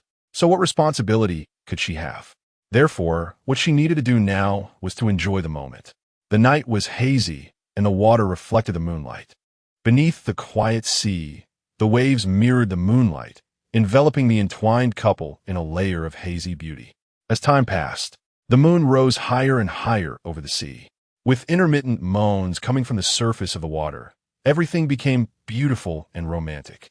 After a night passed, when Ruo suddenly sat up from bed, she was dazed for a while before hurriedly checking her body. Her clothes were perfectly fine, and there were no abnormalities on her body. Moreover, since she was at home, everything that happened last night must have been just a spring dream, right? How could she have such a spring dream? Why did she dream of the mare folk King Siren, whom she had only met once? Could it be that it was because of the partner contract she had formed with Siren? Was that why she dreamt of him and entangled with him all night? Since when did she become so lustful? Or was it because Siren's beauty was too captivating? Thinking back on the passion from last night, Ruo felt her face flush with embarrassment. In fact, she was also a very reserved girl. But who could blame that flirtatious Siren? The reason she had such a dream last night was just a common flaw that all women would have. It was just a dream. It was nothing serious.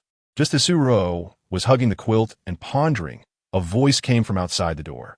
Ruo, where did your little fox run off to? Little fox? Instinctively, she looked at the fox den under her bed, but it was empty. Her little fox was gone. What was going on? Clearly, last night, after feeding it the nutrient solution, she had placed her little fox in its den. Now, with the door and windows securely closed, how did it escape? Forget it. It didn't matter how it got out.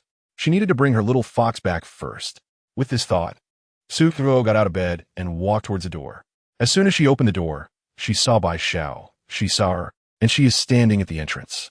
At the moment Ruo opened the door, the three people in the living room all focused their attention on her.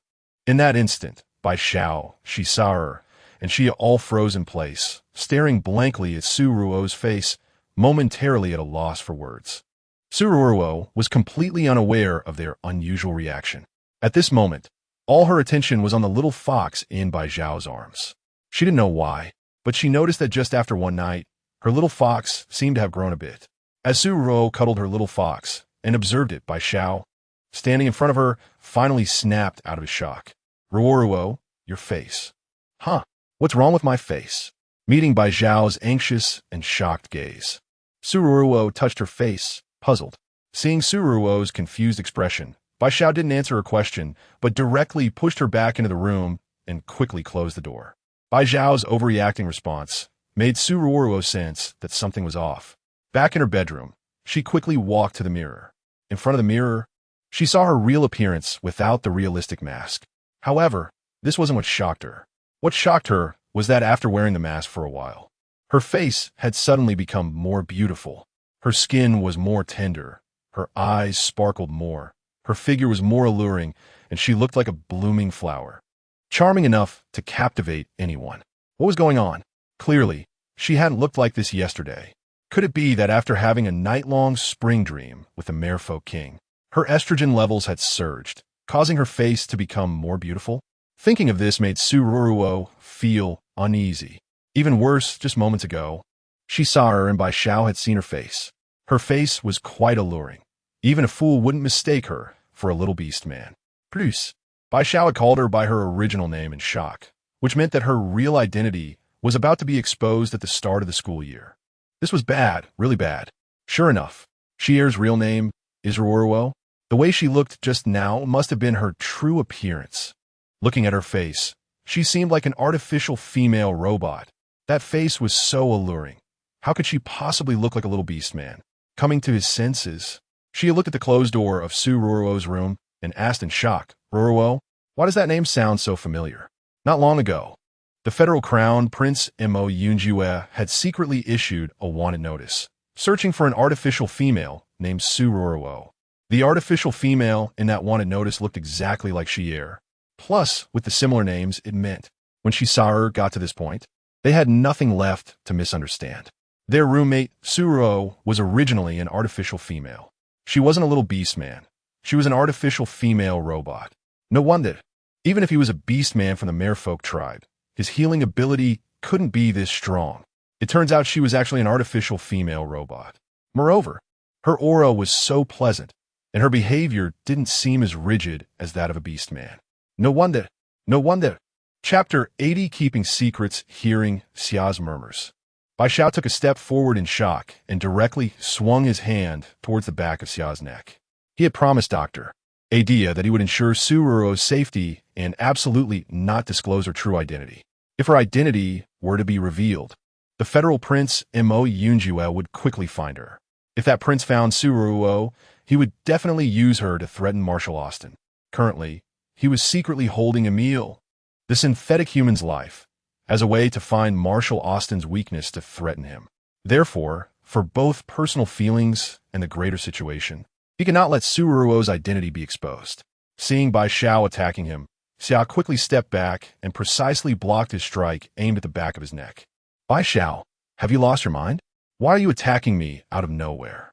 Faced with Xia's question, Bai Xiao did not answer, but continued his assault. As Xia deftly dodged Bai Xiao's attacks, he shouted loudly, Bai Xiao, are you crazy? Why are you attacking me? Is it just because I found out the true identity of that synthetic female? Bai Xiao's eyes flashed with a hint of struggle when faced with Xia's obstruction, but it was quickly replaced by determination. He said in a deep voice, Xia, I swore to Dr. Atleia that I would protect Ruo's safety and do everything in my power to conceal her true identity. Now that you know Ruo's true identity, for her safety, it's better for you to keep quiet. Xiao was startled to hear Bai Xiao say this. It's just knowing a true identity. With Bai Xiao's fierce attacks, is he really trying to kill me to silence me? Bai Xiao, you madman.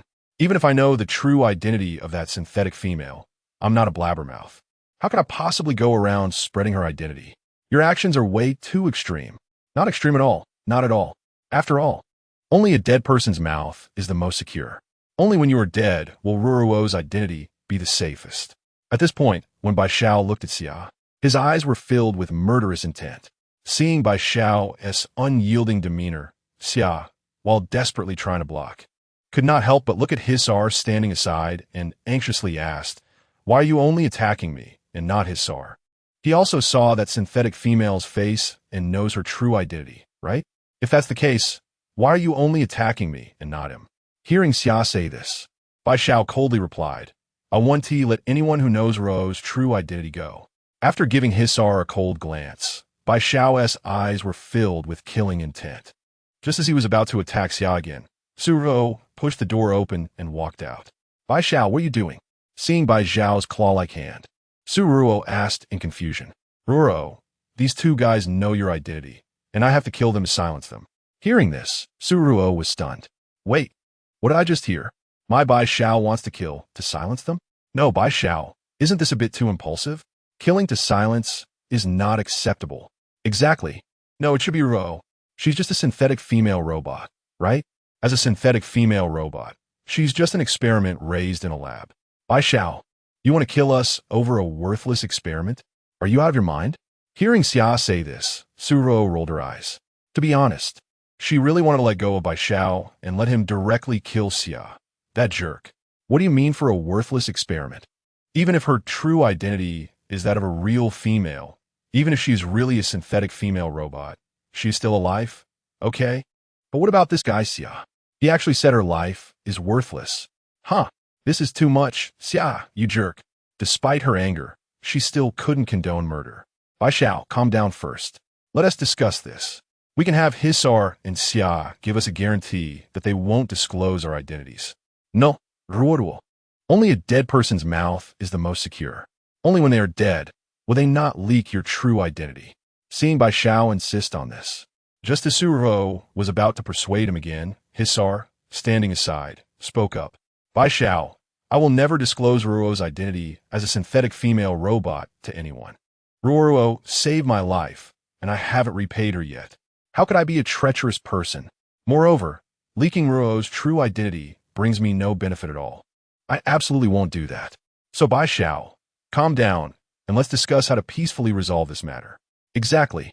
Bai Xiao, I have no grudges against you. Ruo is still living in the same dormitory as me, so she's my friend. Even if she is a synthetic female robot, her identity has nothing to do with me. Why would I leak her identity? So Bai Xiao, you need to calm your emotions first, and then we can discuss how to resolve this. Hearing what Hisar and Xia said, along with Ruo constantly blocking him from killing, Bai Xiao hesitated for a moment before reluctantly stopping his actions. He then looked at Hisar and Xia with a cold gaze. Okay, I have a foolproof way to solve this problem. However, to solve this perfectly, I need your consent. Hearing Bai Xiao say this, Hisar and Xia exchanged glances before they both said one after the other, Bai Xiao, tell us, what do you want to do to resolve this? Right, tell us. As long as your solution is reasonable, we will definitely cooperate. Hearing what Hisar and Xia said, Bai Xiao looked at them with a cold tone. My solution is very simple.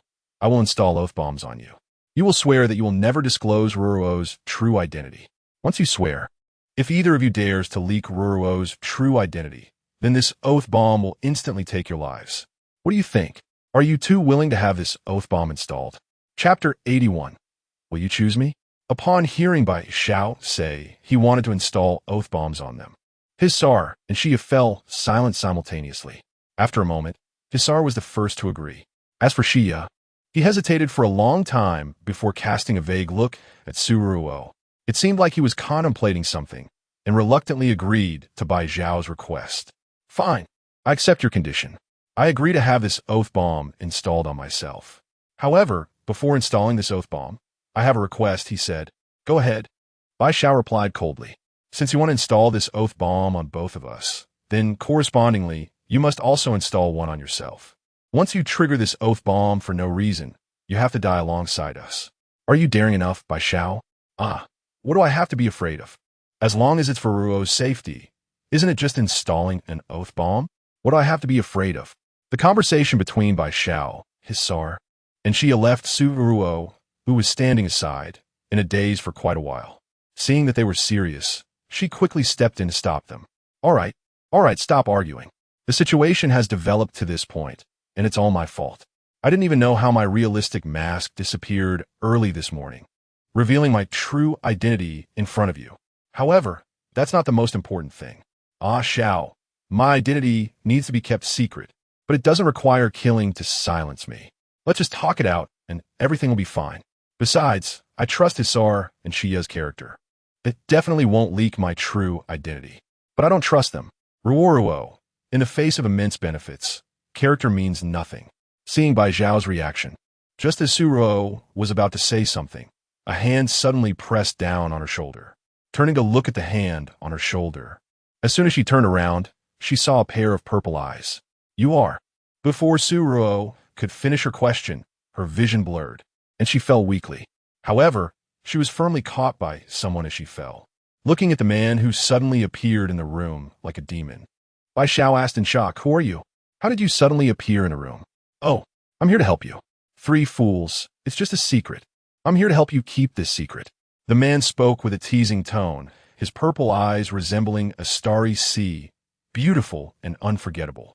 When his cool gaze swept over the 3 present, as soon as Bai Xiao, Hisar, and Xia met his eyes, they felt darkness envelop them, their minds instantly becoming chaotic. In the blink of an eye, Bai Xiao, Hisar, and Xia fell to the ground one after another. Looking at the 3 lying on the ground, the owner of the purple eyes only gave them a cold glance before turning and picking up Ruo, walking toward her room. Gently placing Ruo on the bed, the owner of those eyes stared intently at her beautiful face and softly murmured, pretty little female. You saved my life, so let me help you solve these troubles, okay? Don't worry, I've made them forget everything that just happened. When you wake up in a bit, you won't remember anything that happened earlier. Also, I want to tell you, Can you throw away that broken shell on you? I really dislike that annoying fish, saying. That little salted fish is so shameless. He took advantage of my injury to kick me when I'm down. Ruo Ruo, you should directly sever your partner relationship with him. Little female, throw that fish away and choose me. Okay? My abilities are stronger than his, and I'm better looking than he is. The important point is that I have more money than he does, and my power in the Tiansheng galaxy is the greatest. So Ruo, little female, will you choose me as your partner? Answering him was the sleeping Su Ruo. Watching her sleep, the enchanting-looking beast man slightly lowered his head and left a gentle kiss on Su Ruo's forehead. Little female Ruo, my name is Klesia, the leader of the hidden nine-tailed fox clan. I have money, I look good, and my abilities are strong.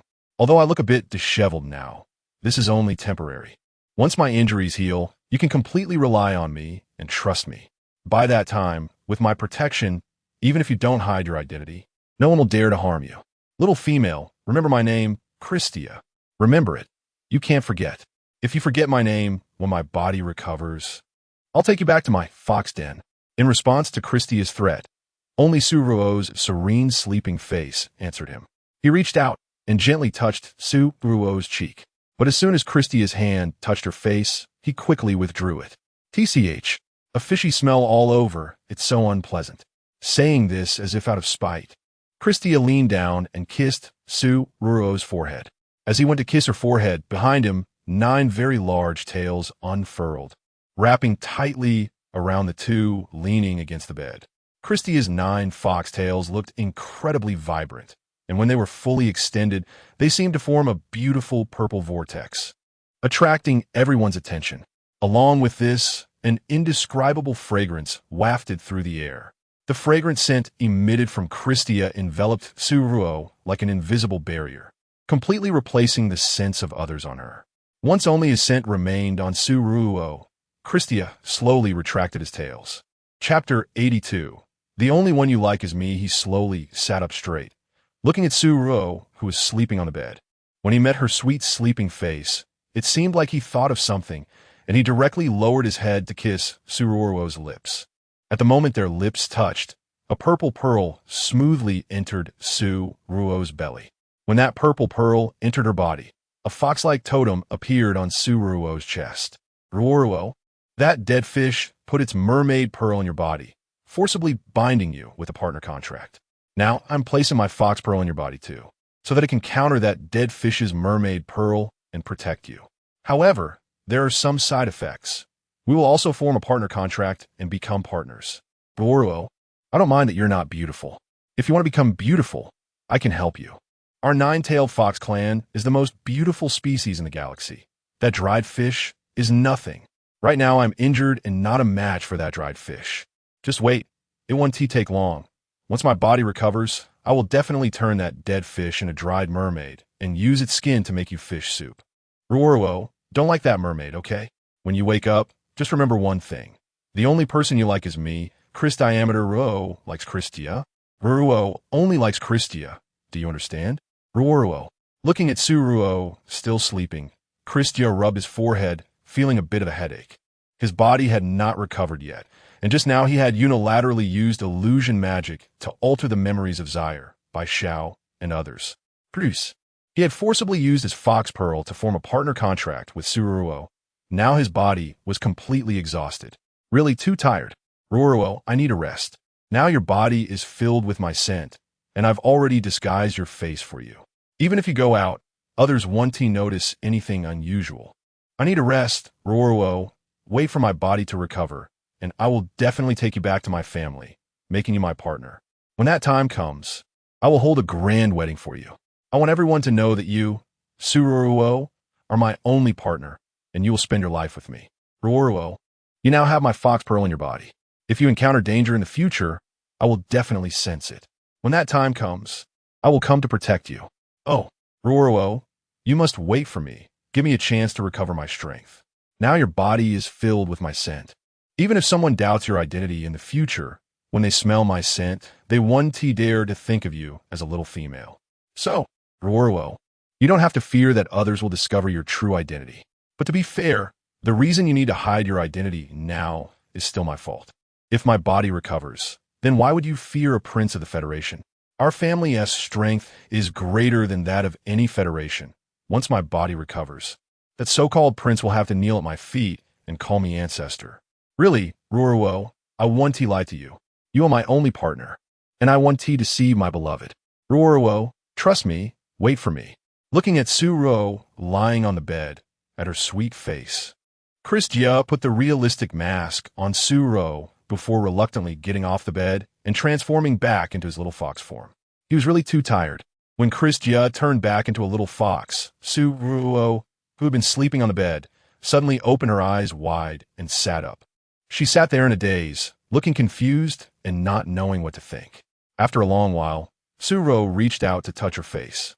The next second, as if she remembered something, she quickly ran to the mirror to check her face. When she saw her reflection still resembling Sierra, she let out a long sigh of relief. Just now, how could she have such a strange dream? In the dream, because she had put on the realistic mask properly, she was seen by Zysar and Zaire, who guessed her true identity, and by Xiao, in order to protect her safety and further conceal her true identity, even thought about killing to silence her. Just when she was anxious, she woke up suddenly. Now looking at her reflection in the mirror, Su Ruo pinched her face. Fortunately, her realistic mask hadn't fallen off, and her true identity hadn't been discovered by anyone. Seemingly doubtful and fortunate, after adjusting her clothes, she walked carefully to the door and cautiously opened a crack. As she slowly pushed the door open and stepped outside, Su Ruo's gaze immediately met by Xiao, Zysar, and Zaire standing in the living room. Upon seeing the confusion in their eyes, Su Ruo froze in place. At that moment, both Zysar and Zaire, filled with doubt, turned to look at Su Ruo.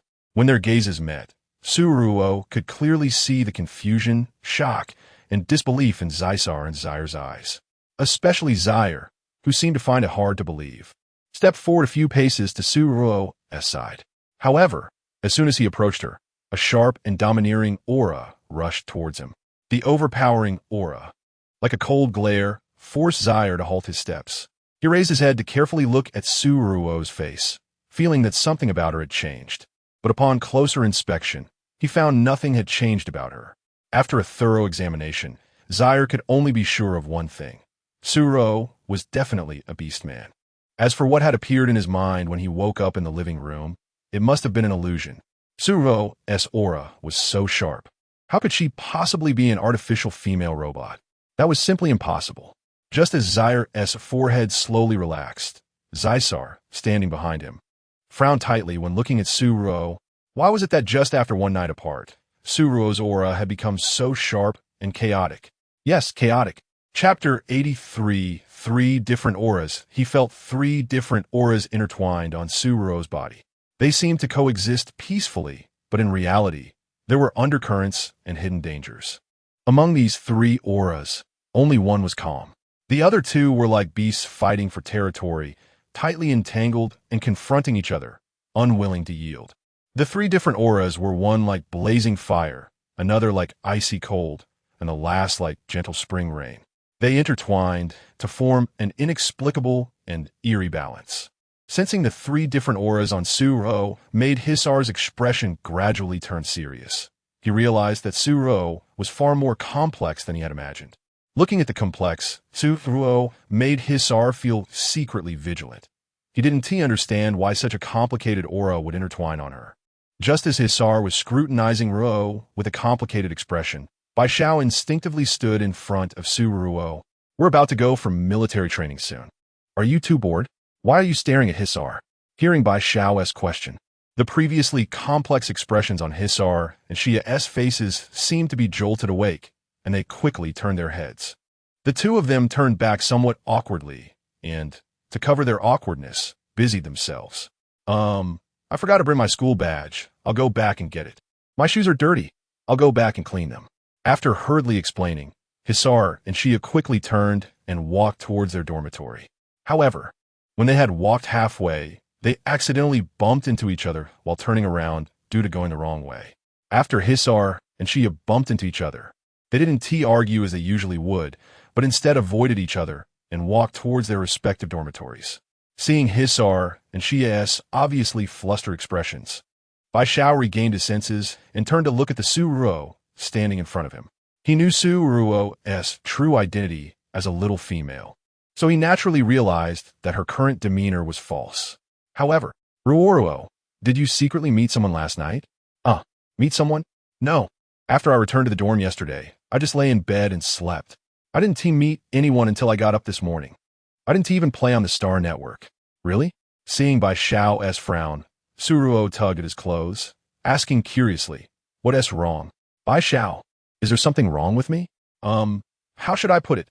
Ruo Ruo, how come I smell the other two different auras on you? These two auras come from different beastmen, and they smell strange, like they're marking territory. And their scent, a scent of heat, that." When Bai Xiao hesitated to say the words of heat, Su Ruo's face involuntarily turned red. Last night, she had a spring dream all night. In her dream, she was entangled with the Merman King, indulging in passion. This morning, when she got up, the events of last night seemed vividly etched in her memory. Just a little recollection made her blush deeply. Now that Bai Xiao asked her this, could it be that his beastman instincts detected something? Thinking of this possibility made Su Ruo panic, and she hurriedly interrupted him. Well, I have a little nine-tailed fox in my room. Xiaozi always likes to jump on my bed. Last night, it probably jumped on my bed to sleep, which left its scent on me. Bai Xiao, you must have smelled it wrong. Really? Is that so? Did I smell it wrong? After hearing Su Ruo's explanation, Bai Xiao seemed to genuinely think he had made a mistake. To be honest, one of the scents indeed smelled exactly like that little nine-tailed fox. Ruo Ruo, that little nine-tailed fox, no matter how clean it gets, is still a wild fox. It carries bacteria, so for your health, I shouldn't let that little fox jump on your bed anymore. Got it? I understand. By the way, Bai Xiao, aren't we supposed to go for military training today? We shouldn't be late if we leave now, right? Hearing Su Ruo say this, Bai Xiao looked at the time, and his brows furrowed tightly. Ruo Ruo, it's getting late. We're going to be late. Here's the deal. Hurry and change into your school uniform. We'll go to the playground to gather right away. If we're late on the first day of school, the instructor will definitely punish us severely. Oh, I got it. I'll go right now. As soon as Bai Xiao said they were going to be late, Su Ruo became anxious. She was someone who panicked easily, and once she panicked, she became flustered. She quickly turned to run back to her dormitory, but in her haste, she didn't pay attention and bumped her head directly against the door, making a loud thud. Ruo, are you okay? Hearing the dull sound, Bai Xiao rushed over to check her forehead. Me fine. Bai Xiao, don't worry about me. You should hurry and change your clothes. I'll be out soon. Refusing Bai Xiao's help, Su Ruo shyly ran back to her room and quickly changed into her school uniform. Su Ruo changed her clothes at lightning speed. But when she ran out of her bedroom, Bai Xiao had already changed. Got it, even faster than her. Bai Xiao, how much time do we have left? Can we still make it? 15 minutes left. That's not too late. Ruo Ruo, when we get downstairs, I'll shift into my beast form. And you can sit on my back. I'll carry you. Is that okay? The school has a rule that students can't shift into beast form unless there's a special circumstance. Then I'll carry you while I run. You're too slow. There's no way we'll make it in 15 minutes if we run. That works too. As Bai Xiao quickly ran downstairs. Before Su Ruo could react, she found herself lifted onto his back. Bai Xiao ran very fast. As Su Ruo lay on his shoulder, she felt like a kite tied to a string, almost blown into the sky by the wind. The strong wind hit her face, making it hard for her to breathe. At that moment, all she wished was for Bai Xiao to slow down a little. Even if she had to be late and face punishment, she wouldn't mind. However, the powerful wind made it impossible for her to speak. Chapter 84 Military Training, just like that. When Bai Xiao finally stopped, the noisy sounds around her filled her ears. As Su Ruo all wobbled and jumped down from Bai Xiao's back, she felt her stomach churning violently. The next moment, she ran to a nearby bush and started to vomit. Ugh! Su Ruo leaned against a tree trunk, retching continuously, while the students who had originally lined up had yet to see her face. When these students saw Su Ruo's delicate appearance, a hint of disdain appeared in their eyes. TSK, what a weak orc. How useless. I can't believe she managed to get into this top military academy. It's only a short distance from the dormitory to the playground. It's one thing to be carried by someone, but now she's vomiting on the playground like a pregnant woman. TSK, what a disgrace. As these students openly criticized Ruo while she kept retching, the moment she finally straightened up and turned around with a pale face. The orc students who had been mocking her immediately changed to a friendly expression. The reason was simple. They all knew Ruo Ruo. The orc named Shi-Er was not only a friend of the student council president Shi-Er, but also lived in the same dormitory as the sharp-tongued academic genius Ya. The person protecting her was the young clan leader of the giant eagle tribe. Coupled with Shi-Er's powerful ability to heal genetic diseases, he had unwittingly become a prominent figure in the entire school. Although Shi-Er was a prominent figure, he had always hidden in the dormitory, so these military students had no chance to get to know him. However, they never expected that this orc from the merfolk tribe named Shi-Er would be assigned to their military training team. As military students, who among them did not have some genetic disease? Even if they were lucky enough not to have genetic diseases themselves, what about their family members, who would be free of genetic diseases? Those artificial female robots could indeed cure orc genetic diseases in certain aspects. However, low-level artificial female robots were not very effective, and high-level artificial female robots were luxury items that only the wealthy could afford. How could ordinary families like theirs afford high-level artificial female robots? Moreover, even if they pooled all their family's resources to buy a high-level artificial female robot, those robots would need to have close contact with orcs to heal their genetic diseases. Could they really share one high-level artificial female robot among the whole family? That would be so uncomfortable. While they were no longer counting on high-level female robots, they could still place their hopes on this orc named Shi-Er. The reasons were twofold. First, he treated diseases for free, and second, he didn't need to have close contact with them to cure their genetic diseases. It was a win-win situation. So it was no wonder that these military students' eyes lit up when they saw Ruo Ruo was completely unaware of the little calculations in the minds of these military students. She simply stood in the front row based on height. Just as she settled in, Instructor Baihan arrived. However, behind him followed a long line of instructors.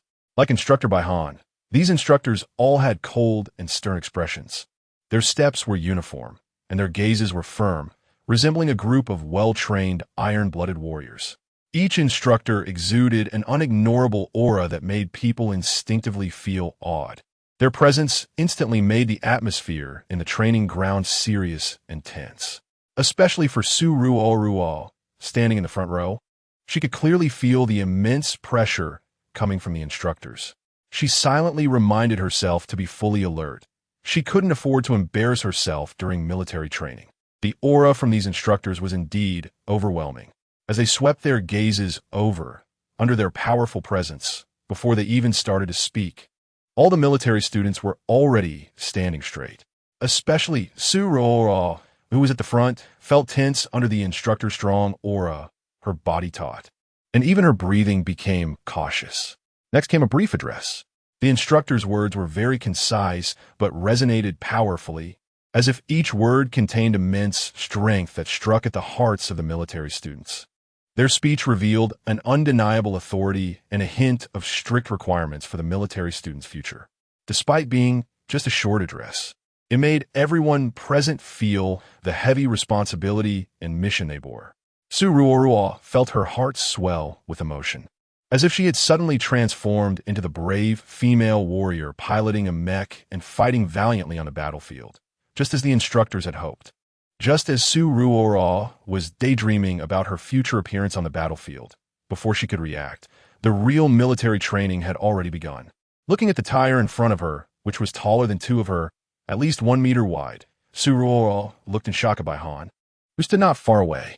No, didn't Instructor Baihan promise her a few days ago that during military training, he would definitely go easy on her? How could she possibly carry such a huge tire for 50,000 meters? Even if she carried nothing, walking 50,000 meters would be tough enough, let alone carrying such a big tire. There was no way she could even move the tire with all her might, let alone carry it while walking. Just as Ruo Ruo stood in front of the tire, her eyes wide in disbelief, Baihan's voice came from the front. Elfia, why are you just standing there? Come over here. Hearing by Han's voice, Ruo Ruo quickly ran over. Instructor by Han, did you call me? Yes, I called you. Come, get in the vehicle. Get in the vehicle? Where to? Of course, to training. I'm taking a vehicle to training? Ruo Ruo asked in shock, pointing at herself.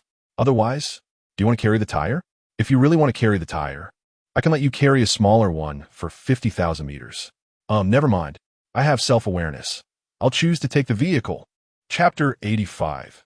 Letting loose, thinking about how easy her military training would be, Ruo was so happy that she could almost fly. Just as she was happily sitting in the car, some of the other military academy students, who were originally struggling to carry tires for tough training, began to voice their discontent. Report. Why is that orc named Hill not training? He's also a military academy student. Why can he sit in the car comfortably while we have to carry heavy objects? Facing this student's question, Instructor by Sean remained calm. After asking Ruo to move to a shaded spot, he turned around and said in a deep voice, "It's because Hill possesses a powerful ability to heal orc genetic diseases. If any of you experience a genetic disease during training, only Hill can save you. Otherwise, the only thing awaiting you is death. This is a school, and we will not provide artificial female robots to soothe your chaotic genetic diseases. Of course, if any of you can heal orc genetic diseases like Hill, you can also sit in the car.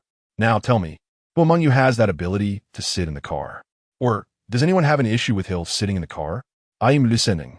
Upon hearing Instructor by Shan's words, the orcs who were struggling to carry the tires dared not voice any complaints. Hill sitting in the car was saving energy to help them heal their genetic diseases, making him their savior. Naturally, they would be grateful and take good care of him. If they went against him at this moment, and their genetic diseases flared up during training without anyone to help, wouldn't he that be seeking death? After all, in previous military trainings, despite the instructor's vigilance, there were still students who died from genetic diseases triggered by excessive training. However, if they didn't undergo high-intensity training to strengthen their bodies, they would die even faster if their genetic diseases flared up. So now, hearing that someone could help heal their genetic diseases during military training, the military academy students had no worries and began their intense training. No one dared to complain about Ruo not training anymore. In the following time, Ruo sat in the car, holding the juice that Instructor by Sean had specially prepared for her, drinking and watching the orcs behind her carrying the giant tire, moving swiftly. Seeing these students carrying such a large tire and still running so fast left Ruo in shock. Incredible, truly incredible. If that tire were placed on her shoulder, not to mention running, she would be grateful if it didn't crush her to death. Just as Ruo was silently marveling, an orc carrying a tire suddenly collapsed to the ground. The reason? One of his legs had transformed into a thick animal leg. It seemed this student's beast form resembled a. Just as Ruo was speculating in her heart, the car stopped, and Instructor by Shan's voice came through. "Hill, it's your turn next. Help that guy heal his genetic disease." Oh, okay." Seeing the car had stopped, Ruo quickly jumped out and approached the classmate. "Hey, don't be nervous. I just want to touch your beastified leg. I want to do anything. Hill, I'm not afraid. And thank you." No need to thank me." After giving the beastified student a comforting smile, Ruo placed her hands on his beastified leg. Luckily, it was a minor issue. After a brief touch, the student's beastified leg returned to normal. "All right, it's fine now. You can continue training." Ruo's display of skill left the surrounding students in awe. What kind of magical ability did she have? How could she be so strong?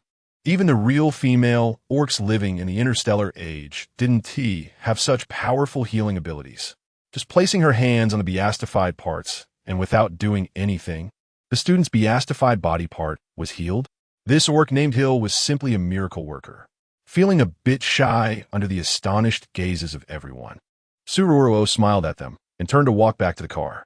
But before she could get in, the students' exclamations came again from a distance.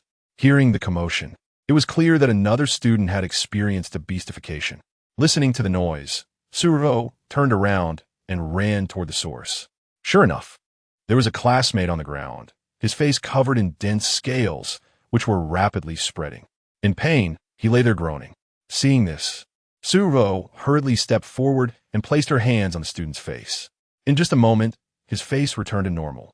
As the student felt his body return to normal and looked at Ruo, gratitude filled his eyes, along with an inexplicable emotion that spread rapidly. This orc named Hill had such soft hands, and his aura was very pleasant. Plus, he had just saved his life. As the student looked at Ruo, emotions surged in his eyes like a tidal wave. How did love come so suddenly? But before the student could express his gratitude to Ruo, another round of exclamations came from a distance. All right, another student's genetic disease had flared up. What was going on? Were their genetic diseases flaring up collectively? How could it happen so coincidentally? Though puzzled, people still needed saving. So Ruo ignored the shyness and emotions on the face of the student she had just healed and turned to rush in another direction. Just as Ruo was about to hurry over, a fluffy little ball rolled to her side. What was this orc? How did he fully beastify all at once? Looking at the fluffy little ball rolling beside her and rubbing against her, Ruo stared for a while, unable to figure out where its head was. If she couldn't even see its head, how could she pet it? Should she just hold it and pet its fluff? Chapter 86. Wind-Rolling Beast Classmate Hill. This is a wind-rolling beast, a type of exotic creature that everyone usually keeps as a pet. It is not a beast man. This wind-rolling beast has excellent stamina and decent agility. It can carry at least 500 pounds and walk for a whole day without getting tired. You just saved me, so I'm giving you this wind-rolling beast as a mount to spare you from the exhaustion of running around. Upon hearing this voice, Ruo turned around and realized that the speaker was her classmate whom she had just treated. Classmate, what is your name? The classmate, still blushing from being saved by Ruo, scratched his head shyly and replied, Classmate Hill, my name is Lin E, and I'm a second-year student. Thank you so much, Classmate Hill. If it weren't for you, I might have died here. This wind-rolling beast is my gift to you for saving my life. I hope you don't mind. This wind-rolling beast runs very fast and has a great temperament. Plus, it's easy to take care of, so accepting it means you have an extra means of transportation. Classmate Hill, I hope you don't mind. I don't mind at all. Linyi, I accept your wind-rolling beast. Thank you. There are others over there who need my help, so I'll be leaving now. Okay, you're busy. Upon hearing Lin Yi's words, Ruo tentatively walked over to the fluffy creature that was even taller than her, just as she was wondering how to jump onto it. Before she could react, she found herself sitting on the big fluffy ball. Wow, it's so fluffy, so cool, so cute. Before Ruo could finish her sentence, the little fluff ball dashed off like a gust of wind. By the time it steadied itself, Ruo's exclamation was still hanging in the air. How could this little creature run so fast? Pushing down her fear, Ruo slid off its back and began her new round of treatment. Thus, during the next 50,000-meter weighted long run, while other classmates were struggling under their loads, Ruo was the one running around tirelessly. By the time all the classmates finished the 50,000-meter run, Ruo, who had no idea how many classmates she had treated, found herself weakly lying on the wind-rolling beast, letting it carry her. She was truly exhausted. She couldn't understand how all these classmates got sick at the same time. Over the 50,000 meters, she'd been busy helping this and that, treating one after another who fell ill. As a result, she ended up being the busiest one. Seeing Ruo's fatigued expression, Bai Xiao couldn't help but feel a pang of sympathy. Ruo was this tired entirely because of these guys. They were all born from the birthing pods. And since their birth, which Beastman didn't have a bit of genetic illness. For those with mild symptoms, they could usually suppress them. Unless their genetic illness flared up, they would allow their beastly traits to show. Usually, they could manage their genetic illnesses, but today, all of them had turned into delicate little females. Why did all their genetic illnesses flare up at once? Seeing Ruo, exhausted to the point of collapse, Bai Xiao, feeling both pained and concerned, spoke to the instructor Bai Shan, who was standing nearby. Instructor Bai Shan, it takes too much of Hill's energy to treat the beastman's genetic illnesses. She has been busy for so long, and she must be tired now. Given that she has saved so many people, I request that you let Hill go back to rest now. She can't continue treating anymore. It will affect her health. Hearing Bai Xiao's plea, Bai Shan, who was already concerned about Ruo, readily agreed. He looked at Ruo, who was lying on the wind-rolling beast, unable to lift her back, and said gently, Hill, you don't need to participate in the upcoming training. You can go back to rest now. Really? Upon hearing that she didn't have to participate in the training anymore, Ruo immediately felt less tired. Instructor by Shun. Since I don't have to participate in the training, can I go out of school for a walk? It's not time yet. You can't go out. You either continue training or go back to rest.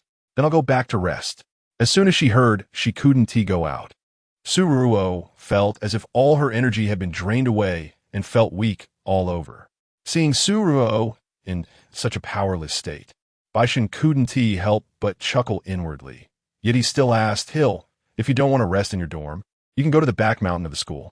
That place has nice scenery, and there's no danger. You can take this wind-rolling beast there to play. The back mountain? I haven't been there yet. Then instructor by Shun, I'll go to the back mountain. Without waiting for a response, Ruo patted the wind-rolling beast beneath her and excitedly commanded, Little fluffball, let us go, go, go, go. With Ruo's command, the wind-rolling beast beneath her shot off like a cannonball, dashing away in an instant. The speed at which it ran kicked up a cloud of dust. By the time the dust settled, Ruo's figure had already vanished from sight. And so, everyone quietly watched the direction in which Ruo had left. After a while, someone murmured, Wow, it runs really fast. Ha ha ha ha ha. With this teasing remark, the others couldn't help but chuckle. Just moments ago, when Ruo was treating the beastmen, she was so exhausted that she could barely lift her arms. Now, as soon as it was mentioned that she could go out to play, she ran faster than a rabbit with that wind-rolling beast. In the blink of an eye, she had disappeared without a trace. During the afternoon training, indeed, without Ruo present, no one else in the training group collapsed due to genetic illnesses. After all, even if they did fall, no one would pay attention to them. Unless they truly couldn't get up, that was another story. On Ruo's side, since there were no exotic beasts in the back mountain, she found a sunny spot, carefully located the wind-rolling beast's mouth, and fed it 2 high-grade nutrient solutions. After ensuring the beast was well fed, she lay down on the dry leaves to bask in the sun. With the shade of the trees above, the sun wasn't too harsh. So as she soaked up the sun, Ruo gradually fell asleep. Chapter 87. Asleep after she fell asleep. The wind beast lying next to her carefully adjusted its position and lazily lay beside Ruo, joining her in a nap. Ruo slept particularly deeply this time. She was unsure if it was because she had a night full of spring dreams that left her feeling drained today. In any case, she slept very soundly and felt extremely tired. She couldn't tell if it was just her imagination, but she felt that something was wrong with her body. However, in her foggy consciousness, she had no idea where the problem lay. When Ruo woke up again, it was due to a commotion. As soon as she opened her eyes, she heard someone calling her name from afar. There wasn't just one person calling her. After a while, she finally regained her senses. She realized she had slept through the night on the back mountain. Checking the time, it was indeed evening. They must have been worried about her since she had returned so late. If they were worried, why hadn't they called her light brain number? Though puzzled, Ruo took a moment to gather herself, stood up, and shouted toward the lighted area down the mountain. Bai Xiao, I'm here. Oxiol, Oxiol, Oxiol. I'm here. As soon as Ruo's words fell, someone responded from below the mountain.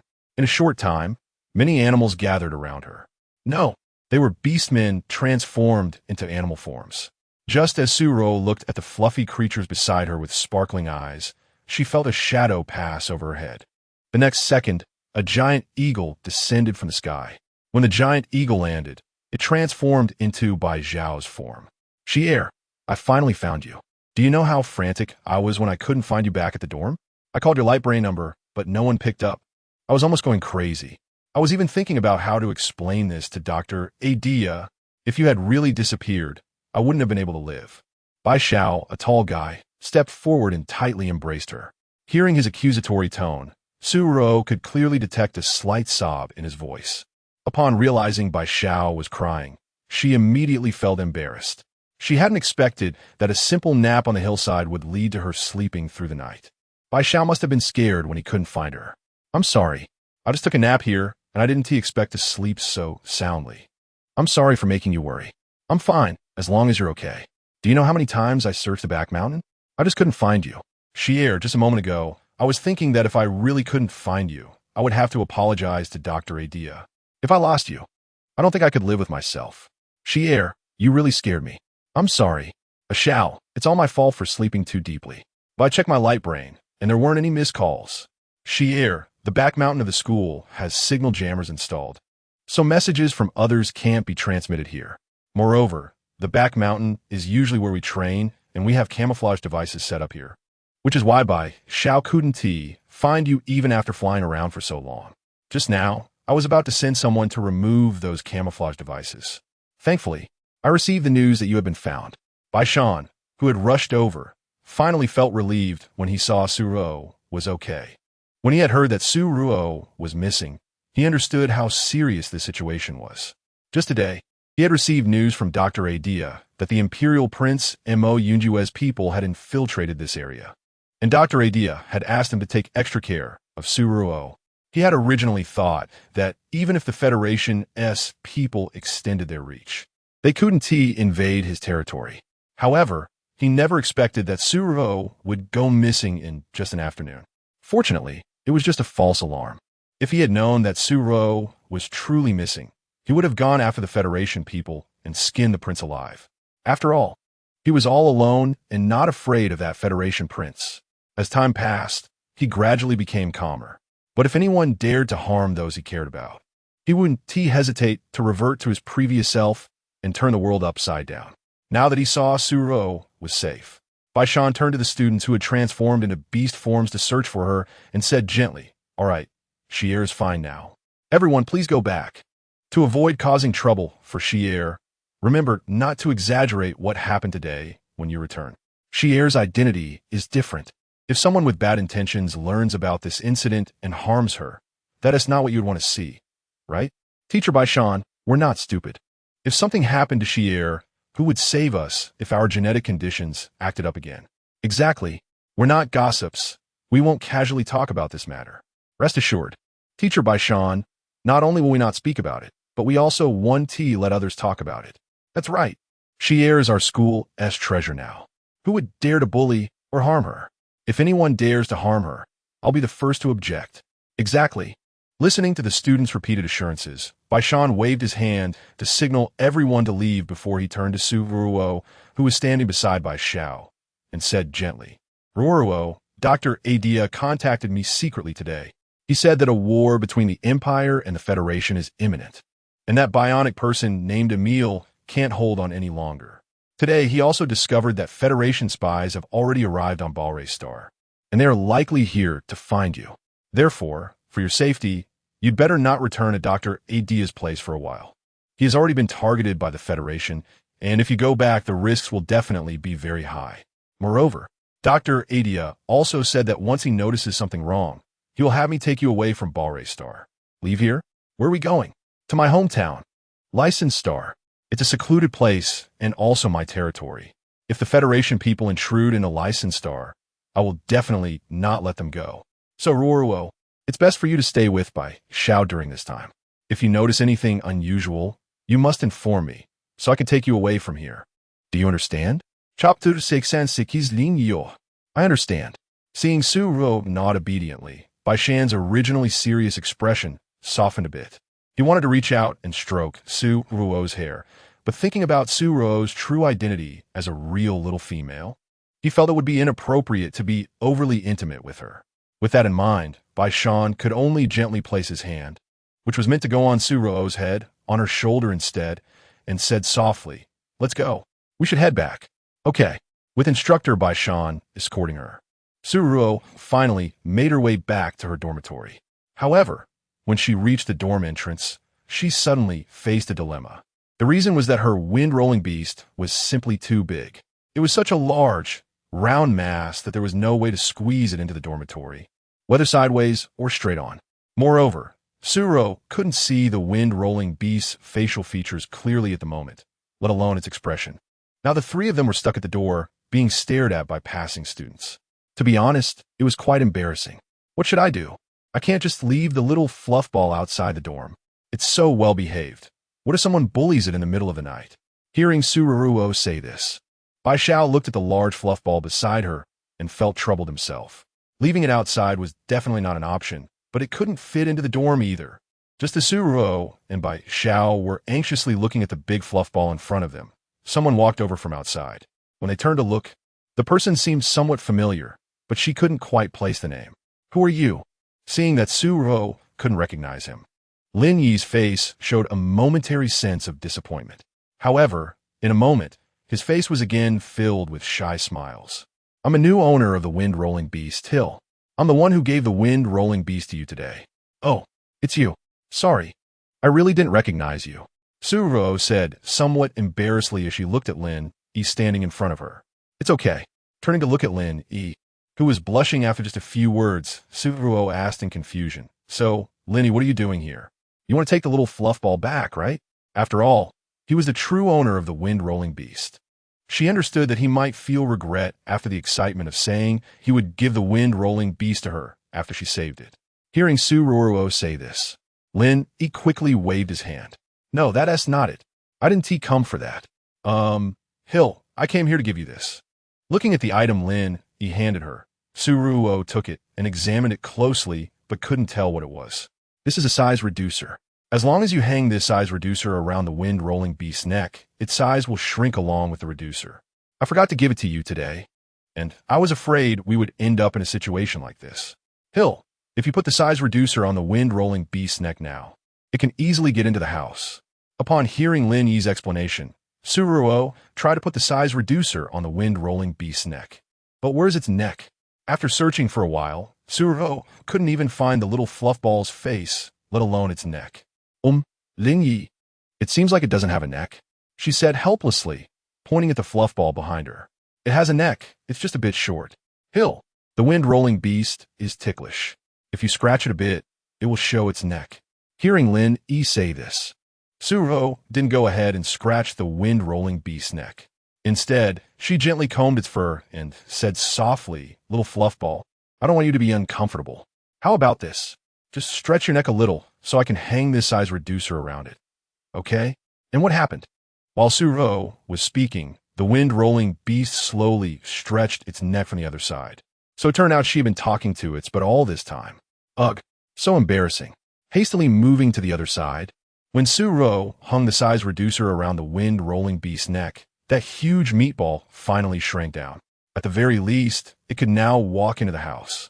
Seeing Su Ruo about to leave, Lin Yi, who was standing aside, quickly tugged at her sleeve, a bit shyly saying, Hill, can I add you on my light brain number?" "Huh." Noticing that Su Ruo didn't respond immediately, Lin Yi quickly explained, "Hill, I know quite a bit about wind-rolling beasts. If you encounter any problems within the future, you can ask me, and I can help you with answers." "All right then, let's add each other on light brain." Su Ruo replied, "Lin Yi, if you ever feel unwell, just come to my dorm and find me. As long as I'm here, I will definitely help you." "Okay, thank you, Hill. Hey, we have a connection through the wind-rolling beast. You don't need to thank me." Hearing Su Ruo say this, Lin Yi's face turned even redder as he looked at her. Hill, I'm leaving. Okay, bye. See you tomorrow." "All right, tomorrow the wind." Watching Su Ruo go inside, Lin Yi slowly retracted his hand. His hands were tightly clenched, taking one step while glancing back 3 times, often looking toward the entrance of Su Ruo's dorm, hoping she would appear there again. Actually, before today, he didn't like other beastmen like himself. But after interacting with Su Ruo today, Lin Yi felt an inexplicable flutter in his heart. As for the reason, he didn't know. He only knew that in that moment, he had actually developed feelings for a little beast man named Hill. Unfortunately, she didn't seem to think of him that way at all. So he couldn't even consider himself her friend, let alone anything more. Regarding that aspect, Lin Yi didn't dare to think at all.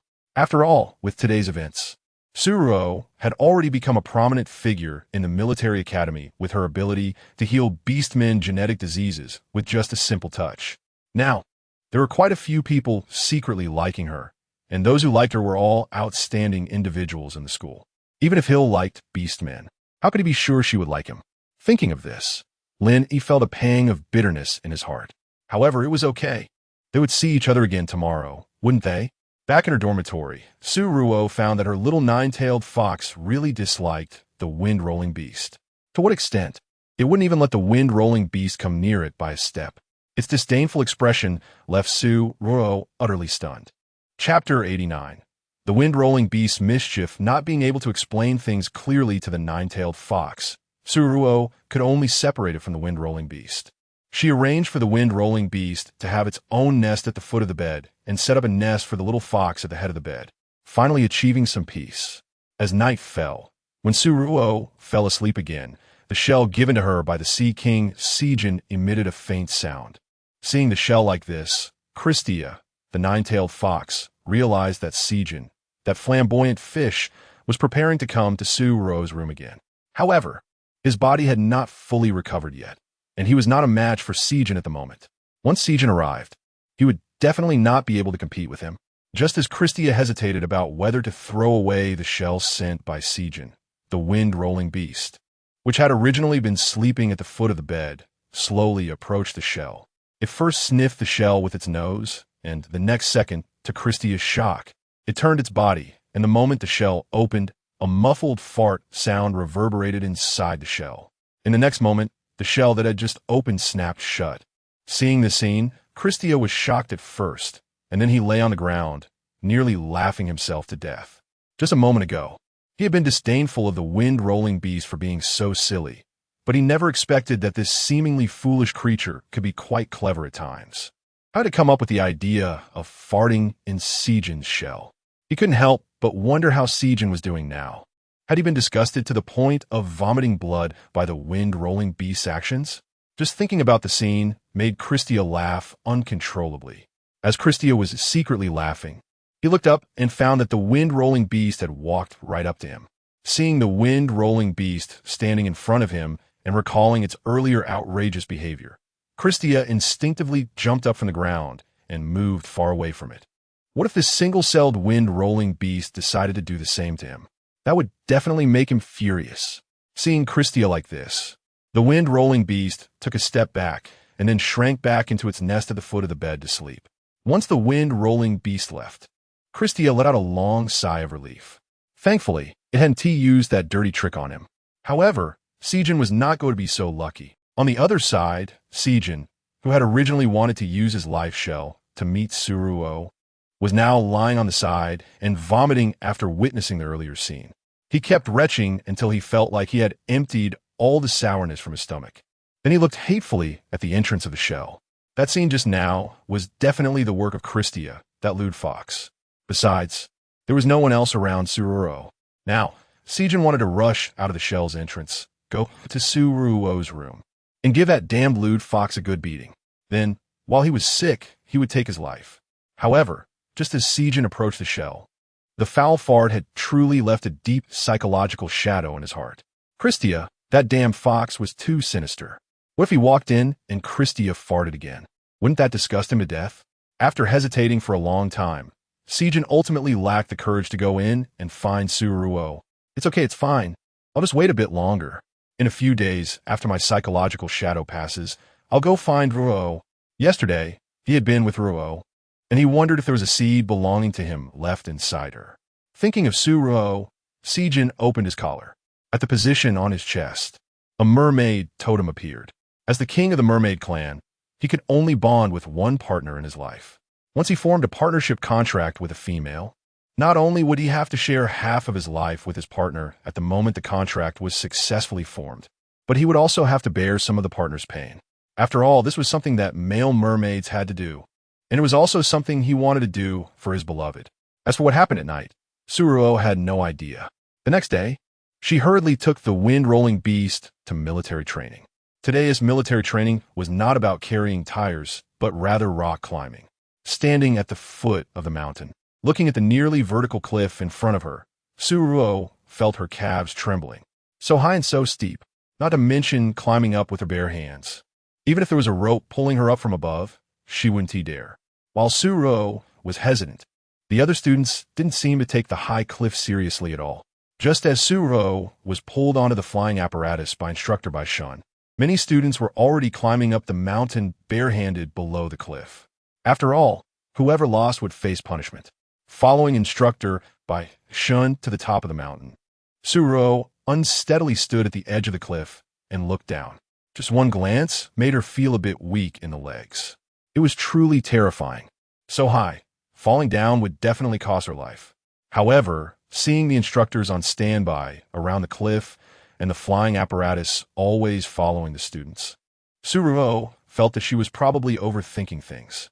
After all, if she could think of it, the instructors would surely have thought of it too. Since the other students were still slowly climbing up the cliff, Ruo had no other tasks at the moment. So she took the wind-rolling beast to find a place to play. Above the cliff was a dense forest.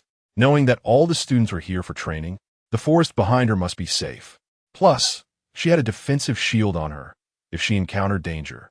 She could just let the wind-rolling beast take her to escape. Originally, Ruo planned to report to Bai Shun, but seeing him busy, she thought she would just take a walk nearby and wouldn't get into any trouble. So after notifying a familiar instructor about her itinerary, she left the camp with the wind-rolling beast and headed into the forest. There were too many branches sticking out in the dense forest, so Ruo didn't dare to let the wind-rolling beast go too fast. The two of them walked slowly into the depths of the forest as if they were taking a stroll. After passing through the thick woods, when Ruo and the wind-rolling beast emerged from the forest, what came into view was a vast emerald lake. The lake was very large, surrounded by woods on all sides, and under the sunlight, it looked like a giant emerald embedded in the earth. The surface of the lake shimmered, sparkling with dazzling light, as if countless gemstones were dancing. Seeing this expanse of emerald made Ruo's mood noticeably lift. She patted the wind-rolling beast beside her and sat down by the lake. "Come on, little fluffball, where are your feet? Show me your feet." Chapter 90. Encounter with a strange orc. Hearing Ruo say this, the wind-rolling beast turned around in front of her. But Ruo couldn't tell which part was its foot. Clearly, the wind-rolling beast didn't have legs, so why was it running so fast?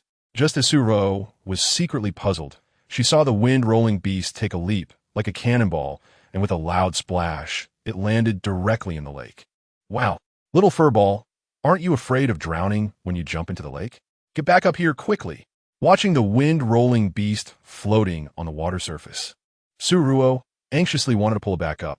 However, it was too far from the shore, and since Ruo was afraid of water, she didn't dare to get too close, so she could only stand on the shore and call out loudly. Unfortunately, no matter how much she called, the wind-rolling beast refused to come back, still floating contentedly on the water. Seeing the wind-rolling beast acting so recklessly, Ruo was so angry that she picked up a small stone to throw at it. However, she missed when that small stone landed in the water. Instead of the wind-rolling beast coming ashore, a large fish jumped out of the water. No, it wasn't a fish, it was a snake with claws. Seeing this giant snake emerging from the water scared Ruo so much that she instinctively started to back away. There was nothing she could do. She wasn't fond of snakes, and just the sight of one made her legs weak.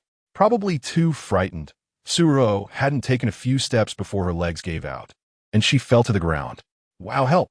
Before she could even finish her plea for help, the snake that looked terrifying transformed into an orc with a human body and a snake tail. Because this orc had claws on the lower part of its waist, it looked very frightening at first glance. Seeing this scene, Ruo didn't care to assess how good-looking the orc was. She just wanted to escape. How could there be a half-beast orc within the training range at school? Most importantly, this half-beast orc looked so terrifying. Just when Ruo wanted to run away, before she could even stand up, the orc had already tightly grasped her ankle with its hand. The orc's hand was very cold, and there were fine scales growing in the palm. When its hand gripped Ruo's ankle, the icy touch made her instinctively feel a bit nauseous. "Let go of me." Ruo used all her strength to try to free her foot from the orc's grasp. However, the orc was very strong, and no matter how much Ruo struggled, her foot remained tightly held. "What do you want? Let go of me. If you don't let go, I'll call for help." Ruo's voice carried a hint of a cry. She had never encountered such a situation and was very scared. The orc didn't answer her. He just quietly looked at her, his gaze seemingly filled with exploration and amusement. The orc's gaze was so direct that Ruo felt a chill run down her spine. She didn't know what the orc wanted to do and just wanted to escape. Unfortunately, she couldn't get away at all. "Are you the one called Sierra, the mermaid orc?" You know me?" As Ruo struggled to pull her foot back, she noticed the wind-rolling beast floating on the water, heading towards the orc's tail like a cannonball. If only the wind-rolling beast could knock the orc out, she would leave immediately. Unfortunately, Ruo's hopes were destined to be dashed. When the wind-rolling beast slammed into the orc's tail like a cannonball, it seemed as if the orc had eyes on the back of its head.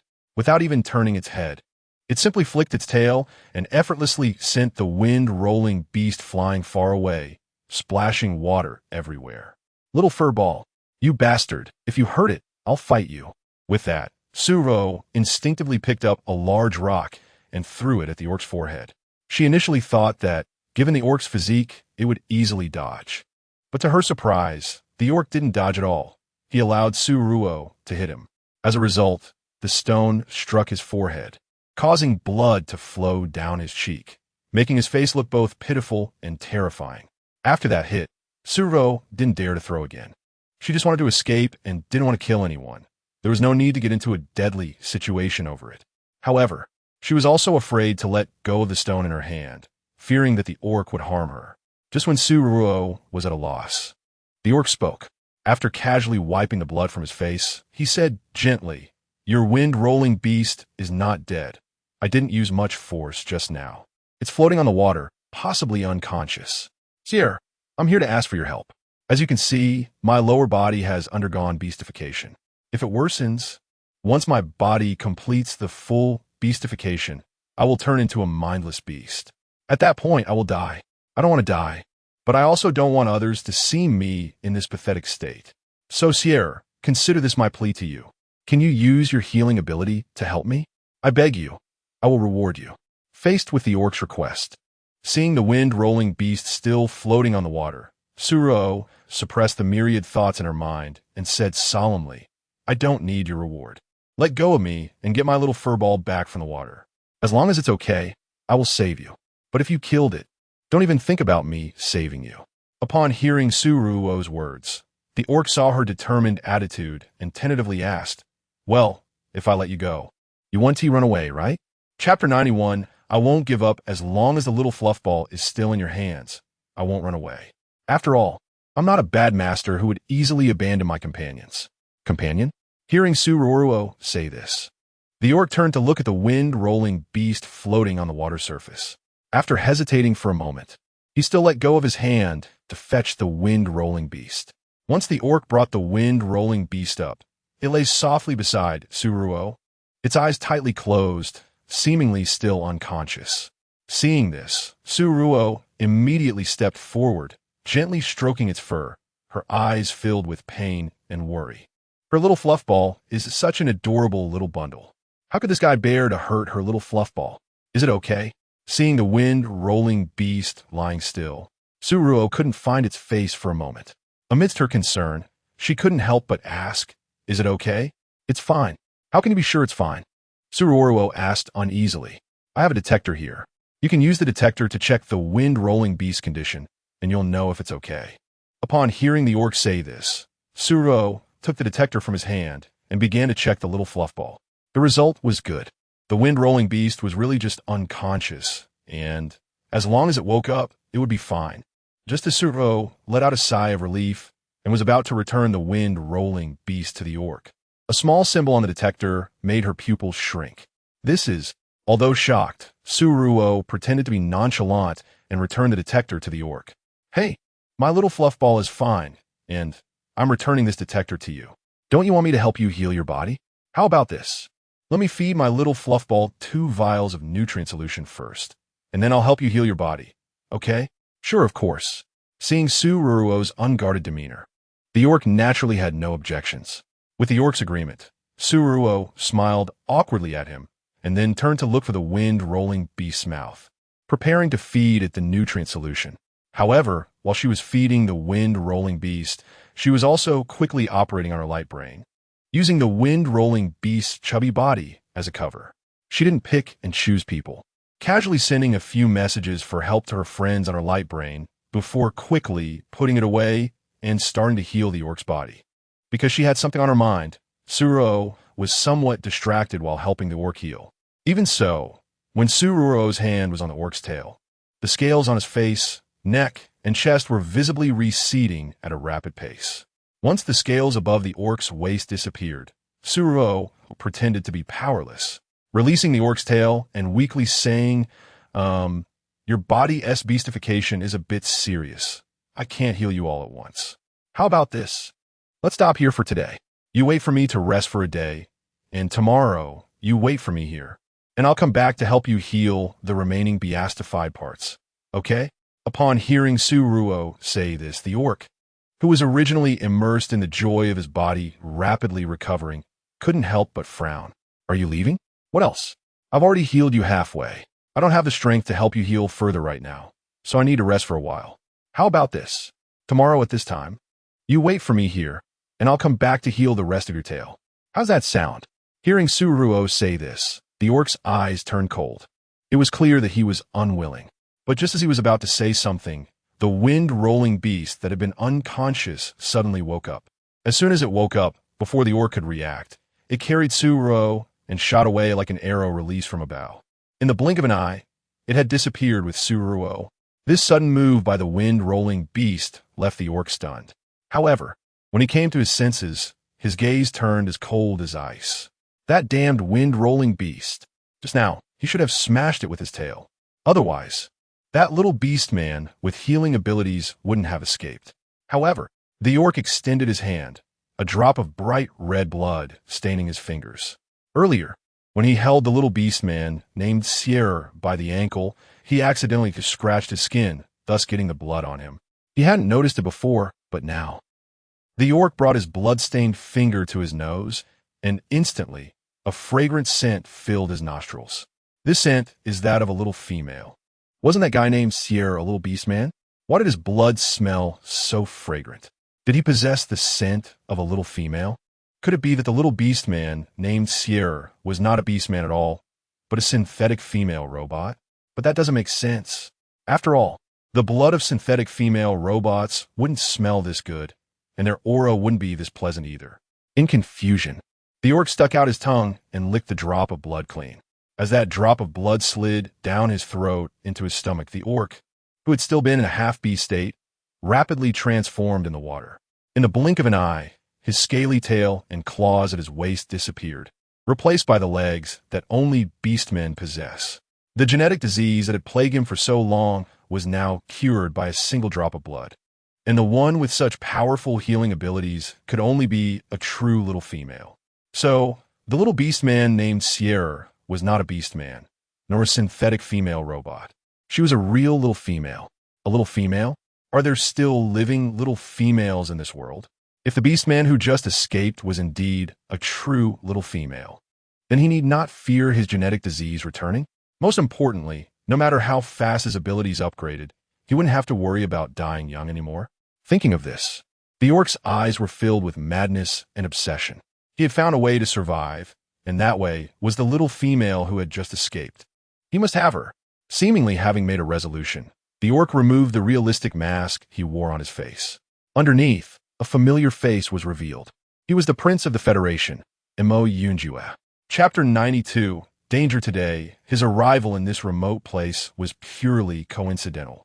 His genetic illness had flared up, and without treatment, he just wanted to find a quiet spot to rest for a while.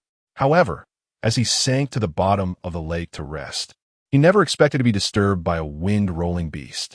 It was precisely because that beast was too raucous that it woke him and led him to encounter that little female just now. Xiang, little female? Hearing the noise coming from afar, the Prince of the Federation couldn't help but let out a sneer. Oomph. They came quite quickly. However, if he were to be caught by these guys, then his position as prince would have been in vain. After glancing coldly at the direction of the dense forest, the prince transformed into his beast form and left directly. On the other side, when the still shaken Ruo was carried back to the camp by the wind-rolling beast, many classmates had already climbed up from the bottom of the cliff. They were resting at the edge of the cliff, and upon seeing Ruo's terrified state, they all stood up and walked towards her. Sierra, what happened? Your face is so pale. Did you encounter something? Yes. Sierra, what happened? Why are you and the wind-rolling beast all wet? Did you encounter something? Your complexion looks terrible. You didn't run into any exotic beasts in the dense forest, did you? Tell me. I'll take people to help you catch the exotic beast and roast it to replenish your strength. Right, roast it. Sierra, speak up. Did you encounter something in the dense forest? Faced with the clamorous inquiries of her classmates, the pale-faced Ruo Ruo took a while before she managed to speak, her voice trembling slightly. In the dense forest, I saw a beast man with a snake tail and claws on his waist.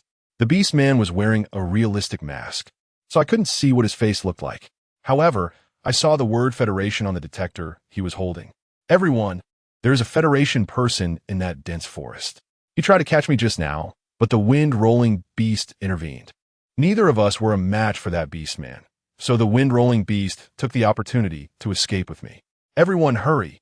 Go find the instructor and let them look for that Federation snake-tailed person. Upon hearing Ruo Ruo say this, the originally carefree students surrounding her immediately wiped the smiles off their faces, and their expressions unconsciously grew serious.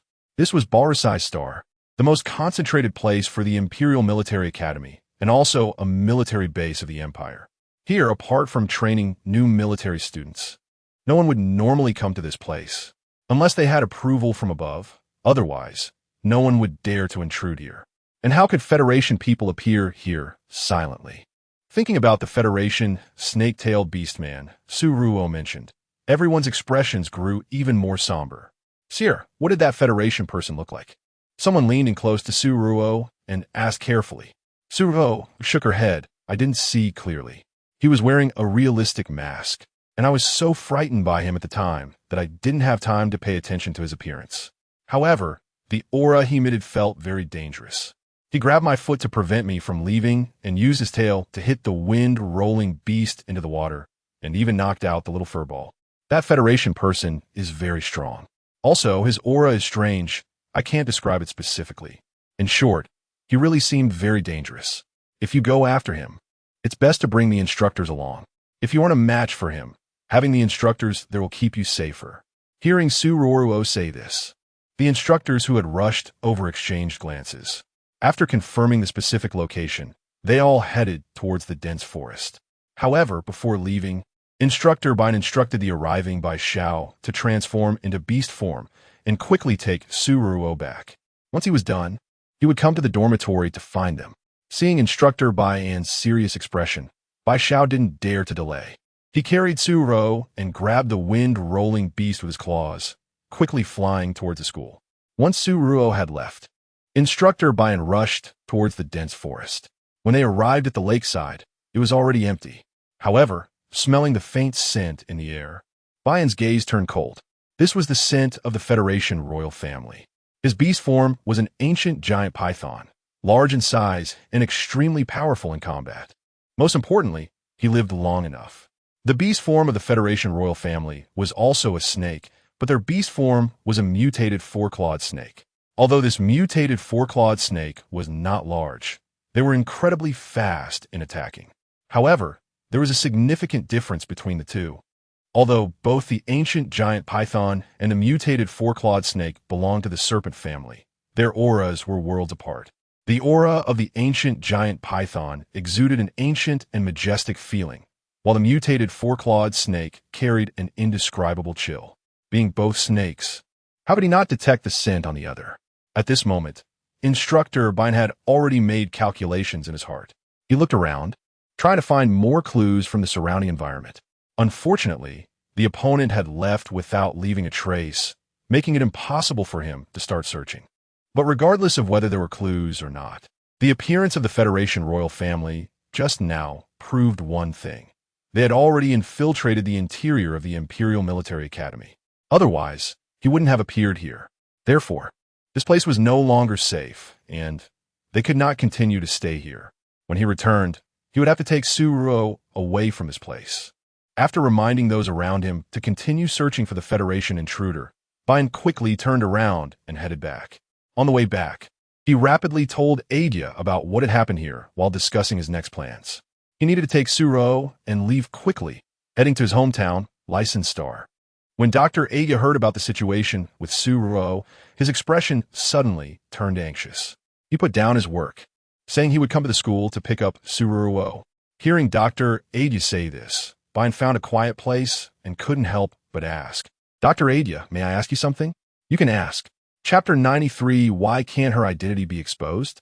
If Ruo Ruo is a little female, why do you repeatedly stop Marshall Austin from knowing?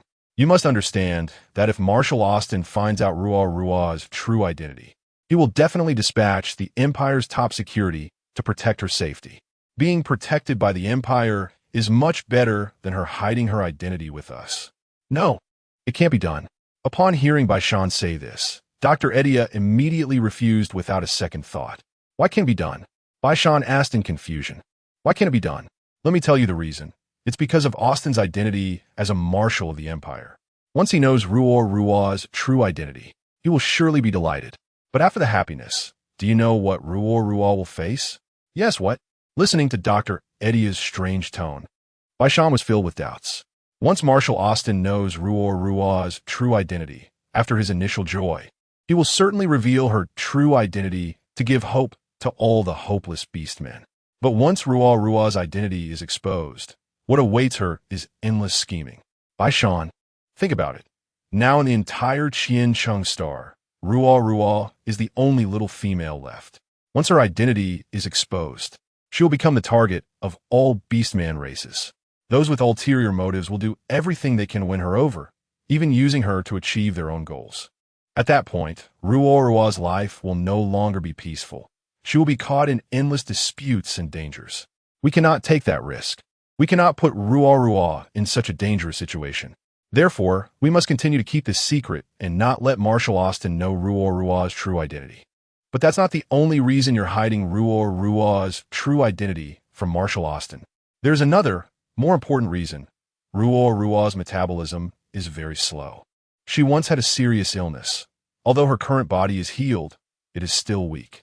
The gene metabolism in her body is very slow, and if not maintained properly, she can only live for 100 years at most. To prevent Ruo Ruo from dying early, I can only keep her true identity from being exposed until her body is fully recovered. Hearing Dr. Atleia say this, Baishan fell silent. He didn't know how long it took, but then he slowly spoke up. Dr. Atleia, let me ask you something.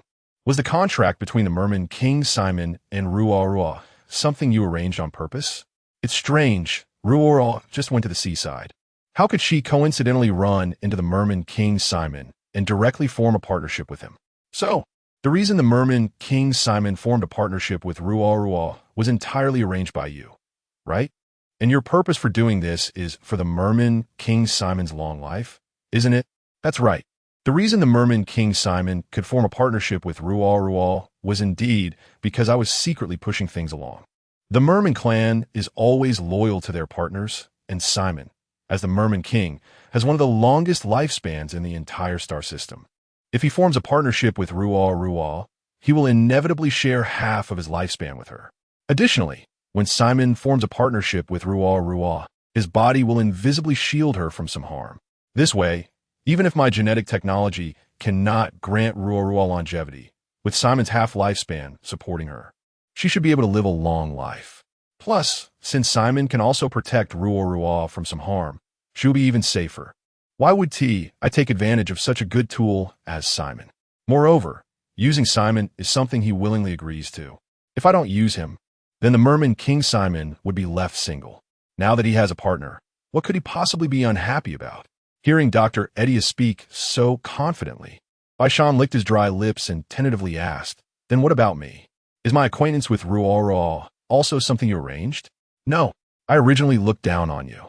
You're older, and your beast form is that of a cold-blooded animal. Ruo Ruo has told me before that she doesn't like beastmen with cold-blooded animal forms. Also, although your abilities are strong, you are too rigid and old-fashioned in your methods. If you were with Ruo Ruo, you definitely wouldn't be able to provide her with emotional value. The reason Ruo Ruo got to know you is purely coincidental. Upon hearing Dr. Atleia say this, Baishan's eyes turned to fierce slits in anger. However, when he heard what Dr. Atleia said next, his original anger eased a little. I originally didn't like you much, but later I saw that Ruo Ruo didn't have an aversion to you either. Plus, even though you're a cold-blooded animal, your attitude towards Ruo Ruo is quite good. Because of this, I was willing to let you deliberately approach Ruo Ruo. Is that so? Then I should be grateful that you think so highly of me.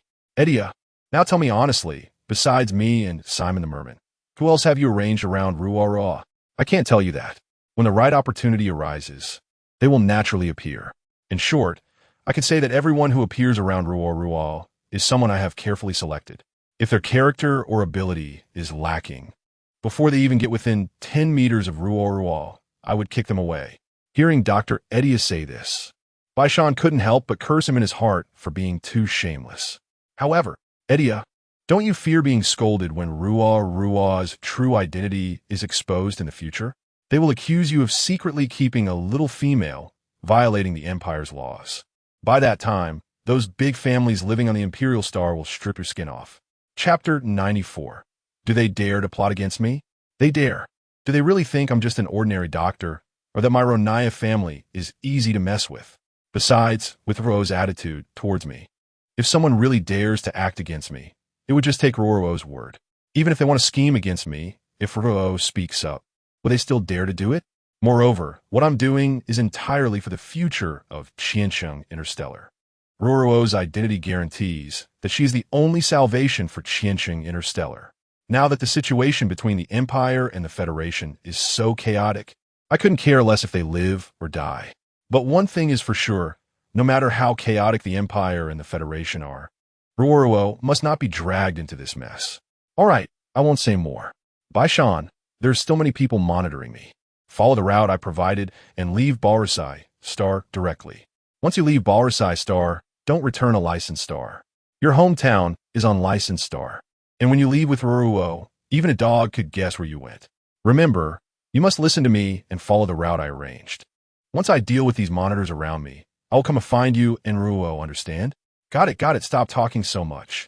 Baishan quickly ended the communication, not wanting to talk to Atleia anymore. That guy, Atleia, his beast form is clearly a little panda. His beast form is small, but his abilities are quite impressive. Siren, is quite capable, right? Why is he seen as just someone to be used in Atleia's eyes? At least it's fortunate that he was still valued by Atleia and could be utilized. Otherwise, he wouldn't have had the chance to meet Ruo. When Baishan arrived at Ruo's room, Baishao had already packed her luggage and was waiting for Baishan to return. Let's go. Dr. Atleia said we should leave Balrasai Star quickly. Hearing Baishao say this, Baishan turned to look at Ruo, who was following him.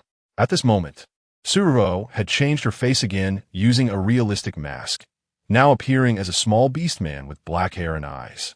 Because of her petite frame, she looked quite insignificant next to the tall Baishao. Seeing Ruo like this, Baishan directly took her hand and was ready to leave. Let's go. No matter if the school is safe or not, you can't stay here any longer. Hearing Baishan say this, Ruo wouldn't refuse. However, just as the three of them reached the door, they were suddenly blocked by Hisar and Xia, who had rushed back. Baishao, where are you going? You have to take us with you. Exactly. We live in the same dormitory. How can you leave without taking us? Hearing Hisar and Xia say this, and seeing the ambiguous smiles on their faces, Baishao instinctively stood in front of Ruo. We have something to do outside. What are you two following us for? Step aside, we are leaving. After hearing Baijiao's words, Hisar and Xia exchanged glances, and instead of speaking, they placed a metal badge in Baijiao's hand. After taking a look at the badge Hisar handed over, Baijiao's eyes widened in surprise when he saw the pattern on it. You two are Atleia's people? That's right. Of course. Hearing Hisar and Xia say it so matter-of-factly, Baishao and Baishan exchanged shocked looks. No, Hisar, aren't you the heir of the Corolla family? When did you become Atleia's person? Exactly, Xia. Aren't you also the heir of the Dakai Rue family? When did you turn into Atleia's person? If you're Atleia's people, then what about your position as the young clan leader? Upon hearing Baishao and Baishan's questions, Hisar and Xia explained one after another. The reason is simple, because my Corolla family and Xia's Dakai Rue family were originally under Atleia's command. Many years ago, our two families were pieces arranged by Dr. Atleia on Balrasai Star.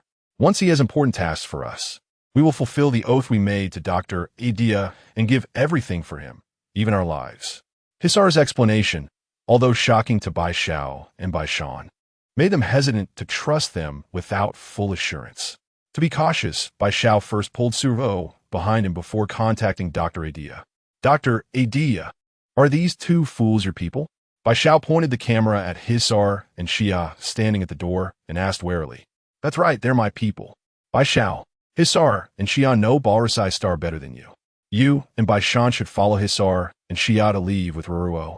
Remember, if anything happens along the way, you must do everything to protect Ruo Ruo and never let others discover her whereabouts.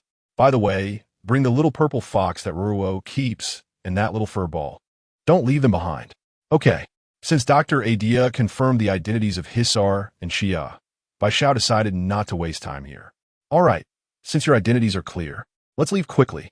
Saying this, Bai Xiao squatted down and picked Su Ruo up in his arms, while he instructed the little fox and the wind-rolling beast to follow behind. They are just two brainless pets. Losing them wouldn't matter. However, the result was that when Bai Xiao was carrying Su Ruo out, the little purple fox jumped directly onto the wind-rolling beast's back, making it carry itself. Seeing the little purple fox like this, Bai Xiao shot at a puzzled glance before striding out with Su Ruo following Hisar. Hisar and Xia led them along a very discreet route, and they encountered no patrolling personnel along the way. This was clearly a route prearranged by Dr. Atleia, avoiding crowded areas and cleverly bypassing potential surveillance points. Bai Xiao held Su Ruo tightly, his steps steady, his gaze sharp, always vigilant to the slightest movement around them. The little purple fox and the wind-rolling beast followed one after the other. Although they seemed relaxed, they were also on high alert. As for Bai Shan, he remained at the back, cautiously surveying the surroundings, afraid someone might take Su Ruo from them. They successfully reached the port of Balrasai Star, and after Hisar took the key to the starship from his hand, he quickly boarded the ship with Su Ruo. Chapter 95. A thought-provoking smile as they quickly boarded the private interstellar spaceship. The tense nerves of the group relaxed a little. As long as their spaceship successfully departed from the port of Polrace Star, Su Ruo would be much safer. What Hisar and Xia were unaware of was that as their spaceship left the port of Polrace Star, the orc who had just handed them the keys wore a thought-provoking smile. This smile seemed to harbor some deeper meaning, prompting speculation about its implications.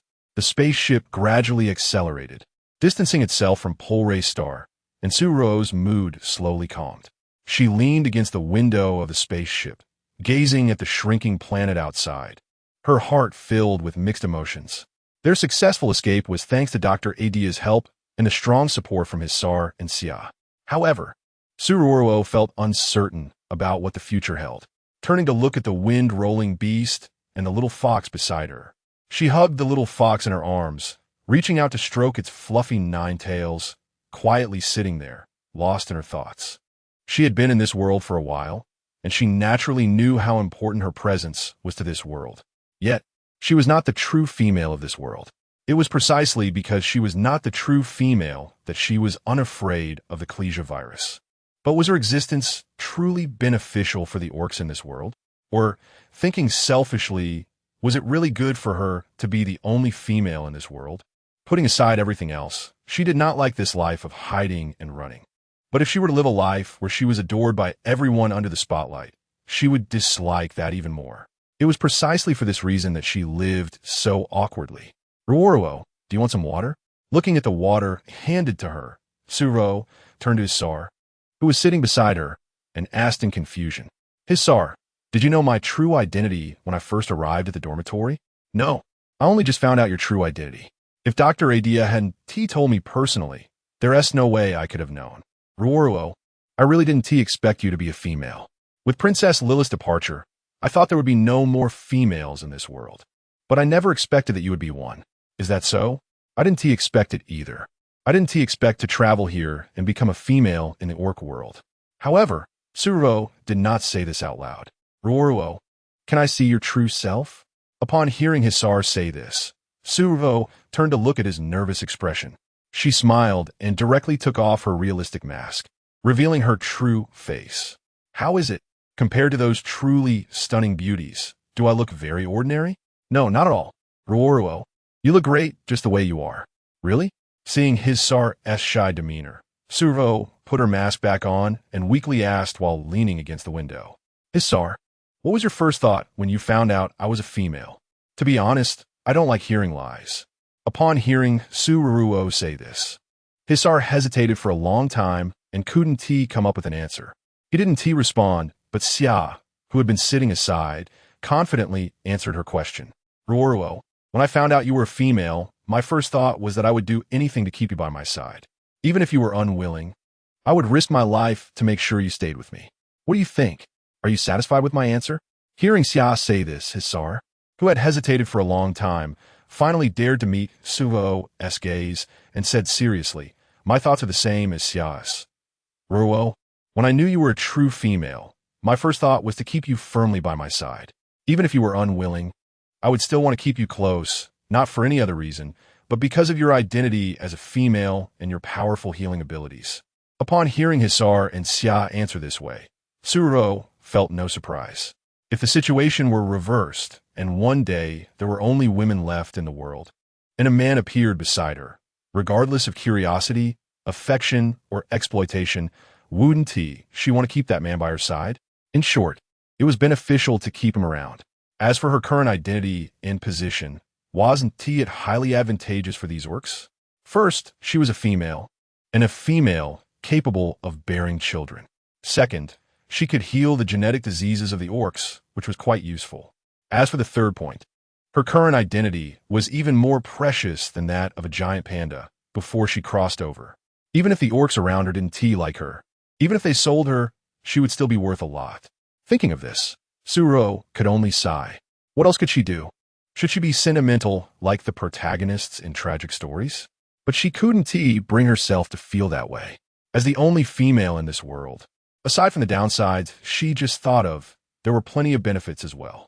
For example, once her identity was exposed, she would be like the moon surrounded by stars, with all the orcs revolving around her. Even if she wanted the stars from the sky, the orcs would find a way to get them for her. Of course, Suo didn't dare to entertain such thoughts. She wasn't foolish enough to want stars. Furthermore, because of her unique identity, she could live a luxurious life in this world. And the orcs in this world were all extremely handsome. If she really wanted to choose a partner, she could pick the most outstanding orc as her mate. Moreover, as long as she wished, she could freely change partners, becoming the most fickle female in this world. However, none of this was the most important. The most important thing was that the advanced medical technology in this world had saved her life. If she hadn't crossed over, she would have long been reduced to ashes due to her terminal illness. Having experienced death, she understood the preciousness of being alive. As long as she could live, all the difficulties before Suo no longer seemed like difficulties. Chapter 96. The incident, moreover, she is currently the only little female in this world. If she doesn't enjoy these benefits, it would be a disservice to her identity. Just as Suo was lost in her chaotic thoughts, the once smoothly sailing starship suddenly became bumpy. Before Suo could react, a violent explosion occurred, and the rear of the ship was blown open, creating a large hole. Because of that hole, the air currents inside and outside the ship became unstable, and chaos ensued in the vastness of space. Faced with this scene, Suo could only be held tightly by the nearest Hisar, passively shrinking into the gap between the table and chair amidst the deafening sounds of explosions. What was happening? Did the ship encounter a meteor in space? Or were they maliciously attacked? Just as Suo was puzzled, Bai Xiao and Bai Shan stumbled out of the cockpit. When they saw Suo being protected by Hisar, they immediately shielded her and headed towards the escape pod in the middle of the ship. When they finally reached the escape pod, they found there was only one left. One escape pod meant only one person could leave, but there were 5 people on the ship. Just as Suo felt helpless looking at the escape pod, Bai Shan had already shoved her into it and pressed the button, launching the escape pod out. However, at the moment the pod's cover closed, a purple figure jumped onto Suo's escape pod, holding something in its mouth. Seeing the escape pod shoot out, Bai Shan's expression turned cold. He looked at Hisar and Xia, his eyes filled with questioning. The incident was clearly a result of sabotage. Moreover, with only one escape pod left on the ship, it was obvious that it was meant for Suo. After all, those who designed it knew that in the event of a disaster, they would certainly leave the only chance of survival for her. Throughout their journey, everything had been kept secret, of course, apart from this starship, which was prepared by Hisar and Xia. Bai Shan, don't look at us like that. With Ruo's identity, no matter what benefits others offer us, we will never harm her. That's right. Even if we die, we won't harm her. Isn't it better for you? The attack on our ship is nearby. We should act quickly to protect Ruo Ruo. If she is alone in the escape pod and gets robbed, if anything happens to her, then none of us should live. After saying that, Baishan ripped off his shirt, revealing his muscular upper body. In the next second, his body transformed into a beast form, and he charged directly through the ship towards the enemy vessel that attacked them. Seeing Baishan like this, Baishao, Hisar, and Xia dared not follow his lead. Baishan was an ancient giant python. His beast form could survive freely in the vastness of space. But they were not. If they rushed into space without any support, death awaited them. As they watched the starship about to fall apart, Baishao, Hisar, and Xia took out their mechas and headed towards the attacking ship. Meanwhile, Baishao and Baishan were engaged in fierce combat. On the other side, Ruo watched as the purple little fox jumped into the escape pod at the last moment, holding a wind-rolling beast in its mouth. Wait, why is my big wind-rolling beast suddenly so small? Did it shrink? Can it recover from such a severe shrinkage? However, in the current situation, she couldn't care about anything else. The reason was that a gas was emitted from the escape pod, making her feel irresistibly sleepy, as she felt her eyelids growing heavy. In the final moments of consciousness, she could only hold tightly onto the wind-rolling beast that had rolled into her arms. When Ruo's escape pod shot far away, a warship was waiting there, ready to retrieve her escape pod. But when the captured tentacles on the warship reached for the escape pod, a purple figure appeared on it. With one claw, it severed the tentacles binding the escape pod and, using an unknown force, sped away with Ruo's escape pod like a shooting star. Seeing this, the federal prince, Mo Yunjue, who had been on the warship, immediately turned dark. What was that purple figure that had just appeared? If his eyes weren't deceiving him, that purple figure was a nine-tailed fox. A nine-tailed fox? No, it was a beast man. But what kind of beast man could move so freely in space and run so fast? What was their identity that allowed them to move so swiftly? Regardless of their identity, that little female disguised as a beast man must be his. Chase, we must capture that little female back. If she escapes, none of you will live. Upon hearing Mo Yunjue's orders, the warship pursued at full speed. Meanwhile in space, as Klesia pushed Ruo forward, he noticed that no matter how fast he ran, he couldn't shake off the pursuing warship behind him. He could confirm that the escape pod below him had been equipped with a locator. Therefore, he had to abandon the escape pod and take Ruo away. However, his injuries had not yet healed. Given his current physical condition, he couldn't hold out for long. The warship pursuing him was from the Federation, so the person on it must be the federal prince, Mo Yunjue. Mo Yunjue was ruthless and cunning, and he dealt with matters mercilessly. He never compromised when it came to interests. If anyone dared to stand in his way, he would eliminate them without hesitation. As for emotions, that guy hardly had a heart. His upbringing did not allow him to develop one. Therefore, Ruo must never fall into that guy's hands. Chapter 97. Quick escape. He had to find a way to quickly take Ruo away from here and shake off his pursuer. Through the glass of the escape pod, Klesia gritted his teeth and transformed directly from beast form back to human form. In the next second, he took out his mech, wrapped it around the escape pod, and transferred Ruo into his mech. After securing Ruo, Klesia launched the escape pod to attract the attention of Mo Yunjue, who was pursuing them. He then hid with Ruo behind a cluster of asteroids in space, waiting for a safe moment to leave. However, he needed to hurry. His injuries were becoming unbearable, and he had to get Ruo to the safest place before he collapsed. As Klesia hid with Ruo behind a safe asteroid, just as he had expected, the Federation's Prince Mo Yunjue's warship indeed pursued the escape pod. If his injuries were healed, he could easily destroy not just one warship, but the entire Federation. But not now. He couldn't risk Ruo's life for his own pride. He had to safely bring her back before he fell. Seeing that the Federation's warship had moved far away, Klesia looked at Ruo lying behind him and ordered his mech in a low voice. War God, immediately search for the nearest habitable planet. We need to land as soon as possible. Master, the nearest planet is Polray Star. It has oxygen and water suitable for our survival, and currently, no hostile forces have been detected. However, the downside is that Pole Race star has a low climate, requiring warmth. The intelligence system of the mech, named War God, quickly responded. That place is too cold. No, Ruo Ruo's body can't withstand it. War God, search for a suitable planet again. Chris Dia frowned tightly, his eyes revealing determination and anxiety. He couldn't let Ruo suffer any harm, especially in such harsh conditions. Master, I have found another habitable planet called Iris Star. The climate there is mild, with abundant natural resources, and currently, no danger signals have been detected.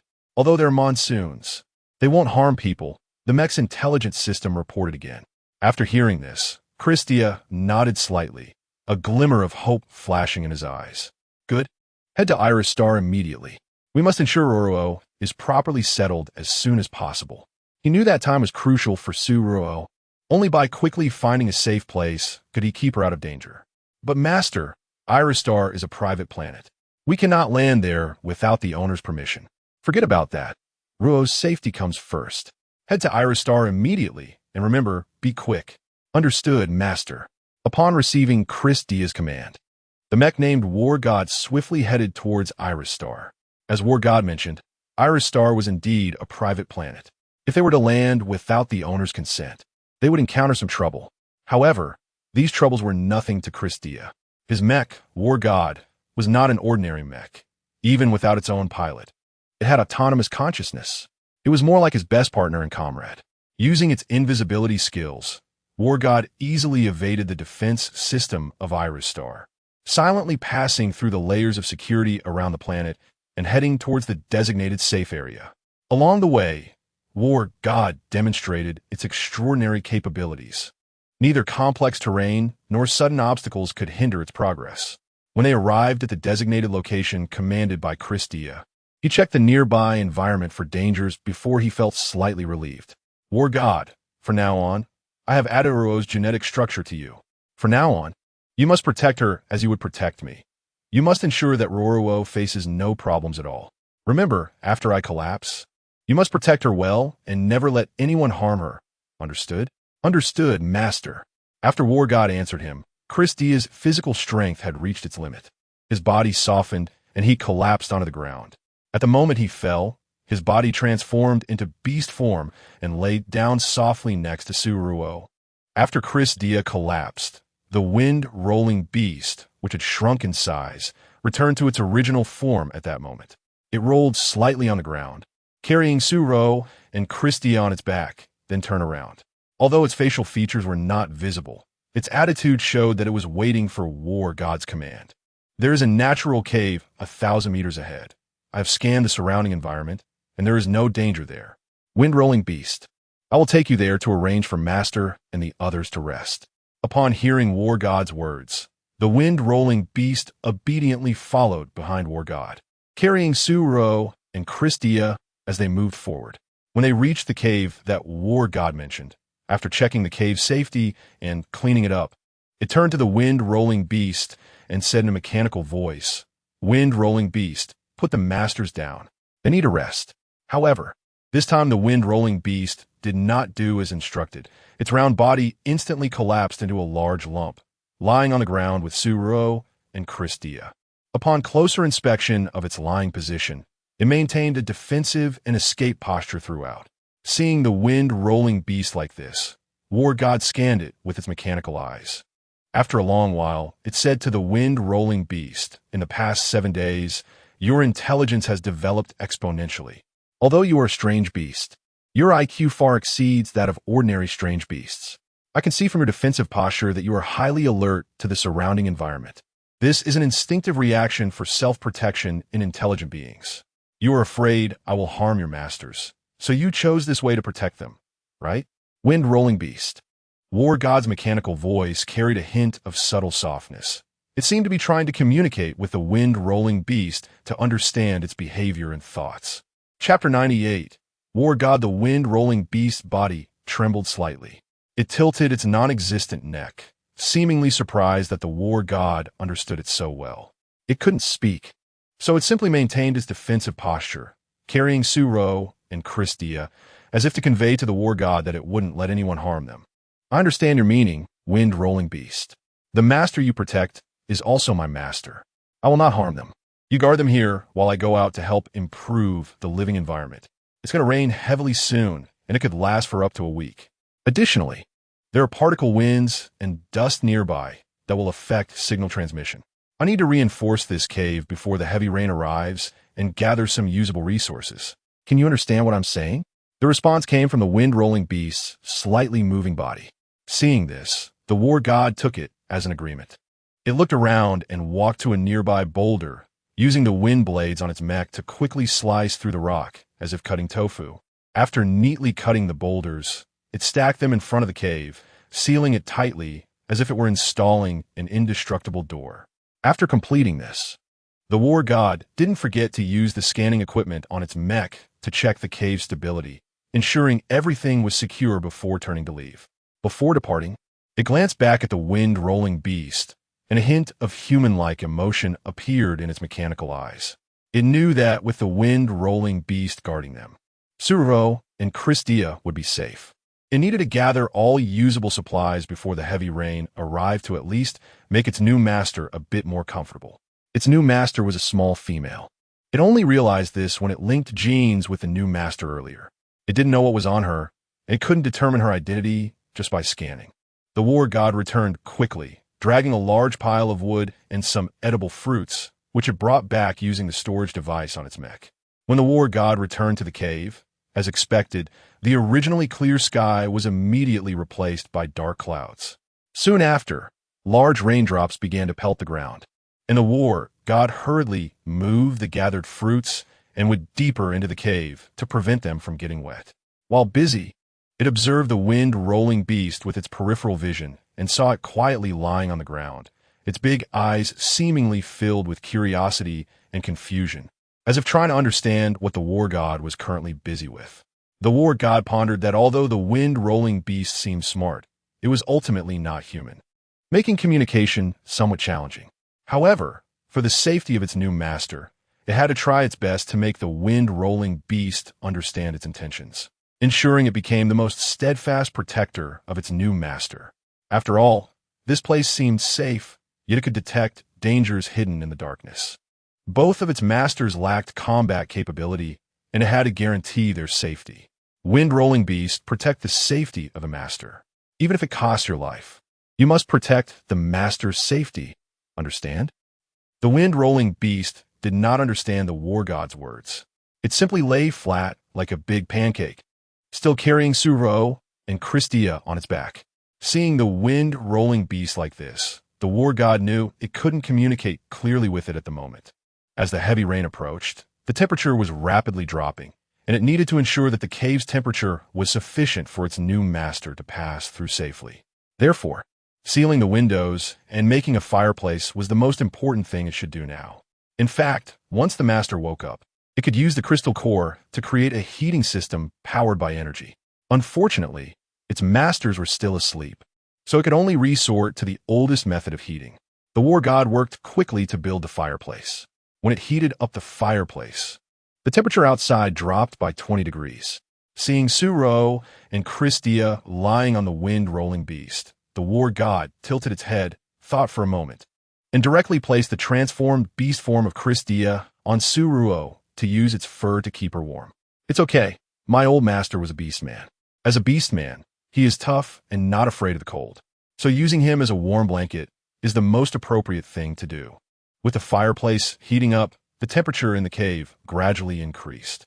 Ruo, however, only woke up 3 days later. When she woke up, all she saw was darkness. The sound she heard was the furious wind and rain outside. After surveying her surroundings, she finally noticed the robot squatting in front of her. Are you a robot? Master, my name is War God. I am a mech, and I guess I could be considered a robot. Master, I detected that your body temperature is low and needs to be restored quickly. Moreover, you seem very weak and need to replenish nutrients and water. I have prepared hot water and food for you. You can eat something first to regain some strength. You are a mech, but I don't know you. Master, the most important thing for you to focus on right now is not this. You should be concerned about your health. Also, the wind-rolling beast has not eaten for 3 days. If it doesn't eat soon, it will starve to death. Upon hearing this, Suruo noticed the wind-rolling beast, which she had been using as a cushion. "Oh no, my little fur ball. You were such a round lump. How come you look so skinny now that I wake up?" Suruo quickly got off the wind-rolling beast and took out some high-level nutrient solution from her storage space, first feeding it 4 doses to the wind-rolling beast. After it was full, she took a moment to drink a few doses herself. Once she felt a bit of fullness, she hugged the now much larger 9-tailed fox and pried its mouth open to feed it 5 doses as well. Just as Suruo was about to feed Klesia some nutrient solution, the war god spoke up. "Master, the energy in his body has reached a saturated state. If you feed him any more nutrient solution, he will definitely burst." Hearing this, Suruo stopped feeding the little fox, also known as Klesia, more nutrient solution. After drinking a dozen doses of nutrient solution herself, she finally had the strength to speak with the war god. Chapter 99. Methods of Healing War God. "You don't drink the nutrient solution either. Then tell me, what do you need for energy?" "Master, I need crystal cores." "Crystal cores? I have those.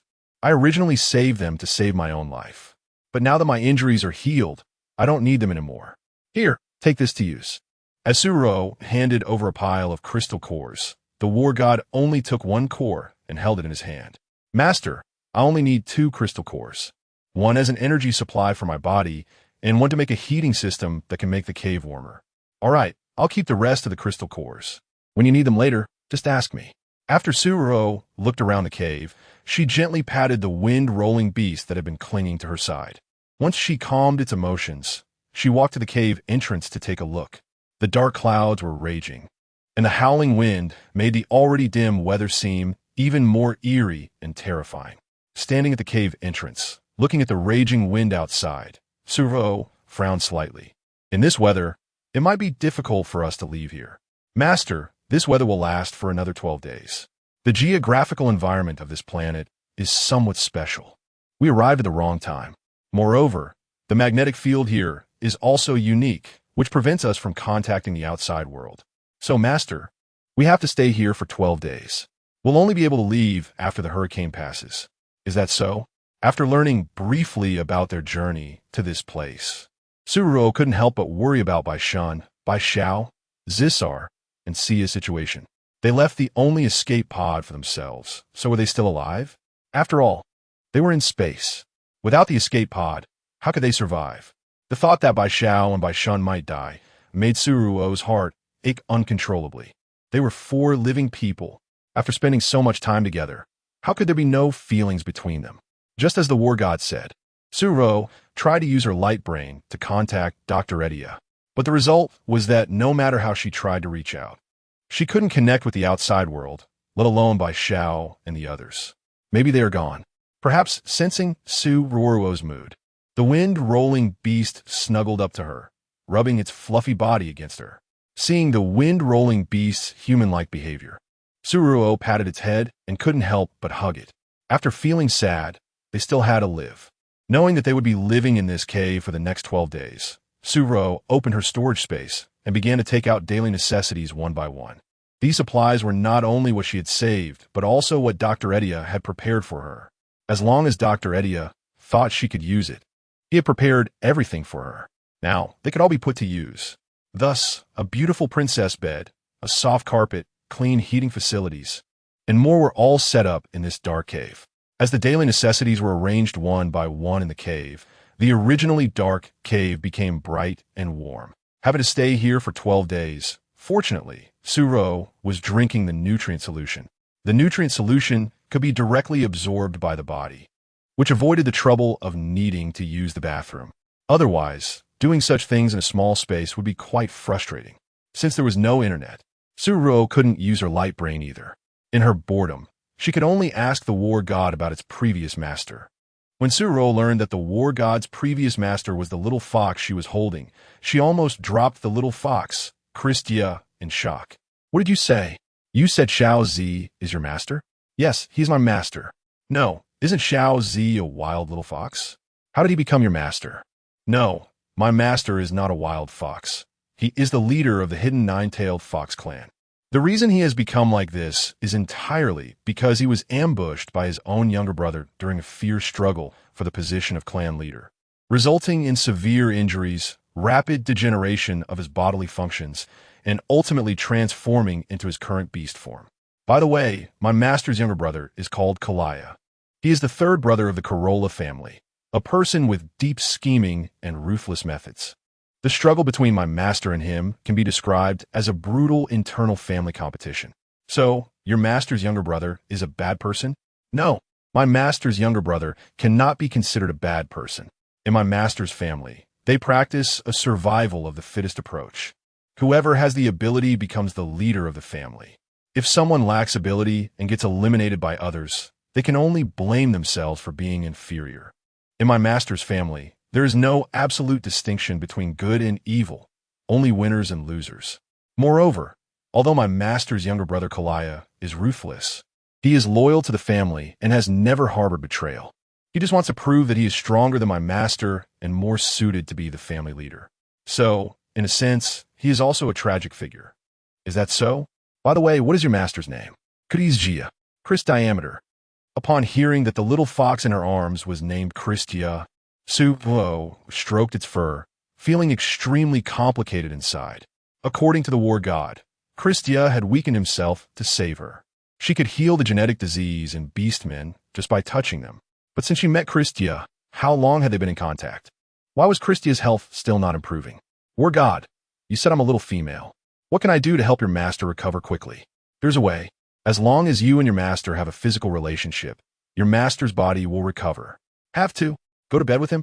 Upon hearing the war god say this, Ruo Ruo looked at the nine-tailed little fox in her arms, and her mouth couldn't help but twitch. A person and a fox, this is a bit stimulating. This is somewhat inappropriate. I'm a normal person, and I can't do that with your master.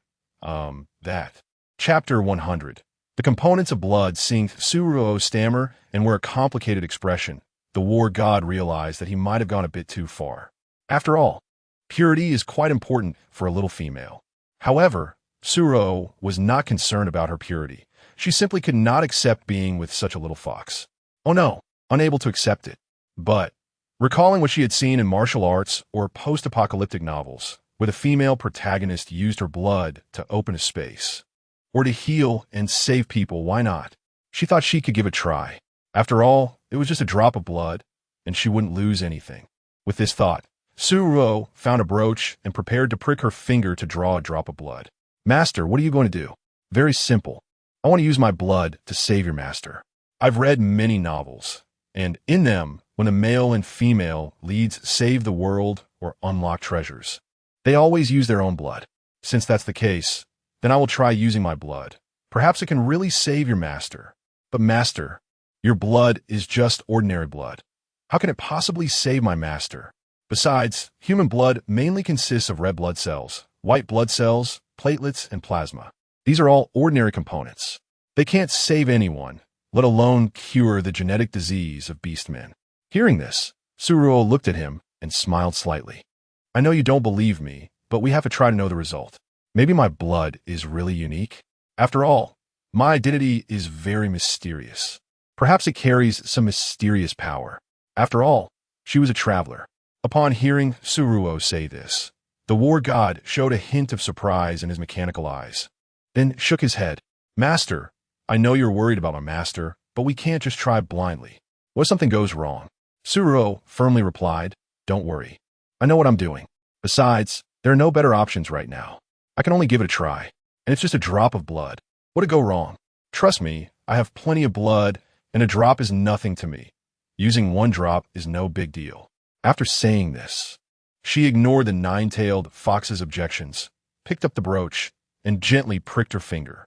A drop of bright red blood immediately oozed out, and she quickly dripped it into the nine-tailed fox's mouth. Seeing Klesia, the nine-tailed fox, unconsciously drink the blood without any reaction, Ruo Ruo thought that perhaps she hadn't drawn enough blood for it to work. Since that was the case, she decided to let out a couple more drops. After all, the blood was already oozing out. Wiping it off wouldn't help. With this in mind, Ruo Ruo dripped all the blood from her finger into Klesia's mouth, wanting to see if his body would return to that of a beast man. After all, since she found the little fox, she had only regarded it as a wild fox and hadn't thought of it as a beastman at all. However, Dr. Adia had examined his body with Dr. Adia's medical skills. How could he possibly not be able to identify his beastman identity? Thinking of this, Ruo looked at the little fox lying in her arms, confused. Forget it, no point in thinking about it.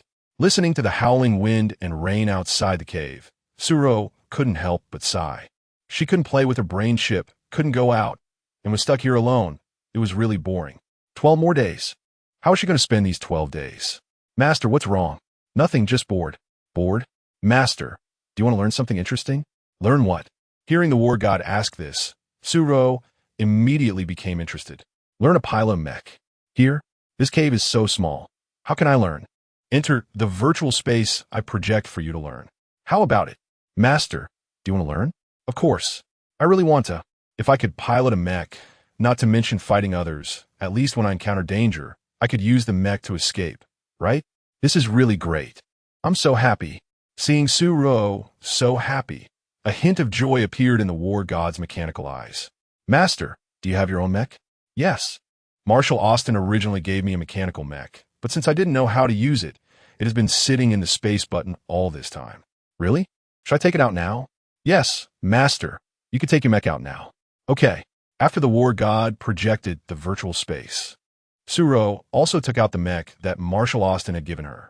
Compared to the war god, her mech clearly had a more feminine appearance, with soft lines and a beautiful face, creating two extremes when standing together with the war god. Master, your mech is just like mine. It is also a biological mech. However, since it hasn't been activated yet, you need to input your genes for it to awaken. Okay, what do I do? I'll input my genes now.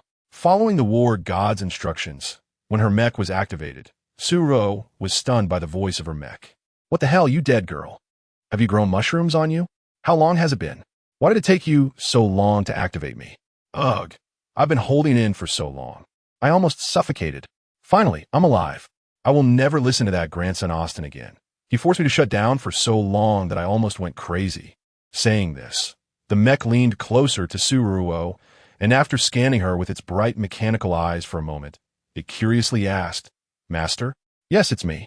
Faced with such a strong-willed mech, Ruo immediately felt a bit intimidated. You formed a partner contract with that stinky beast man? Yeah. Oh no, I'm really worried. Master, from your genes, it's clear that you're a little female. Do you know that all the females in the entire Qiancheng star are extinct? Why didn't you protect yourself, well, as the only one left? How could you let a stinky beast man take advantage of you? You're really too foolish. Chapter 101 Mecha Dolly. Well, I was also unaware of it. I was forced into a partner contract. Oh no, you're so angry. From now on, I will protect you. As long as I'm here, if any filthy beast dares to force you to do something you don't like, I will take care of him right away. Seeing her mecha looking so cool and dashing, Ruo's eyes sparkled with stars. Can I ask you, do you have your own name? Yes. My name is Dolly. I used to be the mecha of His Highness Lilith. Later, when His Highness Lilith was gone, I became a mecha without a master. Then, that dog Austin said he would find me a new master. He formatted part of my memory, and then gave me to you. Even though that dog Austin said you were a female robot, you clearly are a real little female. What's going on? Is Austin blind? Or is he out of his mind? Or maybe he is so busy with his pile of broken matters that he got his brain messed up and couldn't recognize you're a little female? Ha ha. Faced with Dolly's questions, Ruo could only smile awkwardly at her and couldn't answer. After all, when she met Marshal Austin, it happened to be around the time His Highness Lilith passed away. His Highness Lilith was the last little female of the Qiancheng star, and she died because of the Klesia virus. Because of this, even if Marshal Austin doubted her identity, he would deny her being a female because of the Klesia virus. Moreover, she also had Dr. Adia around her to cover for her. Seeing that Ruo didn't speak, Dolly walked up to her and pointed at the war god standing aside, asking in confusion, Who is this ugly thing? The war god is now also my mecha. It is also a biological mecha. Dolly, can you know it? No way, I find it too ugly. Master, why don't you kick it away? Just keep me.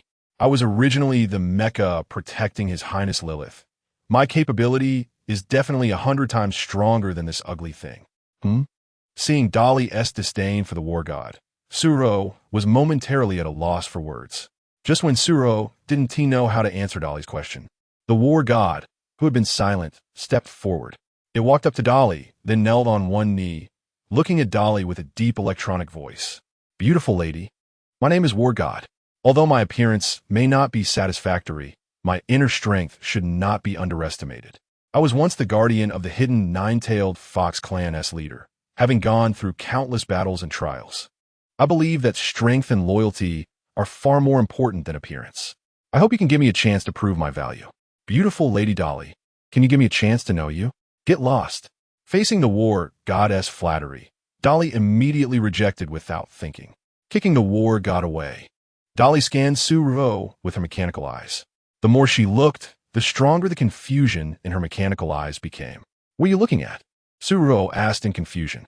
Ruo Ruo, there's a restriction set on you by someone, which prevents me from thoroughly scanning your body. Restriction? This must be set by Dr. Edia. He is afraid that others will discover my identity as a little female, which could bring me harm. So he must have set a restriction on my body. Unless it's genetic testing, it's impossible for ordinary people to discover my identity. No, it's not like that. Ruo Ruo, once your blood is exposed, it will also make the beastmen detect your true identity. It can be like this? Seeing Suruo's confusion, Dali explained to her. Ruo Ruo, there's a significant difference between female and beastmen's blood. Female blood is fragrant, while beastmen's blood, though not stinky, is not pleasant either. Or rather, in beastmen's blood, there is a domineering smell that makes people feel uncomfortable. Ruo Ruo, once your blood is smelled by beastmen, they will immediately detect your true identity. So, you must be careful. It's best not to get hurt easily, and you must not let anyone harm you. Dali's eyes were filled with concern, as she looked at Suro tightly, as if afraid she would be harmed by others. It's okay, Dali. The people around me are protecting me very well. Really, I want to get hurt. All right, let's not talk about this. Dali, I want to learn how to pilot a mecha. Can you teach me? Sure, no problem. Dali and the war god were very patient in teaching Suro how to pilot the mecha, not minding her slow learning at all. From the most basic operations to complex combat techniques, they explained everything to Suro and demonstrated personally.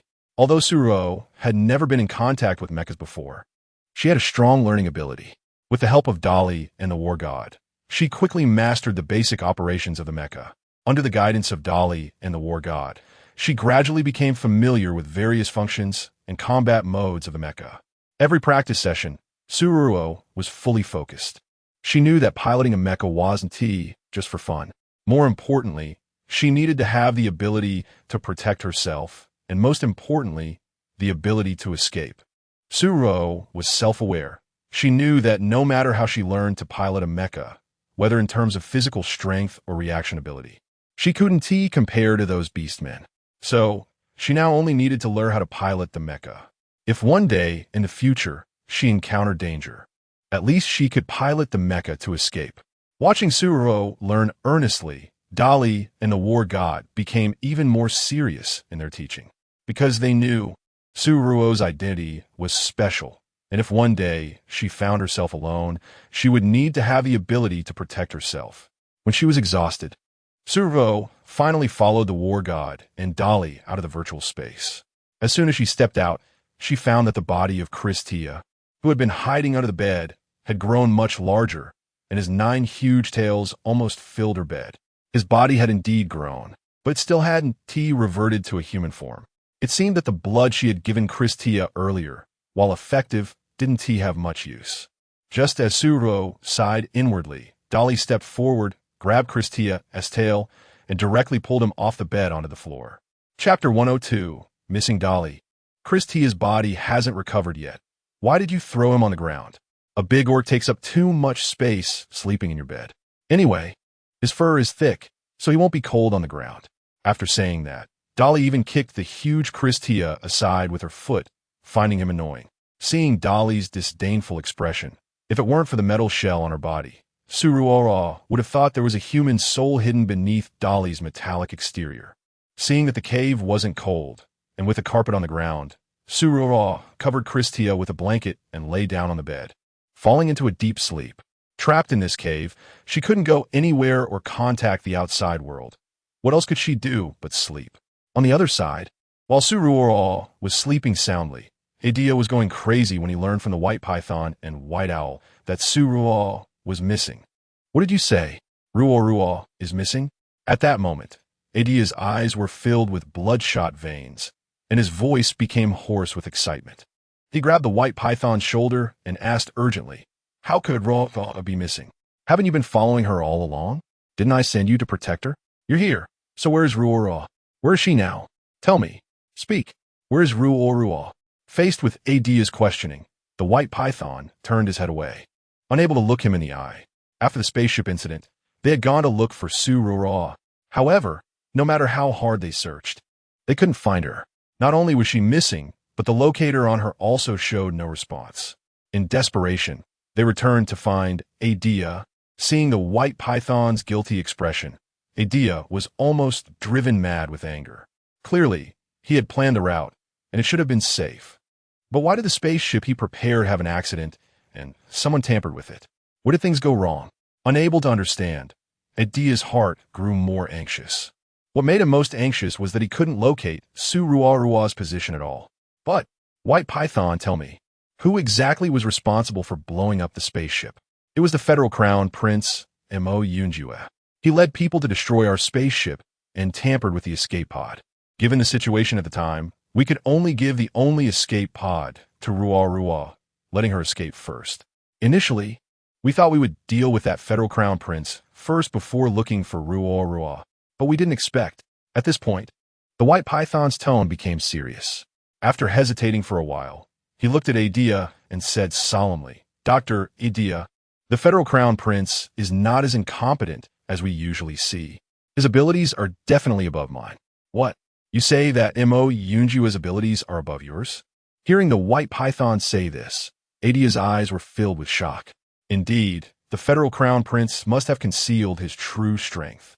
At that time, White Owl and I teamed up to fight him, but the result was that we were not his match. If it weren't for his hidden injuries, we might have all fallen in that battle. The White Python's words made Atleia's expression suddenly serious. It seemed he had indeed underestimated the Federal Crown Prince. From his demeanor, he had always thought that the Federal Crown Prince was just a headstrong, incompetent playboy. But now it seemed that all of this was just a facade. Mo Yunjue was deep-minded, and his strength was hidden. He was definitely a formidable opponent. Ordinarily, this Federal Crown Prince liked to compare himself with Marshal Austin. As the military pillar of the Federation, Marshal Austin had always been the object of comparison for Mo Yunjue. But who would have thought that this seemingly incompetent crown prince actually possessed such astonishing strength and deep schemes?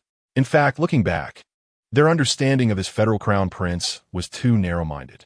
If this Federal Crown Prince were truly incompetent, he wouldn't be able to become the Crown Prince. After all, the old Emperor of the Federation had many descendants, and each one was not easy to deal with. If this Federal Crown Prince had no abilities, he wouldn't be able to ascend to that position. It seemed they had underestimated him. It was precisely because they underestimated the strength of this Federal Crown Prince that the current situation arose. They had lost Ruo Ruo. Seeing Atleia's grim expression, the White Python also felt a hint of fear in his heart. At that time, they had underestimated the Federal Crown Prince's strength, and because of that, he and White Owl had dared to provoke him directly. In the confrontation with Mo Yunjue, he and White Owl had been at a disadvantage, and even White Owl had been injured because of it. If it hadn't been for the Federal Crown Prince's old injuries and his urgency to find Ruo Ruo, the four of them might have died there. But, Dr. Atleia, do you think Ruo Ruo was captured by that Federal Crown Prince? That's impossible. I placed a special restriction on Ruo Ruo.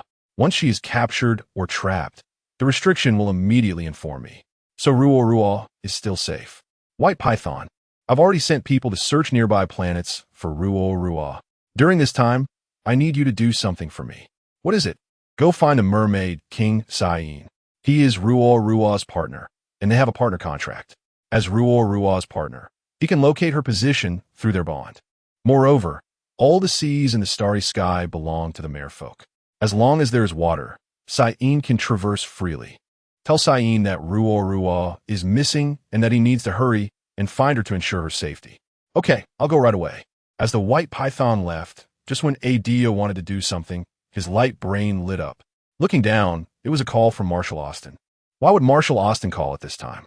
Did he already know about Ruo Ruo's disappearance?